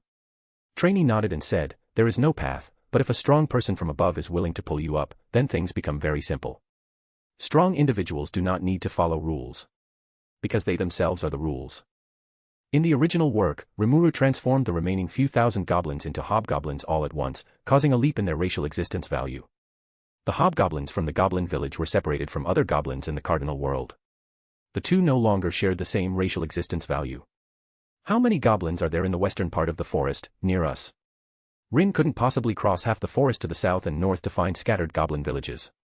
Following the principle of proximity, Rin intended to first take control of the goblins in this western area. Roughly 8,000, I suppose. That's quite a lot. Rin felt that this number was very good. He disliked weak goblins, but hobgoblins, much like the green-skinned orcs from Warcraft, were more acceptable. Trainee, could you lead us to the goblin camp? Shuna, at some point, brought another large bag of potato chips as a thank you gift for Trainee's help. Of course. As the saying goes, one who eats from another's hand is beholden to them. Trainee was completely reined in by Shuna. The number of people in this expedition was not large. Trainee served as the guide, and Rin also dispatched several ogres who had received his name. Leading them was a Mikoheim named Sakurako. Sakurako had a gentle personality and had learned many ways of dealing with people from Shuna. She was accompanied by a Shadow Squad member and 2 members of the Red Ogre clan skilled in close combat. for ogre-kind individuals with the combat power of A-rank upper-tier demons. Such combat power, before Rin arrived, would have been enough not only to recruit goblins but also to conquer the entire western forest. Also departing were Benimaru and Hakuru's teams. Their destination was the mountain range where the Tengu clan resided, to convey Rin's friendly message there. If possible, Rin wanted to bring the entire Tengu clan under his command to supplement the lack of aerial forces. Thus, about 2 days passed. Rin-sama. That night, Sui suddenly contacted Rin. "Have you arrived, Sui?" Rin asked, "How are things there?" "Things are bad." Sui had been sent by Rin to investigate the situation of the Orc clan.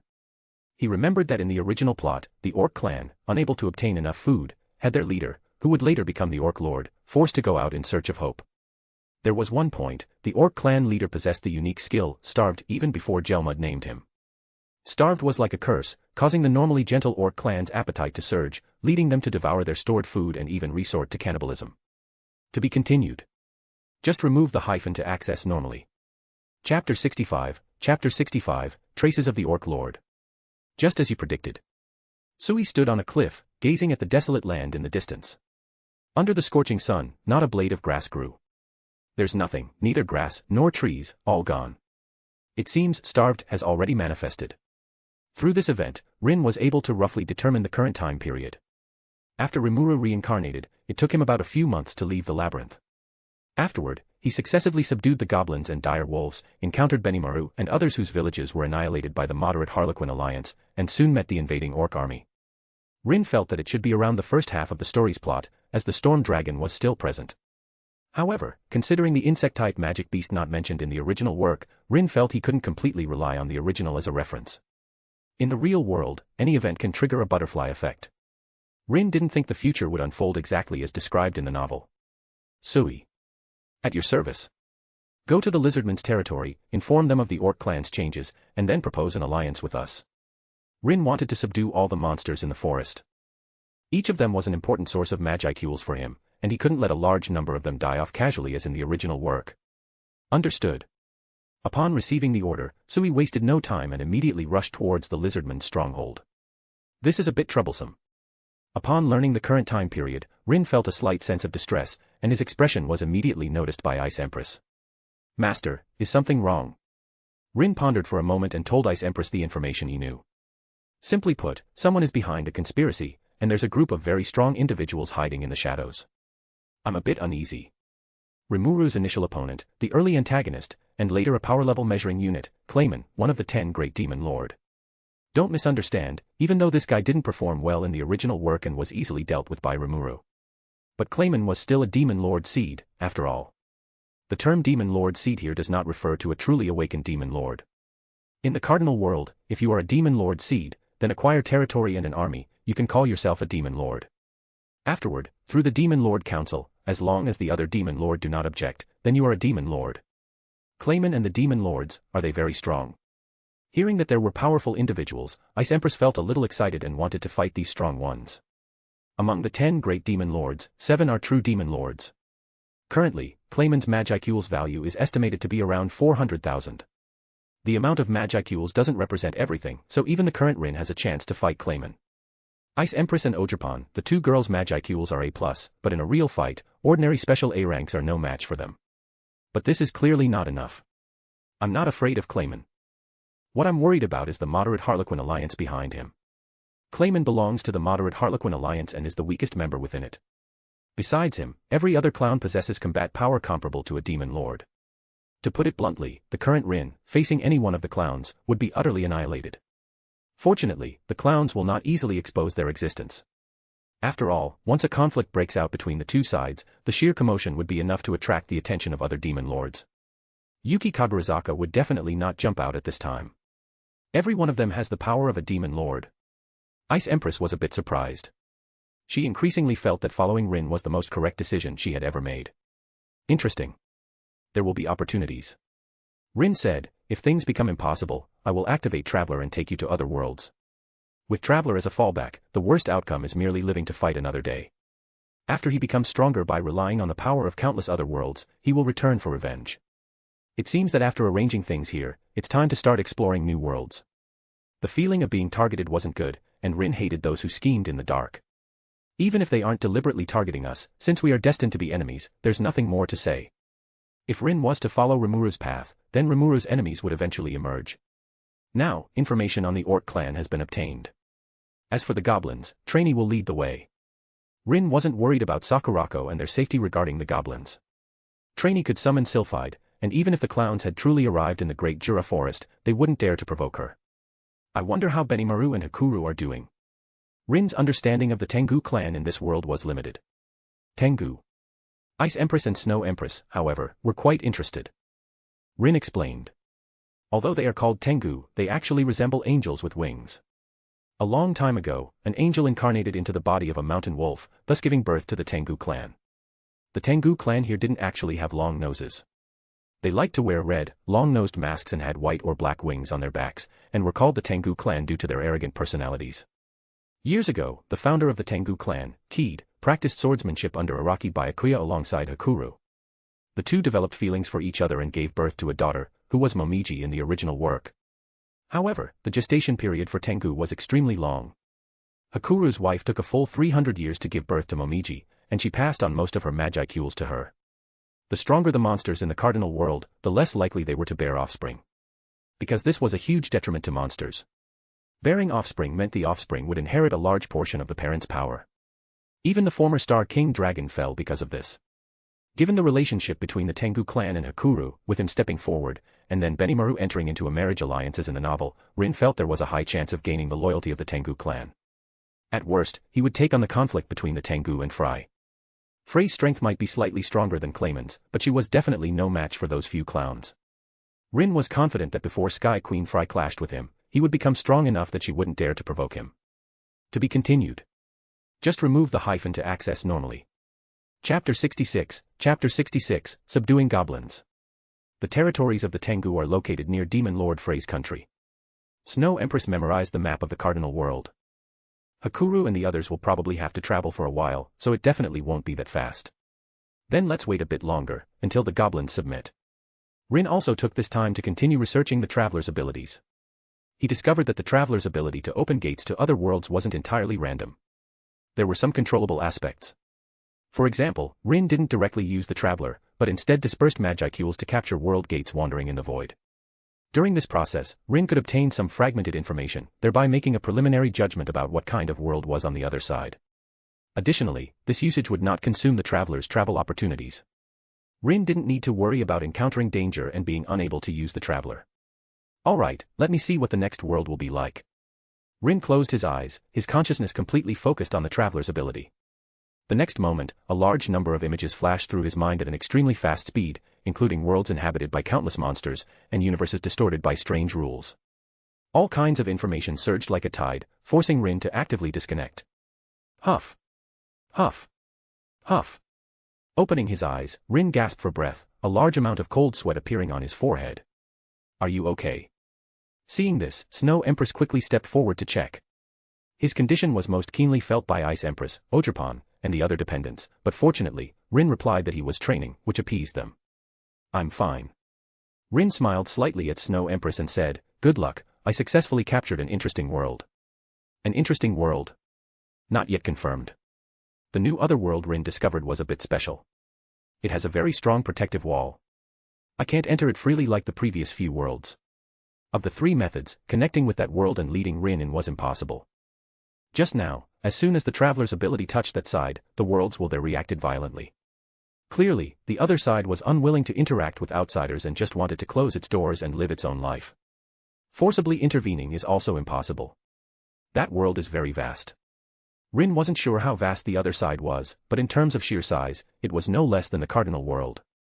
Therefore, trying to sneak in like in the Soul Land world was very difficult. Then there's only the second method. No. Rin shook his head and said, if it really is the situation I'm thinking of, entering directly with my true body would be too dangerous. So, we still have to use the second method, but in a different, safer way. A safer way. Snow Empress had already received the information about the new world that Rin shared with her. And after learning about the situation there, Snow Empress, like Rin, dared not underestimate the vastness and danger of that world in the slightest. What should we do? Remote projection. If it were other worlds, remote projection would definitely not work. But in this new world, Rin's traveler had a high probability of finding a loophole. I need to prepare. Not just me, but also you, Ice Empress, Ogerpon, Shuna, and the others. Rin said, I plan to bring everyone to fight this battle together. Interesting. Snow Empress realized what Rin wanted to do, and she smiled. The new world should have many abilities suitable for you to acquire. Ah. Rin said, be patient and wait for an opportunity for us to descend. While Rin and Snow Empress discussed how to deal with the new otherworld, the ogre team following Trainee had already arrived near the goblin village. The goblin settlement was not too far from the ogre clan's village. At the travel speed of an A-rank ogre, a day and a night were enough to cross half of the Great Jura Forest, let alone such a short distance. They set off at noon and reached their destination by evening. So scary. Why are such powerful monsters coming here? Is the village doomed? At this moment, inside the village, a group of goblins, whose height was no different from human children, held short sticks and rusty short blades, staring in terror at Sakurako and the others who had appeared. Who are you? Even though his body trembled, the old goblin still asked, please don't harm us. There's nothing in the village. If you need food, we'll obediently hand it over. Is this the current state of the goblins? They are truly quite destitute. To be honest, Sakurako was very disappointed. The girl brushed her silver-white long hair, and despite her dissatisfaction, she stepped forward and declared, I am an envoy from the ogre clan, here to convey the will of my lord. If you are willing to submit to my lord, you will be granted protection and food. The goblin village chief thought he had misheard. He looked at his son, a young-looking, skinny goblin. What did she say? Submit. Yes, old man. His tone carried a hint of excitement. She also said she can give us food and protection. Is that true? Is there really someone willing to protect us? The ogre clan, they are very powerful monsters. For the goblin clan, submitting to the strong held no psychological pressure whatsoever. Rather, if anyone was willing, the goblins would not refuse to submit to them. Goblins were almost at the bottom of the monster hierarchy, with their existence value so low that it didn't even reach 1,000. During the Great Outbreak period, the individual existence value of goblins once exceeded 1,000, reaching E rank. However, this was also the goblins' last glory. As time passed, the goblins in the forest, 0.4 of 8,000, had a maximum Magicules of only about 500. 500 Magicules, firmly F rank. An ordinary farmer could easily beat 4 or 5 of them without weapons. What use were such weak monsters, besides wasting food? Too weak. For the Lord to be willing to protect such weaklings, what great benevolence this is. The 3 ogres who came with Sakurako lamented Rin's benevolence, that he was even willing to recruit goblins. Enough. Sakurako interrupted the 3, admonishing them. You cannot question the Lord's decision. Yes. The 3 quickly bowed their heads in apology. Sakurako was in charge of this small team. Their mission was to protect Sakurako and ensure the safe return of this group of goblins to their village. To be continued. Chapter 67, Descendants, Bonus. Trainee, please bear witness for us. All right. The Dryad had been hiding nearby, and as she revealed herself, the goblins immediately broke into a commotion. Which monster living in the Great Jura Forest hadn't heard of the legend of the Dryad, the guardian of the forest? Seeing her with their own eyes, how could mere panic describe it? This feeling was like the mountain god you usually worship suddenly appearing. Please do not doubt, goblins. Trainee stepped forward and said, the ogre clan bears no ill will. They sincerely wish to gain the loyalty of the goblins. A powerful monster has been born in the forest. He has decided to rule this forest and, at the same time, grant protection to the monsters living within it. No need to worry, please join them with confidence. I can guarantee you, on the honor of the Great Jura Forest's administrator, that there is no falsehood. The goblins already intended to pledge allegiance to the strong, and with Trainee's guarantee, they immediately became excited. That's great. Are we also going to have a protector? Finally, we don't have to worry about being eaten by terrifying monsters when we're in the wilderness. Please come into the village, adults of the ogre clan. The goblins of the cardinal world, at least this branch of goblins in the forest, are not as evil and cunning as described in other worlds. Rather, they are very simple and even a bit too naive. Crude, poor, backward. Entering the goblin village, Sakurako saw only primitiveness and dilapidation. Among so many demi-human races, the goblins were definitely the ones living the worst. The village chief offered food to entertain the ogres who had traveled a long way. The food had no flavor, not even salt, and only the fruits were edible. However, considering that everyone would become companions in the future, they politely ate some. Rin, who traveled between the Pokémon world and the Konosuba world, brought back various supplies from there, greatly improving the lives of the ogre clan. Before this, the quality of life for the ogre clan was not much better than that of the goblins. At most, there was just more abundant food. Sakurako and the others did not disdain the goblins' hospitality. The good life was bestowed by Rin and had nothing to do with their own efforts. Once the goblins also joined Rin's command, they would also receive benefits. It was only a matter of time. This is a gift we are giving to the goblins. Please accept it. Sakurako took out many supplies from her spatial storage and gave them to the goblins. This gesture truly made the goblins feel overwhelmed with gratitude. Delicious food, seasonings, and clothes and shoes suitable for goblin physiques, these were all specially prepared by the ogres during this time. As for their origin, it was very simple. Shuna's analyst could deconstruct matter and easily use existing materials to produce a large quantity of daily necessities. Pack your things and gather the clan members. Next, we will go to other villages and gather everyone. There were 8,000 goblins, with approximately 100 people per village.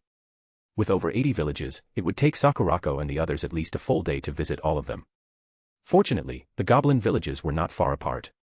For those with good relations, goblins could even notify each other. The goblins acted quickly. How could they delay when they could gain a powerful being willing to protect them?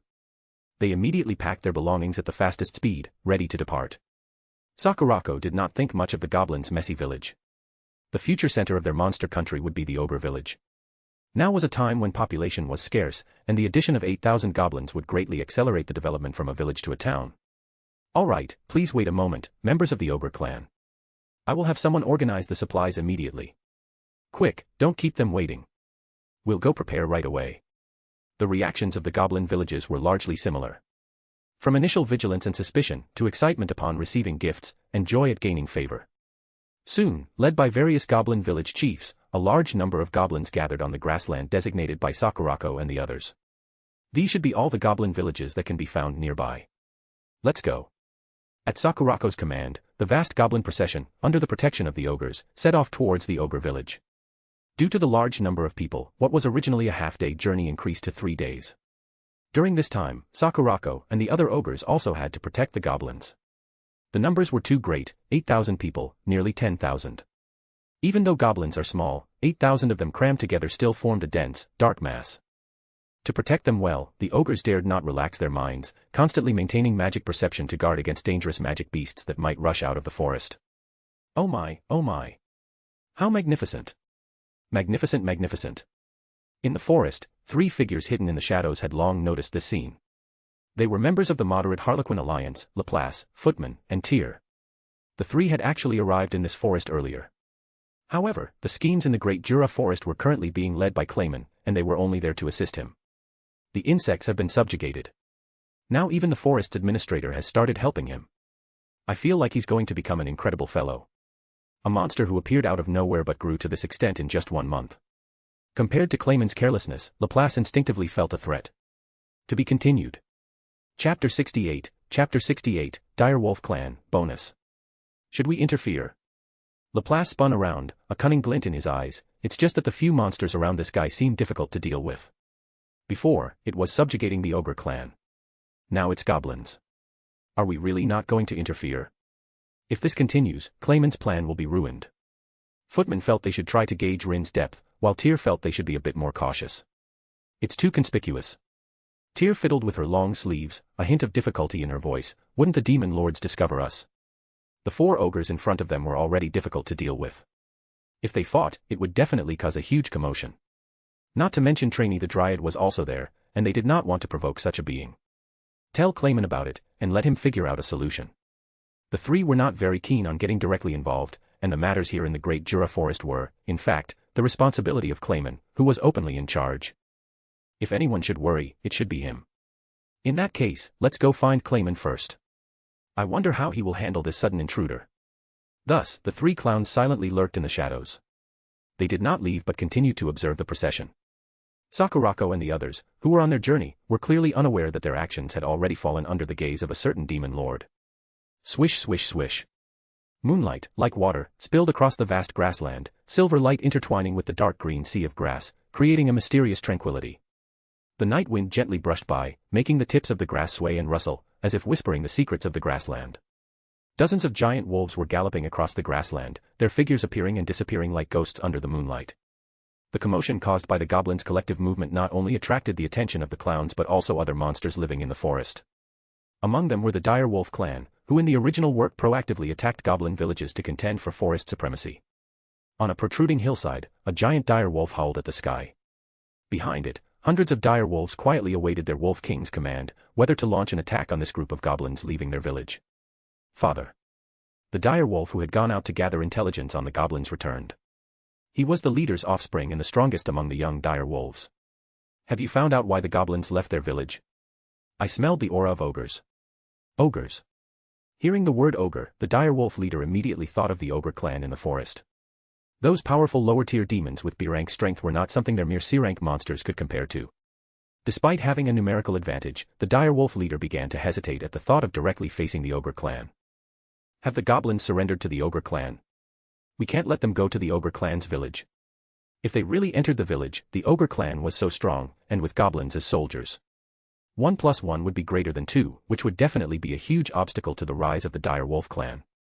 At this time, the storm dragon had not yet disappeared, and the monsters in the forest had not yet begun the dog-eat-dog self-slaughter. The clowns, at Clayman's request, had begun to disrupt the forest's order. But this had not yet started. The dire wolf clan was even larger than in the original story, with a full 1,000 dire wolves. With their tacit cooperation, even if they forcefully attacked the ogre clan's village, it wasn't impossible to fight. Of course, they would definitely lose. If numbers are no longer a disadvantage for the ogre clan, then in the forest, no clan will be able to contend with them. With this thought, the dire wolf leader no longer hesitated and immediately announced his decision, immediately launch an attack on the goblins. Then, father, if the ogre clan finds out, will they? At worst, we'll leave here. Go east. The dire wolf leader thought it through clearly. If they eliminated those goblins, their existence value would definitely rise by a notch. At that time, as long as they migrated east, the ogre clan was not good at tracking and would not be able to trouble them at all. So, now was the best time. For every goblin killed, they could plunder a portion of Magicules. And this was the best way for intelligent monsters in the forest to increase their own existence value, conquest. This kind of improvement was not as abnormal as Ogerpon's growth. But the difference between the two was only in the duration. Ogerpon could gain benefits instantly, while racial warfare would slowly manifest. A few months at the shortest, 2 or 3 years at the longest. As the dire wolf leader, leading his clan to exterminate the goblins in the forest, the dire wolf leader even felt that he had a chance to obtain a powerful skill. An extra skill was the baseline, and with a bit of luck, a unique skill might not be impossible. In the original story, the goblins were reduced to only 1 or 2,000, a large part of the reason being the attacks from monster groups like the dire wolves. Such a good opportunity, I absolutely cannot miss it. The dire wolf leader even felt that the scene before him was a godsend. The goblins were running around everywhere, and if they were eliminated at this time, it would not violate the rules set by the monsters. Did you sense it? The ogre belonging to the Shadow Squad, with a black face covering, was named Sauren. He grew up with Sui and trained as a ninja with him. Through thought communication, the four could exchange information and make decisions in a very short time. Sakurako nodded and said, 3 kilometers behind us, a group of monsters with an average rank of C or higher are rapidly gathering. Quantity. At least 500 or more. What are they? Sakurako rarely left the village, so she didn't know much about the outside world. Unlike Sauren, he had previously gone out with other clan members to perform mercenary commissions, so he had encountered the Dire Wolf clan. The largest Dire Wolf clan in the entire Great Jura Forest. The entire Great Jura Forest was home to more than one Dire Wolf tribe, with numbers ranging from 50 to 300 or 400. And the one led by the Dire Wolf leader seemed to be the largest in number. What do they want to do? They're probably eyeing the goblins we're escorting. Sauren, his figure merged with the night, silently observed the movements of these hunters in the forest. A single dire wolf was only C rank. But if they gathered, their overall strength would continuously increase with their numbers. With over 500 dire wolves gathered together, their average strength could even reach C+. If the dire wolf leader truly achieved the great unification of the wolf clan and then used the merit of exterminating the goblins, he might really be able to create a dire wolf army of 2,000 to 3,000 B rank. At that time, even the former ogre clan village would fall into a difficult bitter struggle, with the risk of falling. To be continued. It's a new week push with your PSXD. Just remove the hyphen to access normally. Chapter 69, Ogre Takes Action. A 3,354-word chapter, enjoy and drop some PSXD. Suddenly, in Sakurako's perception, the dire wolf pack split into 2 sides. Are these guys trying to encircle us? Koen, Kagetsu. Leave it to us. The ogres named Koen and Kagetsu both came from the Red Ogre clan, a brother and sister pair. The brother was named Koen, and the sister was named Kagetsu. Genetically, the two were also Benimaru's cousins, so they joined their big cousin's team early on and became members of the Red Corps. The long howls of the wolf pack came from all directions, frightening the traveling goblins. The goblin village chief's already aged body trembled even more, but he still feigned composure, trying his best to comfort his surrounding clan members and tell them not to be afraid. It's dire wolves. The village chief's son saw the figures speeding through the darkness, and the fear of wolf beasts spread throughout his body. Don't panic. Their village was closest to the storm dragon's cave. The village chief was the oldest goblin and the first to surrender to Sakurako, so he was appointed by the ogres as the temporary leader of this group of goblins. Everyone, pick up your weapons, and have the women and children stand behind. The old village chief's voice trembled slightly, but he still gave the correct command. Soon, all the goblins formed a circle, protecting the women and children behind them, while they themselves picked up their tattered weapons, standing ready. Even weak goblins will fight with all their might for survival. Seeing this, Sakurako nodded slightly, somewhat acknowledging these goblins. Dire wolves, if you stop here, we can pretend nothing happened. The Koen and Kagetsu siblings used magic to amplify their voices, conveying their stance to this group of dire wolves. If you come any closer, it will be war with us ogres. Woof. However, this group of dire wolves did not intend to give up the fat meat within their grasp. So many goblins gathered in one place saved the dire wolves the trouble of plundering them individually. If they could devour them all in one go, the dire wolf clan would surely gain a large amount of magicules, thereby standing out in the crisis-ridden forest. Tisk. Sauron's figure merged with the night. He watched the dire wolves' movements and transmitted, "Make your move, they've made up their minds to be our enemies. We're really being underestimated." The Koen and Kagetsu siblings exchanged glances, then released the suppression on their own magicules. At that moment, the aura of an A-rank monster, which had been unnoticeable to the outside world due to their restraint, swept over all the monsters on the field like a tsunami. Whether it was goblins or the dire wolf clan. Under this terrifying demonic might that came crashing down, all of them fell into a momentary daze. What? The dire wolf leaders first stood on end, his eyes filled with disbelief. This magicules. No, impossible, how could such a thing happen? Why are the ogres so strong? You are not ogres at all. With the dire wolf leader's knowledge, it was naturally impossible for him to have seen the legendary ogres. Throughout the entire Great Jura forest, not counting Trainee and the other dryads, B+ was the pinnacle of all monsters. As for A-rank higher-tier monsters, that was a rank that only named monsters could reach. In other words, the two red-haired ogres in front of him were named monsters. No. It wasn't just the two of them. There was also Sakurako, and Sauron, who had appeared behind the dire wolf pack at some unknown time, completely cutting off their retreat path into the forest. Four Kijin-level ogres.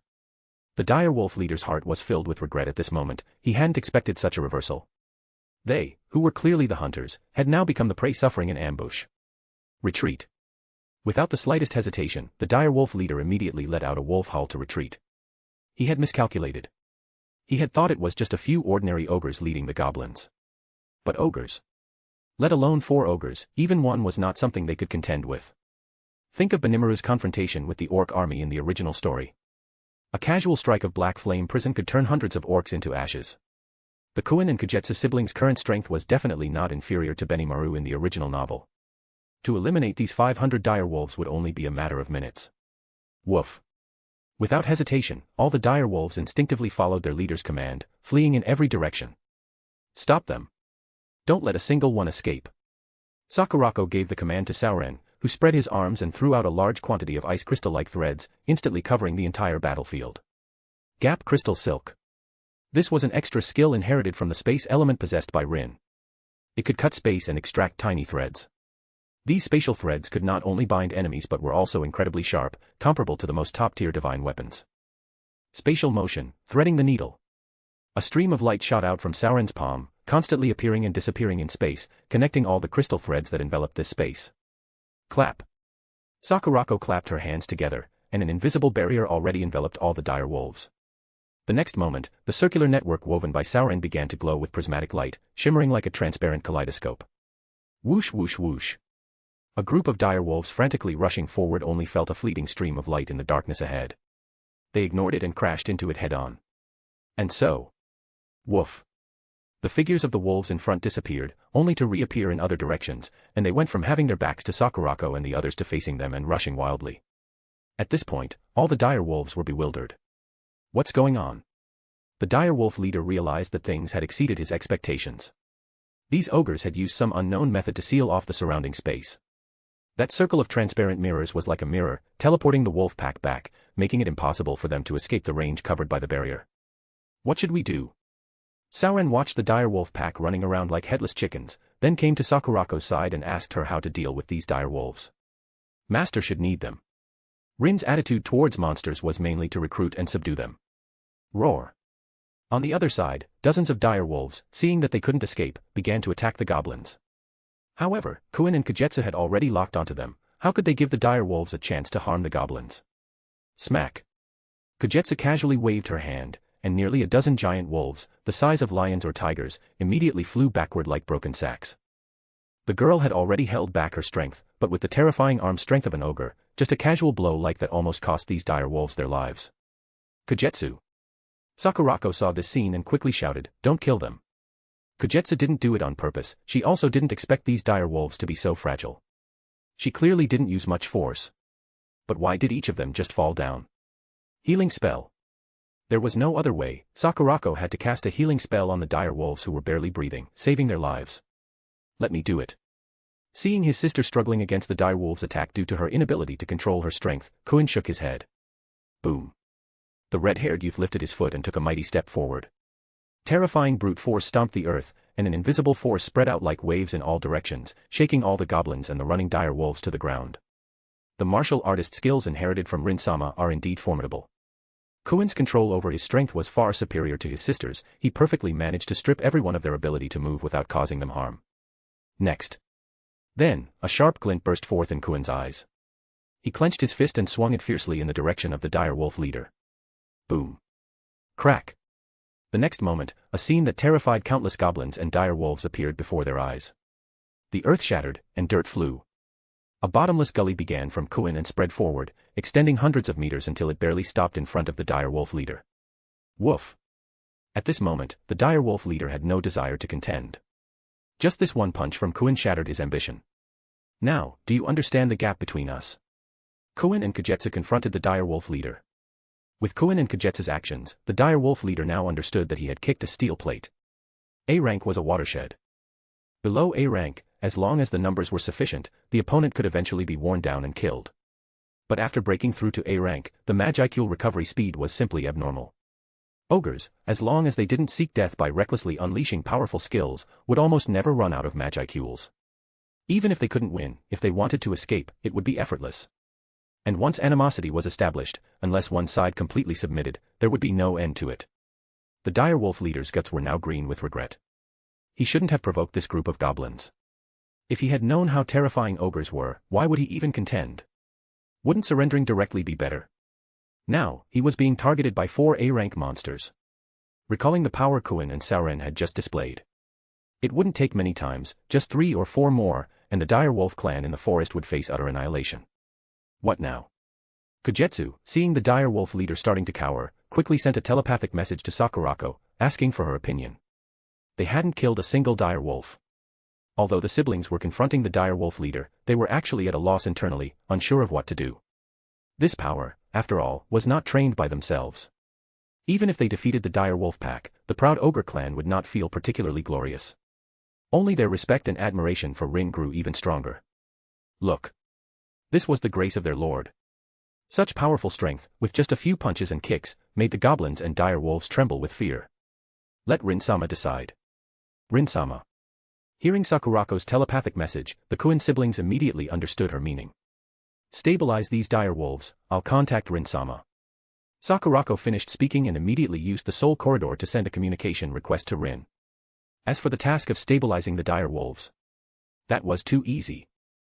Kagetsu and Kuin didn't need to do anything, they just needed to stand there and continuously release Magicules, putting pressure on the dire wolves. They weren't smart enough. But simple things like posing, they could still do. Has something happened, Sakurako? The request was quickly approved, and Rin's voice also sounded in Sakurako's ear. Rin-sama, it's like this. Sakurako briefly explained the current situation, we don't know what to do, so we came to ask for your instructions. 500 dire wolf clan members. That's great. I'll be right there. Rin's voice was filled with surprise, he hadn't expected such sudden good fortune. These monsters, given names by Rin, were only slightly less connected to him than his direct dependents, they could be called kin. Through the soul corridor, Rin could clearly sense the location and status of every kin. Ogerpon, Snow Empress, Ice Empress, you come with me. Bringing his 3 strongest dependents, Rin raised his hand and simply tore open a rift in front of him. Whoosh. The next moment, the space beside Sakurako parted. Master. And big sister Ogerpon, Snow Empress, and Ice Empress. Seeing the 4 arrive, Sakurako quickly bowed in salute. Here we go again, the ogre clan's etiquette is a bit unbearable. Ice Empress didn't particularly like Sakurako's initially arrogant and humble demeanor. Even among the Ice Jade Scorpion clan, the weaker members regarded the Ice Empress as an elder and family. As for the Snow Empress, who had always been reclusive, she cared even less about the so-called hierarchy. Pony Eye. Ogerpon, however, was already accustomed to it and happily greeted Sakurako and Sauren. Are these goblins? Rin looked at the short figures, like a tide, not far from them. The goblins in Rin's impression were cunning, insidious, and despicable, with pointed mouths, monkey-like faces, and mouths full of sharp teeth. However, the goblins of the cardinal world, while still not exactly good-looking, were more like a group of shivering little beggars in temperament. Rin turned his head to look at the dire wolves further away. Just like in the original work, they are pack-hunting monsters. But what's the situation now? With the fractured earth and scattered dire wolves lying on the ground, Rin only needed a few glances to analyze most of what had happened here. Sensing the arrival of new auras, the dire wolves instinctively let out low growls, as if to intimidate them and make them retreat. This reaction was due to the Ice Empress and Snow Empress who had arrived with Rin. The ancient and desolate aura emanating from the 2 females caused the dire wolves to have an immediate stress response. Tisk, so noisy. The Ice Empress couldn't stand anyone baring their teeth at her, so she immediately released a fierce cold aura from her body. Her control over her power was incredibly precise. The goblins nearby only felt a cold wind brush their faces. As for the dire wolf clan further away, they instantly felt as if they had fallen into an ice cave, shivering uncontrollably. Looking at the grassland outside the circle, it was covered in a layer of ice crystals in an instant, and even the 3 clowns observing from the shadows felt a chill run through their bodies. Such terrifying ice magic power. Laplace was shocked internally. He had encountered ice magic before. But such powerful and penetrating ice magic power was truly unheard of. So cold. Tear hugged herself tightly. The quality of this magicule energy is too high, isn't it? Unique skill, this must be a unique skill. If it were a normal skill, given their resistance, it would be impossible for it to affect them.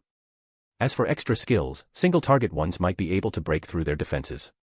But this was clearly a wide-range skill, and it had such intensity even without targeting the 3 of them. Such an effect, besides a unique skill, the 3 of them couldn't think of a second possibility. Another named monster that has acquired a unique skill. Laplace couldn't comprehend it, unable to understand how Rin had gathered so many powerful monsters to pledge allegiance to him. Suddenly, the Snow Empress, who was watching Rin converse with the goblin village chief from a distance, seemed to sense something. She cast her gaze towards the forest behind them. The forest was shrouded in darkness, utterly silent, yet the Snow Empress could feel several gazes prying at her. Is something wrong, Snow Empress? Rin was currently inviting the goblins to follow him, and seeing the Snow Empress's reaction, he immediately became vigilant. Not sure. The Snow Empress's beautiful eyes narrowed slightly. But I have a feeling that someone is watching me. Watching. Rin's heart stirred, and he thought of a possibility. Could it be the moderate Harlequin alliance? Detect tracking. Immediately, Rin activated an anti-surveillance skill. Alert, no one detected watching. Rin looked at the information returned by the skill, feeling a bit speechless. He didn't believe that the Snow Empress was mistaken. In the Great Jura Forest, an existence that can secretly spy on us, and even the Snow Empress can't detect. Such individuals, besides Trainee and other Dryads, could only be Laplace, Footman, and Tyr of the moderate Harlequin alliance. The Dryads didn't need to be considered. After Rin's arrival, Trainee had already appeared among the goblin tribe. And if it were other Dryads, seeing Trainee here, they would definitely come over to greet her, not hide in a corner and secretly stare at them. Trainee, can you set up a barrier that can completely block external probing? Rin and the Snow Empress didn't have sufficient anti-reconnaissance capabilities. Sakurako's barrier was more physical in nature. It wasn't very effective against skills specifically designed for intelligence gathering. But it didn't matter. They still had Trainee. As a Dryad, secretly observing life in the forest and concealing one's aura were commonplace. And if one could conceal, one could also block. No problem. Trainee didn't notice at first, but only reacted when Rin said so. The dryad first began to probe the distant forest. Unfortunately, there was no result. Clearly the three clowns had realized they might be exposed and had already left. Buzz. Soon, under Trainee's doing, an invisible barrier enveloped the goblins and Rin's group. Kuin, bring the direwolf leader to me. Understood. Upon receiving the order, Kuin's eyes sharpened. His figure instantly traversed hundreds of meters, arriving in front of the direwolf leader. Before the direwolf leader could react, Kuin directly grabbed the scruff of its neck, lifted it, and brought it to Rin's side. The direwolf leader had never experienced such a thing. It wanted to resist, but facing Kuin's monstrous strength, it couldn't even lift its head. It could only let out whimpers from its throat, suppressing the fear and unease in its heart. My lord, the enemy leader has been brought. Please give your command. Kuin knelt on one knee, while simultaneously pressing down on the direwolf leader's head with one hand, forcing it to submit. Release it first. Yes. Kuin and the others weren't worried that the direwolf leader would harm Rin. How could a mere monster below B rank possibly touch their lord? Especially not under their watchful eyes. If such a thing were to happen, they wouldn't have the face to live in this world and would simply commit suicide. Wolf, or dog? It should be a wolf. The Ice Empress crouched on the ground, examining the prostrate direwolf leader, and poked its nose with her finger. The direwolf leader was utterly terrified and uneasy. Although the Ice Empress's magicules were only around 30,000, the aura of a 400,000-year-old fierce beast had been preserved through the rule power of the voice of the world. In layman's terms, it was killing intent. The Ice Empress had lived for hundreds of thousands of years, and countless humans, beasts, and soul beasts had died by her hand. With such a vast number accumulated, the tyrannical aura entwined around the Ice Empress was far beyond what ordinary monsters of this world could imagine. Normally, the Ice Empress would restrain her aura. So, in the eyes of the Ogre clan, the Ice Empress was just asunder a twin-tailed girl, not only not terrifying but quite cute. However, the direwolf leader was different. It was a wild beast, and a wild beast's instincts were always incredibly keen. It sensed it. That terrifying figure of an ancient fierce beast, standing atop a mountain of corpses and a sea of blood. Stay down obediently. Once my lord is done, I'll deal with you. How could the direwolf leader dare to bare its teeth at the Ice Empress? It immediately nodded repeatedly, indicating that it would never resist. There was no other way, the disparity was too great. It had thought that 4 ogres were the limit. Who would have thought that there were even more powerful individuals? Especially this monster with a human appearance in front of it, it was truly too terrifying. And even more terrifying was that such a monster actually had a master above her. If there was a regret pill in the world, it would definitely go back to its past self from a few hours ago and slap it hard a few times, telling it to stop dreaming of becoming a dominant force. To be continued. Just remove the hyphen to access normally. Chapter 70, Complete Awakening. Are you the master that Sakurako and the others spoke of? On the other side, the goblin elder from the original story was chosen by the goblins to be their temporary leader. He wore a dust-covered brown trench coat, leaning on a walking stick, his frail body seeming as if it would collapse with a gust of wind just by standing there. Yes, my name is Itoshi Rin. Rin didn't waste words and immediately announced, Sakurako and the others should have already told you my purpose. Under the witness of Trainee, I will accept your allegiance and grant you my protection. From now on, you will become my subjects and obey my commands. I guarantee you this here. Rin said earnestly, as long as you obey me, I will protect your lives and property from infringement by others. Are you willing? The goblins didn't understand what Rin's words truly meant. They only knew that the weak goblins were about to receive the protection of a strong one. In the world of monsters, the strong are revered. Living in the forest, always on the brink of danger, if someone was willing to protect them, then giving up their freedom and loyalty was only natural. Rather, Rin was already very benevolent. We are willing. We are willing. Praise you, great master. Thus, the goblins gathered in front of Rin bowed down to him like dominoes. Successfully obtained 8,600 goblin followers. Commencing Magicule's total calculation. Calculation complete. The Goblin Clan's total Magicules is 258,860 EP. Unique skill, leader begins integrating Magicules. Integration complete. Obtained 78,000 EP of Magicules. Ugh. The sudden massive increase in Magicules caused Rin to momentarily lose control. The increase in his magic power limit instantly triggered a series of chain reactions. Rumble. With Rin at the center, magic power transformed into a wave of energy spreading in all directions, and a dazzling blue magic power pillar, faintly shimmering with stardust, shot into the sky. If not for Trainee's timely reaction, and Snow Empress, who stood beside her, helping the goblins resist the magic power pressure from Rin, just that one burst would have probably knocked out a large number of nearby goblins. How terrifyingly powerful. Is this the power of Master? How terrifying. Even with Snow Empress's protection, the goblins still felt the pressure from their new master. It was a massive amount of magic power they couldn't even imagine. For a moment, countless goblins were both shocked and delighted. Because such a powerful being was actually willing to accept their servitude. Rin. Ice Empress and Ogerpon noticed Rin's change. However, the two women didn't act rashly. Instead, they remained in place, helping Trainee maintain the stability of the anti-detection barrier. With Snow Empress by Rin's side, nothing would happen. After all, in terms of combat ability, Snow Empress was the strongest. As for the remaining dire wolves, they were completely stunned. What kind of monster were they fighting against? At the same time, the dire wolves were incredibly envious of the goblins, who could receive the favor of such a powerful Dragonoid. If only that Lord could also accept our allegiance. For some reason, the dire wolf leader had such a thought in his heart. Not to mention Rin, even Ice Empress made it unable to feel any desire to resist. Submitting to the strong is not shameful. To preserve the race and continue the lineage, following a leader with a brighter future is the most correct choice. The dire wolves are inherently pack animals, with their own social structure. The alpha wolf as the leader, then the wolf pack as the main fighting force, and the lower status old wolves and cubs. However, Rin had no time to recruit the dire wolves. At this moment, a large amount of information was surging in his mind, and he felt as if he was in a stormy sea, undergoing transformation by a massive amount of magicules. Detected magicules exceeding 100,000, meeting evolution conditions. Commencing evolution. Evolution failed. Challenging again. Evolution failed. The repeated information cycled countless times. Finally, when Rin himself felt annoyed, within the central core of the cardinal world, a starry sky fragment, like a miniature universe, slowly appeared in Rin's eyes. Detected a power fragment of the Star King Dragon, Veldanava. Do you wish to fuse? Upon fusion, the race Dragonoid will be fully awakened, and the evolution path of the dragon kind, Star King Dragon, will be obtained. Fuse. Rin didn't expect that simply evolving from A rank to special A rank would lead to such an event. One must know that the reason Rimuru in the original story possessed such a bug-like evolution speed, growing to the level of a creator god in just a few years. Some speculated that a large part of the reason lay in Rimuru's identity and his unique skill, Great Sage.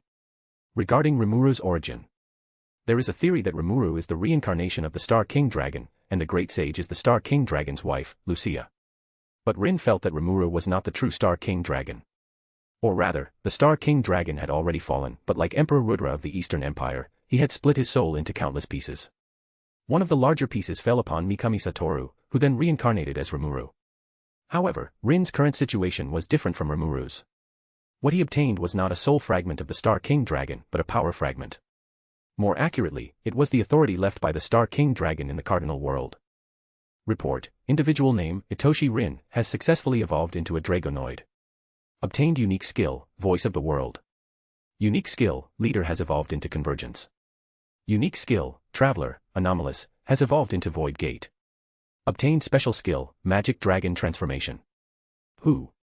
The evolution ended, and Rin remained in a dazed state. He could feel the magic power within his body, which was several times larger than before. Even more terrifying, after the special skill Magicule solidification, Rin's physical qualities also increased by several times. Power. Unprecedented strength. Rin clenched his fist. He looked at his hand and found that his original palm had turned into sharp dragon claws. And behind Rin, a pair of dreamlike, ethereal, yet tangible azure dragon wings slowly unfurled. To be continued. Chapter 71, Voice of the World, Bonus. Bonus for 200 horsepower, next bonus at 400 horsepower. Is this the form after my Dragonoid bloodline completely awakens? Rin was not dissatisfied with his current appearance, as this state was not permanent. If he wished, he could retract the dragon features at any time and return to his human form. This was similar to Malim. In addition, Rin also possessed the dragon transformation ability that Malim did not. Magic Dragon Transformation. Description, completely unleash the magicules within the body to construct a dragon-kind body. This process will absorb a large amount of magicules, and each use will result in a period of weakness. Magic Dragon Transformation absorbs a large amount of magicules. It looks like a transformation skill. Rin secretly wondered, I wonder how much magicules it can increase, and how much stronger it can make me. Notice, the magicules after the current Magic Dragon Transformation will be 10 times that of the Half-Dragon Transformation state. What? Rin was first delighted, then immediately reacted, who are you? Great Sage. Notice, this being is unique skill, voice of the world, not great sage. Rin was stunned for a moment. He thought of something and asked, "Are you the new ability I just acquired?" Notice, yes. Unique skill, voice of the world, a superior substitute for unique skill, great sage, possessing the following multiple abilities. Thought acceleration, increases perception speed by 1,000-fold. Analysis and appraisal, analyzes target objects and performs appraisal. Parallel processing, can separate the desired analysis from the thought process for calculation. Chant annulment, no need for spell chanting procedures when using magic or other skills. All-encompassing, encompasses all unshielded information in this world. The above abilities were very similar to Rimuru's Great Sage. However, Rin's voice of the world also possessed some abilities that the Great Sage did not. For example, central connection could analyze, store, and extract different rules. There were also functions such as gate management, spacetime stabilization, anchor engraving, and starry sky projection. How did you come into existence? Rin merely glanced at the various abilities of the voice of the world. More than these, he wanted to know where the voice of the world came from and whether it would harm him. Notice, this body is a brand new manifestation of rules, born from the origin of the individual, Itoshi Rin, and fused with the rules of the cardinal world. Simply put, the voice of the world here was not the same as the rule incarnation of the cardinal world. The cardinal world was created by the Star King Dragon, and afterward, he loaded his wife Lucia's voice into it, turning it into a kind of world will-like existence. However, the true voice of the world has no soul or self, it is a pure tool. Do you have your own consciousness? Notice, yes. The newborn voice of the world was born from the soul origin of Rin. Afterward, because Rin traveled between the Pokémon, Konosuba, and Soul Land worlds. During this process, the voice of the world continuously absorbed new rules. Finally, it absorbed enough power of laws, and with Rin's breakthrough to Special A rank, it successfully came into being. So, you were born because I kept traversing worlds? Notice, yes. This really is. Rin understood, he really hadn't expected things to develop this way. The cardinal world is a chaotic world created by the Star King Dragon. As a world, it does not possess self-awareness or emotions, it merely mechanically executes preset programs step by step. The Great Sage in the original work was essentially usurping the authority of the voice of the world. In the end, it even subtly replaced the will of the cardinal world. When Rimuru became the creator god, Seal naturally became the world's will of the cardinal world. What is your purpose? Rin couldn't describe what he felt about the voice of the world. First, there was closeness, a feeling of bloodline compatibility. Next was trust, and absolute control. As Rin's ability, the voice of the world was inherently a part of his power. If Rin wished, he could easily erase the consciousness of the voice of the world, turning it into a program without self, only knowing how to execute predetermined commands. Notice, Purpose 1, to help the individual, Itoshi Rin, grow better. Notice, Purpose 2, to perfect myself and control the cardinal world. I can understand the first one, but perfect myself, and control the cardinal world, in the latter, do I understand it correctly? Rin, you want to become the will of the cardinal world. Notice, yes. Without Rin, the voice of the world would not have been able to absorb the rules of the Pokémon, Konosuba, and Soul Land worlds, thereby allowing its own consciousness to emerge. As for their relationship, the voice of the world shares the same origin as Rin, with Rin as the primary. Once Rin falls, the voice of the world will also disappear. Therefore, the voice of the world will never harm Rin, it will only do its utmost to help and protect him. But the cardinal world, is it willing? One should know that previously, the cardinal world had helped Rin negotiate with the Sinnoh Great Venerable. And both sides tacitly chose to cooperate and grow together. However, in the face of such immense benefits, Rin found it difficult to choose. On one side was his own, on the other, an outsider. If the voice of the world could become the will of the cardinal world, then Rin would be the lord of the world. Surely, what Seal in the original work could do, Rin's voice of the world couldn't. Rather than leaving it to the future Rimuru, it would be better for Rin to intercept it in advance. Notice, the rules of the cardinal world are not as the host believes. Rin, how so? Notice, the cardinal world will never develop self-awareness, this is a fundamental program written by the Star King Dragon at the beginning of creation, and no one can change it. Then, what is the world's will that helped me traverse worlds? Notice, the world's instinct. In the words of the voice of the world, if the world were a living organism, then growth, self-strengthening, and continuous dimensional elevation would be its instincts. That way of speaking. Rin complained, how am I like some kind of probiotic, which the cardinal world discovered and instinctively chose to coexist with? Notice, that is the truth. To what extent can you do it? Rin, replace the will of the cardinal world and manage its rules. Notice, as a newborn, I am very weak and not yet capable of large-scale interference with reality. Notice, I can only achieve limited rule modification. Ah. Alright, Rin understood. It means that the Star King Dragon established the rules of the cardinal world. Although the voice of the world has gained self-awareness, she cannot go against the will of the Star King Dragon. What it was originally, it will remain in the future. The voice of the world cannot overtly grant Rin an unfair advantage, it can only help him through a backdoor. To be continued. Chapter 72, Violet. Then, how long will it take to completely control the cardinal world? Notice, the creator's power is too far from that of the former creator god, so it cannot currently interfere with the will left by him. Is there a clear level? Notice, when the creator breaks through to special S rank, they can attempt to completely seize control of the cardinal world. Special S rank only grants the qualification to contend for control, so it is not recommended. Theoretically, as long as Rin's strength surpasses the Star King Dragon, the voice of the world would be able to, in turn, devour the original rules. To give a simple analogy. If the cardinal world is a company, then Rin is a shareholder, and the voice of the world is the CEO. Yes, the CEO. Because the current cardinal world only has the voice of the world as a consciousness with the qualification to contend for sovereignty. Although this CEO has great power, she can only abide by company rules and cannot modify or create new ones. So, I need to go to other worlds, earn money, and invest it into the company to increase my shareholding percentage. Until one day, my shareholding surpasses the Star King Dragons, then I will have complete say over this company. Rin, is that what you mean? Notice, yes. Not only that. The voice of the world will also manage the cardinal world well, allowing it to become Rin's strong backing. It can be said that the cardinal world is like Rin's grand rear area. With it there, Rin can boldly explore other worlds with peace of mind. Increase income and reduce expenditure, feeding back into oneself. One suffers, all suffer, one prospers, all prosper. The most important point is that the voice of the world is merely a manager, not an owner. Once this world belonged to the Star King Dragon, in the future, it will belong to Rin. The voice of the world is more like a grand housekeeper, managing assets for Rin and overseeing the health of the financial chain. I see. Well then, please guide me from now on, voice of the world. Notice, I look forward to accompanying you, creator. However, what should I call you? Just call you voice of the world. It feels a bit strange. Rin thought for a moment and said, how about I give you a name, like how I name monsters? Notice, this will consume a large amount of the creator's magicools. Then do you need it? Notice, not supported, but anticipated. I understand. Rin was also very interested in whether the voice of the world could be named. As for danger. If it truly would harm Rin, the voice of the world would definitely refuse sternly, rather than lightly saying, not supported. The voice of the world became Rin's companion spirit, capable of assisting him in combat and thought, yet subject to Rin and absolutely obedient to him. Violet, how about that?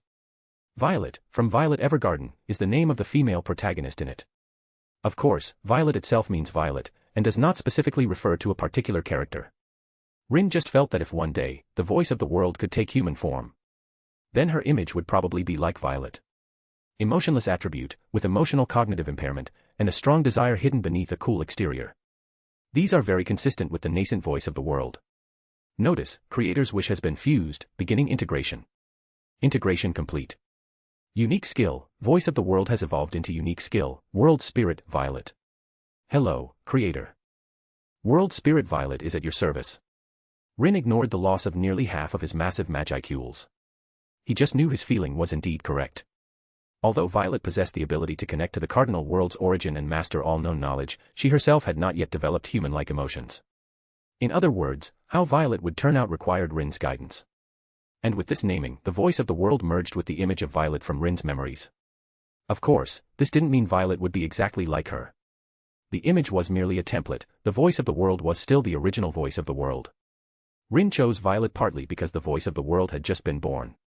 If he had chosen those Mo characters, the conflict in personalities might very likely have led to a naming failure. Loyal, calm, pure, she's very much like you, isn't she? Violet, I don't understand. Violet's voice also changed, truly aligning with Violet from Rin's memories. But don't you dare act like Rimuru's seal. I'm not going to be some poor guy nagged to death by my own partner. This was also why Rin named his voice of the world Violet. Violet, creator, greedy. That's definitely not something Violet would say, right? Rin naturally didn't think that a single naming could completely distort Violet's self. The current Violet was more like a combination of the original voice of the world and the Violet from Rin's imagination. Forget it, this isn't bad either. Rin didn't mind having a friend by his side who he could talk and bicker with at any time. I will let you regain your freedom as soon as possible, Violet. Violet, let's work hard together, Creator. Violet. Race, World Spirit. Magicools, 200,000 EP, possesses a Demon Lord Seed-level avatar. Unique skills, Omniscience and Omnipotence, Narrow Sense, analyzes and manipulates all things, World Creation, not awakened, World Avatar, possesses an avatar, even if Magicools are depleted, it can recover to peak over time. This was Violet's attribute panel. Her race was World Spirit, considered a special existence born from the original voice of the world merging with Rin's Magicools. Her true body was the cardinal world, but her consciousness could move with Rin. Violet had 3 unique skills. Among them, Omniscience and Omnipotence could analyze different rules for manipulation and utilization, considered an advanced ability compared to Rimuru's Great Sage. Secondly, World Creation, although in an unawakened state, Rin could still examine its effects. World Creation. Description, entrusts one's origin to the cardinal world, as long as the world does not perish, one can live eternally. This ability. Rin asked, why is it in an unawakened state? Because I have not yet fully controlled the cardinal world. Rin understood that his soul and Violet were one. When Violet completely merged with the cardinal world, it was equivalent to Rin gaining control of the cardinal world. As long as the cardinal world exists, Rin will not truly perish. He can revive again and again through the cardinal world. And as long as Rin is alive, Violet will not disappear. To be continued. Just remove the hyphen to access normally. Chapter 73, Contract. It's a perfect closed loop. Rin asked, what about the last one? What kind of ability is World Avatar? As Rin's words fell, a beautiful figure appeared before him, precisely in the image of Violet Evergarden from his memories. Thanks to the Magicools you bestowed, I am able to accompany you in this form. Additionally, this body can return Magicools to you. At this point, Violet seemed to worry that Rin hadn't understood and explained, returning Magicools does not mean my regression. After the Magicools are returned, this body will collapse. But this is only temporary, Violet said, with the passage of time, I can absorb Magicools from the cardinal world until this body reaches its maximum Magicool storage capacity. Hearing this, Rin inexplicably had a sense of déjà vu, isn't this, like? Yes, it's just like the storm dragon within Rimuru. As a world spirit born from Rin's origin, Violet possessed all the knowledge her creator mastered, which naturally included the anime and novels Rin had watched.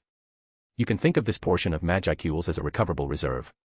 Violet, it will take roughly half a month to complete the replenishment from 0 to 200,000. So that means? Yes.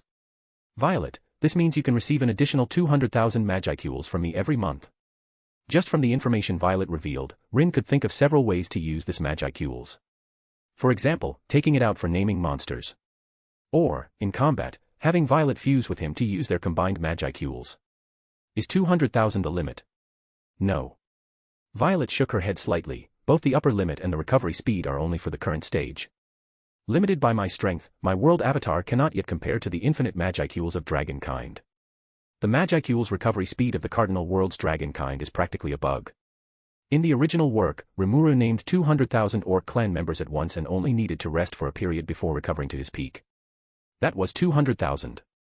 Even if the dilution ratio between high-level and low-level Magicools was very high, it would be impossible to complete the naming of 200,000 Orc clan members. To put it bluntly, even if each Orc clan member only consumed 1,000 Magicools, that would be a massive expenditure of 200 million. What is the concept of 200 million Magicools? Even late-game Rimuru, after fusing with 2 dragonkind, barely reached this level. How could a mere Demon Lord seed-level Rimuru possess so much Magicools? Other than the Storm Dragon, Rin thought of nothing else. Rimuru has the Storm Dragon, and I have Violet. Although they cannot compare for now, Violet will continue to grow, and that is the power of the World Avatar ability. Will consuming this Magicools have any negative effects on you, Violet? No, it will not.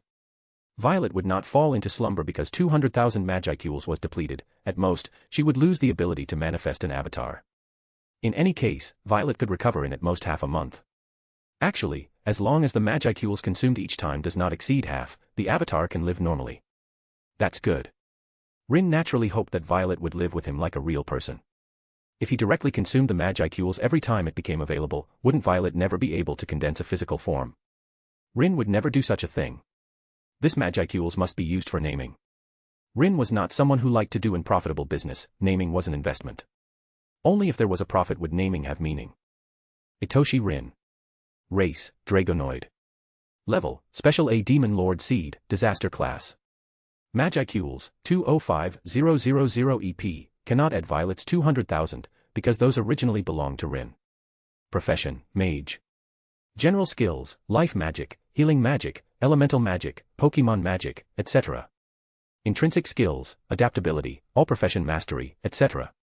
Extra skills, Dragon Eye, Explosion Magic, Soul Summoning, Human Soul Fusion, Demon Lord Seeds Aura. Unique skills, Void Gate, Broken, World Spirit, Convergence, Capturer, Duplicator, Spirit Controller. Special skills, Magicool Solidification, Inheritable, Stardust Manipulation, Non-Inheritable, 10 Rings of God, Non-Inheritable, Magic Dragon Transformation, Non-Inheritable. Exclusive skill, Twin Martial Souls. Bonded Vassal, Violet. Vassals, Ogerpon, Snow Empress, Ice Empress, Benimaru, Shuna, Cheyenne, Sui, 7/24.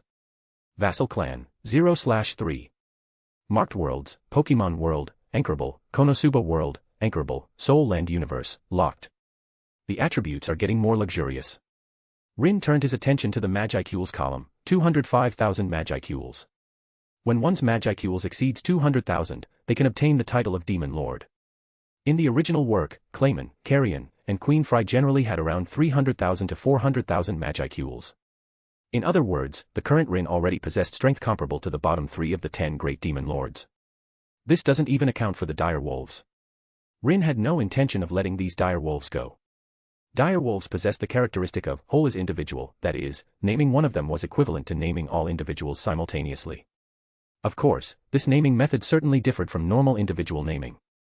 Just the Magicool's consumption alone was much less than normal naming. Here, it must be explained the difference between Rin's newly acquired unique skill, Convergence, and Leader. Unique skill, Convergence, would not increase the proportion of Magicools that followers of different ranks could provide. Followers provided 1 to 3%, named monsters 15%, and dependents 50%. The original proportions remained the same, unchanged by the skill upgrade. However, between the originally vast gap of named monsters and dependents, unique skill, Convergence, once again provided a new rank. Kinsman. Intermediate between named monsters and dependents, they could provide Rin with a 30% feedback of total Magicools. Kinsman targets needed to be personally selected and bound by Rin. To be continued. Chapter 74, The Backdoor, Bonus. The Kinsman limit was 3. This meant that the current Rin could only have a maximum of 3 monster races as his kinsman. As for where kinsmen came from. First, kinsmen must be related to dependents. In other words, only monsters of the same race as dependents could be transformed into kinsmen by Rin. So, Rin pondered his dependents, only the ogre race meets this requirement. Shaking his head, Rin temporarily put aside the question and focused his attention on the dire wolf clan before him. Subjugation, or death. Rin looked at the dire wolf leader, who had been obediently prostrating on the ground since earlier. Woof. Feeling Rin's gaze, the dire wolf leader instantly cowered, even speaking with a trembling voice, I am willing to submit to you, great demon lord. The oppressive aura from that instant was undoubtedly a pressure far exceeding that of a monster. And a being more terrifying than a superior monster, the only thing the dire wolf leader could think of was a demon lord. As mentioned before, the cardinal world did not have a clear distinction between a demon lord seed and a true demon lord. In the eyes of most, demon lord was merely a title, not a power level. This issue even existed within the 10 great demon lords themselves.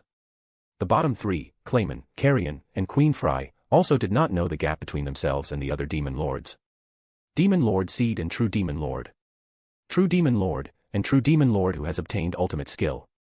The power gap between these 3 was so vast that calling it an overwhelming difference would not be an exaggeration. So, even though Rin was called a demon lord by the dire wolf leader, he was actually in the weakest tier.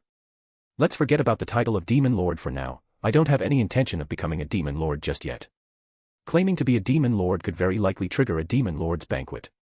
Other demon lords might not care, but Clayman, that troublemaker, would definitely jump out and cause trouble. Although Rin was not afraid, he also did not want such trouble. Anyway, with Rin's speed of growth, he would eventually be able to crush him, so there was no need to rush. Yes. The dire wolf leader did not know Rin's thoughts. Bring all your kin over. Yes. The dire wolf leader dared not disobey and immediately let out a long howl, summoning its kin. Soon, nearly 500 dire wolves had gathered before Rin. Dire wolves were massive, almost a meter tall just standing, truly large wolves. Submit to me, and you shall be my subjects. In the original work, Rimuru killed the direwolf leader, and its son Ranga was still willing to follow Rimuru. In contrast, Rin had no conflict with the direwolf clan.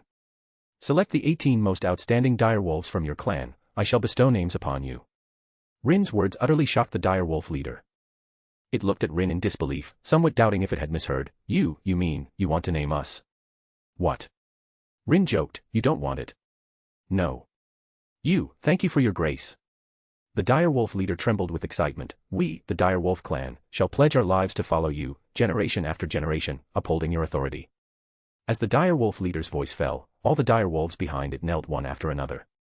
They offered their loyalty to their great and generous master. Also, goblins. Rin did not forget the weak goblins. Select 100 people, I will bestow names upon you. Ray, really?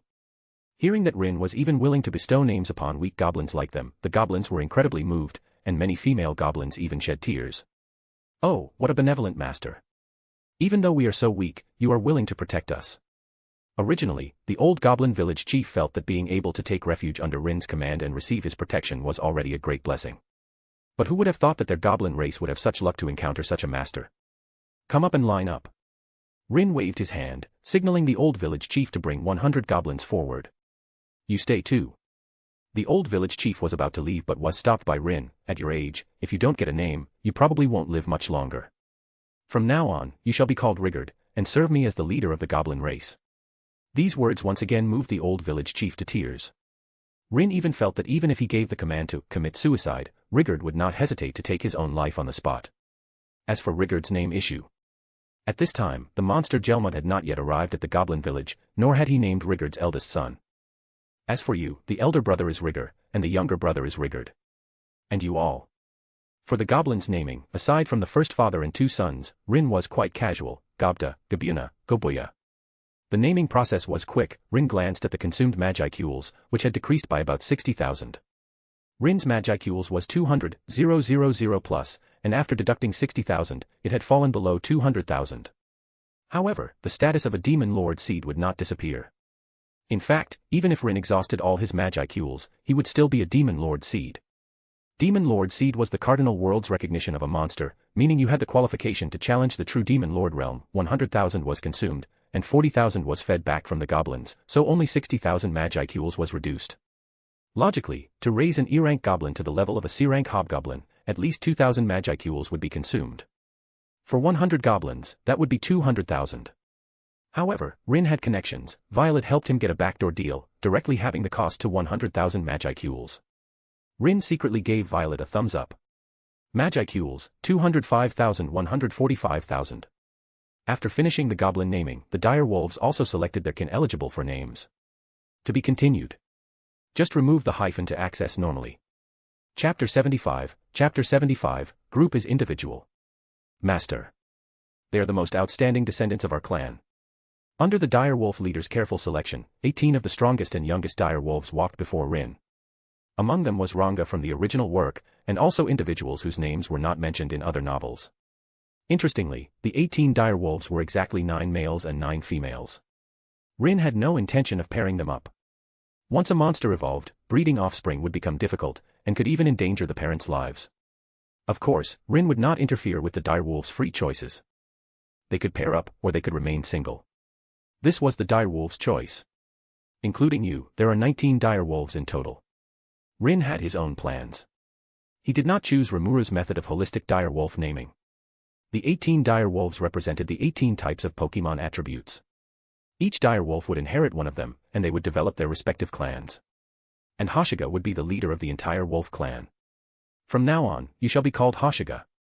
Besides the direwolf leader Hashiga, the other 18 direwolves were males: Ranga, Flying, Shiroga, Normal, Iwao, Rock, Kurogain, Steel, Daichi, Ground, Raiga, Electric, Tatsuya, Dragon, Kajaga, Dark, Gecko, Fighting. Females: Hamura, Fire, Mizuki, Water, Midoriha, Grass, Ayakashi, Ghost, Satori, Psychic, Yukina, Ice, Tsukuyo, Fairy, Hachiyo, Bug, Dokuga, Poison. Among them, Hashiga inherited some of Rin's characteristics as the Star King Dragon. Although he could not control star particles, he gained control over spacetime and the power of the stars. Additionally, named after Hashiga, the entire Dire Wolf clan evolved into the Starfang Wolf clan. And beneath the Starfang Wolf clan, 18 subtribes were formed. As soon as the naming was complete, Rin immediately felt a large amount of Magicules drain away. For the first time, Rin felt a dizzy spell. This was the result of the rapid consumption of Magicules. It seems I need to rest for a while. Rin had not expected that he would also have an experience like Rimuru's. He immediately summoned Violet. I'll leave the rest to you, Violet. Ah, please rest well. Without needing to say more, Violet, who was connected to Rin's heart, embraced the collapsing Rin. However, this scene inexplicably aroused feelings of dissatisfaction in Snow Empress, who was standing by. She did not understand what this feeling meant. It was simply an inability to suppress the vexation in her heart. Who are you? Snow Empress took a step forward, wary of this suddenly appearing girl. Violet. Violet said calmly, I am Rin's other half. The sudden declaration instantly left Snow Empress and the other Ogre clan members present at a loss. Other half? Doesn't that mean she's the mistress? What a bold declaration. Nonsense.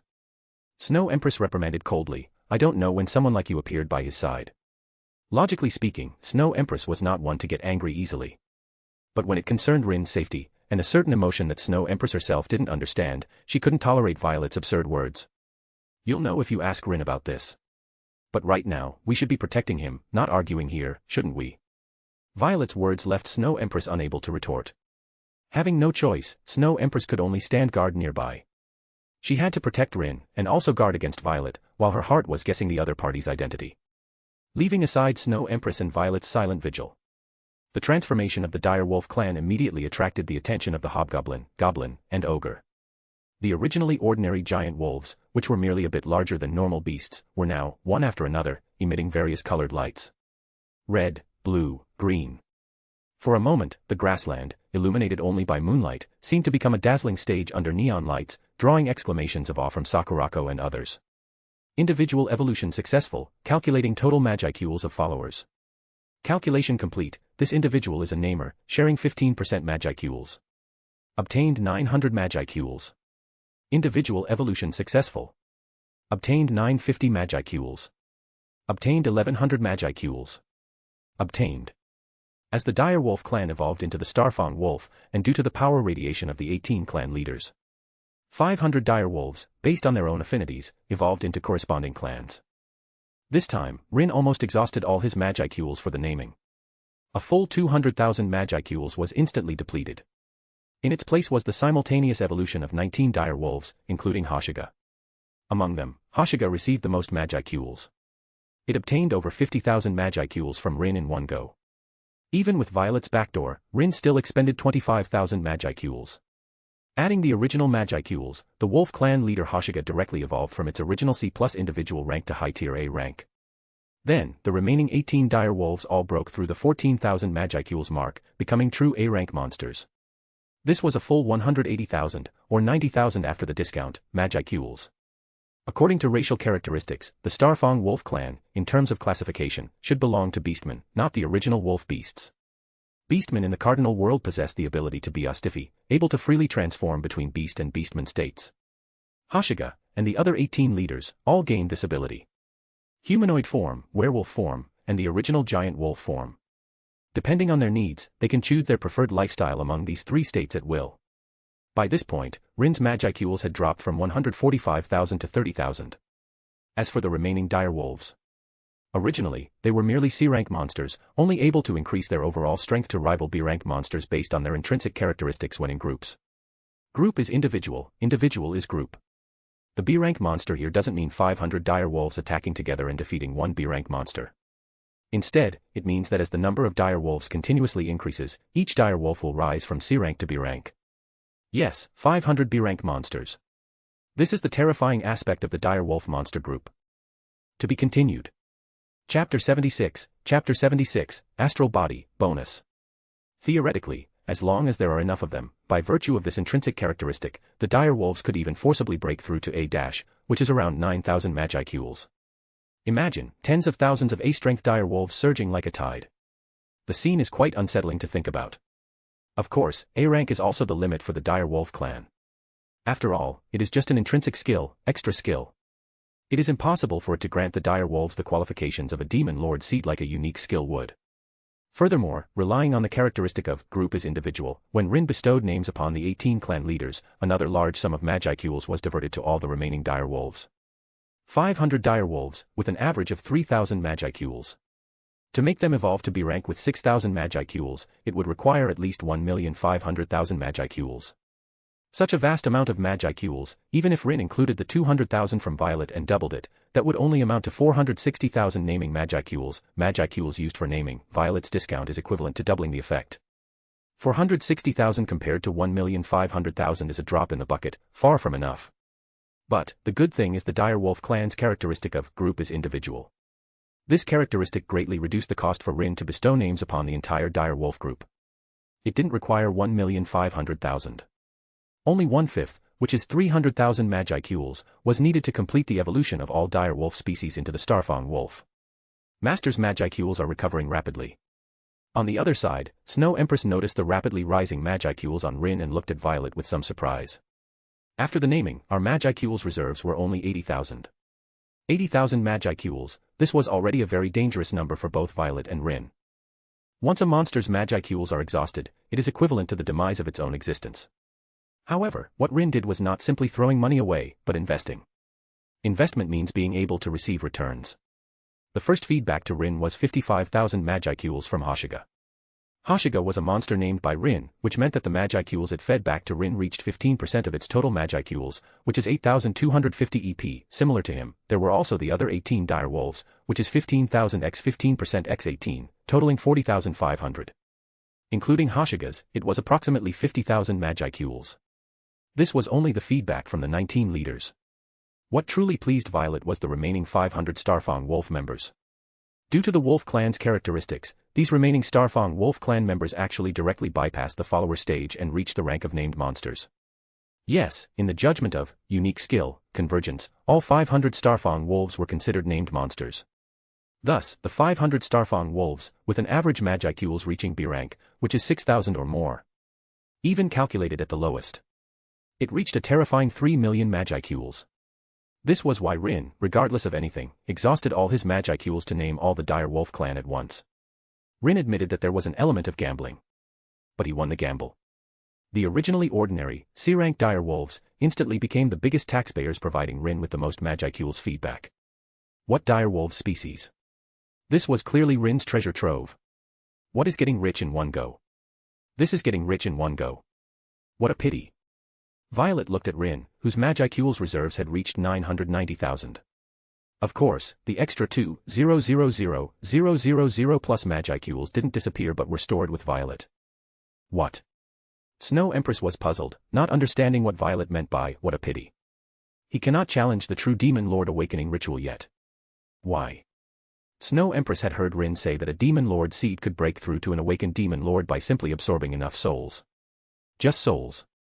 No, it's not that simple. Violet explained, to obtain a soul, you must break through the astral body that envelopes it. Absorbing souls is not as easy as it sounds. You see, there is a special energy called the astral body that exists between the soul and the outside world. This energy protects the soul from interference by other forces, and it is one of the most mysterious and fundamental logics of the cardinal world. The method to break through the astral body cannot use Magicules. Instead, it must rely on one's own will to forcefully break through. Violet didn't know how Rimuru in the original story managed to do this. She could only say that the Star King Dragon and Lucia's remnant souls helped Rimuru quickly cross this chasm, which was pure cheating. But if that's the case, why were there so many awakened Demon Lord seeds later? Snow Empress remembered Rin saying that Benimaru, Cheyenne, and others all had the potential to grow into true Demon Lords. In the original story, they awakened with Rimuru's help by absorbing enough souls. Souls and astral bodies are two different concepts. If it is just a pure soul, then you can absorb it directly. If Rin could obtain 10,000 souls, he could instantly show the Demon Lord seeds of this world what it means to awaken into a true Demon Lord on the spot. But where would we get 10,000 defenseless souls? Such a massive amount of souls, aside from ancient Demon Lords like Guy who might have reserves, is impossible for anyone else to possess. After all, souls follow the rules of reincarnation. No one can interfere with the destination of souls, except for beings who wield ultimate authority. Moreover, obtaining these souls isn't as simple as just killing 10,000 people. The souls of ordinary people are too low in quality. In the storyline where the Falmuth Kingdom attacked the Monster Country Federation, the army sent by the kingdom consisted of human elites. Only souls of that caliber can meet the conditions for a Demon Lord Seed's awakening. Once an ordinary person dies, their soul cannot remain in the material world and immediately goes to the other side to be reincarnated. Only individuals with combat power above C rank can temporarily remain and be absorbed by a Demon Lord Seed. And in this process, the soul's consumption will be enormous. If 10,000 people die on the spot, a Demon Lord Seed would be lucky to absorb 3 or 4/10 of the souls. More souls would still be pulled by the rules of reincarnation, disappearing without a trace. So, according to you, the only way for Rin to awaken as a true Demon Lord is to directly face 10,000 souls enveloped by astral bodies and then forcefully absorb them. Yes. Violet, leaving aside whether this act would cause him mental discomfort. Just withstanding the impact of the astral bodies is a huge problem. With Rin's ordinary human mental will, can he truly withstand the impact of so many astral bodies? You see, astral bodies are nothing else but the emotions and memories accumulated by the soul in each reincarnation. Rin can certainly achieve a forceful impact. But what would be the result? With so many memories and emotions piled together, could Rin maintain his original self, or would he be transformed into another person? To be continued. Chapter 77, here first, bonus. Even if he remains himself, if his temperament changes drastically, what's the point of becoming stronger? It is precisely because she is familiar with Rin that Violet understands his character better. He would absolutely not take such a huge risk to forcefully confront 100,000 astral bodies. Then what should we do? Snow Empress didn't understand these things and could only ask Violet. If Rin were replaced by Snow Empress, a mere 10,000 astral bodies would not be able to shake her will at all. With 700,000 years of a clear and calm mind, the strength of Snow Empress's will is beyond the imagination of any Demon Lord Seed in the Cardinal world. However, due to the vassal contract, Snow Empress cannot become a true Demon Lord before Rin. No. Violet shook her head and said, Rin will definitely awaken. It's only a matter of time. Leaving aside that Rin also possesses the remaining authority of the Star King Dragon, the mere existence of the Void Gate gives Rin infinite possibilities for growth. Are you saying that traveling through worlds can make Rin stronger? Not just stronger in power, but also in will. Violet spoke truthfully. In fact, each time we acquire the rules of a new world, it brings us new enhancements. Those unique skills are the best example. Unique skills themselves are a manifestation of soul power. As long as there are enough unique skills, a strong wall can be constructed outside Rin's soul. In this way, relying on the defense of this wall, Rin will be able to maintain his self amidst the overwhelming numbers of 10,000 astral bodies, thereby completing his awakening as a true Demon Lord. How many worlds would he have to travel through then? I don't know. Violet said, if he's lucky and encounters a powerful world, one might be enough. So, it still depends on the quality of the world. The more a world contains new rules and power systems, the greater the benefit to Rin in constructing his will barrier. Alright, let's head back to the village first. Violet glanced at the forest in the distance. The aura from that direction couldn't escape her perception. However, Violet had no intention of clashing with the moderate Harlequin alliance. It wasn't that she couldn't win, but that there was no need. With their current reserve of 3 million Magicules, Rin could even forcefully fight an awakened true Demon Lord. Leaving aside the top few of the 10 great Demon Lords for now, the moderate Harlequin alliance and Yuki Kagarazaka behind them no longer posed a threat to them. With Violet's assistance, Rin used Stardust manipulation to undergo Dragonification. His strength would break through to an extremely exaggerated level. I'll maintain the spatial passage. Snow Empress felt that Violet's role conflicted with her own, which made her feel a sense of crisis. Thus, Snow Empress actively stepped forward to open up space. Is it okay to teleport so many people at once? Violet looked at Snow Empress, who didn't answer but instead expressionlessly tore open a spatial rift in front of her. On the other side of the rift was none other than the Ogre clan's village. Alright. Violet truly had no desire to contend with Snow Empress for the title of Rin's strongest subordinate. She saw her own role as the woman behind Rin. Everyone line up, don't scatter. Ahead is the village where we will live in the future. Once there, please don't run around, patiently wait for the Ogre clan to arrange your houses. For today, the Ogre clan had undertaken massive construction, expanding the original village several times its size, adding countless houses and facilities. Therefore, there was no need to worry that the newly arrived Wolf clan and goblins would have no place to live. Although the Ogre clan's engineering and forging techniques were not as good as the dwarves, compared to the primitive and backward goblins, they were definitely on another dimension. The Wolf clan and goblins were also very cooperative and quickly integrated into their new lives. Rin didn't know how much time had passed. When he opened his eyes again, what greeted him was Ogerpon's cute little face. Rin, you're finally awake. Seeing Rin awaken, Ogerpon subconsciously threw herself into his arms, her sparkling starry eyes filled with tears. I made you worry. Rin didn't feel any weakness from waking up from unconsciousness. On the contrary, he was in excellent condition, surprisingly good. This feeling of being full of strength, even without looking at my status screen, I know how much stronger I've become. Opening his status screen and seeing the marked 999,999 Magicules, Rin secretly thought that it was indeed so. For Rin, Magicules were not just energy. The special skill Magicule solidification allowed Rin's physical qualities to automatically convert into basic data as his Magicules increased. Master. My lord, are you awake? That's great. As the commotion in the room spread, Rin's dependents immediately rushed over. Cheyenne was the most excited. This girl completely disregarded the concept of separation between men and women, rushing up to hug Rin, followed by an unreasonable face wash. What else could Rin say? This was perhaps the so-called pain and happiness. Let go first, Cheyenne. Helplessly, Rin had to push Cheyenne away a little, then his gaze swept over everyone. Ice Empress and Snow Empress were still the same, standing quietly by Rin's bed. Benimaru and Sui were still out on missions, so they weren't present. Who are you? There were a few unfamiliar faces that caught Rin off guard for a moment. My lord, I am Rigard. Rigard, who was the old village chief of the goblin race.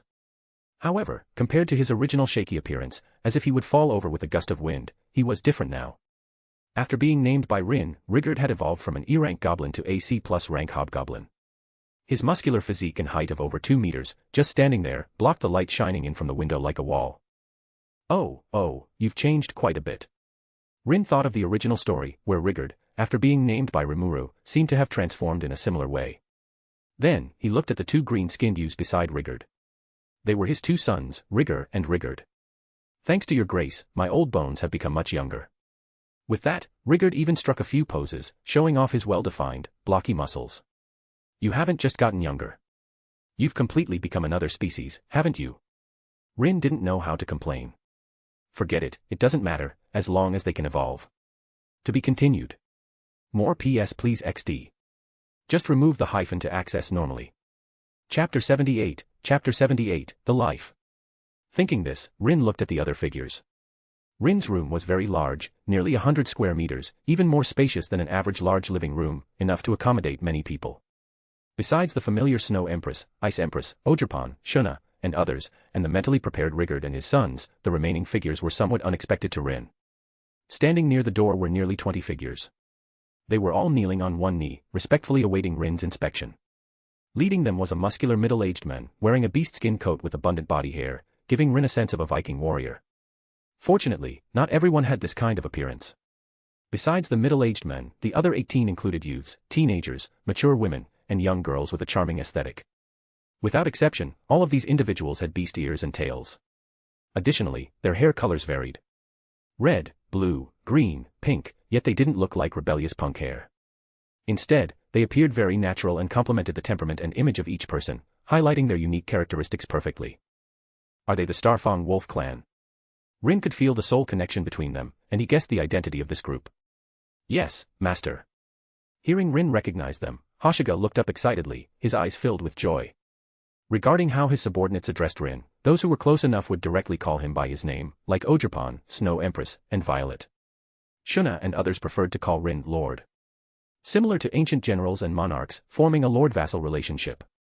This form of address typically appeared among humanoid monsters, such as the Oni and Goblin clans, who regarded themselves as Rin's subjects. Your transformations are even greater than Rigard's.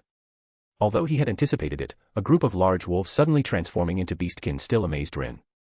Especially a few of the fluffy beast-eared girls among them. Rin's gaze lingered on them for several seconds before he reluctantly moved it away. Of course, Rin wasn't coveting their beauty. More than their appearance, Rin wanted to touch their ears and tails. The texture must be really nice. Rin-sama. Shuna brought in toiletries, followed by 2 Mikoheim, carrying various delicious dishes prepared by Shuna herself. As expected, Shuna understood Rin best. After his long sleep, Rin indeed felt hungry. This was naturally not a true need for sustenance. It was just Rin's habit of viewing 3 meals a day as a normal routine. Snow Empress, Shuna, stay. After washing up, Rin told everyone, Ogerpon, you and Ice Empress go play. I'm fine now. Rin remained lying on the bed, while Shuna naturally took the tray from the Mikoheim and began to serve Rin his meal. This decadent scene made Snow Empress chuckle a bit. Should I join in too? Cough, cough. Rin heard the teasing in Snow Empress's words. Give me a portion too. Snow Empress smiled and shook her head, then naturally took a dish from the tray. Just like that, one on each side, she and Shuna began to serve Rin. This heavenly life, it's like a dream. Two beautiful women attending to him so closely, could there be anything more fulfilling? Snow Empress, you can leave this kind of thing to me. It's fine. Snow Empress didn't mind. Taking care of Master is what we, as his dependents, should do. Alright, I'll eat it myself. Rin stopped the two girls' intimate actions, placing the items in front of him. And Violet, you come out too. I had intended to wait until you finished eating before coming out. Violet appeared at the foot of the bed and said, So, do you need me to report the current situation? Rin had more or less gotten used to Violet's personality. She was much like a template auto-memory doll, equally cold and indifferent, like an impeccably precise personal secretary, awaiting her master's commands. We currently possess a total of 3.02 million Magicules. Violet, of this Magicules, 2.02 million is stored with me, and you can access it at any time. Additionally, you currently have 270 Kijin, 8,200 Goblins, and 560 Starfang Wolf Beastkin under your command. For ease of address, Violet also referred to them as the Wolf Clan. Starfang Wolf Beastkin. Yes. Violet, they collectively evolved into Beastkin, gaining the ability to shapeshift freely between giant wolves and humanoid Beastkin. It was for this reason that Violet used 560 people rather than 560 heads to refer to them. That's an unexpected surprise. Like in the original, pairing goblins with dire wolves to create cavalry would indeed be good. But Rin felt that the goblin clan's potential was limited. Except for a few special individuals like Gobda and Gobwa, the goblin clan hadn't produced any truly powerful figures. Therefore, rather than making them combat personnel, it would be better to use them for logistics. The goblin population was large, and although their reproduction rate had somewhat decreased due to their evolution, it could still be maintained at a sea level. However, Violet added, the wolf clan is not accustomed to human ways of life. Compared to human clothing, food, and daily routines, some of them prefer their original forms during normal times. Is that so? Rin didn't care about the wolf clan's habits. As long as they were comfortable, he wouldn't force Hashiga and the others to become Beastkin. To be continued. Chapter 79, Soaring Magicules, Bonus. In that case, just have them be mindful. Maintain their forms in the village to avoid causing damage. It has already been arranged. These matters didn't require Rin's concern. Snow Empress had already taken care of them. Rin actually had little to say. Anything he could think of, Snow Empress and Violet surely could too. He didn't need to worry about management. What he truly needed to consider was how to use this vast amount of Magicules. Snow Empress, notify everyone. I'm going to name them. Out of 3 million Magicules, excluding the 100,000 to maintain Violet and 990,000 for Rin's own strength, the remaining 2 million was purely surplus. Without breaking through to S rank and awakening as a true demon lord, the Magicules could not undergo a qualitative change. Especially this portion of Magicules. If it wasn't spent quickly, Violet's daily Magicules recovery would be impossible. Failure to recover meant waste, a losing endeavor. Even with 3 million Magicules, Rin still couldn't forget the 200,000 Magicules he received every half-month. Invest. I must invest heavily. 2 million Magicules, when used for naming, was equivalent to 4 million. Once again, thanks to Violet's 50% discount, Rin's assets effectively doubled. Snow Empress left, leaving only Shuna to accompany Rin. As for Violet, she preferred to stay in Rin's soul, quietly observing everything around her. Additionally, Violet would connect with the World Core from time to time. She needed to investigate intelligence on the Cardinal World and monitor any forces that might threaten Rin. Rin-sama, what are you planning to do? Shuna helped Rin get dressed, then asked the question on her mind. Naming.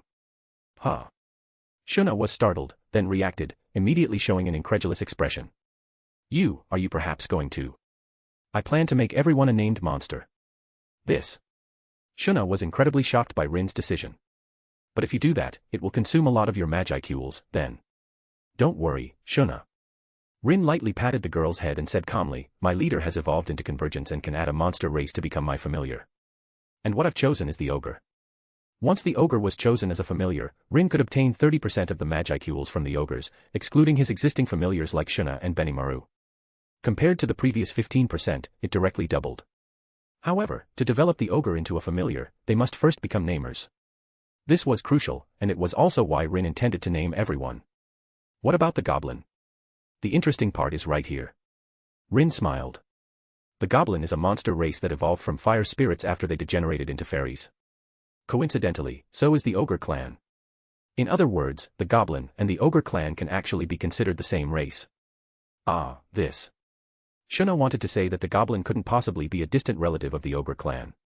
But this was Rin's judgment, so it must be correct. Of course, if it were just the goblin, my convergence wouldn't be able to integrate them with the ogre clan into one race. But Rin said, the hobgoblin is different. Hobgoblin are C-rank monsters, while the ogre clan are B-rank. There was exactly one rank difference. In the original work, Gobbo evolved from the weakest goblin into a Gobulina, female hobgoblin, then a member of the ogre clan, then a Kijin. This clearly illustrated one point: there was a clear evolutionary path from goblin to ogre. Rin had asked Violet, and she had given an affirmative answer.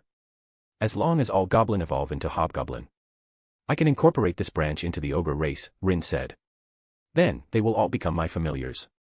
Rin had 3 familiar slots. The ogre was Rin's strongest follower at the moment.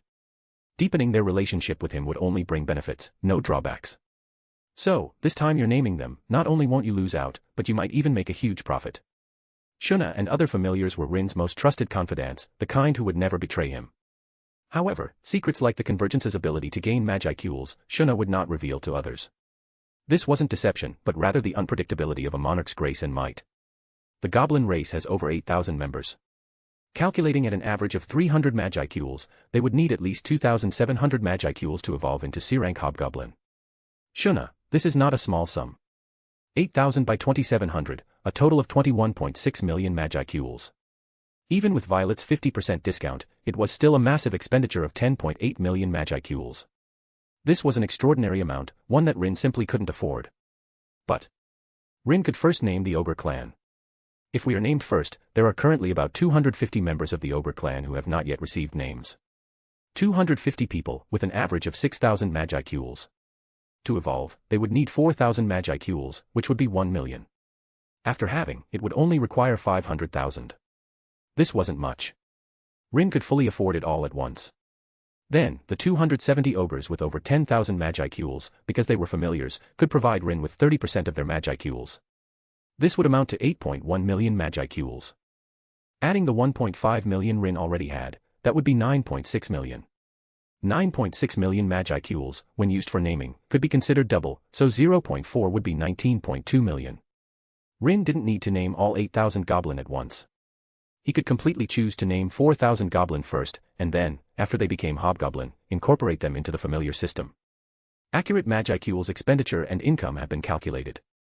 Violet's voice echoed in Rin and Shuna's minds. Naming the ogre consumes 500,000 true Magicules and can yield 8.1 million true Magicules.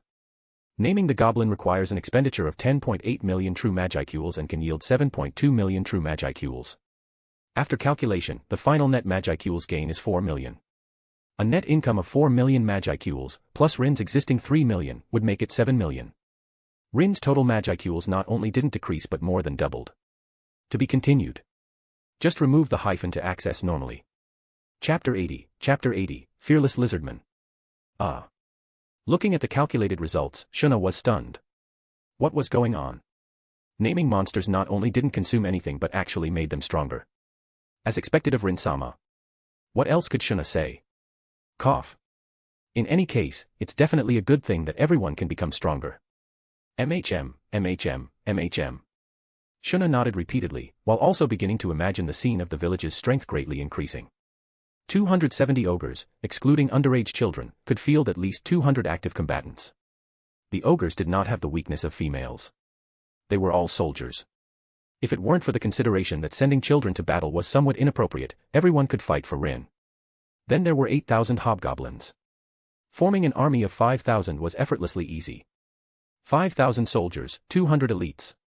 Then, pairing male and female Starfang wolves to form Starfang wolf riders.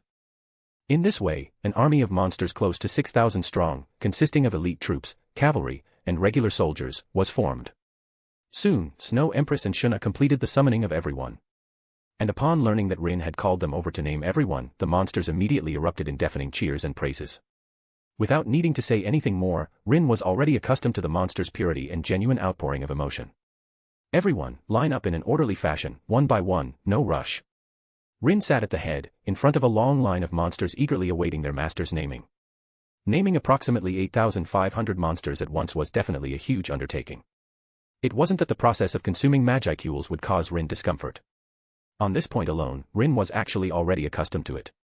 What truly troubled Rin was what kind of names he should give the monsters. Rin, your name is. As for you, from the Red Ogre tribe, and a girl, how about Benihana? To be honest, Rin never expected it. The biggest difficulty encountered in naming wasn't a lack of Magicules, but the 8,500 names themselves. It was fine at first, but later, Rin's well of inspiration was truly bone dry. Helpless, he had no choice but to muddle through like Rimuru, using names like Goboost, Gobuist, and Gobinorth. Fortunately, the monsters didn't care about these things at all. As long as it was a name given by Rin, they would cherish it from the bottom of their hearts, never disgracing Rin's expectations.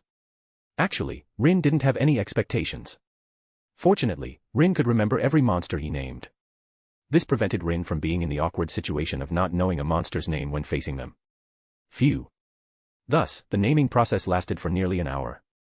After finishing the naming, the mentally exhausted Rin lay sprawled on the bed, just wanting a good night's sleep. So tired. It turns out that naming monsters is such a difficult task. Violet, don't you have an automatic naming function there? Facing Rin's inquiry, Violet replied, that's easy, but naming monsters is a process of establishing a soul corridor, so it cannot be done so expediently. Not only could Violet not assist, but even if Rin held a dictionary and flipped through it on the spot, it wouldn't work. The best way to name is to think briefly and then blurt it out. Naming, a fated name. To Rin, this was merely an unintentional remark. But to the monsters, the names bestowed by Rin were treasures that would accompany them for their entire lives. Alright then. That being said, just the thought that he might have to name tens of thousands of lizardmen and hundreds of thousands of orcs in the future sent shivers down Rin's spine. 200,000 names, it was simply torture. He felt he should get a dictionary early, just in case. Forget it, what happens in the future, we'll talk about it later. A dictionary was useless. Violet had made it very clear, only names that Rin blurted out on a whim could carry a soul corridor. Naming while flipping through a dictionary wouldn't work. No choice, I'll just have to let future me worry about it. As for now, Rin, who had worked hard all day, just wanted to slack off. Thus, 2 more days passed since the subjugation of the goblins and dire wolves. This afternoon, Rin was tasting Shuna's latest dish. At the same time, he received a telepathic communication from Sui. Rin-sama. Sui, reporting to you about the lizardman's attitude. Rin-sama picked up a napkin and wiped his mouth. What did they say? The lizardman rejected our alliance proposal. Is that so? Rin was not particularly surprised by this outcome. Regarding how to subjugate the monster races in the Great Jura Forest, Rin's plan was to first cooperate and express their friendly attitude. Then, when the Orc Lord's crisis arrived, he would incorporate them. Of course, the simplest method would actually be to send a team of A-rank ogres to the Lizardman tribe. Recruitment, after all, is nothing more than military deterrence and coercion or inducement. Sui, what do you think of those lizardmen? Can they be recruited? Sui, the situation with the lizardmen is a bit special. Rin heard Sui hesitate and thought he had encountered trouble. With 7 million Magicules in hand, and 3 elite units under his command, ogres, hobgoblins, and the Starfang wolves, Rin lacked neither Magicules nor sufficiently powerful followers. The lizardmen, to Rin, were actually somewhat of a double-edged sword. In fact, rather than recruiting the lizardmen, what Rin truly wanted to subjugate was the Tengu clan. Tengu could fly and were natural air forces. He happened to be lacking such a force. Unfortunately, the area where the Tengu resided was too far from the ogre village, and Benimaru and Rin had not yet established contact there. What do you mean? It's hard to describe in words. Sui said helplessly, if I had to say, it's probably that the lizardmen lack the awareness of facing a strong opponent.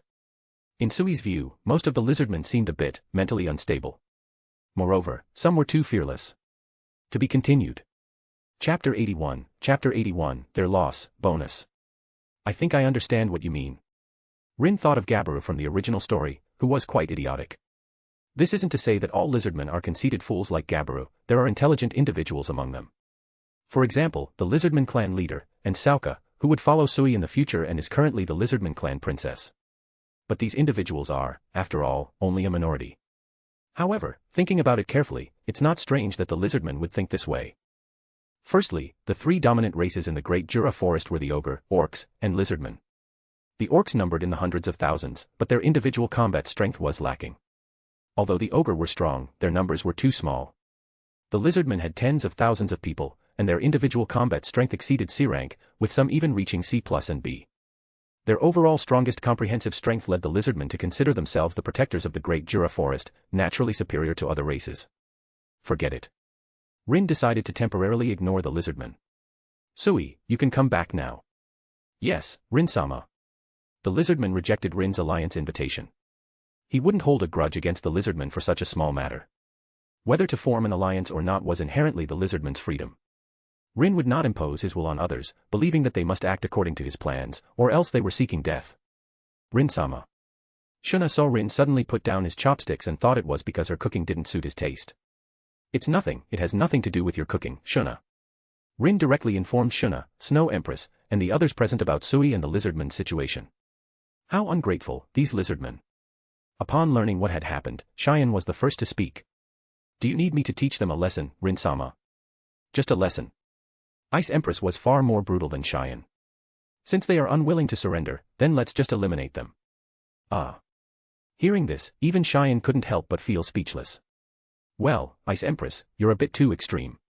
Is that so? Ice Empress didn't think so. The world of soul beasts was inherently a struggle of life and death.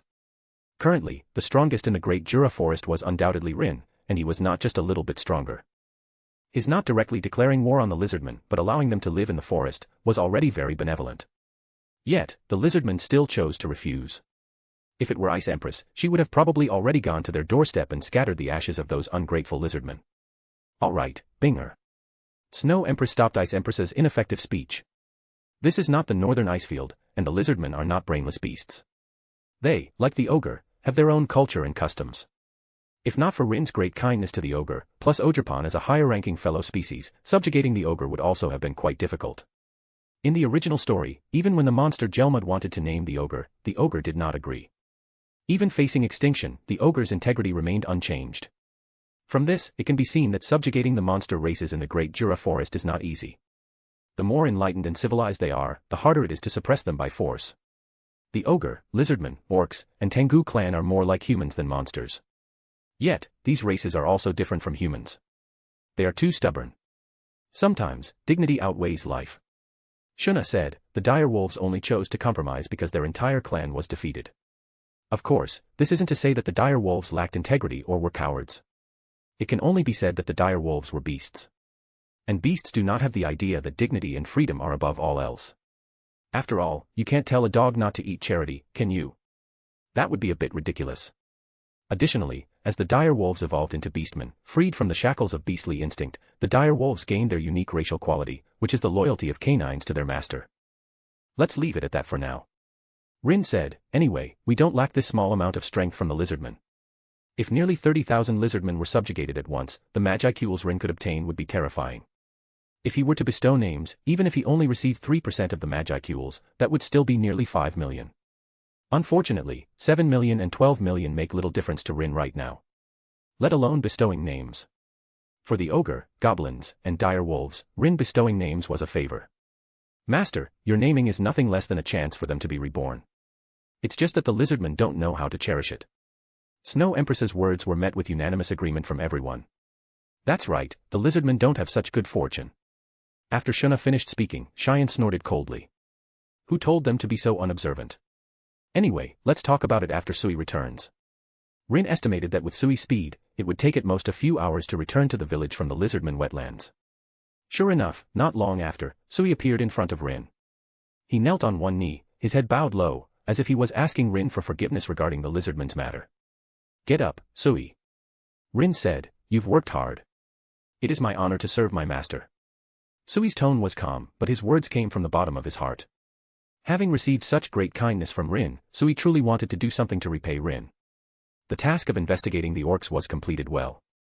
Rin said, as for the lizardmen. What exactly is the situation? Sui, did you not show them the power of an ogre? I did, but... Recalling the situation at the time, Sui still felt incredibly abstract. But they didn't believe it. Huh. Cheyenne stood up indignantly. What do you mean? What do you mean by, didn't believe? If he said they weren't afraid, Cheyenne could still understand. But didn't believe. Was there such a saying? The literal meaning. Sui said, projecting what happened at the time in the form of shadow magic. In the image woven by shadows, Sui swept away hundreds of lizardmen confronting him with overwhelming power. Even the lizardman leader holding a trident, who was at the forefront, was instantly killed by Sui with one move. Of course, Sui did not kill them. He simply taught these conceited lizardmen a lesson. Isn't this good? Ice Empress rested her chin on one hand. She felt that Sui did the right thing, and should teach these ungrateful fools a lesson. To be continued. Just remove the hyphen to access normally. Chapter 82, The Clown Secretly Peeking. It's useless. However, Rin shook his head. Some people's brain circuits cannot be judged by common sense. Sure enough, facing such a powerful Sui, the lizardman's reaction directly exceeded the expectations of Ice Empress and Snow Empress. What means did you use? To defeat the great Gabiru, you chose a shameless sneak attack. How despicable. Are you all right? The tall lizardman named Gabiru looked back at his compatriots beside him and found that they had not suffered any harm. The sudden coma was more like being in a hallucination. So that's it. Is it an illusion? There are no injuries on the body, but they fell unconscious. That guy must have cast an illusion on us. What's going on? This time, even Ice Empress stood up abruptly, looking blankly at Gabiru and the other lizardmen in the projection, who were rushing towards Sui again. Are they courting death? Can't they tell that Sui has already shown mercy? Ice Empress felt that even a fool should be able to understand such a thing. The other party had the strength to instantly knock everyone out, and did not kill them, clearly showing a friendly attitude. Sui's actions not only demonstrated their strength but also showed restraint, giving the other party face. But why? Why would someone be so ungrateful and continue to attack? Wah. So, once again, Gabiru and the other lizardmen were knocked to the ground by Sui. This time, Sui slightly increased the force, causing injuries to the lizardmen's bodies, but not fatal ones. Damn it. Everyone, are you all right? We're fine, Gabiru, we can still fight. No, you are not his opponent. In the projection, Gabiru propped himself up with his trident and stood up shakily. Go back quickly and call more people over. Then what about you, Gabiru? Fool. Gabiru shouted in a tone of facing death. I am your leader, how can I abandon my subordinates and flee? Go quickly. I'll hold him off. Even if I lose this life, I won't let him catch up to you. Gabiru-sama. For a moment, all the lizardmen were moved to tears by Gabiru's rearguard action. This scene left Sui at the time, and everyone present, dumbfounded. Hey. What? No, let me get this straight. Why do I understand this plot less and less? Not to mention Ice Empress, even Snow Empress and Odrapon were stunned. Good heavens. Who exactly is the villain here? Are you rushing to perform a stage play here? And these lizardmen are too dramatic. Sui's face is twitching. Cheyenne secretly whispered to Shuna beside her. Don't say it, Sui is already so pitiful. Shuna began to sympathize with Sui. How could he encounter such a group of inexplicable, crazy lizardmen? Sui showed mercy, only knocking out the lizardmen.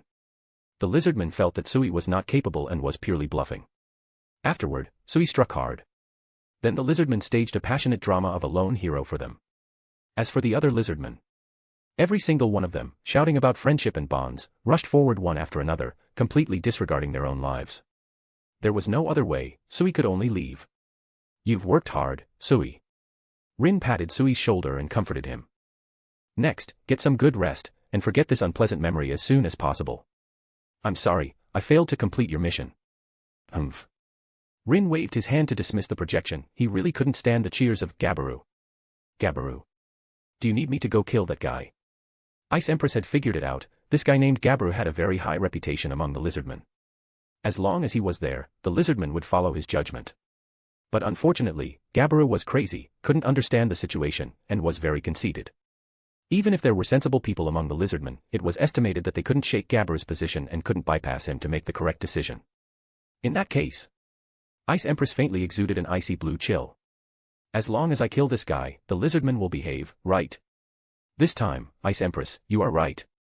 Snow Empress agreed with Ice Empress to kill this fool named Gabiru. No need. However, Rin waved his hand indifferently. He picked up the teacup on the table and took a sip. That guy has already been named. Rin, this means that Clayman is very likely paying attention to the lizardmen. Clayman, one of the 10 great demon lords. Sui heard about this for the first time. his expression slightly condensed, as if he was considering how to investigate intelligence and carry out assassination when fighting against a demon lord. Ah. Rin nodded and said, the moderate Harlequin Alliance, these guys are quite strong. Among us, besides me, Violet, only Snow Empress and Ogerpon can fight them. Needless to say, Rin and Violet, with their Demon Lord Seed's Magicools as a base, coupled with so many skills. Even if they couldn't defeat the clowns, they could remain undefeated, and they wouldn't even need the Void Gate as a backup plan. As for Snow Empress, although her Magicools had not reached 100,000, it was a recent development. Once Snow Empress breaks through Special A rank, her combat power will experience a leap. Rin was still very confident in her ability to fight against Demon Lord level powerhouses across ranks. Ogerpon was different from Snow Empress. She belonged to a pure numerical monster. With the addition of the Direwolf clan, Ogerpon's unique skill, growth, gained new sustenance. In addition, the Ogre clan, having evolved once, completed a full attribute update for all members. This meant that Ogerpon had another opportunity to gain experience points from them. Through these interactions, Ogerpon's Magicools grew rapidly, having already broken through the Special A rank bottleneck. Coupled with the various abilities inherited from Rin, and Ogerpon's own unique skills, even if she couldn't defeat the clowns, she could stand invincible. What about me? Ice Empress said discontentedly, I can't. Ice Empress, you might really not be able to. Rin didn't spare Ice Empress's feelings. He was worried that Ice Empress, in a moment of recklessness, might really go head-to-head with the clowns. Every single one of those guys had Magicools around 1,000,000. To be continued. Chapter 83, Descending to a New World, Bonus. And Ogerpon, if you encounter the moderate Harlequin Alliance, you should also try to avoid engaging them. Ogerpon opened her small mouth, looking as if she wanted an explanation. I'm afraid you'll fall into their trap. Ogerpon had the mindset of a child, too naive, and easily exploited by the insidious Kagurazaka Yuki. Pon. Fortunately, Ogerpon never made Rin worry. This child was very obedient, and she always kept Rin's admonitions in mind. Of course, if you really do encounter them, the simplest way is to contact me. Rin said, at that time, whether to fight or retreat, I will make the judgment. Tisk. Being underestimated by Rin, Ice Empress was a little displeased. However, she dared not disobey Rin's words. In fact, I have a plan recently that requires the strength of all of you. Therefore, at a time like this, try to keep a low profile if possible. What Rin was talking about was the new otherworldly matter that he and Snow Empress had been planning recently. Originally, according to their calculations, it would take at least half a month to truly open the door to that side. But with Violet's birth, this process was greatly accelerated. If nothing unexpected happens, it will be in these few days. Rin said, once the information about the new world is confirmed, I will take you all there. New world. Take us all. With so many people crossing over, will the pressure be too great? Cheyenne and Shuna had also crossed over to the Soul Land world with Rin. And Snow Empress and Ice Empress, as martial spirits, had also gone to the spirit space with Rin. Therefore, the girls were well aware of Rin's limitations in crossing over.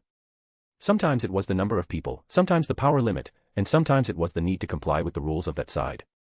Which kind is it this time? Ice Empress was very much looking forward to it. She yearned for battle, yearned to become stronger. A new world meant new opportunities. She was already impatient to fight against strong opponents. None of them.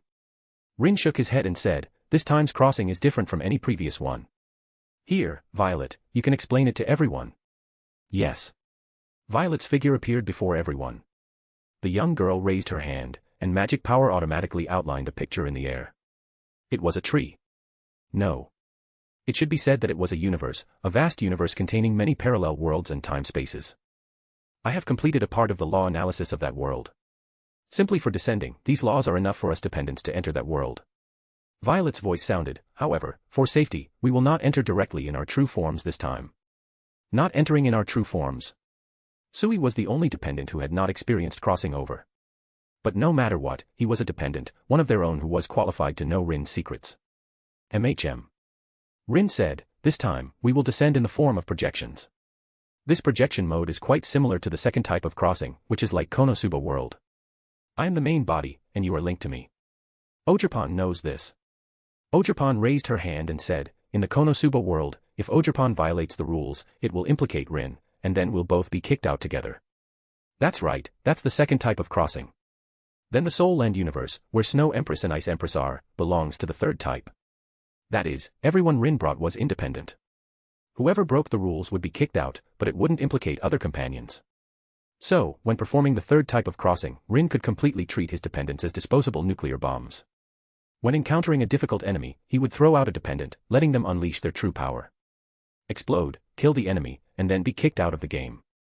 Although this would mean the dependent would exit the game and could only watch others play. But for someone with Ice Empress personality, suppressing her power would be less satisfying than having an exhilarating battle early on. This descent is neither the second type nor the third type. If you really have to categorize it, it can be said to be in between the two. Through the descent, I will have a projection with a legitimate identity over there. The power of the projection is limited by the rules of that world.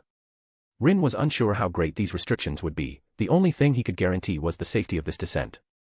Compared to safety, a certain degree of weakening was really nothing. Alright, gather everyone. Rin had Snow Empress arranged to select all the combat-capable forces in the village. The Hobgoblin clan, dispatch 5,000 people. The Ogre clan, dispatch 200 people. The Wolf clan, dispatch 400 wolves, forming 200 riders. Arriving at the village square, Rin looked at the vast crowd below and secretly rejoiced that the village had been expanded not long ago. Otherwise, he probably wouldn't have found a place to accommodate so many people. Violet, it's up to you next. Okay. Violet appeared beside Rin. She opened the soul corridor and pulled everyone's souls into it. At the same time, everyone found that they had an additional field of vision. Yes, it was like using a remote control to operate a game character, their own body, the character's body. Every monster who entered the soul corridor received their own game character. My head is a little dizzy. Ugh, controlling two bodies at once feels so uncomfortable. Quickly close your eyes, and don't move your body either. Oh, that's much more comfortable. In the unknown space, monsters identical to them were dancing wildly. Different from them were the many dependents and the Ogre clan, including Shuna, Cheyenne, and Hashiga. Just having an extra body, for those with accelerated thinking and parallel processing, was virtually no pressure at all. Even if dozens more clones appeared, they could perfectly control them. Is this the body we will use to descend into other worlds next? That's right. Rin explained, our true forms will not enter, what we send over are just puppets controlled remotely by us. Those without parallel processing capabilities, please prepare for rest. Just like virtual immersion, the Hobgoblins and Wolf clan needed to find a place to lie down and then devote all their energy to another body. Akano, you and Hakuru don't need to participate in this descent. Rin continued to instruct, you need to lead the remaining Ogre clan members to protect the village. To be continued. Chapter 84, Class. Bonus. Please rest assured, the barrier to protect the village has already been set up. Akano asked, I just don't know how long this descent will last. With the supplies Rin brought back from the Konosuba world, even if the villagers stayed within the barrier, they could ensure self-sufficiency for half a year, completely without worrying about hunger. Don't worry. Rin smiled, this descent ritual will be over in at most 7 days. 7 days. Akano was a little surprised, it wasn't too long. Rather, the fact that Rin could complete the world invasion in such a short time deeply shocked him. Alright, you all may leave. Snow Empress, Ice Empress, Ogerpon, Violet. And Shuna, Cheyenne, Sui. Rigard, you stay too. Hashiga, you too. Thus, Rin, accompanied by his most loyal dependents and the leaders of the Hobgoblins and Wolf clan, arrived in the conference hall and began to assign them their tasks. Are you ready? After resolving everything, Rin found a bed and lay down. Let's begin, Violet. Void gate activated. Select descent mode, projection. Projection complete. The neon lights of the night flickered, bathing the entire street in a colorful glow. On both sides of the street stood towering skyscrapers, their glass curtain walls reflecting specks of starlight in the night, like a steel forest from a futuristic world. Success. On the rooftop of a tall building, Rin looked down at the modern city and said in a deep voice, Fuyuki City, the fourth Holy Grail War. Yes, after Pokémon, Konosuba, and the Soul Land universe, the new world Rin found was the Type Moon world. However, the Type Moon world was far more dangerous than the previous worlds. Entering it rashly would be too risky for Rin. But this heroic spirit body that descended in advance. Rin felt the power of this body. It's too weak. Itoshi Rin. Class, Traveler. Strength, B. Endurance, A. Agility, C. Magic, A. Luck, C. Noble Phantasm, Monster Nation of Another World, EX. Magic Reserve, 1000/1000. The attributes here are not the monster levels of the Cardinal World, but the unique conversion method of Type Moon. How to put it? With the material composition of Fuyuki City, an A-rank ogre could easily destroy a country. It's just that the waters of the Type Moon world are too deep, with various parallel universes, and no one knows if some big shot might pop out and send Rin back. To prevent such a situation, Rin chose to participate in the heroic spirit war to gain benefits from this world. Traveler, huh? If he recalled correctly, that was recognized as one of the extra servant classes in Fate/Grand Order lore, though no actual Traveler class servant had ever appeared in official records. All the same, Rin found himself satisfied with the designation. It suited him almost perfectly. 2 A ranks, and his noble phantasm even reached EX. And this was the result of Rin's careful preparation. As for specific strength, compared to Rin's main body, the combat power of this heroic spirit body was negligible. The outcome of the Holy Grail War is irrelevant to me. What Rin truly wanted was to acquire new rule power from the Type Moon world through unique skills like Duplicator, Gilgamesh's Gate of Babylon, King of Conquerors Ionian Hitai Roy, the heroic spirit's noble phantasms. These were what Rin needed most. As for things like magic resistance and other intrinsic skills, Rin simply didn't have the leisure to waste Violet's computing power on such insignificant things. I need to find a suitable master first. Looking at the magic reserve column, Rin felt a slight urgency. Otherwise, this body won't last long. Heroic spirits must have a master. Rin had Violet exploit a loophole in the Type Moon world to descend as a traveler. But basic rules still had to be followed. Is this the new world? It feels so strange. The buildings are so tall. What are those sparkling things? Is this what the human world looks like? Hearing the exclamations and awe from his dependents and kin, Rin smiled faintly and said, "I'll leave the rest to you." The night wind blew, and the figure that had been standing at the edge of the rooftop vanished amidst the flashing neon lights. Where are we going? The Snow Empress saw Rin hurrying in a certain direction, clearly with a purpose. Of course, we're going to find those heroic spirits and then eliminate them. Ice Empress, the Holy Grail War isn't just about fighting and killing. The Snow Empress said helplessly. Besides, Rin just said we need a stable source of magic. Master. Shuna said, we need a master, otherwise, once the magic in Rin-sama's body is depleted, our war will end. Then, where is the master? Due to the vastness of the information about the Type Moon world, and Rin himself not being very familiar with it, he hadn't mentioned much to the others. We're here. Just as everyone was sharing what they saw along the way and discussing the strength of heroic spirits, Rin stopped. What appeared before Rin was a Taisho-style Western-style house. This was the Matsu family residence. And the master Rin had chosen was Sakura Matsu, whom he had to save after reincarnating into the Fourth Holy Grail War. Inside the Matsu residence, a stooped old man in a kimono was leading a 5 or 6-year-old girl down the stairs to the basement. The old man was named Matsuzoken, the head of the Matsu family, one of the 2 major mage families in Fuyuki City. The girl's original name was Sakura Tosaka, but she had been adopted by her father into the Matsu family and now had a new name, Sakura Matsu. However, looking at the increasingly dim stairs, Sakura was a little scared. She instinctively grabbed the old man's clothes. Even though the old man's appearance was terrifying, in such a situation, the girl would instinctively seek a sense of security. "Grandpa, I'm cold." Unknowingly, the Fourth Holy Grail War is about to begin, Matsuzoken murmured, completely ignoring Sakura's plea, and continued to himself, in this city, every 60 years, a magical ritual unknown to ordinary people is held. 7 pairs of masters and servants form combinations, fighting each other, with the defeated as sacrifices, ultimately summoning the legendary Holy Grail. To be continued. Thank you for your fantastic support these past few weeks, guys. It's much appreciated. Last week, we were close to hitting the 1000 horsepower benchmark.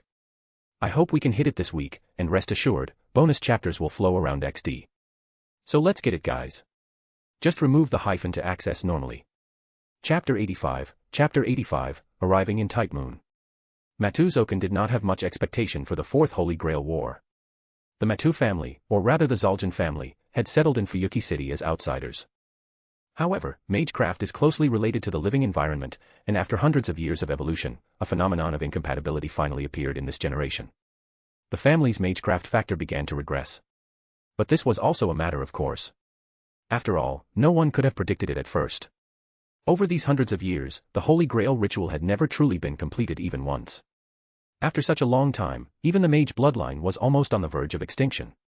Even in the generation after Matsuzoken's son, their magic circuits were blocked from birth, making it impossible for them to become mages. Therefore, the Matsu family could not produce new pieces for this Fourth Holy Grail War and naturally could not participate. However, unexpectedly, the Tosaka family, which was also a mage family and one of the 3 founding families of the Holy Grail ritual, had produced excellent descendants. Tokiomi Tosaka's 2 daughters were both mages with excellent aptitudes. Unfortunately, the Tosaka family's magic crest could only be inherited by one person. Therefore, to not waste his daughter's aptitudes, and with the Matsu family's bloodline on the verge of extinction, Tosaka Tokiomi adopted one of his daughters, Tosaka Sakura, to Matsuzoken. No, she should be called Matsu Sakura now, shouldn't she? What an excellent bloodline, Sakura. If it's you, winning the 5th Holy Grail War shouldn't be difficult, right? Right, Sakura. The old man, whose appearance had become grotesquely distorted, stopped.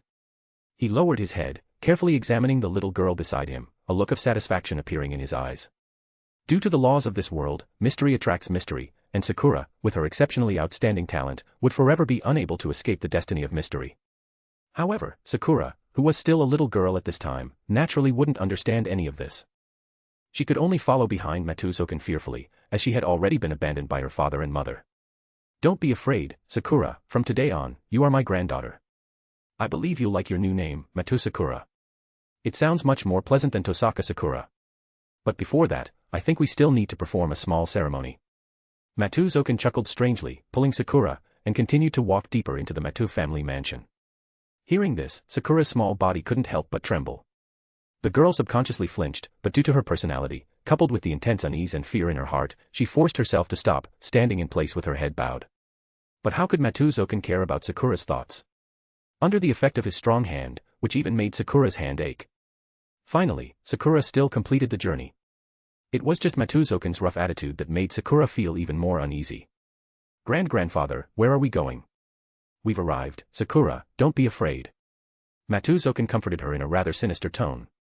However, this creepy voice not only failed to soothe her but instead made Sakura even more uneasy and frightened. And upon seeing the scene below the stairs, the girl's eyes immediately widened, fear uncontrollably spilling out. Even without being explicitly told, anyone who saw the scene below would foresee what was about to happen. It was thousands upon thousands of bugs. Various kinds, twisted, crawling, wriggling, a pool of bugs piled up that no human could physiologically or psychologically accept. Disgusting. It had already surpassed the simple boundary of disgusting. An ordinary person would probably lose a lot of sanity just by looking at it. All right, Sakura, go down. What? Sakura thought she had misheard. That kind of place, those terrifying bugs. No, don't. No longer able to bear the fear in her heart, Sakura turned and was about to run towards the staircase. However, Matsuzoken grabbed the girl's hand. Hee. Matsuzoken ignored the constantly wailing girl, dragging her step by step towards the swarm of bugs. It will be over soon, as long as you are a person with talent, hee. No. Mom, Dad. Sakura wants to go home. Seeing that she was getting closer and closer to the swarm of bugs, the girl, who was already feeling lonely due to being abandoned, completely broke down, crying out desperately, hoping that someone would appear here. Anyone. Mom and Dad, older sister, anyone will do. Please, save me. Thud. Thud thud thud. Suddenly, the sounds in the basement seemed to be covered by a hazy veil. The buzzing of the bugs, the old man's eerie laughter, and the girl's cries. All of this fell silent at this moment. The only thing still clearly echoing was the sound of footsteps, coming from an unknown source, getting closer and closer. It seems I'm not late. What a nauseating sight. An ethereal voice, as if from the clouds, echoed in the empty, dark basement. Strands of cold air drifted in the basement, the old man's pupils constricted, and he lowered his head, discovering that the girl who should have been in his hand had disappeared at some point. What's going on? Matsuzoken's thoughts raced, and he turned around to look at the young man standing there. And beside the other person was his newly adopted granddaughter, Sakura Matsu.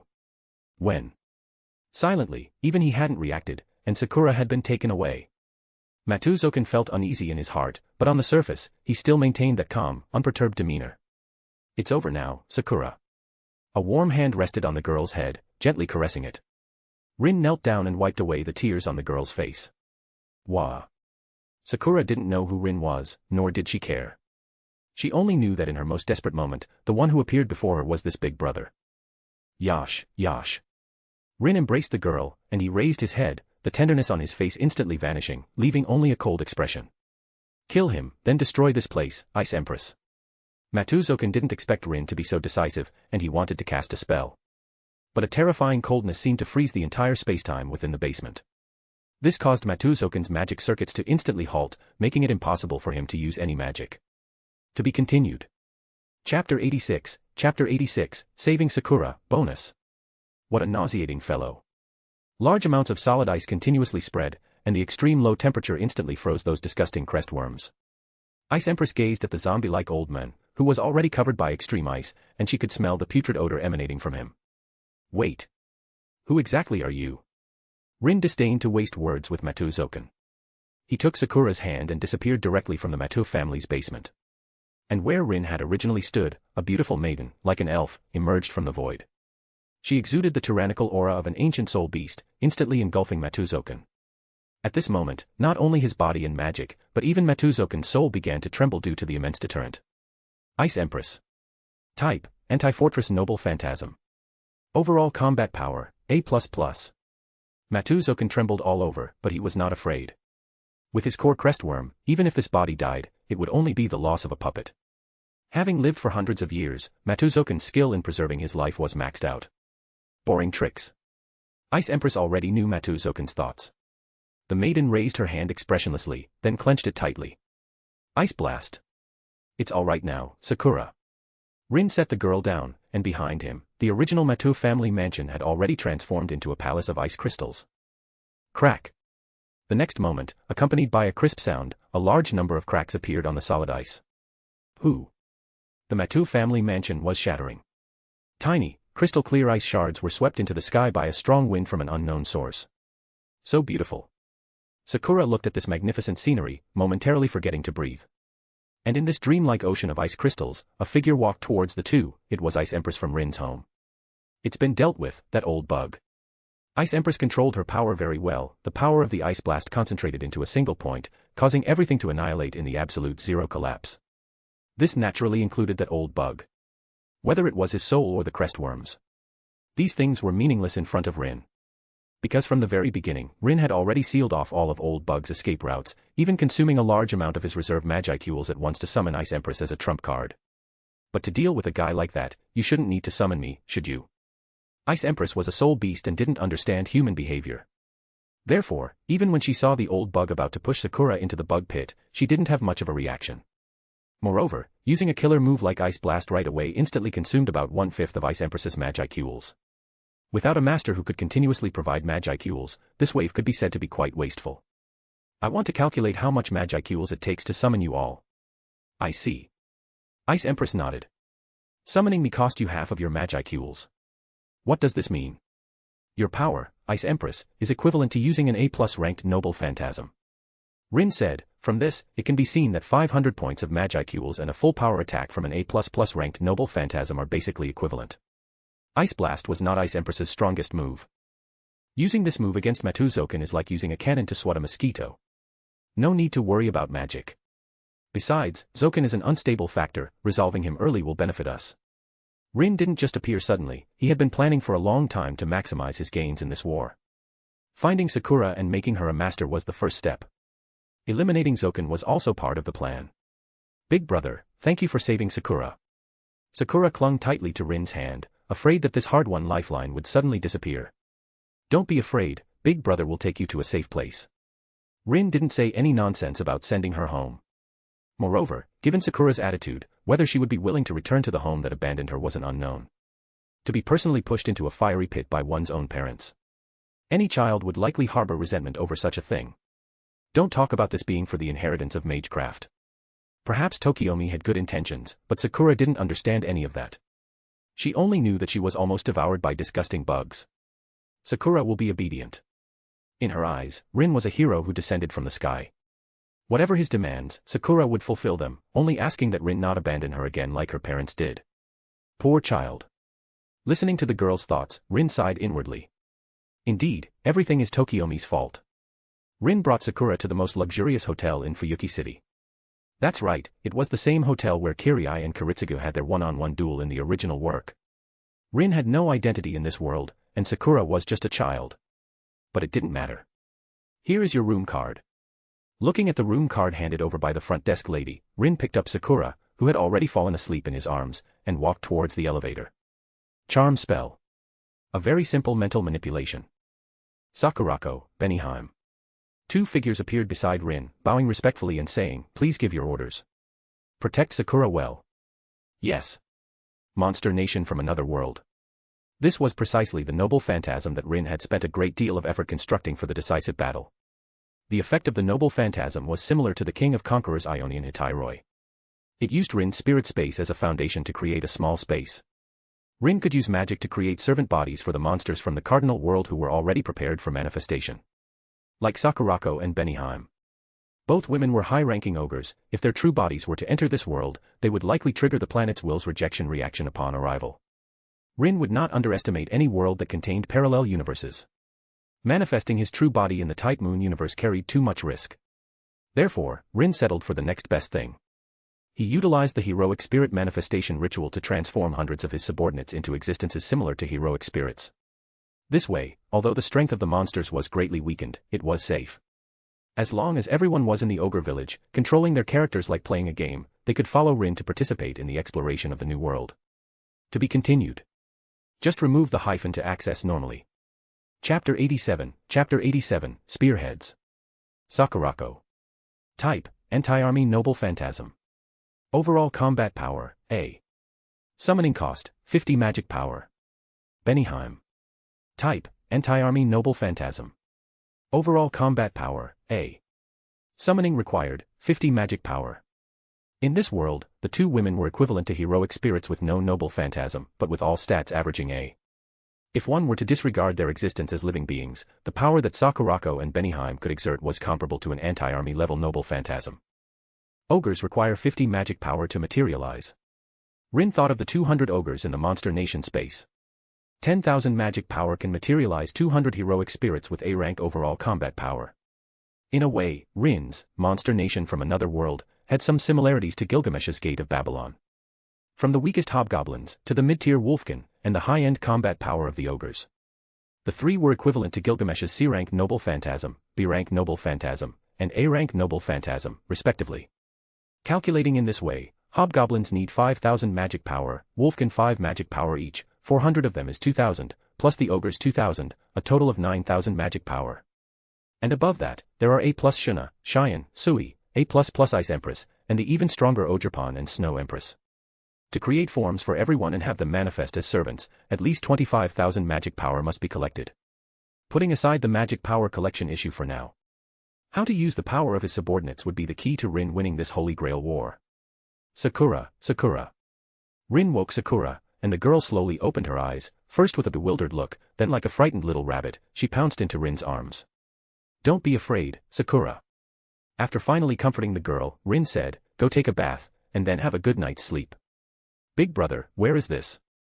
Only then did Sakura notice the change in environment and the presence of Sakurako and Benihime. We are at a hotel. Rin didn't explain more, but instead told Sakura to go bathe and rest first. The girl was in her most vulnerable period, instinctively obeying Rin. Thus, with the help of Sakurako and Benihime, Sakura obediently took a bath and changed into the little girl's pajamas that Rin had Shunabai back. After a night of rest, Sakura's spirits were much better.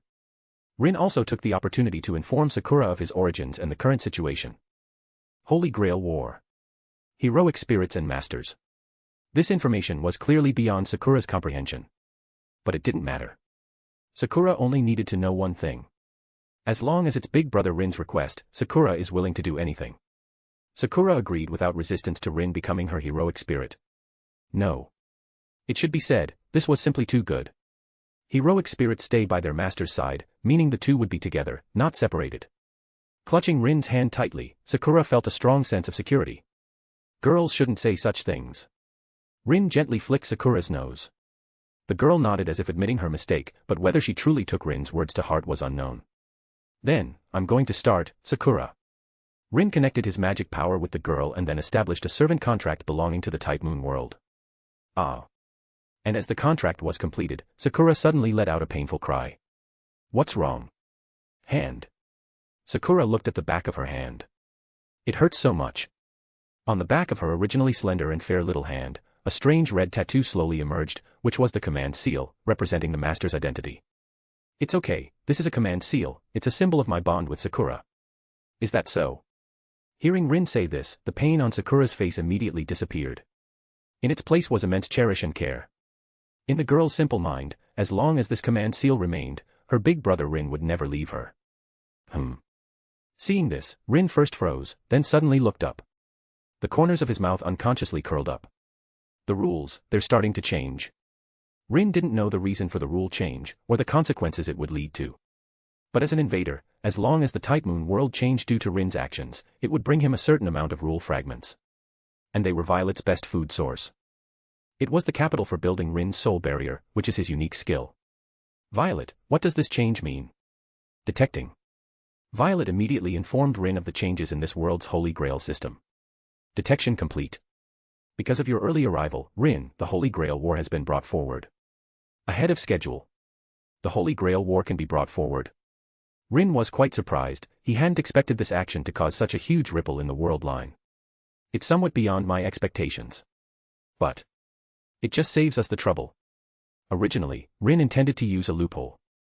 He planned for Violet to manipulate the timeline, rapidly jumping forward to 1 year later, which was the start of the Holy Grail War.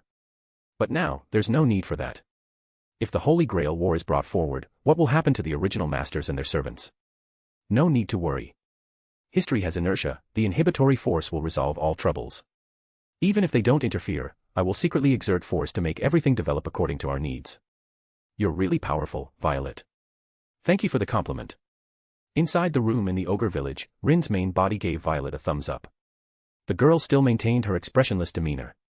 But inwardly, she was quite pleased with herself.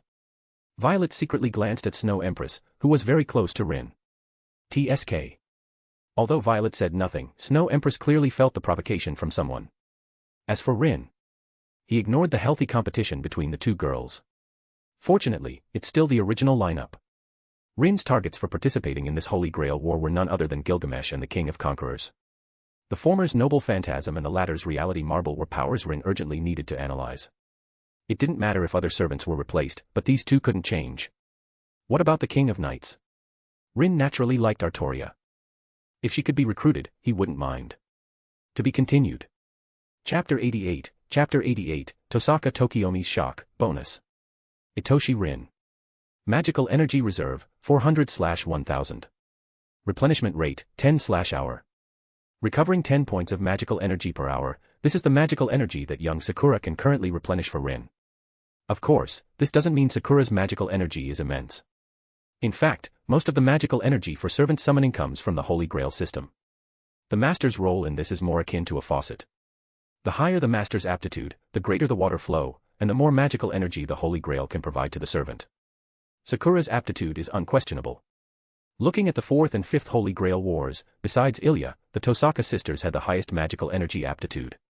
10 points of magical energy recovery per hour means 240 per day. Currently, there are about 5 days until the Holy Grail War begins, plus 7 days for the war itself, totaling 12 days. In 12 days, Sakura can provide me with a total of 2,880 points of magical energy, plus what's left, that's 3,280 points. Snow Empress and Ogerpon, equivalent to EX-ranked noble phantasms, require a total of 2,000 points of magical energy to summon them. Shuna, Cheyenne, and Sui are a bit less powerful than Ice Empress, only requiring 250 each. 5,000 C-rank servants require 5,000 points of magical energy. 400 B-rank servants require 4,000 points of magical energy. 200 A-rank servants require 10,000 points of magical energy. 3A+ rank servants require 750 points of magical energy. 1A++ rank servant requires 500 points of magical energy. If only considering peak combat power, Rin actually only needed to create A-rank servants or higher. But even so, Rin still needed to consume 13,000 points of magical energy. Clearly, the magical energy Sakura could provide alone was not enough. Shuna. Once his magical energy was sufficiently replenished, Rin directly summoned Shuna. Shuna. Type, Anti-Fortress Noble Phantasm. Overall rating, A+. Summoning cost, 250. Rin. Go to that mountain over there, there's a temple on it. Rin pointed in a certain direction and instructed, occupy that place and then set up a magical energy circle to draw spiritual energy. Ryudu Temple. One of the ley line locations in Fuyuki City. Through the ley lines, Rin could quickly obtain magical energy, thereby allowing the noble phantasm, monster nation of another world, to exert its intrinsic power. 3 nights ago, the Matu residence was attacked by an unknown force, the entire Western-style house vanished, leaving only a pile of ice shards. At the Tosaka family, Tosaka Tokiomi listened to his disciple Kirai Kotomine's report, his heart filled with unease. The Matu family, one of Fuyuki City's 2 major local powers, on par with the Tosaka family. Their strength was definitely not inferior to the Tosaka family. Especially Matuzoken. That old man, even Tokiomi couldn't see through him. However, such a Matu family vanished overnight as if evaporated from the earth. The thought of this made Tokiomi incredibly alarmed. Sakura. Additionally, Tokiomi felt a tremendous headache, completely unsure how to explain it to his wife. He had personally handed Sakura over to the Matu family. Now, such a thing had happened. For the first time, Tokiomi regretted his decision. Is there still no news of Sakura? Although hope was slim, Tokiomi still hoped Sakura could survive. If so, Sakura could inherit the Matu family's magical energy circuits early. This would actually be a good thing for Sakura's magecraft path. Can you determine what kind of magecraft caused this? The people sent by the church conducted tests, but they haven't been able to find similar cases yet. Kodo Mine Kirii recalled the magical energy fluctuations left at the Matu residence. That chilling cold, which still pierced one's bones even after several days, could it truly be achieved by magecraft? Furthermore, just last night, Kodo Mine Kirii, Matu Byakuya, the current head of the Matu family, sold off their assets at the fastest speed and then took his only son abroad. This incident happened too suddenly, even too absurd. Which force could have transformed the Matu residents into that state before anyone could react? Are they worried about the enemy, so they fled early? Other than that, Tokiomi couldn't think of any other possibilities. Now, he could only prepare for the worst and await the Matu family's next move. Who attacked the Matu family, and why did they act? Could it be that mages from the clock tower discovered some taboo of the Matu family and placed a sealing designation on them? Due to his complex thoughts, Tokiomi found it difficult to make a judgment. Also, Kirii, you should already know about that matter, right? Ah. Kirii raised his hand, revealing the back of his hand, on which was clearly the symbol of a Holy Grail War Master, a command seal. The Matu family incident might also be related to the early start of the Holy Grail War. Teacher, do you mean a servant? That possibility cannot be ruled out. Tokiomi was only speculating. But the idea of an early summoned servant destroying the Matu family was simply too absurd. You see, the Matu family was one of the 3 families that originally constructed the Holy Grail system. No one knows more about the Holy Grail War than them. To be eliminated by something they designed themselves would be too ridiculous. The Holy Grail War is starting early, and the Holy Relic my teacher prepared for it. No need to worry, Kirii. More than the safety of his biological daughter Sakura, Tokiomi cared more about Amagas's ambition, which was the pursuit of the root. As long as one could reach the root, any sacrifice, no matter how great, was worth it. What's more, the bodies of Sakura and Matuzoken had not yet been found, so the matter could not be concluded. Perhaps they were still alive, just hiding. The item has already been acquired. The reason Tokiomi had been agitated these past few days was mainly because the Holy Grail War was about to begin, but the Holy Relic to summon that most ancient king had not yet arrived. However, just recently, that item very smoothly fell into Tokiomi's hands. As long as that king can be summoned, the victory of this Holy Grail War will be ours. Tokiomi was incredibly confident about this. The Tosaka family had awaited this day for who knows how long. Finally, that moment was about to arrive. At the same time, at the former Matu residence, a black-haired young man stood outside the cordon, looking at the ruins before him with a grave expression. Upon learning that Sakura had been given by Tokiomi to the Matu family, Matu Kiria's hatred for Tokiomi reached its peak. Knowing full well what kind of place the Matu family was, he understood how despair-inducing it was for Sakura to fall into the Soken's hands. And Tokiomi, who personally pushed his daughter into the fire pit. He really doesn't deserve to be a father. To be continued. Just remove the hyphen to access normally. Chapter 89, Chapter 89, I want your command spells. What exactly happened? However, at this moment, Kiria was utterly bewildered. He didn't know what had happened here. And where his nominal father, who was actually a zombie old man who had lived for countless years, had taken Sakura. As for the possibility that Soken was already dead, Kiria didn't even consider it. How could such a person die so easily? Damn it. Did I still come too late? Kicking a nearby street lamp, Kiria murmured, Sakura, where exactly are you? Thinking of the torment that innocent and pure girl might have suffered, Kiria felt immense guilt and self-reproach. No, I still have a chance. If I can summon a powerful heroic spirit, I will definitely be able to find Sakura. Looking at the blood-red mark on the back of his hand, this was the proof of being chosen by the Holy Grail. If it had been before, Kiria, who disliked magecraft, wouldn't have cared about such a boring thing. But now, it had clearly become his last straw. Excuse me, are you Mr. Kiria? Just as Kiria was pondering how to extract enough magical energy from the Matu family's heritage to participate in the Holy Grail War, a figure appeared behind the young man. Who? Kiria turned around in a panic, and then his pupils constricted. You. Appearing before Korea was none other than the Oni girl in Miko attire, Shuna. Horns. You're not human. Korea naturally knew about the legends of Japanese Oni, and considering the upcoming Holy Grail War, he asked, is it you? The heroic spirit who destroyed the Matu residence. Not human, appearing here, and giving him an incredibly dangerous aura. With these three factors combined, the only thing Korea could think of was the reason given by the Holy Grail system for the early start, the heroic spirit who had arrived early. And now, she appeared before him. Korea thought of a possibility, she was here to silence him. A heroic spirit. You could say that. Also, please don't misunderstand, I have no ill will towards Mr. Korea. Shuna smiled slightly, then made a gesture of invitation. The reason I appeared here is by my master's command, to invite Mr. Korea for a meeting with him. Your master? Who is he? Korea originally wanted to refuse, but Shuna's next words made him unable to remain calm. If you wish to see Sakura, please come with me. Sakura. Korea said, where is Sakura? What have you done to her? Don't worry, the child is very safe now. Take me there. As long as he could save Sakura, Korea was willing to do anything. Please do not resist. After Shuna finished speaking, she cast spatial magic and directly took Korea to the villa where Rin currently resided. Yes, a villa. To provide Sakura with a better living environment, Rin moved out of the hotel the day after checking in. Using magical energy, he easily obtained ownership of this villa. And yes, Rin paid for it. Moreover, he bought the entire villa at 3 times the market price. This is. My master and Sakura are waiting in the study. So, led by Shuna, Korea passed through the courtyard and arrived at a study in the villa. Come in. The large door opened automatically, revealing a spacious study spanning over 100 square meters. Inside the study, Rin was sitting there, playing a game of shogi with a beautiful girl with snow-like, long hair. On the other side, Sakura was hugging a doll, surrounded by various toys. The girl was not alone. Beside her, there was a cute girl of about 12 or 13 years old, wearing a hooded kimono, playing. Sakura. Seeing Sakura safe and sound, Korea breathed a sigh of relief and cried out in excitement. Sakura, noticing an outsider, instinctively hid behind Ojapan. She naturally recognized the man in front of her, it was Uncle Korea, whom she used to like very much. Sakura. Seeing Sakura's reaction, Korea's steps, which had been about to move forward, suddenly paused. Clearly, she must have suffered inhuman torment at the Matu family. If only I had come back sooner, Sakura might not have. Thinking that Sakura might have been tormented by disgusting bugs, Korea felt immense heartache.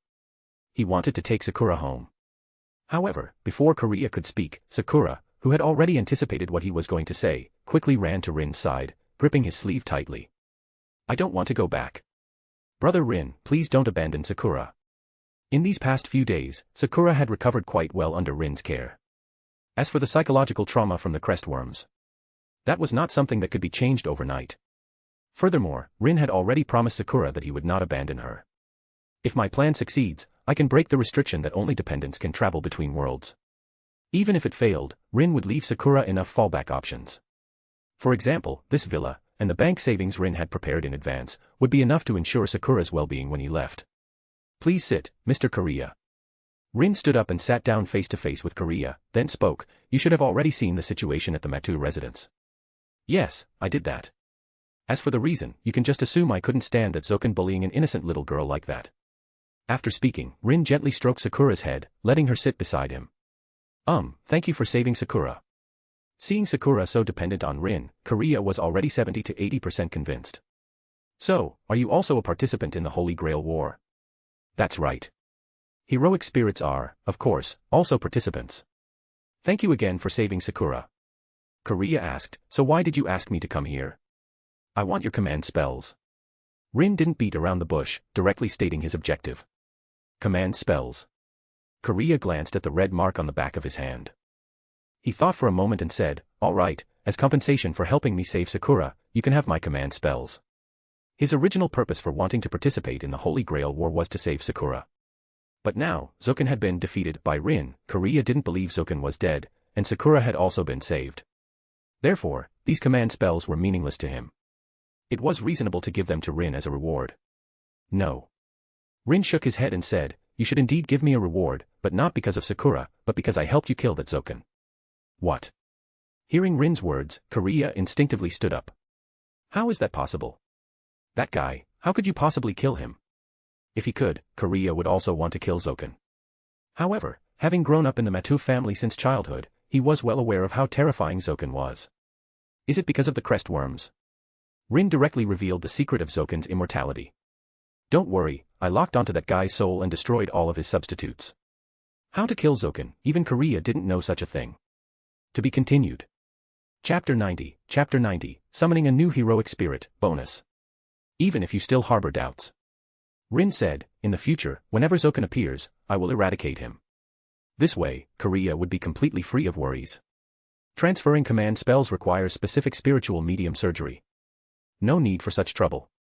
Rin raised his hand, and the command spells that originally belonged to Korea glowed with a dazzling red light.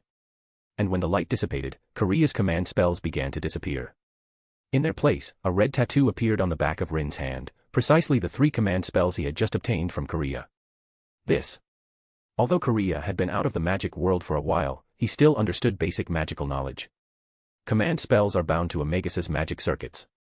To strip them away, the process is no different from a general medical surgery. But what about Rin? In just an instant, he took his command spells. Yes, took, not transferred. This meant that Rin didn't need to waste words with him at all, he could have obtained the command spells from him the moment they met. Why? Korea said, since you have a way to forcibly take command spells, why did you say so much to me? That's because I'm a person who plays by the rules, of course. Rin shook his head, offering no further explanation. Korea, by nature, was not bad, but his entire life was a tragedy. A disgusting family, his childhood sweetheart married someone else, and the daughter of the person he liked was pushed into a fiery pit. He chose to sacrifice himself to save Sakura. But in the end, under Kiriai's scheme, he was misunderstood by Aoi. You've never truly loved anyone, have you? When Aoi said these words to him, Korea's entire life was negated. With only 3 months left to live for the Holy Grail War, the woman he sacrificed everything to protect didn't even realize why he was doing it. Rin patted Korea's shoulder, sighing inwardly. Is this what they call a simp ending up with nothing? Korea was actually not wrong, everything was Tokiomi's fault. Just think of it as me not liking tragedies. Rin took Korea's command spells, and the latter lost his chance to participate in the Holy Grail War. Since you've already left the world of Magi, don't look back. You don't have to worry about Sakura, I'll take good care of her. Of course, whenever Sakura wants to go home, I'll send her back too. Despite being unassured words, Korea felt Rin's sincerity. This feeling was strange. But Korea just felt that the man in front of him wasn't lying. Shuna, please see Mr. Korea out. Yes. After learning that Sakura was fine and that she was so dependent on Rin, Korea left. No matter what, Sakura being with Rin was better than staying in the Mato family. As for Tokiomi, that guy, how could he care about his daughter's life or death? In his eyes, there was only magic in the root. With such thoughts, Korea took one last look at the villa, then turned and left. Brother Rin, do you know Uncle Korea? No, this is our first meeting. Rin smiled and stroked Sakura's head, saying, he is not suitable to be a magus, staying away from the mysterious side is best for him. At the last moment, Rin used mental suggestion on Korea. This could allow him to stay away from the troubles of the magic world and live a peaceful life. Alright, big brother won't abandon Sakura. Indeed, Sakura seemed to be asking about Korea, but she actually wanted to know if Rin would send her back. Now it was fine, with Rin's renewed assurance, Sakura finally felt relieved. Well then, Sakura, would you like to see a heroic spirit summoning? Heroic spirit summoning. Sakura looked at Rin curiously. As far as she knew, Rin was a heroic spirit, and he had even made a contract with her. Is Sakura going to summon another heroic spirit? No, that would be too much of a burden for you. Bearing one Rin was already the limit for young Sakura. With another one, Sakura definitely wouldn't be able to bear it. Moreover, to unleash Rin's full strength, Sakura alone was not enough. His true target was Ryuda Temple, where the Fuyuki City ley line was located. By occupying that place, Rin would be able to set up a massive magical energy absorption array, thereby giving him enough magical energy for the upcoming Holy Grail War. Soon, the time came to the day after Rin obtained the command spells from Korea. It was night, and the bright moon hung high. Rin held Sakura and walked up the last flight of stairs leading to Ryuda Temple. Swish. Sui appeared in front of Rin. He knelt on one knee and reported to his master, as per your request, everyone in the temple has been moved to a safe location. They fell under Shuna's sleep magic and will not awaken during the Holy Grail War. Using a special demonic art, the people in Ryuda Temple would be transferred. They would fall into a deep sleep. This sleep would not cause any harm to their bodies, and they would quickly recover as new upon waking. You all did very well. Rin praised them, then opened his attribute panel. Itoshi Rin. Magical Energy Reserve, 20,177/1000. Replenishment rate, 100/hour. A recovery speed of 100 magical energy per hour. And in a full 3 days, 72 hours, Rin recovered a total of 7,200 magical energy. This was why he could summon Snow Empress, Ogerpon, and others. First, materialize the strongest units, then gradually complete the army. Rin-sama. Shuna walked gracefully. The ritual array for heroic spirit summoning has been set up. You can summon at any time. Sakura, will you go stay with Sister Shuna for a while? Sakura nodded obediently, and as soon as she landed, she scurried to Shuna's side, then quietly watched Rin walk towards the array inscribed in the temple courtyard. Heroic spirit summoning, interesting. Rin sketched the array, while also thinking about his own summoning rituals. Heroic spirits also exist in the cardinal world. But the heroic spirits there are definitely different from those in the Type Moon world. Rin wanted to use this opportunity of heroic spirit summoning to analyze the basic rules of the Holy Grail system, and then, with Violet's power, make it his own. To be continued. Just remove the hyphen to access normally. Chapter 91, A Maiden's Chastity. Bonus for 600 horsepower. Thank you guys for your amazing support. Let's push for 1000 horsepower this week. In Rin's plan, if the Holy Grail War hadn't been brought forward, he would have used a loophole in the rules to adjust the time axis of this world, then accelerate the transition to 1 year later. However, the war was brought forward, and the Holy Grail quickly selected its masters. Even more fortunately, Korea Matu was still chosen as one of the 7 masters. I've never encountered such a prosperous start. Rin thought so, and asked, "Are you ready, Violet?" "You can start." Upon hearing Violet's reply, Rin raised his hand, using magic and the command spell on the back of his hand to connect to the Holy Grail system that enveloped Fuyuki City through its ley line circulation. Fill, fill, fill, fill, fill. I proclaim, your body is under my command, my fate is in your sword. By the Holy Grail's summons, if you are willing to follow this will, obey this reason, then answer. I hereby swear that I shall be all the good in the world and that I shall defeat all evil in the world. You 7 heavens clad in 3 words of power, come forth from the circle of binding, guardian of the scales. Boom. The previously dim magic circle burst forth with bright light under Rin's incantation, and the intense fluctuation of magiceules even stirred up waves of air, sweeping in all directions. Not a bad reaction. Snow Empress stood to the side with her arms crossed. I just don't know what kind of heroic spirit master will summon. Isn't it that black guy? Ogerpon looked up curiously. Rin had told them information about the original 7 heroic spirits of the 4th Holy Grail War. Korea had summoned Lancelot of the Berserker class. No, it won't be Lancelot. Snow Empress shook her head. Master did not use the corresponding holy relic, because this allows for a better connection to the root, giving Violet a chance to steal more rule power from it. So, this is a random summon. Ogerpon seemed to understand. Rin was trying his luck with a random summon. Not exactly random, at least the class is fixed. Snow Empress said, other classes are basically locked, leaving only Caster and Berserker. These 2 classes were random. Rin could summon any one of them. Here it comes. Finally, in Rin's perception, an aura emerged from the center of the magic circle. This was a very beautiful young girl. She had pink ear-length short hair and light green eyes, wearing a long white dress like a wedding gown, with metal ornaments at her waist and by her ears, and a golden sharp horn on her forehead that faintly flickered with emerald arcs of electricity as she looked up. Frankenstein. The moment the young girl was summoned, Rin obtained all of her information. Name, Frankenstein. Class, Berserker. Ability parameters, Strength C, Endurance B, Agility D, Mana D, Luck B, Noble Phantasm C. Personal skills. Galvanism, Rank B can automatically accumulate magical energy, thereby greatly reducing the master's burden. Overload, Rank C can unleash more powerful strength from a Noble Phantasm at the cost of self-damage.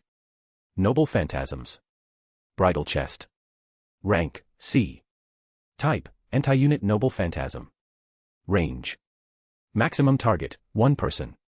Blasted Tree. Rank, DB. Maximum target, 30 people. It's Frankenstein. Rin hadn't expected to summon Frankenstein. Stir. I am your master. Rin stepped forward and gently stroked Frankenstein's hair without any reservations, not showing the slightest fear due to her Berserker class or the giant hammer named Bridal Chest. Frankenstein had clearly never experienced such a thing. She was a monster created by her father, abandoned by him for being too ugly. While she was alive, no one had ever held expectations for her. No, to be precise, for Frankenstein, the idea that someone would be willing to expect something from her was simply a miracle. Very mediocre attributes. Violet didn't give Frankenstein any face, stating bluntly, and this is with the Berserker enhancement. Her original attributes were probably only comparable to a C-rank heroic spirit. In other words, Rin used this opportunity of heroic spirit summoning to summon a heroic spirit that was slightly stronger than an ogre in single combat. What kind of terrible luck was this? It was a bit too bad, wasn't it? Hearing Violet speak ill of her, Frankenstein angrily raised her giant hammer and was about to smash it down. But Rin blocked her with one hand. Frankenstein looked at Rin, who had suppressed her with just one hand, with immense shock in her heart. Don't be mischievous, Violet. Rin sighed, rebuking her with a slightly heavier tone. Understood. Violet was just being instinctively sarcastic. Since the other party was summoned by Rin, she was a companion. Rin had few rules here. Only one point was an absolute taboo that must not be touched: betrayal of a companion. Violet looked down on Frankenstein. This was actually nothing, far from reaching a serious level. Rin also wouldn't demand that all his subordinates love each other, that was unrealistic. But, at least where Rin could see, he would eliminate such conflicts. Only with differences would there be competition. And as long as it was healthy competition, Rin would not stop it. Furthermore, Rin didn't need to speak further. Seeing Snow Empress's expression, Violet lowered her head. Looking down on a companion was wrong. At least for them, that was true. If one were to count, they were merely soul beasts from Soul Land, who had lived for hundreds of thousands of years in vain. If it weren't for Rin bringing them out and bestowing power, what qualifications would the two girls have to belittle others? This point was true not only for Snow Empress and the others but also for the ogres, goblins, and wolf clan. They should have been weak, but fortunately, Rin favored them, which is why they are as they are now. Frankenstein was weaker than them. But this was only temporary. Who could be sure that after Rin brought Frankenstein back to the cardinal world, she wouldn't receive more blessings and then surpass Violet? At this moment, Rin and Snow Empress exchanged a glance, quite tacitly. Rin rebuking Violet was not just helping Frankenstein, but also helping Violet herself. Just as Snow Empress thought. Rin was unsure of Frankenstein's potential, as well as that of the new people from other worlds he would encounter in the future. To be continued. Just remove the hyphen to access normally. Chapter 92, Power Bank. Don't look down on people just because they're starting out. Clearly, this was the true principle Rin wanted to convey to Violet. I understand. Violet's mood improved greatly. Knowing that Rin spoke up for Frankenstein, but was actually placing great hopes on herself, Violet swept away her gloom and gained a clear understanding of her position under Rin's command. Sorry, I shouldn't have said that about you. Violet apologized to Frankenstein, who, upon seeing this, let out a few cries and then focused her attention on her master. So, Frankenstein is also going to become Rin's subordinate. Ogerpon bit her finger, looking at Snow Empress and Violet, then at Rin, with a blank, adorable expression. The simple Pokémon couldn't understand the complex thoughts of adults. No. Rin looked at his attribute panel, then shook his head regretfully. Unfortunately, no. Frankenstein is just my heroic spirit, not a dependent. One of Rin's goals in performing the heroic spirit summoning was to see if he could expand the number of dependent slots through this method. It seemed this plan had failed. However, it's not without good news. Through this heroic spirit summoning, Violet collected some important information. One point was that Rin could retain the souls of the heroic spirits he possessed. For example, Frankenstein. If Rin wished, he could completely take her soul and then, in the cardinal world, forge a new body for her. Through this method, Rin could, in a roundabout way, steal the heroic spirits of this world. And as soon as Frankenstein entered the cardinal world, Violet could help her obtain a green card, allowing her to receive the blessing of the voice of the world. Moreover, don't underestimate Frankenstein. Her personal ability, galvanism, is precisely the power we need. Rin's heroic spirit body was anchored to Sakura. His existence constantly drained Sakura's magical energy. Even though Sakura was incredibly talented, the magical energy within her body was more abundant than that of an ordinary mage. However, a 6-year-old girl simply couldn't support Rin in full-strength combat. But now, it was fine. With the magical energy provided by Ryuta Temple, Rin could unleash the power of his heroic spirit template to its fullest extent. As for Frankenstein, she belonged to the type that could fight freely once fully charged, requiring no concern from Rin. The source of her electricity was the magical energy freely floating in the air. And with Ryuta Temple's ley line, Frankenstein could complete her charging in the shortest possible time. Most importantly, Even after Frankenstein's magical energy was full, she could still absorb the ambient magical energy from the outside world, she just couldn't store any more. Could it be? At this moment, everyone realized Frankenstein's importance to them. Name, Frankenstein. Magical energy recovery, 40/hour. Isn't it great to have a free combatant who doesn't need to be supported and can even increase our magical energy recovery? To be honest, with the situation of things compared to the Lancelot, Rin still preferred Frankenstein.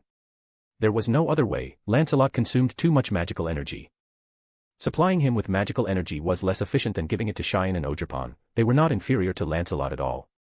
Unlike Frankenstein, she not only cost nothing, being free labor, but also increased magical energy recovery by 40 points, on top of Sakura's original 10 points and the Leyline's 100 points. But, 40 points, isn't that a bit too much? Snow Empress was a bit curious. Frankenstein herself wasn't strong, yet her magical energy extraction from the Greater Holy Grail reached 4 times that of Sakura. It was truly unbelievable. Because of this place. Rin pointed to his feet. Frankenstein's ability absorbs the ambient magical energy from the outside world. And what we are doing now is releasing the magical energy accumulated for hundreds of years from the ley line beneath Ryuta Temple. This release required a corresponding magical energy extraction system. But no matter what, there would always be waste, and the proportion wasn't small. For every 100 points of magical energy Rin extracted from the ley line, nearly 60 points of magical energy were wasted. Coincidentally, Frankenstein can reuse this part of the magical energy. As a result, Rin's magical energy recovery efficiency increased from the initial 0 to the current 150 points per hour. And in just 100 hours, which is 5 days, Rin would be able to fully display the power of Monster Nation from another world. By then, no plans would be necessary. He could just charge in and sweep through this Holy Grail war. Kirai's heroic spirit is still the original assassin. Tokiomi's Gilgamesh also hasn't changed. On the first night of the Holy Grail War, which was the second night after Frankenstein was summoned, Rin, who was staying in Ryuta Temple, received news that Assassin had trespassed into the Tosaka residence and was then powerfully annihilated by Gilgamesh. This scene was exactly the same as in the original work, purely a self-directed performance by Tokiomi Tosaka and Kirai Kotomine. Aside from Castor and Lancer, who have not yet been discovered, the identities of the other heroic spirits have been confirmed. Sui knelt on one knee, reporting to Rin the information collected by the Shadow Squad ogres in various parts of the city. This morning, a white-haired beauty accompanied by a blonde woman dressed as a butler appeared in Fuyuki City's shopping district.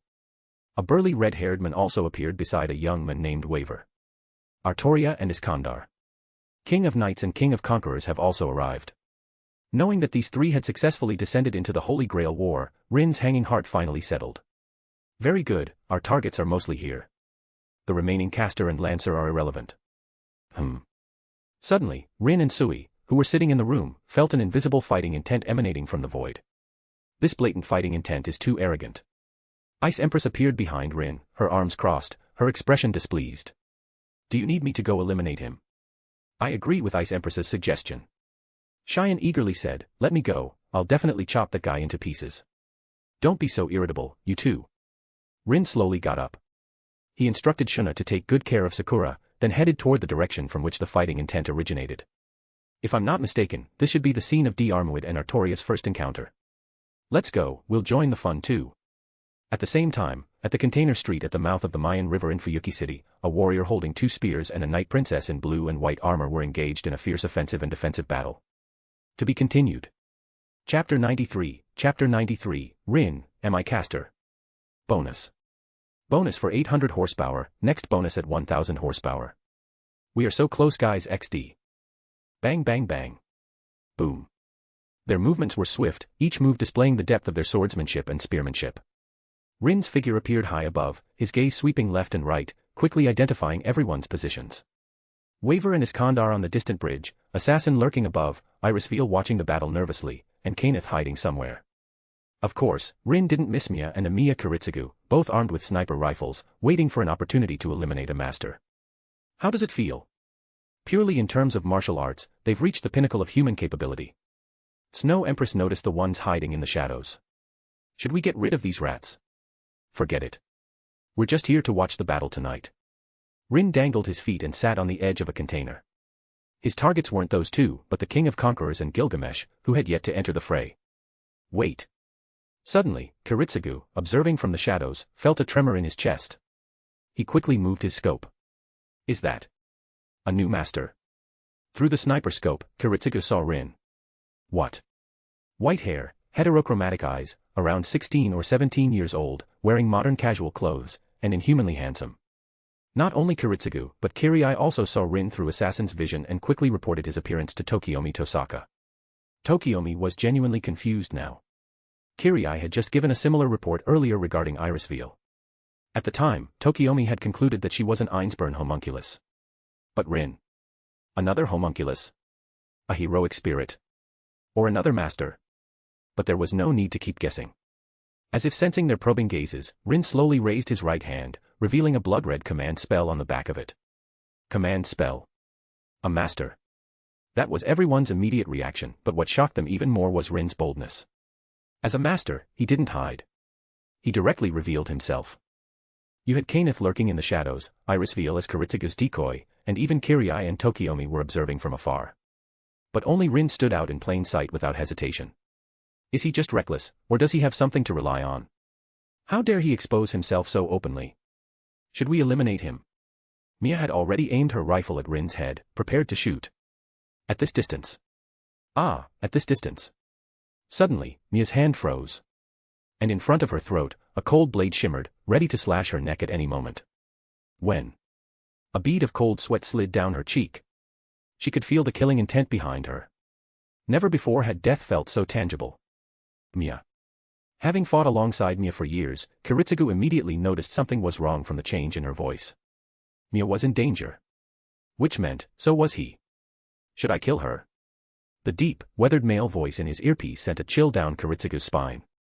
He had also been exposed. Thump, thump, thump. Behind me. When? Startled by the approaching footsteps, Kiritsugu was just about to react. But a hand landed on his shoulder first. In that instant, Kiritsugu was completely immobilized, as if locked down by an invisible force. A seemingly effortless hand held him in place.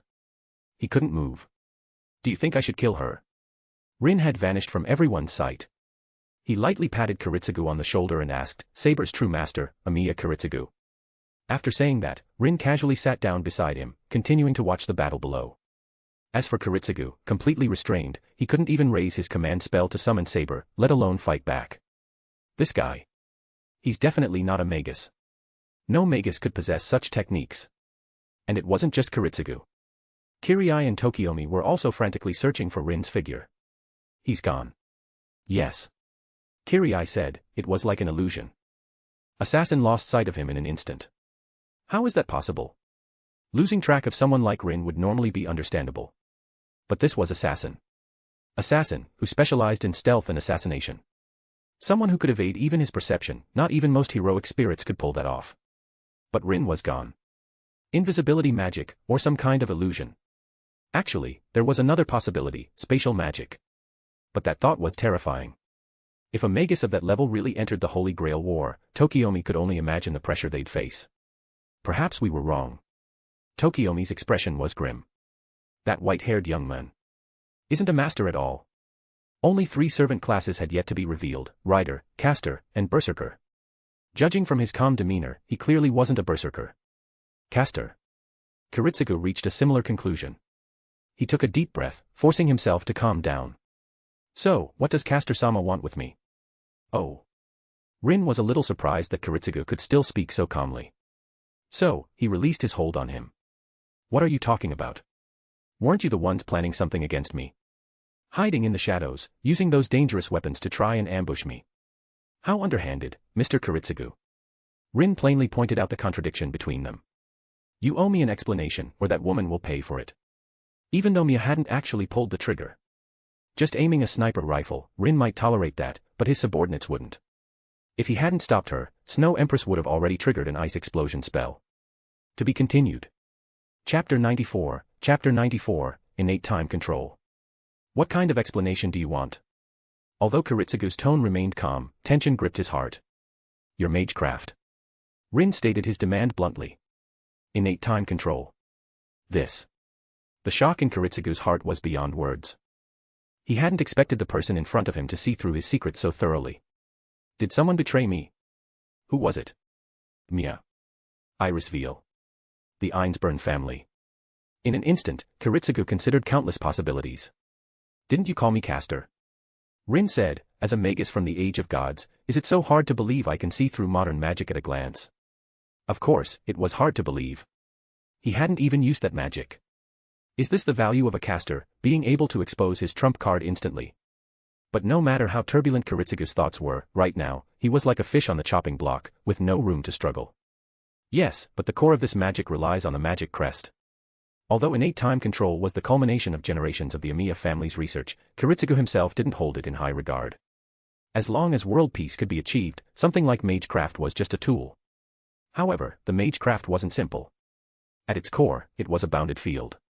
It manipulated time, separating the internal flow of time within a designated space from that of the outside world, allowing the user to freely control it.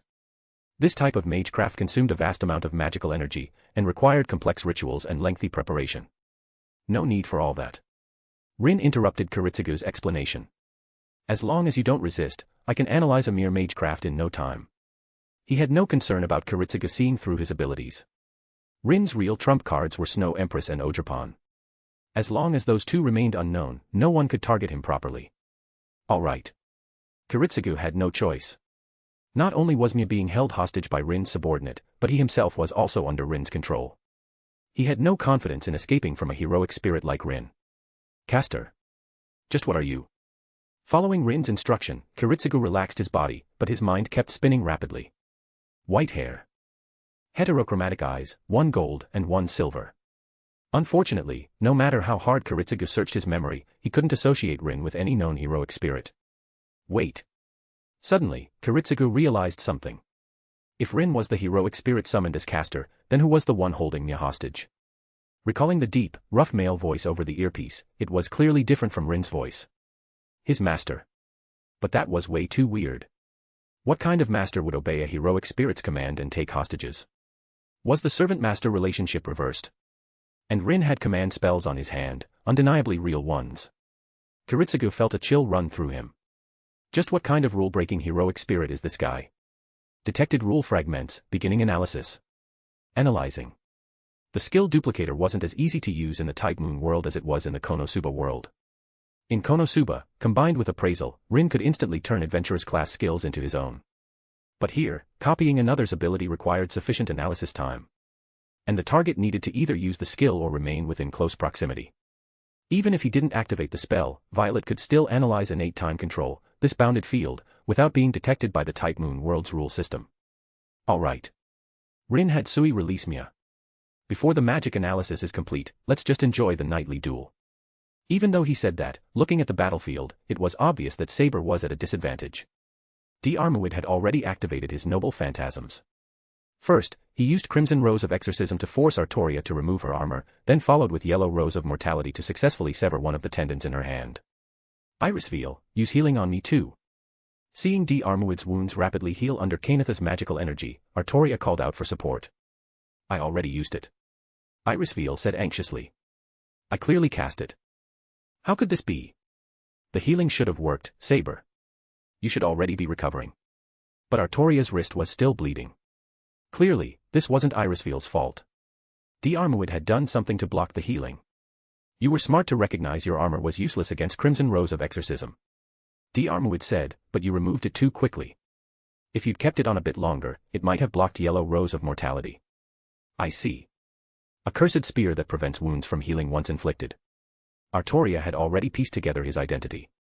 The red spear that negates magic, the yellow cursed spear that causes unhealable wounds, and the tear mole under your right eye that charms women. You must be D'Armuid Ue Duibni, the strongest warrior of the Fianna. Likewise, D'Armuid had also identified Artoria as the legendary King Arthur from her sword alone. Saber lost. A figure appeared behind Rin, causing Kiritsugu to turn around sharply, only to see a girl with icy blue hair and a cold expression. Humph. Ice Empress observed Kiritsugu and snorted. This guy's the enemy master, right? Should I just kill him? The moment she spoke, Kiritsugu felt overwhelming killing intent bear down on him. As expected from one of Rin's dependents, an ancient beast who had lived for 400,000 years. Kill first, talk later. He's already paid the price. Rin was someone who honored the rules. Since Kiritsugu had offered payment, Rin would let this one slide. But there won't be a next time, Amiya Kiritsugu. Every word Rin spoke struck like a hammer on Kiritsugu's chest, making him break out in a cold sweat. Monster. That was Kiritsugu's first impression of Rin. A terrifying monster, beyond reason or logic.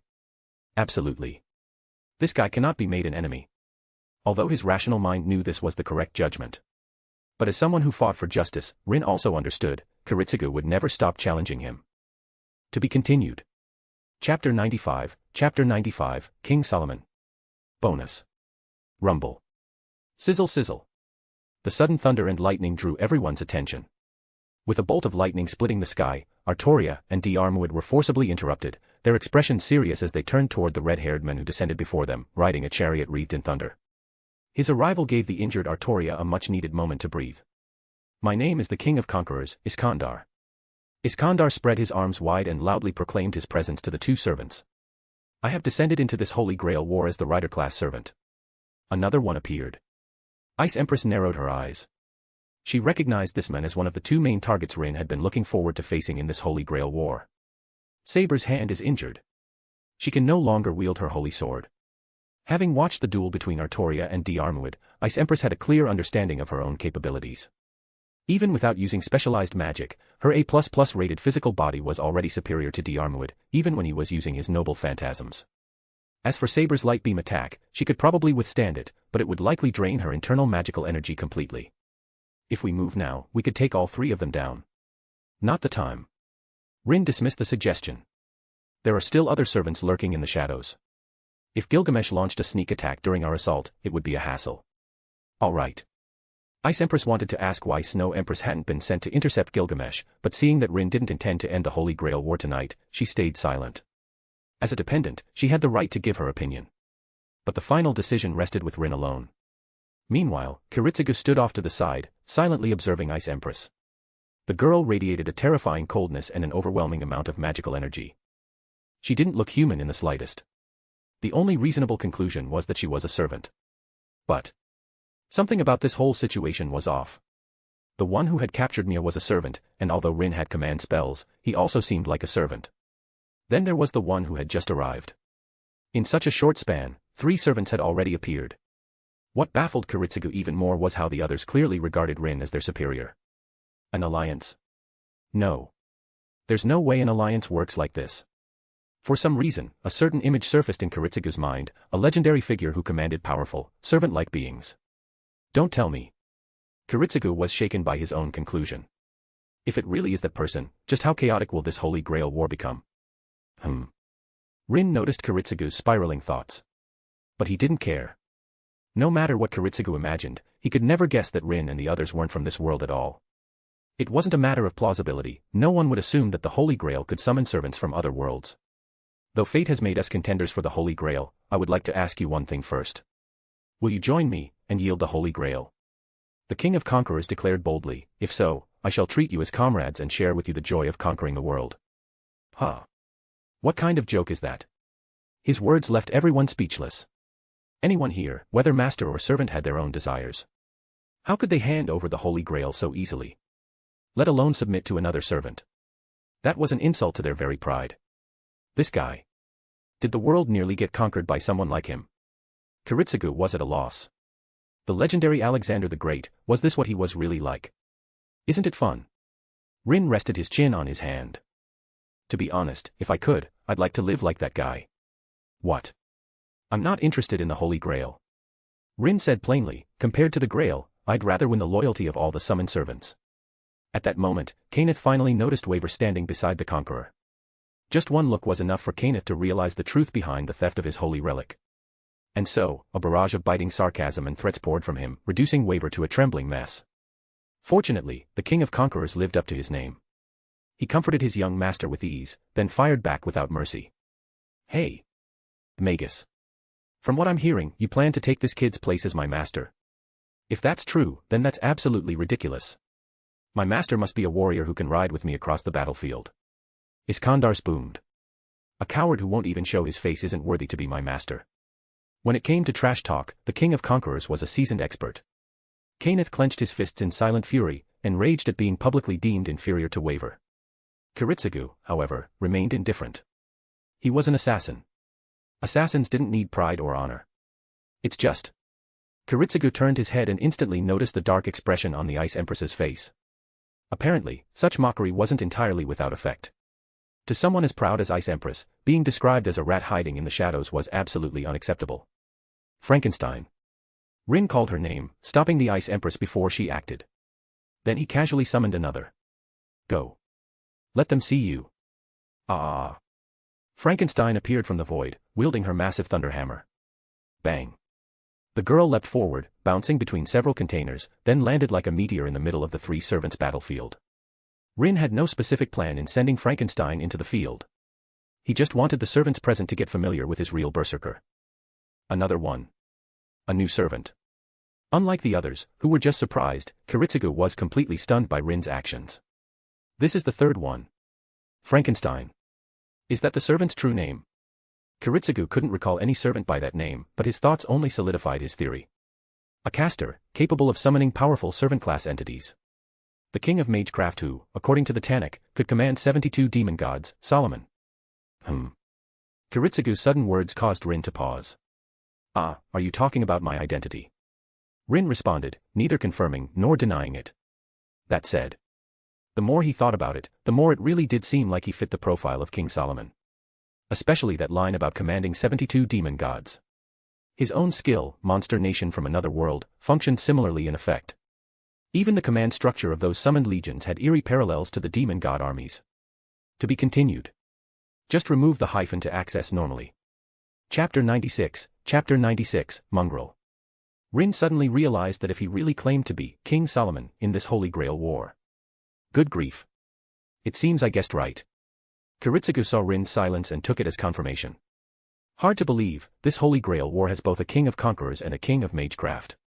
Adding his own king of knights, Artoria, the amount of king energy in this Grail war was getting a bit excessive. The little girl with the sparking body. The king of conquerors rubbed his chin thoughtfully, still unable to identify Frankenstein's origin. Mind introducing yourself first? Ah. But Frankenstein clearly didn't understand him. Her entire body crackled with lightning, and she looked ready to charge forward at any moment. Careful, Iris Veil. Artoria instinctively stepped in front of Iris Veil, raising her holy sword. D'Armoud's expression also turned serious, ready for a fight. Hey, hold on. What a short-tempered little girl. Can't you at least let me finish? Iskandar's voice was as loud and boisterous as ever, but his words had little effect. It was Rin's calm command that halted Frankenstein. The arcs of lightning dissipated, and Frankenstein leaned her giant hammer, Maiden's Chastity, to the side, quietly waiting for the next move. I thought you were one of those wild types who couldn't communicate. Iskandar squinted. He could now sense her alignment. If nothing went wrong, this girl was likely the berserker of this Holy Grail war. Rider. Artoria turned toward him. What exactly are you trying to do? What is your goal? My goal. Instead of answering, Iskandar suddenly raised his head and shouted into the night. Hey! I know you're out there. You guys hiding in the dark, peeking from the shadows. His voice thundered through the air. The clash between Saber and Lancer must have drawn more than just me and this little girl. Come out. Heroic spirits summoned by the Holy Grail. If you don't want to be looked down on by me, Iskandar the King of Conquerors, then gather here now. All heroic spirits were figures of legend, people of great deeds and greater pride. Naturally, after such a public challenge from Iskandar. Aside from Assassin, nearly no one would tolerate the insult. Trouble. Tokiomi, watching from a hidden vantage point, grimaced. If there was any heroic spirit summoned this time who would not tolerate provocation, it was him, Gilgamesh.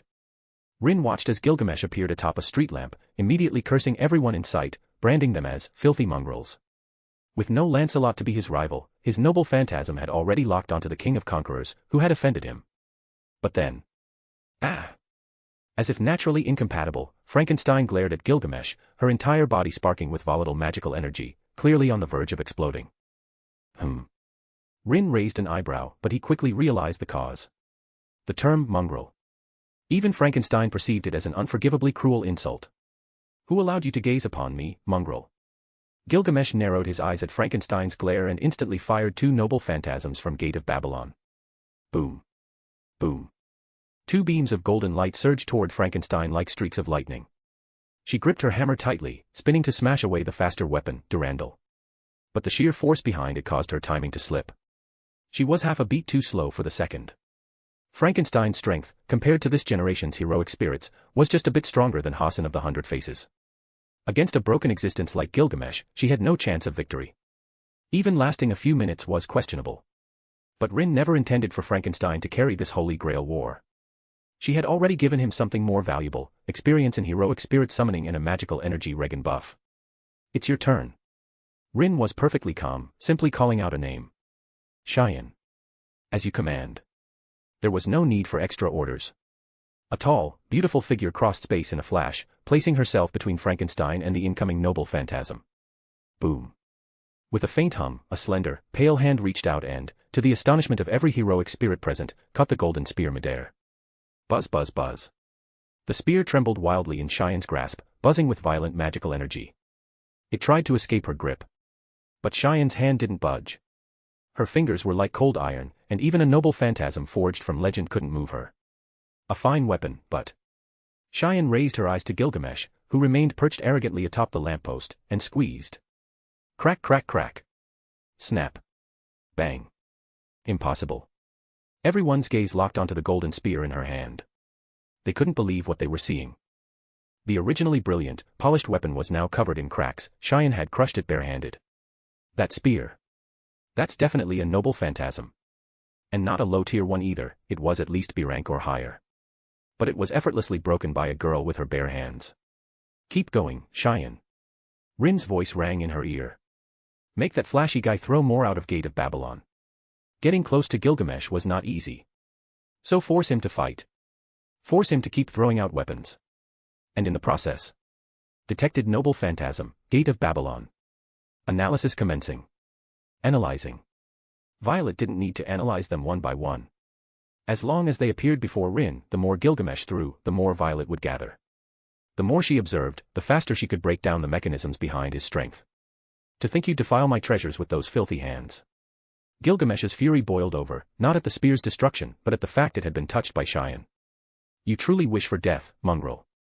His handsome face twisted with cold, killing intent, completely devoid of any remaining grace. The space around Gilgamesh shimmered like a mirage. From within, a radiant golden glow bloomed like the light of heaven. The next moment, a new array of noble phantasms unfolded behind him like a divine halo. There were 16 in total. Not just swords and spears, but axes, hammers, lances and even weapons so bizarre their origins were unidentifiable. Each was mirror-polished and brimming with magical energy. Every single one was a legendary armament. Each carried its own deep-rooted mystery. There was no doubt. They were all true noble phantasms. Without exception. To be continued. Chapter 97, Enraged Gilgamesh, Bonus. Dainsleif, the cursed sword wielded by King Hogni of Denmark in Norse mythology. Harp, the blade that nullifies immortality. The hero Perseus used it to decapitate Medusa. Gram, the demonic sword of the sun, symbolizing both glory and destruction, wielded by the Norse hero Sigurd. Vajra, the thunderbolt of Indra, the thunder and rain god of ancient Indian mythology. It is said to be a divine thunder weapon forged by the craftsman god Tvashtra. As Rin calmly listed each of the noble phantasms materializing before Gilgamesh, Amiya Kiritsugu stood beside him in stunned silence. Is this the wisdom of King Solomon? Kiritsugu's belief in Rin's identity grew even stronger. After all, other than the king of magecraft himself, who else could recognize all of Gilgamesh's treasures at a glance? He didn't even consider the possibility Rin was bluffing. A being of such overwhelming strength wouldn't need to lie about something so trivial. Of course, all of that was just Kiritsugu's own fantasy and had nothing to do with Rin. Rin didn't have Solomon's wisdom. But he did have the world spirit, Violet. With Violet's help, Rin's appraisal skill had ascended to the level of a divine authority. Any object that appeared before him, no matter how obscure, would be analyzed and its entire history revealed. How is this even possible? Below, Waver trembled. It wasn't just him, every heroic spirit and master present was shaken to their core. Heroic spirits didn't necessarily have only one noble phantasm. Some might possess 2, maybe even 3 or 4. But even then, that was the limit. Yet the golden archer before them showed no such restriction, summoning weapon after weapon, each one legendary, each discarded after a single use. And this wasn't even the first time. In the previous battle with Assassin, Gilgamesh hadn't repeated a single noble phantasm. Can that heroic spirit, the one who suddenly appeared, can she hold out? Gilgamesh's display of force was so overwhelming that, for a moment, everyone forgot about Cheyenne's identity. Where did she come from? Why was she protecting Frankenstein? Let's go. Gilgamesh clearly had no intention of waiting. Let this king see how long you can last with those filthy, unworthy hands.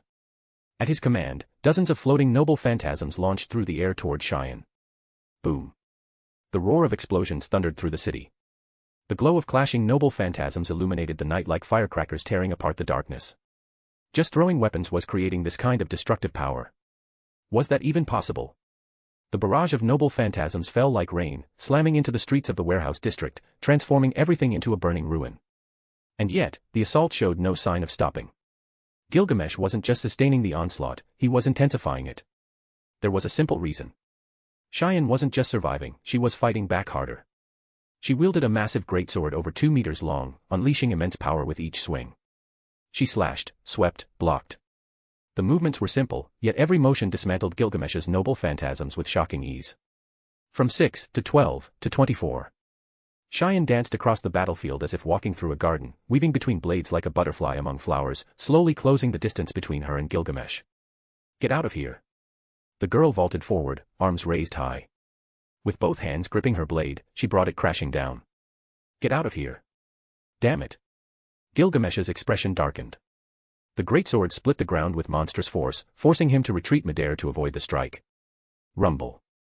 The sword crashed into the earth. The blow shook the entire district, fracturing streets and collapsing warehouses. But it didn't end there. Crack, crack, splash. Oh no. Everyone up, now. Iris Veil. The already fragile warehouse district couldn't handle the strain. The entire area began to collapse. Everyone quickly leapt to higher ground, jumping onto containers. Only Cheyenne and Gilgamesh remained on the ruined battlefield, still locked in a standoff. What an amusing toy. Fighting with you is actually kind of fun. Hey, shiny golden guy. Cheyenne grinned, a rare spark of excitement lighting her eyes. Got more toys? Come on, give me more. You, insolent fool. Gilgamesh's rage exploded. To think that I, who am to be revered, have been dragged down to stand on equal footing with you. His expression twisted with venomous fury. To show such disrespect, even 10,000 deaths wouldn't be enough to atone. You mongrel. I will erase your existence completely. Buzz buzz buzz. Golden light erupted like wildfire. Space around Gilgamesh distorted, warping as if under divine pressure. From within, a vast new arsenal emerged. Spears, swords, axes, hammers, lances, some of which defied logic in their design. The next wave consisted of 108 noble phantasms. A divine spectacle. Even heroic spirits like the King of Conquerors, Artoria, and D'Armuid could only fall silent. Oi, what kind of sick joke is this? Counting the ones he's already thrown, how many does this heroic spirit even have? Does he have an infinite stock of noble phantasms? For the first time, the watching masters felt the unfairness of the Holy Grail War. Especially D'Armuid. He had 2 spears and 2 swords but only got to bring 2 of them to this battle. Yet this golden show-off was throwing around legendary artifacts like spare change. Where was the justice in that? D'Armuid clenched his fists, suppressing his envy. Is the gap between heroic spirits really this wide? Above it all, Rin watched the unfolding chaos with a pleased smile. Well done, Cheyenne. Keep provoking him. To be continued. Just remove the hyphen to access normally. Chapter 98, Chosen Death. Kiritsugu heard Rin's comment and found his frown deepening once again. Both were heroic spirits. Some could send out a subordinate and simply watch from the sidelines. Others, like Gilgamesh, were treated like clowns, put on stage, mocked, and toyed with at will. This guy is definitely the most dangerous heroic spirit in this Holy Grail War. Kiritsugu desperately wanted to stay away from Rin, but Ice Empress behind him was still staring daggers at him. He could feel it. If Rin weren't holding her back, Ice Empress would have already launched an attack. Demon gods. Kiritsugu began to speculate which 2 of the 72 demon god pillars these women corresponded to. That overwhelming killing intent. That indestructible physique. Unfortunately, the details of the 72 demon god pillars were too vast and convoluted. In the moment, Kiritsugu couldn't figure out which demon gods they resembled. Gilgamesh is serious. He plans to continue deploying Gate of Babylon. On the other end, Kodomine Kirai, observing the battlefield through Assassin's vision, was reporting the situation via a gem communicator to Tokiomi, causing the latter a massive headache. Sigh. Tokiomi had never intended for Gilgamesh to be exposed so early. But now, if he didn't recall him, Gilgamesh would surely fight Cheyenne to the death. The problem was, What's the origin of that female heroic spirit? With horns on her forehead, somewhat elf-like in appearance, yet her combat was agile beyond belief. Whether it was her battlefield instincts, combat experience, brute strength, or unbreakable body, everything screamed danger. And the feeling was not wrong. Among Rin's 6 main dependents brought into this war, Cheyenne, Shuna, and Sui all had A+ stat panels. More importantly, unlike typical heroic spirits from the Monster Nation, the 3 of them possessed powerful special abilities. Cheyenne. Noble Phantasms, Tyrant, A+, Oni Transformation, A.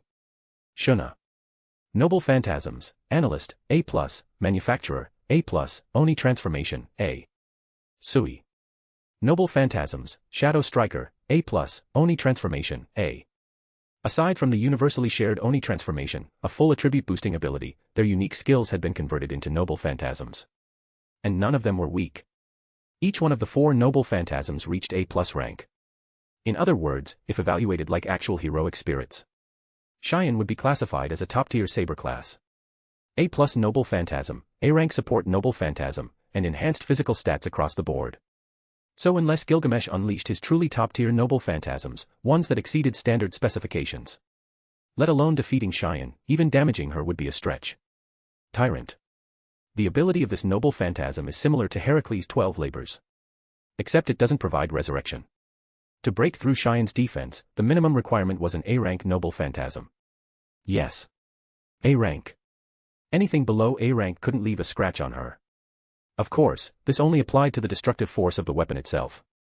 If it was a Noble Phantasm with unique properties, like Crimson Rose of Exorcism, Guy Dirge, Cheyenne wouldn't be immune to it.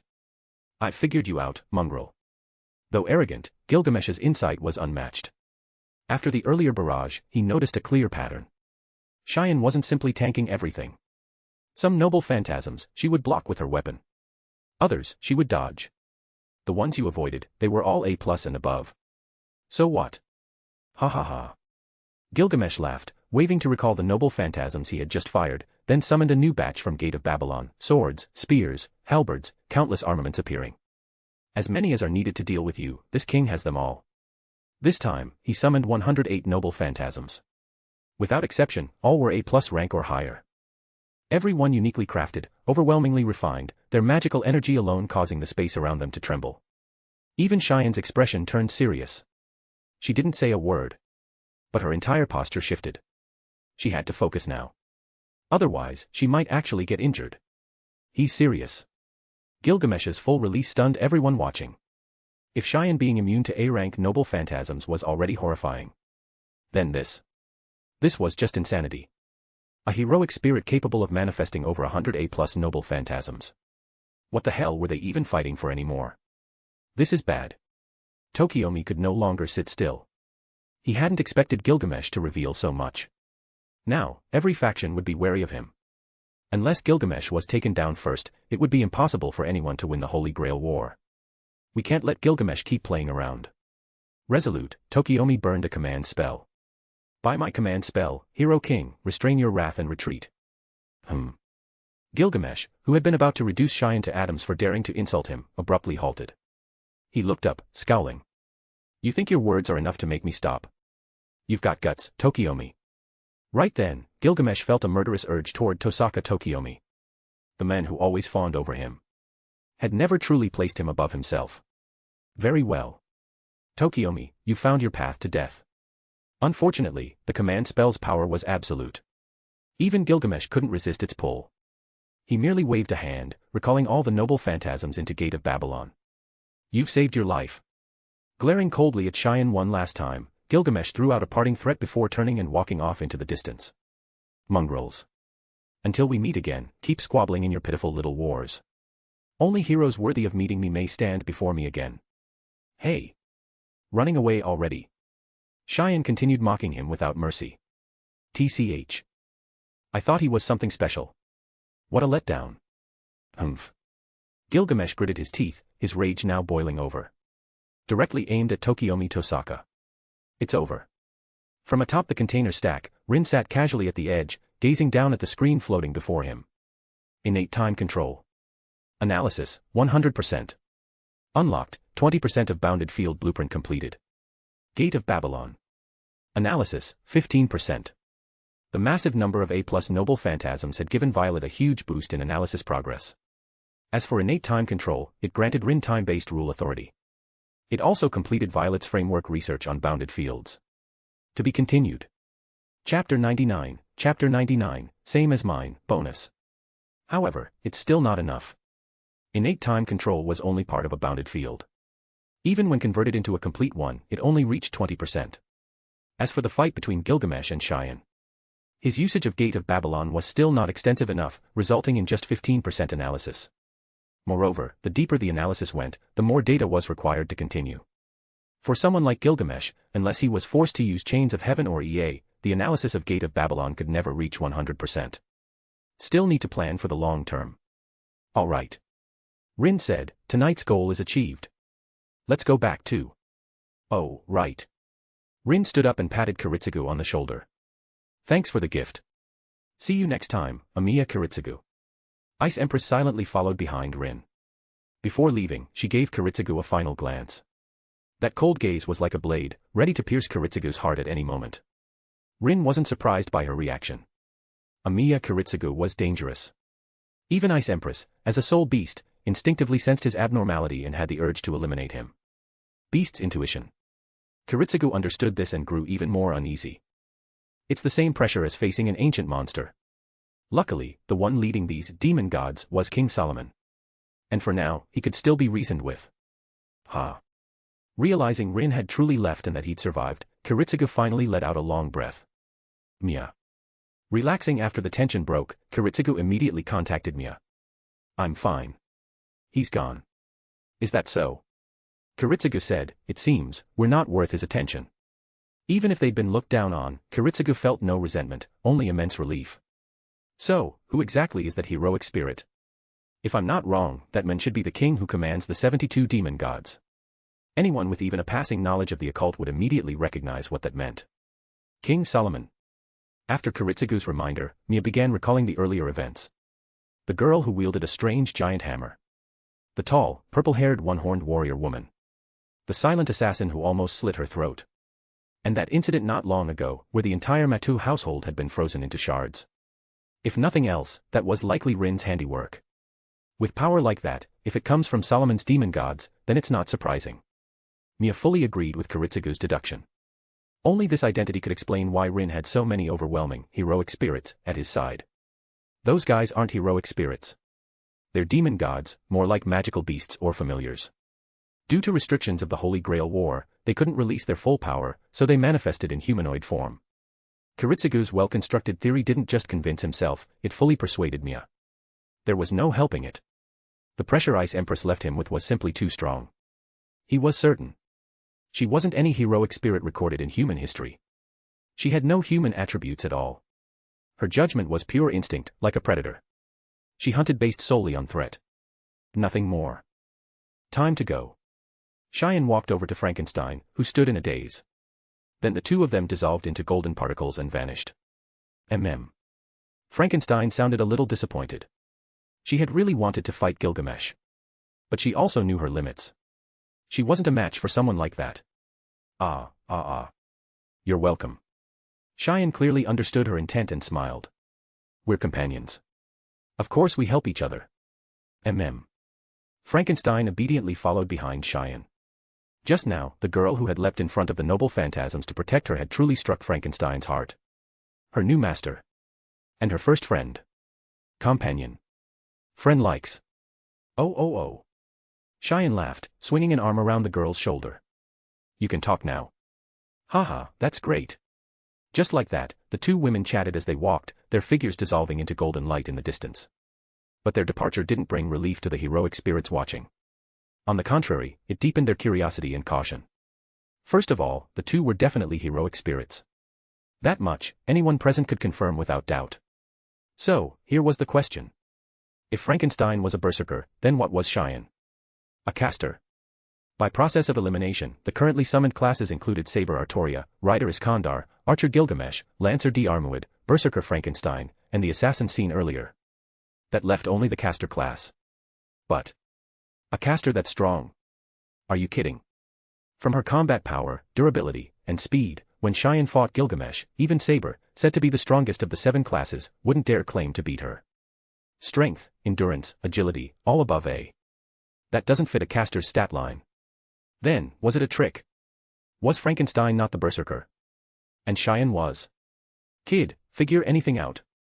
Iskandar looked to Waver, hoping for insight. The first heroic spirit to appear, the girl with the giant hammer, was definitely a berserker.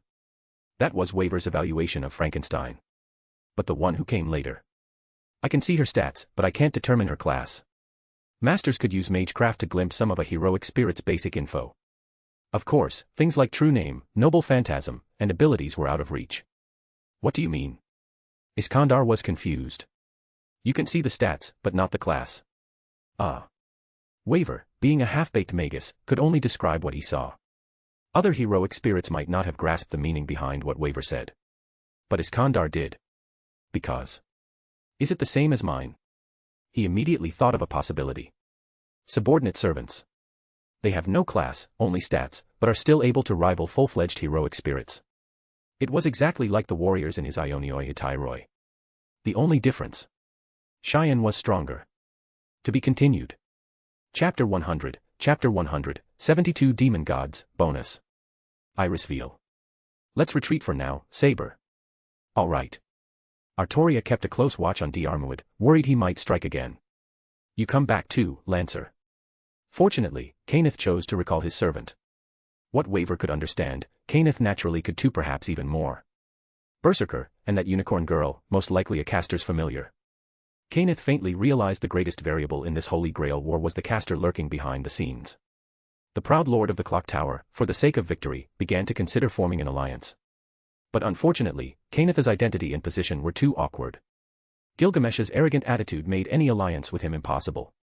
Artoria's master was Amiya Kiritsugu, a magus killer. Kainith despised these kinds of magi who strayed from orthodox magecraft. As for Waver, he was his own student, a thief who stole his holy relic. Kainith would rather lose the Holy Grail war than ally with such a disgrace. TCH. Kainith exited the warehouse district, sighing internally. Are Caster and Berserker my only remaining options? Caster and Berserker had clearly formed an alliance, this was plain to see. He was considering whether he should join them as well to counter the other masters and servants more effectively. Kiritsugu. Elsewhere, Artoria and Irisveal had regrouped with Amiya Kiritsugu. You've worked hard, Irisveal. Kiritsugu shifted his gaze from Saber's injured wrist, then told them everything that had just occurred, including his conjecture about Rin's identity. A heroic spirit who can summon heroic spirits? That alone was shocking enough. But what stunned them more was Rin's suspected true identity. King Solomon. Artoria and Irisveal exchanged a look. The two women increasingly felt that this Holy Grail war was straying into the absurd. First there was an archer with unlimited noble phantasms, and now a caster capable of summoning demon gods. Compared to Gilgamesh and Rin, Artoria felt like she was, just too normal. King Solomon has 72 demon gods. How many can he summon? Irisveal frowned. If it's all of them, that's a total cheat. After all, the top-ranking demon gods, such as Baal or Amun, had already surpassed the category of heroic spirit. It wouldn't be an exaggeration to call them deities. There must be some kind of restriction. Kiritsugu, who aimed to seize the Holy Grail, saw Rin as an obstacle he had to overcome. Then Kiritsugu, you and I. No. Kiritsugu shook his head. We stick to the original plan. I'll stay hidden. You'll continue posing as Saber's master. But if we do that, your situation will be very dangerous. Rin had already sent an assassin after him once. There would be a second, and a third. If Rin truly wanted to eliminate the Saber team, he could simply have his servants assassinate Kiritsugu and win the war without a fight. However, Kiritsugu wasn't too concerned about that. Though their encounter was brief, he felt that Rin wasn't the kind of person to use such underhanded tactics. King Solomon could have killed me at any time. If he didn't act then, there's no need to worry about him acting later. Additionally, Kiritsugu had considered the possibility of uniting with other masters to resist Rin together. If it really comes to that. Kiritsugu looked at Irisveal. Then Saber's only job is to protect you until the very end of the Holy Grail War. Rather than letting his wife die in vain, it was better to withdraw. Rin-sama. At Ryuta Temple, Shuna led the Mikoheim to welcome Rin and the others home. How's Sakura? She's been waiting all night for you to return. Shuna showed a slightly helpless look. But she's still just a child. She couldn't hold out past 10 and fell asleep in the living room. They had been gone all night. It was nearly 4 a.m. Rin and his followers were heroic spirits. They didn't need sleep or food. In the entire Ryuta temple, only Sakura still had human needs. That girl. Perhaps out of fear of being abandoned again, she was heartbreakingly sensible. For the next 2 days, let's stay in Ryuta temple. Rin recalled the events of the Fourth Holy Grail War. Although some things have changed due to my presence, the major developments should remain the same. This wasn't just a guess. With Violet's real-time surveillance, he had a firm grasp on the Holy Grail War's direction. Barring a few unpredictable minor events. Sui. Here. Sui appeared behind Rin, accompanied by Sauren and several other Shadow Squad members. Have you located that killer I had you track? Due to the Holy Grail War starting early, Rin wasn't sure if the serial killer Ryunosuke Uryu from the original timeline would still appear. Found him. Who? Rin sighed in amusement. Is the inertia of the world really this strong? Even with the timeline moved up by a year, under the push of the world's will, Ryunosuke Uryu still began his killing spree. Should I kill him the moment he gets his command spells? Killing him now wouldn't benefit Rin in any way. According to Sui's analysis, the best time to eliminate Ryunosuke Uryu would be right after he successfully summoned a heroic spirit. That way, with the master dead, the true caster would vanish too. Yeah. Rin had no interest in the sea monster or that so-called demon marshal. I'll leave this to the Shadow Squad. Make sure it's handled cleanly. Understood. As Sui's figure disappeared into the courtyard, Rin recalled Kiritsugu's earlier speculation. King Solomon, huh? I wonder how you'll react when my true identity is revealed. A demon lord from another world. A walking calamity commanding endless monsters. The natural enemy of humanity. Borrowing someone else's name was not something Rin liked to do. Then, at the upcoming Banquet of Kings, Rin said, let my arrival be proclaimed. To be continued.